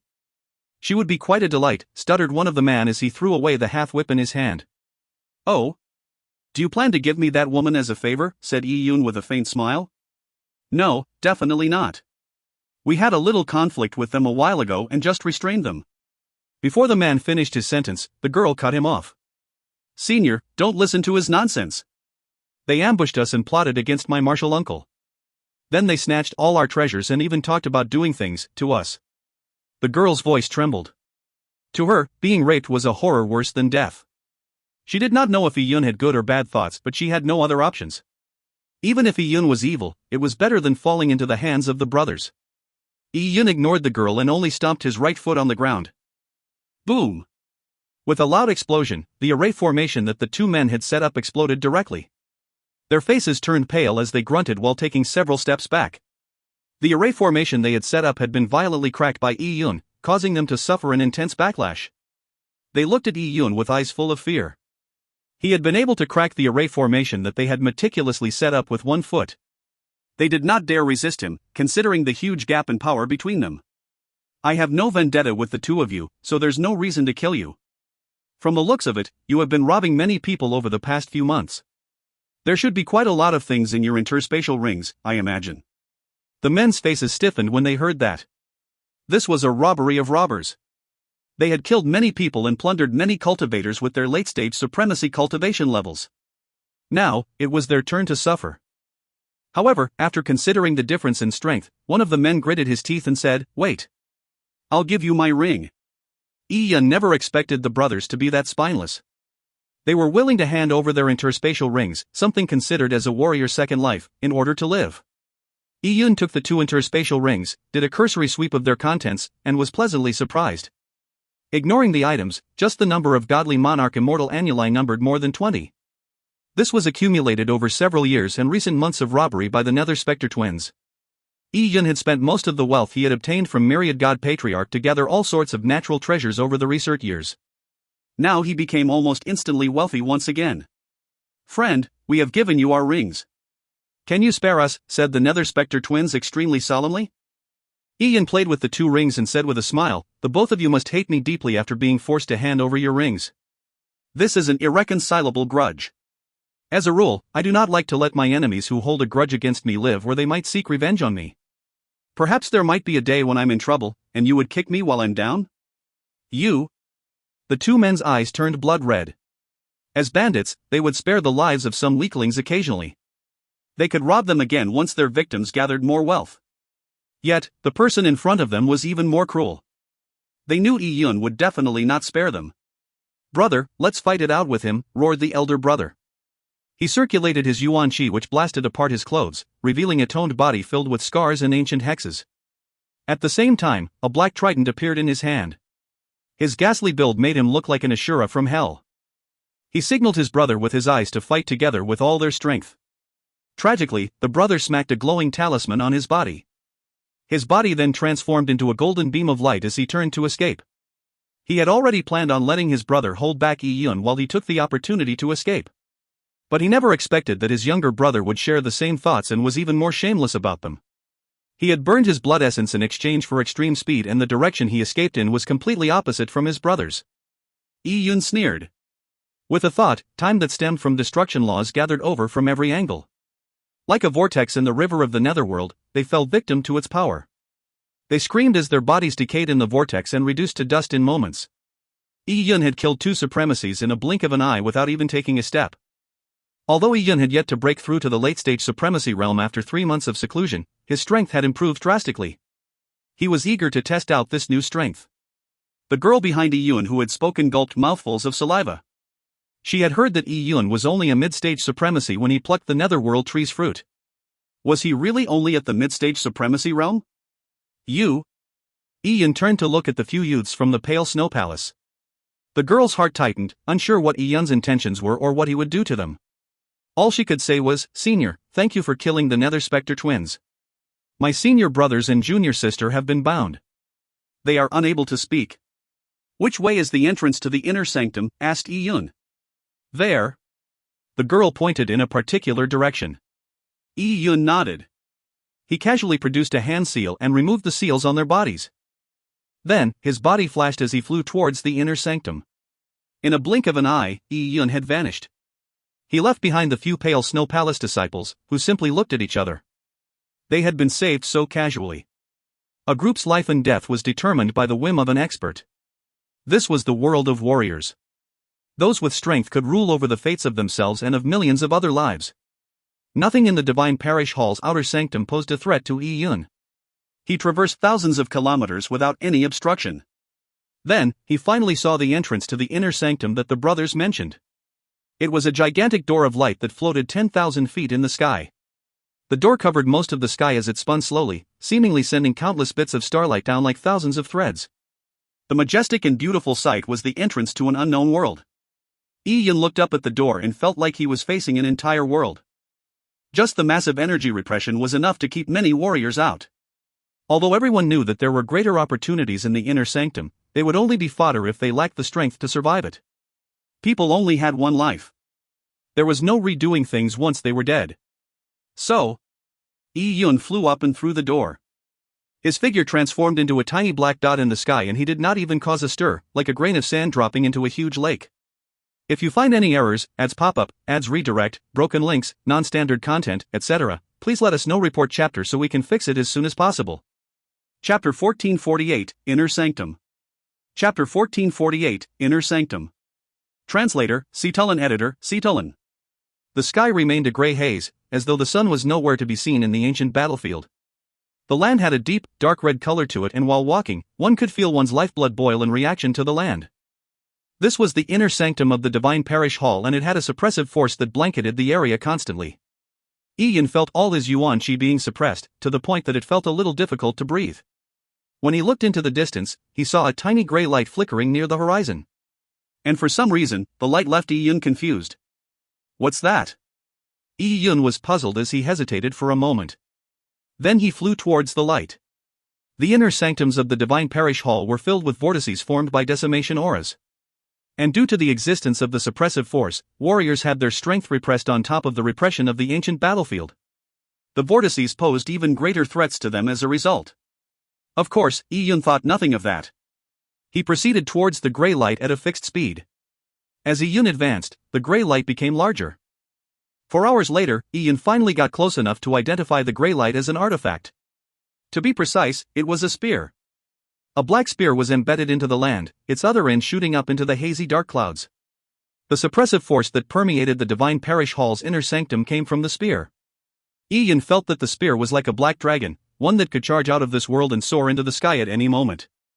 What sort of spear was this? Just the item alone had such a terrifying might.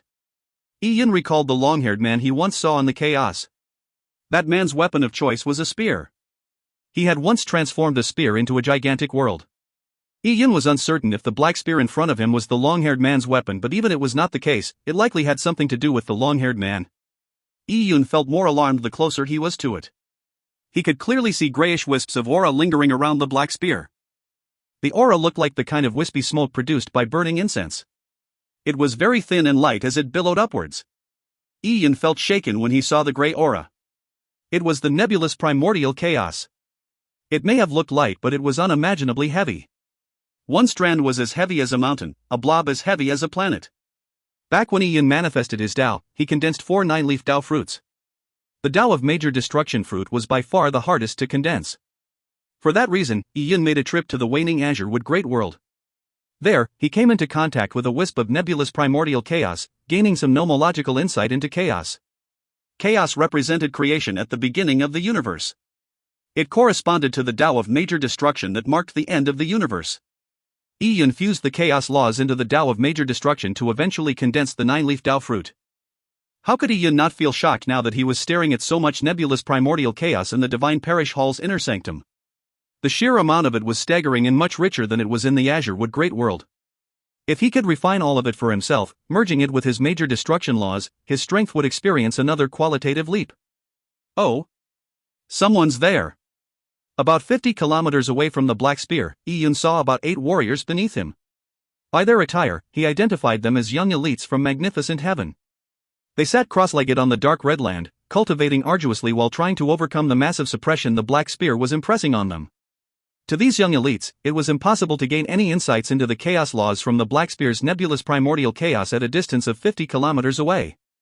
However, the heaven-earth yuan qi was 100 times richer than the outside worlds. Furthermore, the potent suppressive force could stimulate their vital potential.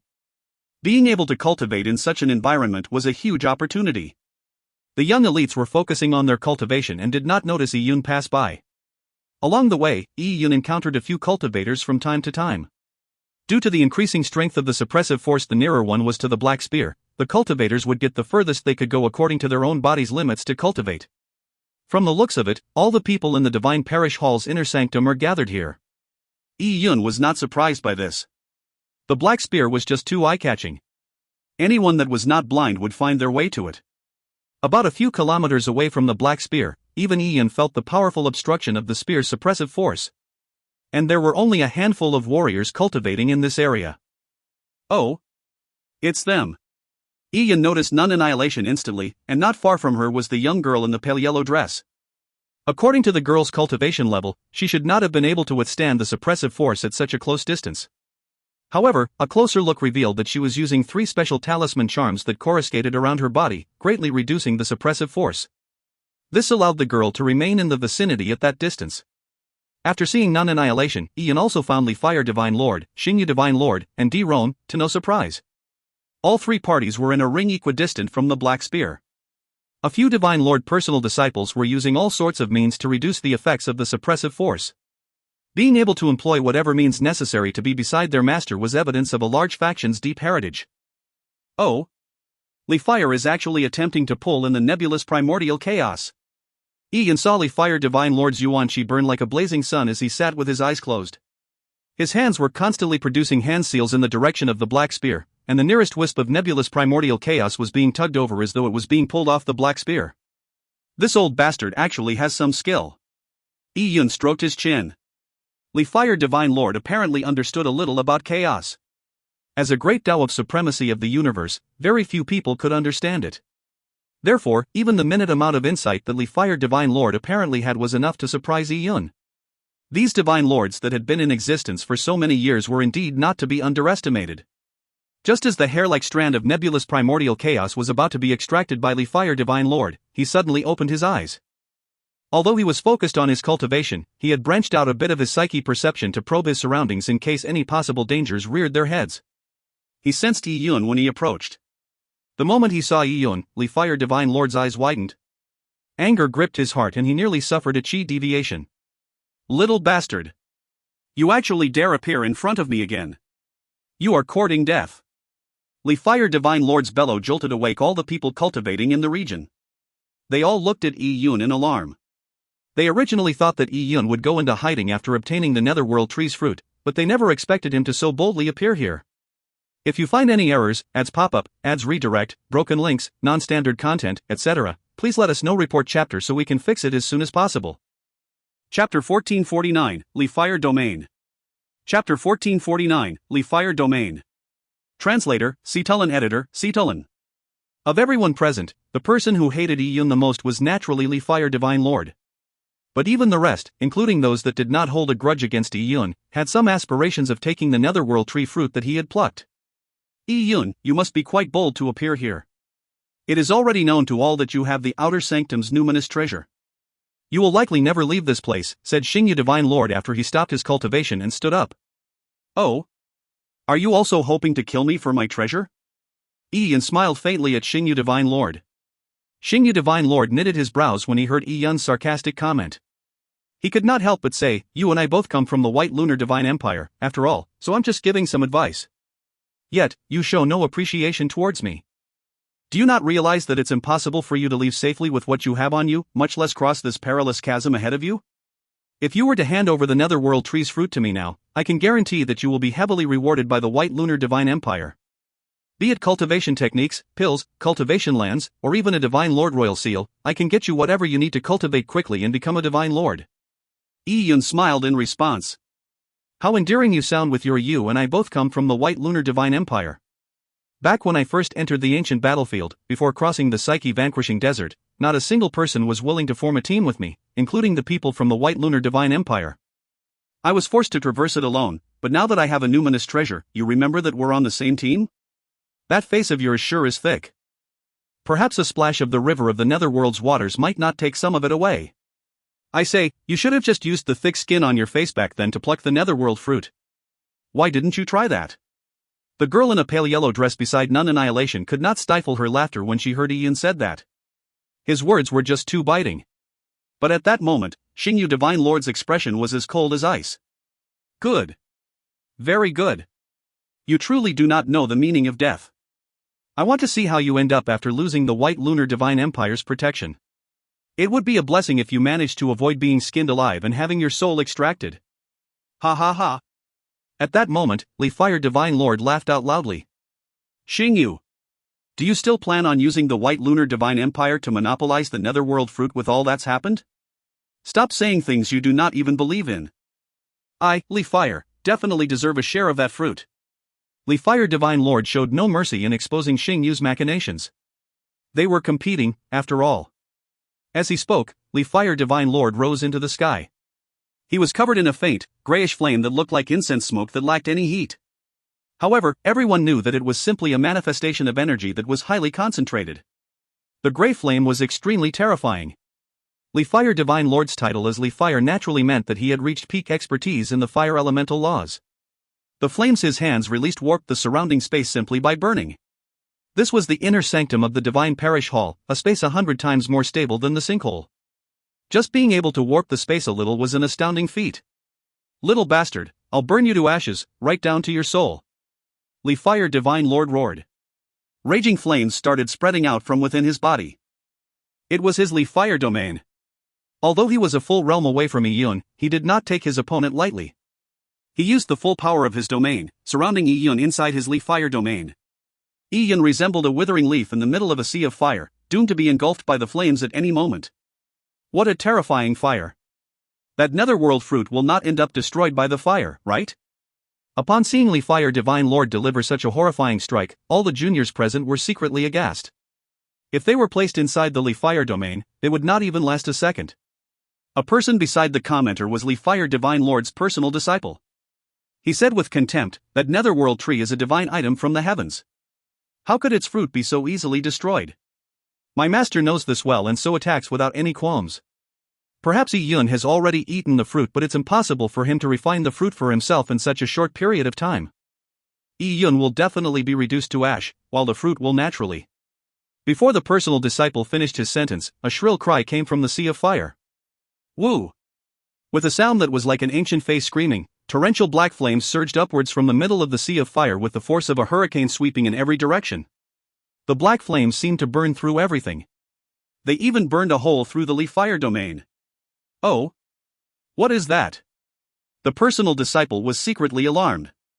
He had followed his master for many years. Every time his master cast the Li Fire domain, he would be astounded by its might. However, the black flames that were bursting out from the Li Fire domain were even more terrifying. It felt that a single glance at them would cause his soul to be pulled in and burned. Was this a flame that Ian controlled? Who? The black fire raged on as a potent hurricane of black flames stirred within the sea of fire. A huge hole tore apart in the Li Fire domain. And Yun was bathed in the billowing black fire, looking like he was a god of war cloaked in flames. The flame was of course Yun's heretical godfire seed. The heretical godfire seed that Yun had inherited from the divine alchemist was able to easily devour the Empyrean cleansing flame, ranked third in the universe. How could an ordinary fire seed compare to it? Boom! The entire Li Fire domain exploded out, and as the one powering the domain, Li Fire Divine Lord felt a severe backlash. He grunted heavily before taking several steps back. Li Fire Divine Lord's domain had been cracked open. People reeled in disbelief. Li Fire Divine Lord was completely bested by Yun in the fire elemental laws aspect that he was known for. "You actually have such a fire?" Li Fire Divine Lord's expression was ashen. He took a deep breath and suppressed the tumultuous lifeblood in his body. "It's the king of all fires according to the ancient canon. I thought it was long lost, or that it was merely a legend. I never expected you to have it."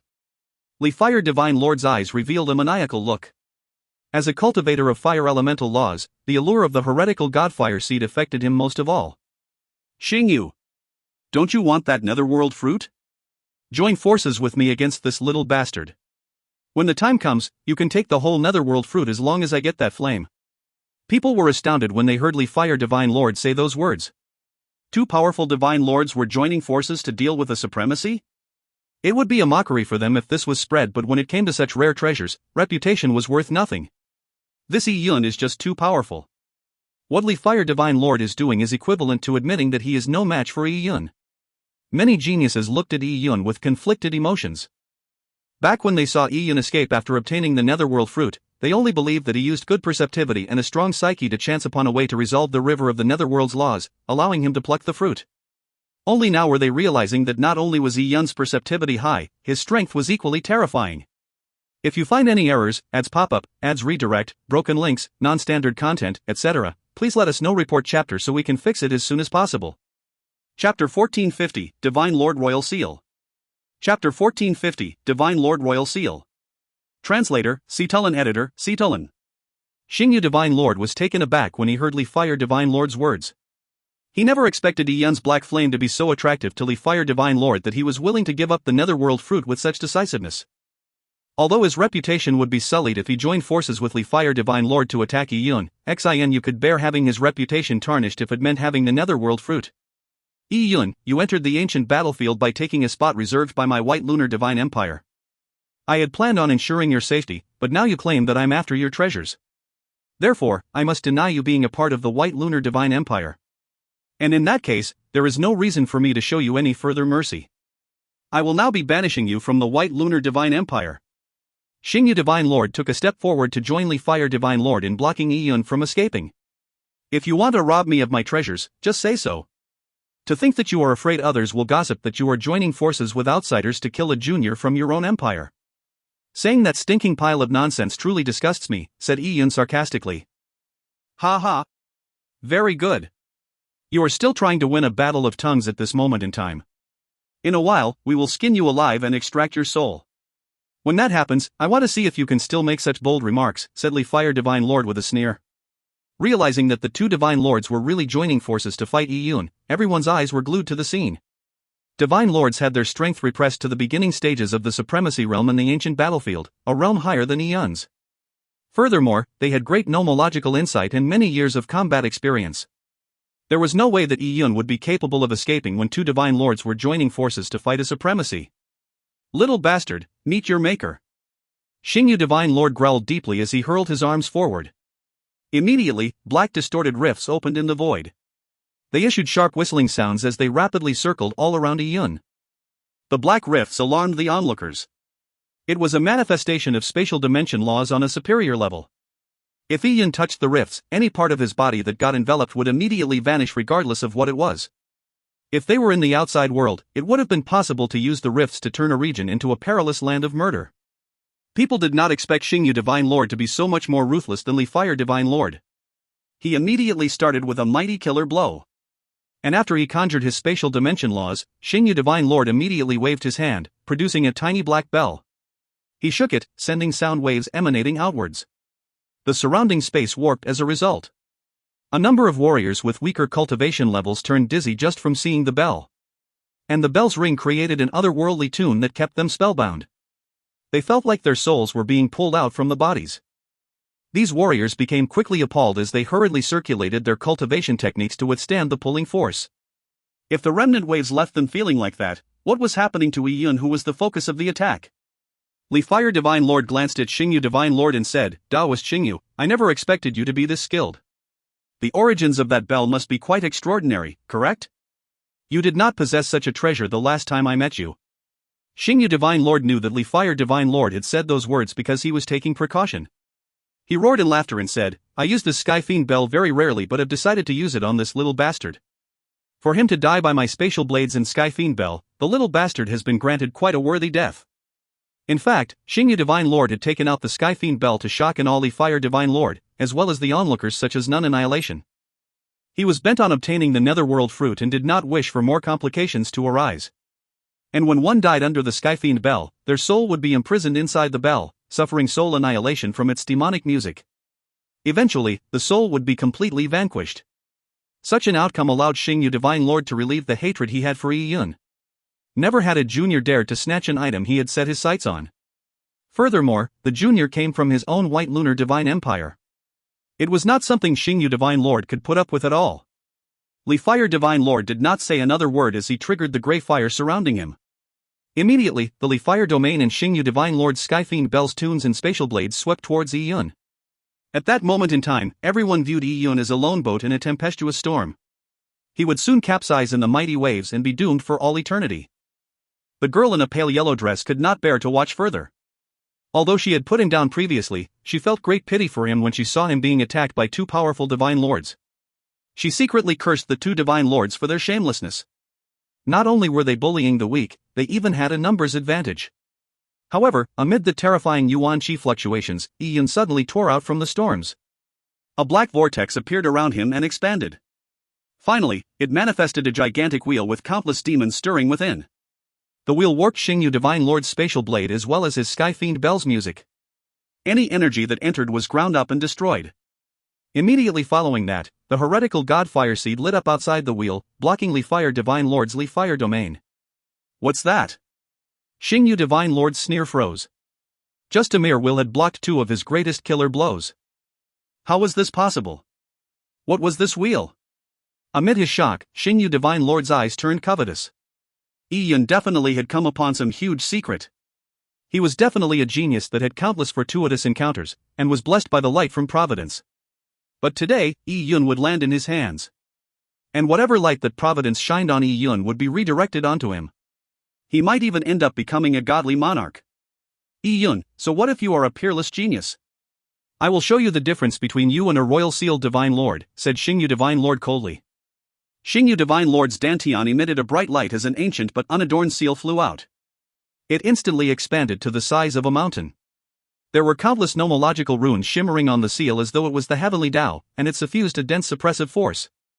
The moment the seal appeared, the surrounding warriors with weaker cultivation levels felt their hearts palpitate. They had the all-consuming urge to prostrate themselves in front of it. A Divine Lord Royal Seal. That's a Divine Lord Royal Seal. Upon seeing the ancient seal, everyone present had a yearning look of envy. Forming a Divine Lord Royal Seal was the dreams of every warrior. This not only represented a Royal Sealed Divine Lord's identity, it also became their strongest killer blow. After fusing with a Royal Seal, the Royal Sealed Divine Lord would basically have a permanent intrinsic Dharma treasure. It was impossible for ordinary Divine Lords to be the match of a Royal Sealed Divine Lord. At the same time, a fiery ancient seal appeared in front of Li Fire Divine Lord. Both Divine Lord Royal Seals had conjured their Royal Seals simultaneously just to kill a junior that was only at the Supremacy realm. Everyone held their breaths. No matter how peerless a genius Yi Yun was, it was impossible for him to withstand the imposing might of two Royal Seals. Yi Yun also felt the extreme pressure of the two Royal Seals in front of him. The destruction domain that his 10,000 demon wheel of existence manifested even began to emit cracking sounds. Fine cracks began to slowly appear along its surface. Although Yi Yun's destruction domain was nomologically superior, it was still limited by his cultivation level. It could hardly withstand the two terrifying forces that were pressing towards him. If you find any errors, ads pop up, ads redirect, broken links, non-standard content, etc., please let us know. Report chapter so we can fix it as soon as possible. Chapter 1451, Sword of the River of the Netherworld. Chapter 1451, Sword of the River of the Netherworld. Translator, Cetulin Editor, Cetulin. Yi Yun stared intently at the two Royal Seals as he circulated his Yuan Qi fervently to maintain his destruction domain. At that moment, Yi Yun could not help but entertain a wild thought. If he could take the two Divine Lord Royal Seals, he would become a Royal Sealed Divine Lord, achieving greater heights on his martial path. However, he rejected the thought as quickly as it came. They were only two ordinary Divine Lord Royal Seals. Refining them would only make him an ordinary Royal Sealed Divine Lord. His ambition was far greater than that. Yi Yun looked up and was appalled to discover that the two Divine Lord Royal Seals had broken through his destruction domain and arrived above him. Yi Yun made a mental note of how alarmingly dangerous these seals were. This was the first time Divine Lord Royal Seals were being used against him. He never expected them to be so overwhelming. He had nearly been killed without realizing it. And at that moment, the Divine Lord Royal Seals were crashing down at Yi Yun. Gripping Mirage Snow tightly with both hands, he created a cold beam of light instantly, sending it straight towards the Divine Lord Royal Seals. Yi Yun's strike fused his laws with those of the River of the Netherworld. When it streaked through the air, a blurry ancient bridge seemed to appear in front of everyone's eyes. On one end of the bridge stood numerous living beings. Crossing the bridge was equivalent to going through their entire lives. They were babies on one end of the bridge and wizened elders at the other end. The warriors with lacking cultivation levels felt their hearts and minds drawn in by the sword flash and, moments after, felt as though they had experienced the entirety of their lives. The girl in the pale yellow dress was also influenced by the sword flash before she suddenly jolted awake. She immediately touched her face. She looked at the sword-wielding Yi Yun in astonishment. Although she had extricated herself from the influence of the strike, she still felt like she aged all at once. How were the laws so powerful? Boom! The sword flash had already struck the two Divine Lord Royal Seals. Yi Yun's body quaked the instant they clashed. He spat out a mouthful of blood as he was sent retreating a great distance away. As for Xingyu Divine Lord and Li Fire Divine Lord, they had nasty expressions too. Their Divine Lord Royal Seals seemed to fall into a quagmire amid the sword flash. Their strengths were constantly being shaved away. This was the power of time. Amid the turbulent river of time, any force would be worn down. Unfortunately, the combined forces of the two Divine Lords managed to shatter Yi Yun's sword flash. Upon seeing this, Li Fire Divine Lord's disciples and company heaved a sigh of relief. For a junior like Yi Yun to manage to parry the attacks of two Divine Lords was already a heaven-defying feat. If he had actually managed to fully defend against Divine Lord Royal Seals, what was the point of them even practicing martial arts in light of his achievements? They might as well return to their hometowns to farm and lead a peaceful life. The River of the Netherworld's Laws. The little bastard has already eaten the Netherworld fruit. However, that doesn't matter. I will brew you, all of you, including your skin and bones, to refine a pill. Xingyu Divine Lord cried inwardly. But at the same time, he was astounded by Yi Yun's talent. Although Yi Yun had just recently consumed the Netherworld fruit, he had already managed to gain insights into such powerful River of the Netherworld laws. It was simply too heaven-defying. If he knew that Yi Yun had not even digested the Netherworld fruit, he might have vomited a mouthful of blood. He's injured. Li Fire, what are you waiting for? Kill him now. Xingyu Divine Lord said coldly. So what if he was talented? He was able to fend off the Divine Lord Royal Seals once, but it was unlikely he could do so a second time. However, Li Fire Divine Lord did not immediately launch another assault. When Xingyu Divine Lord turned his head, he discovered that Li Fire Divine Lord had a somewhat odd expression. Li Fire, what's wrong with you? Asked Xingyu Divine Lord. Li Fire Divine Lord gave him a glance and said, that little bastard appears to have done something to me. It's not a big deal. I'll immediately force out the mark he planted on me. Xingyu Divine Lord looked at him skeptically. As for Li Fire Divine Lord, the flames around him stirred as his aura surged, as though he was really trying to force something out. However, Xingyu Divine Lord could not see through the concealment of the flames. It was impossible for him to probe with his psyche perception either.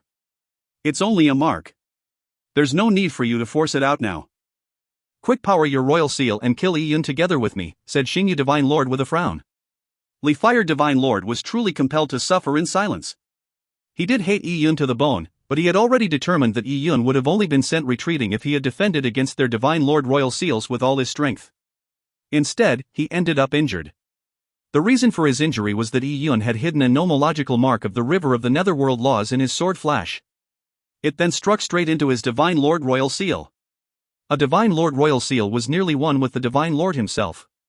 The River of the Netherworld's laws immediately began affecting his body. He had witnessed the terror of the River of the Netherworld laws back when he first found the Netherworld tree. Cyclops' heretic lord had sent his divine gold puppet to pluck the Netherworld fruit only to suffer a severe backlash.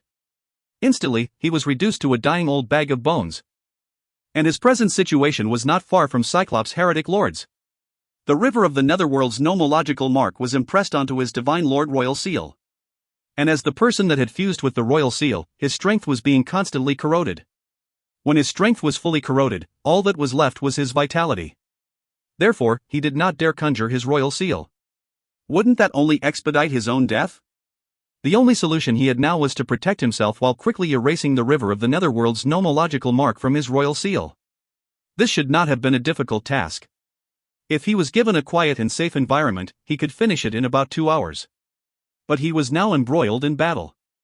Furthermore, Xingyu Divine Lord was constantly pressing him to attack. Li Fire Divine Lord naturally could not explain his predicament. He could not let Xingyu Divine Lord know of his situation or he would not gain any benefits even if Yi Yun was successfully killed. Noticing that Xingyu Divine Lord had started looking at him suspiciously, Li Fire Divine Lord had no choice but to temporarily use potent Yuan Qi to isolate the connection he had with his Divine Lord Royal Seal. Together with Xingyu Divine Lord, he pursued Yi Yun. And at that moment, Xingyu Divine Lord suddenly noticed something. Yi Yun had been sent retreating while spewing out blood from the impact. But wasn't the distance he had retreated a little too far? The direction of his retreat was straight for the Black Spear. No good. He's planning on using the Black Spear's powers to escape. Xingyu Divine Lord immediately caught on to Yi Yun's ploy. After all, Yi Yun had used such a trick back when he snatched the Netherworld tree's fruit. The others might have thought that Yi Yun had no means of approaching the Black Spear, but Xingyu Divine Lord and Li Fire Divine Lord did not share that opinion.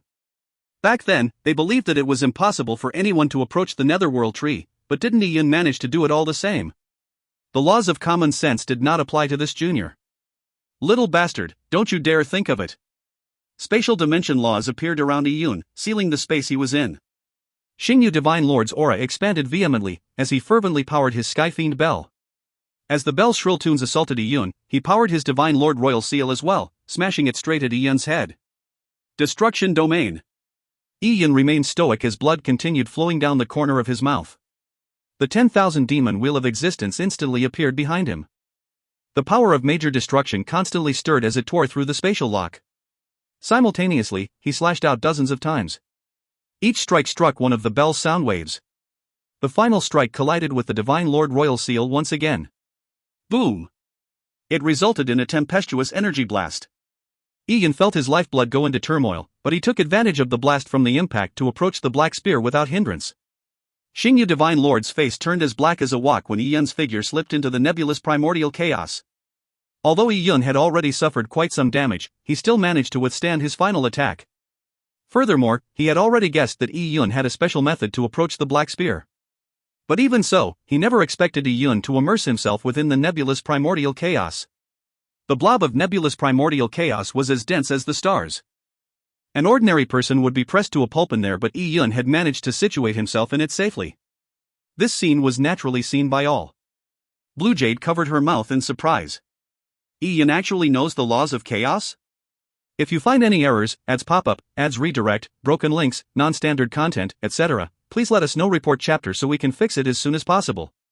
Chapter 1452, Irrevocably Committed. Chapter 1452, Irrevocably Committed. Translator, Cetulin. Editor, Cetulin. Only those adept in the laws of chaos, and even then only after reaching a certain level of proficiency, could immerse themselves in the nebulous primordial chaos. In fact, this was a feat many three-sealed divine lords were incapable of. It was a great Tao of supremacy of the universe. It was hard to imagine that Yi Yun could be that well-versed in the laws of chaos at such a young age. One could only wonder how he managed to cultivate it. At that moment, Xingyu Divine Lord suddenly glared at Li Fire Divine Lord, and said grimly, "Li Fire, why didn't you take action?"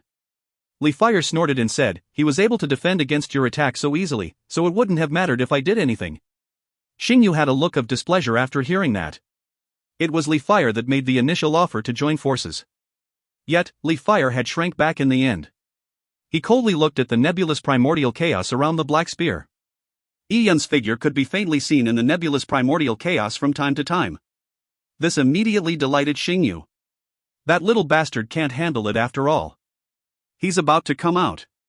But just as his voice faded, the smile on his face turned stiff. He looked with an extremely grotesque expression as Yi Yun sat cross-legged amid the nebulous primordial chaos. Then, he closed his eyes and actually began cultivating inside in a rather stately manner. The others could only stand to cultivate more than 5 kilometers away from the black spear, but Yi Yun was able to cultivate right within the nebulous primordial chaos beside the black spear. The difference was truly like night and day. Gradually, Yi Yun's figure was once again concealed by the nebulous primordial chaos. All that could be seen was a blurry silhouette. Xingyu was so peeved that he nearly crushed his teeth from clenching them. Yi Yun was already very difficult to deal with as he was. If he was allowed to continue cultivating in such a place, the consequences would be disastrous. Upon thinking of this, Xingyu did not hesitate any further. He immediately mustered all his yuan qi and tried his best to walk towards the black spear. But he didn't get far before the tidal wave-like suppression inundated his body and overwhelmed it. It caused all his bones to creak. Xingyu's eyes flashed as a Divine Lord Royal Seal immediately flew above his head to fend off a portion of the suppression. It eased the pressure on Xingyu, allowing him to continue proceeding forward. But after he took another 100 steps, the immense pressure from the laws of chaos began to completely overwhelm him. It nearly bent his back. Although the Divine Lord Royal Seal was powerful, there was no way it could withstand the pure powers of heaven and earth. "Li Fire, join forces with me," Xingyu said through gritted teeth. However, Li Fire completely ignored him. He walked to the side, set up a restrictive region, and sat down cross-legged. His body immediately lit up in flames. "Li Fire!" Xingyu cursed. It was unknown what kind of mark Yi Yun had planted on Li Fire's body for him to be in such a hurry to expel it. Xingyu Divine Lord regarded the matter as nothing worthy of serious consideration. Although Yi Yun was powerful, he had been jointly repressed by 2 Divine Lords. What could he do in such a situation? At best, removing any mark he planted should have been a trivial problem. In that case, any rewards I get from Yi Yun will be mine alone. Array arise. Xingyu threw out dozens of array flags from his interspatial ring. They embedded themselves in mid-air around him. Each array flag suffused an extraordinary aura. Clearly, they were of a high grade, and just the materials they were made of were natural treasures. Indeed, every Divine Lord is extraordinary, especially royal-sealed Divine Lords from such large factions, muttered Bluejade wistfully. Her senior brother looked in astonishment at the array flags and said with a hint of smugness, that Iyun is doomed.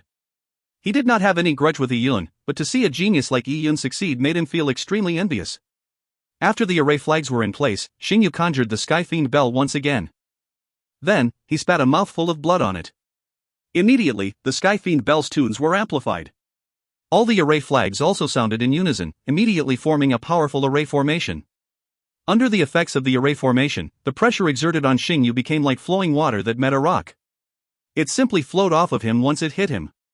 Xingyu immediately felt the pressure on him subside. He sped up and walked towards Iyun.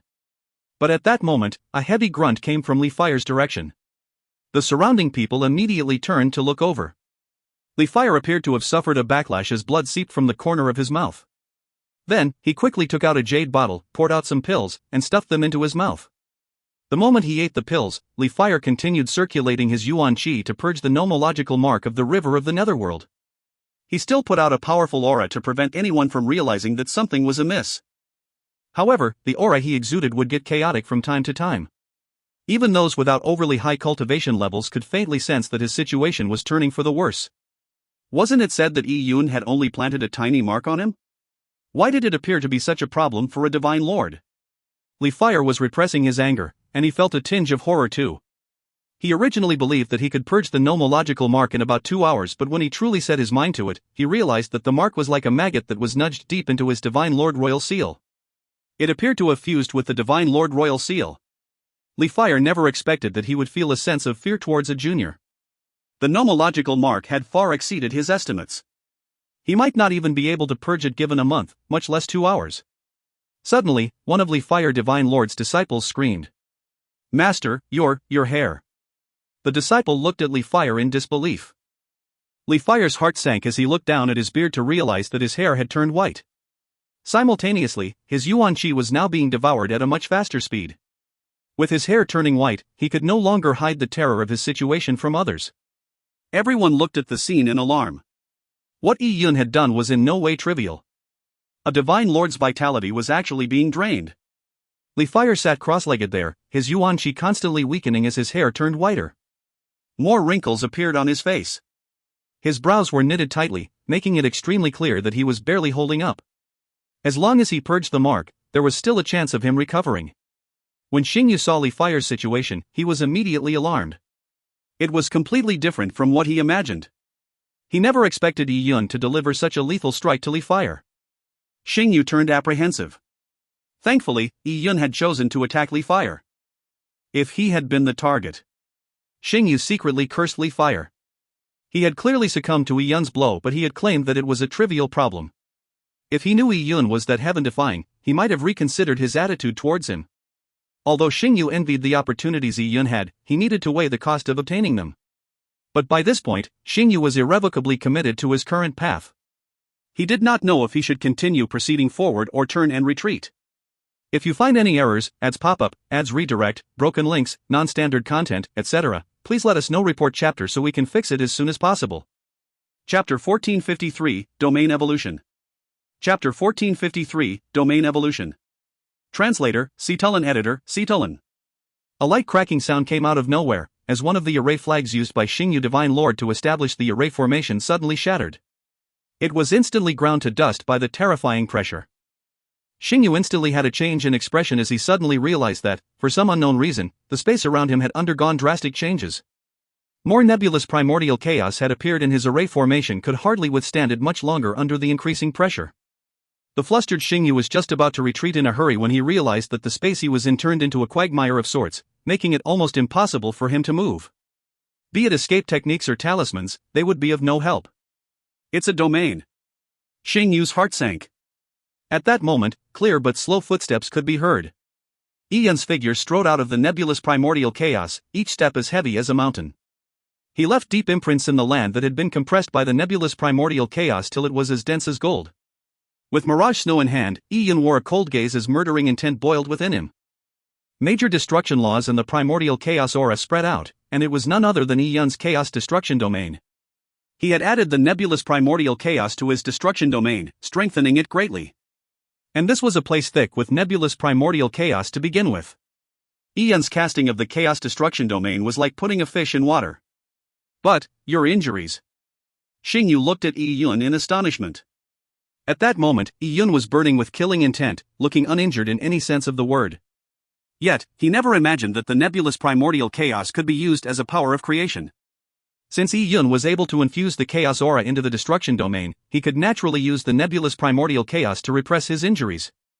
Xingyu, don't bother trying to leave after coming all the way here. Aren't you here to kill me? Here I am. The corners of Yi Yun's mouth curled into a mocking smile. As for Xingyu Divine Lord's question, he could not be bothered to answer it. Xingyu revealed a wrathful look, that hint of panic long forgotten. He could not escape from the domain. If he did try, he would only make himself vulnerable. Furthermore, he was fighting a junior. If he did not have the courage to fight such a battle, what was the point of being a Divine Lord? Yi Yun, you are just too arrogant. I'll demonstrate the difference between a royal sealed Divine Lord and you. A dead genius is no longer a genius. Xingyu Divine Lord bellowed angrily as the Divine Lord royal seal above him immediately let out a sharp shrill and it began enveloping Yi Yun. Simultaneously, Xingyu held the Sky Fiend bell in one hand and spat a mouthful of blood on it, but this time, he put his blood essence into it. After he spat the blood essence, his face suffused an unnatural color. But quickly, his figure was enveloped by a wailing demonic shadow. Gigantic blood-colored demonic shadows fell over one another as they surged out from the Sky Fiend bell and launched themselves at Yi Yun. Ah!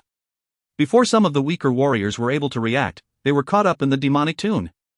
They rolled around in pain, grasping their heads tightly. Their Yuan Qi was in complete chaos.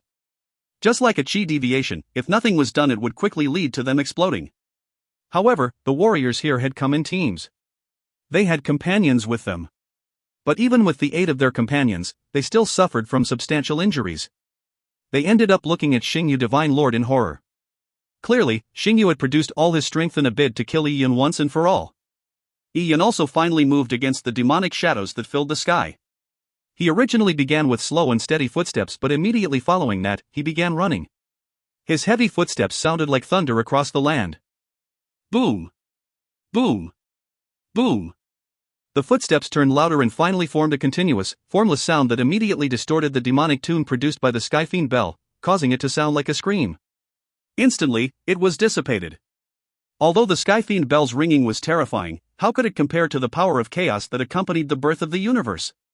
Here, Yi Yun did not need to use any treasures, all he needed to use were the terrain and situation. Yi Yun had charged to meet the gigantic demonic shadow. It raised its huge foot to trample on Yi Yun.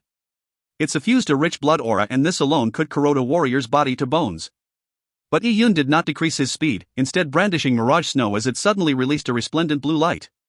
The blue light was extremely beautiful, so beautiful to the point of it being intoxicating. But when the sword flash was released, it brought with it a sharpness that meant death. Wherever the blue light passed through, the gigantic demonic shadow would disintegrate. And Yi Yun himself appeared like a sword shadow, snow that did not get stained by blood, amid the countless fragments. He charged straight in front of Xingyu Divine Lord. Xingyu's pupils suddenly constricted. Fast, it was just too fast. His attacks had been instantly nullified by Yi Yun. Xingyu felt a strong sense of impending danger when he saw Yi Yun appear in front of him in a blink of an eye. He roared and immediately tapped at the array flags, causing the power auras released by the Divine Lord Royal Seal and the Sky Fiend bells to create a blockade in front of him. Yi Yun's sword flash shot out. Xingyu's vision was immediately filled by a swath of icy blue color. The blue was pure and even felt ice cold. It made Xingyu feel like he had suddenly arrived in an infinite plane of ice. Even he could not help but look wistfully at the beautiful purity. But Xingyu managed to jolt himself awake almost immediately. It was not beautiful purity but killing intent and sword chi in their purest form. At that moment, the sword flash cleaved into Xingyu's demonic aura that enveloped him. Ka-cha! With a light cracking sound, like an eggshell being gently struck, the aura blasted apart completely. Xingyu's demonic aura had been completely cleaved through, causing him to be sent flying backward by the sword chi. He left blood splattering through the air. An easy devastation. Yi Yun's strike made the surrounding people feel like he was some indomitable figure. Before Xingyu landed, Yi Yun had instantly appeared in front of him. Kill. His eyes were extremely cold, but the killing intent that he exuded felt more like Ashura than Xingyu's demonic aura. Sky Fiend bell, blown up. Divine Lord Royal Seal, slashed apart. Xingyu spat out blood repeatedly as a look of despair flashed in his eyes. He did not even have the chance to take out his other treasures before seeing Yi Yun's sword flash cleave down at him. In those last moments, Xingyu had a look of utter disbelief on his face. I'm a divine lord of the White Lunar Divine Empire. If you dare. Whoosh! The ice-blue sword flash streaked across the sky. Everyone watched the scene in shock as they saw the mighty Xingyu Divine Lord being struck by the sword flash. He plummeted while covered in blood before crashing heavily to the ground. The next moment, terrifying nebulous primordial chaos pressed down on his body, meeting no resistance. Even if a divine lord's body was as hard as a treasure, it remained extremely weak in the presence of the nebulous primordial chaos. Amid the shuddering cracking sounds, people turned back to see the youth standing above the ground, with nebulous primordial chaos lingering around his body, rather Xingyu Divine Lord, whose life was nearing its end. Yi Yun had slain a royal sealed divine lord. People looked at him in astonishment. And at that moment, Yi Yun was already walking towards the crowd. Where do you plan on going? Sneered Yi Yun. Only then did people realize that Li Fire was trying to secretly escape. However, Li Fire's present state alarmed people. He had given up purging the nomological mark of the river of the netherworld and immediately sensed an even stronger backlash. His entire being turned stiff like an extremely old person. Yi Yun, I. Before Li Fire could even make a sentence, he was already slain by Yi Yun. He had already been heavily injured and had appeared defenseless in front of him. Li Fire's eyes widened, as though he never imagined such a thing could happen. Having witnessed this, Li Fire's disciples immediately revealed a sorrowful look. But be it people from elsewhere or from the great cosmic state, they did not dare try to stop it. Just like no one would care what Yi Yun did before killing him. Here, strength was everything. Having killed 2 divine lords, it could be said that he could change destiny itself. Di Ron looked at Yi Yun with mixed emotions. He knew that after leaving the divine parish hall, Yi Yun's name would spread throughout the ancient battlefield, making it impossible for him to remain some unknown. Yi Yun and many others went to the ancient battlefield together. Yet, Di Ron's eyes were set on the famous geniuses. Recalling that, and given current events, his ability to discern strength was quite weak. Di Ron sat down quietly, having taken in everything. Yi Yun's appearance made him realize that his martial path was still very long. He did not plan on wasting even one bit of time. And those that had conflicts with Yi Yun prior to this, such as the geniuses from the magnificent heaven, did not dare stay near Yi Yun at the moment. They quickly left. Blue Jade's senior brother also gave a clumsy excuse to sneak away. He felt extremely afraid facing Yi Yun given what he saw. Blue Jade did not expose his thoughts.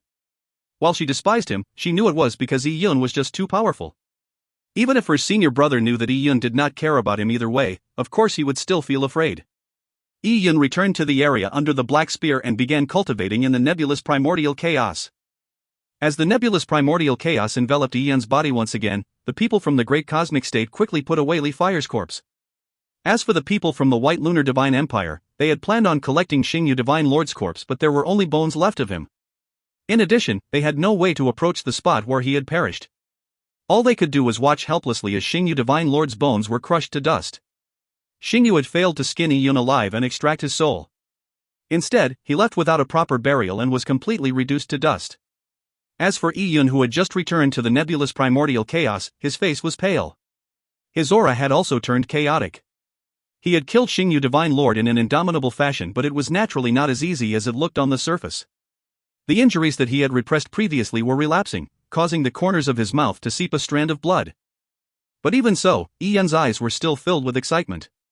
He had attempted to infuse the nebulous primordial chaos into his destruction domain and managed to succeed in one try. But now, his domain was quite unstable. If you find any errors, ads pop-up, ads redirect, broken links, non-standard content, etc., please let us know. Report chapter so we can fix it as soon as possible.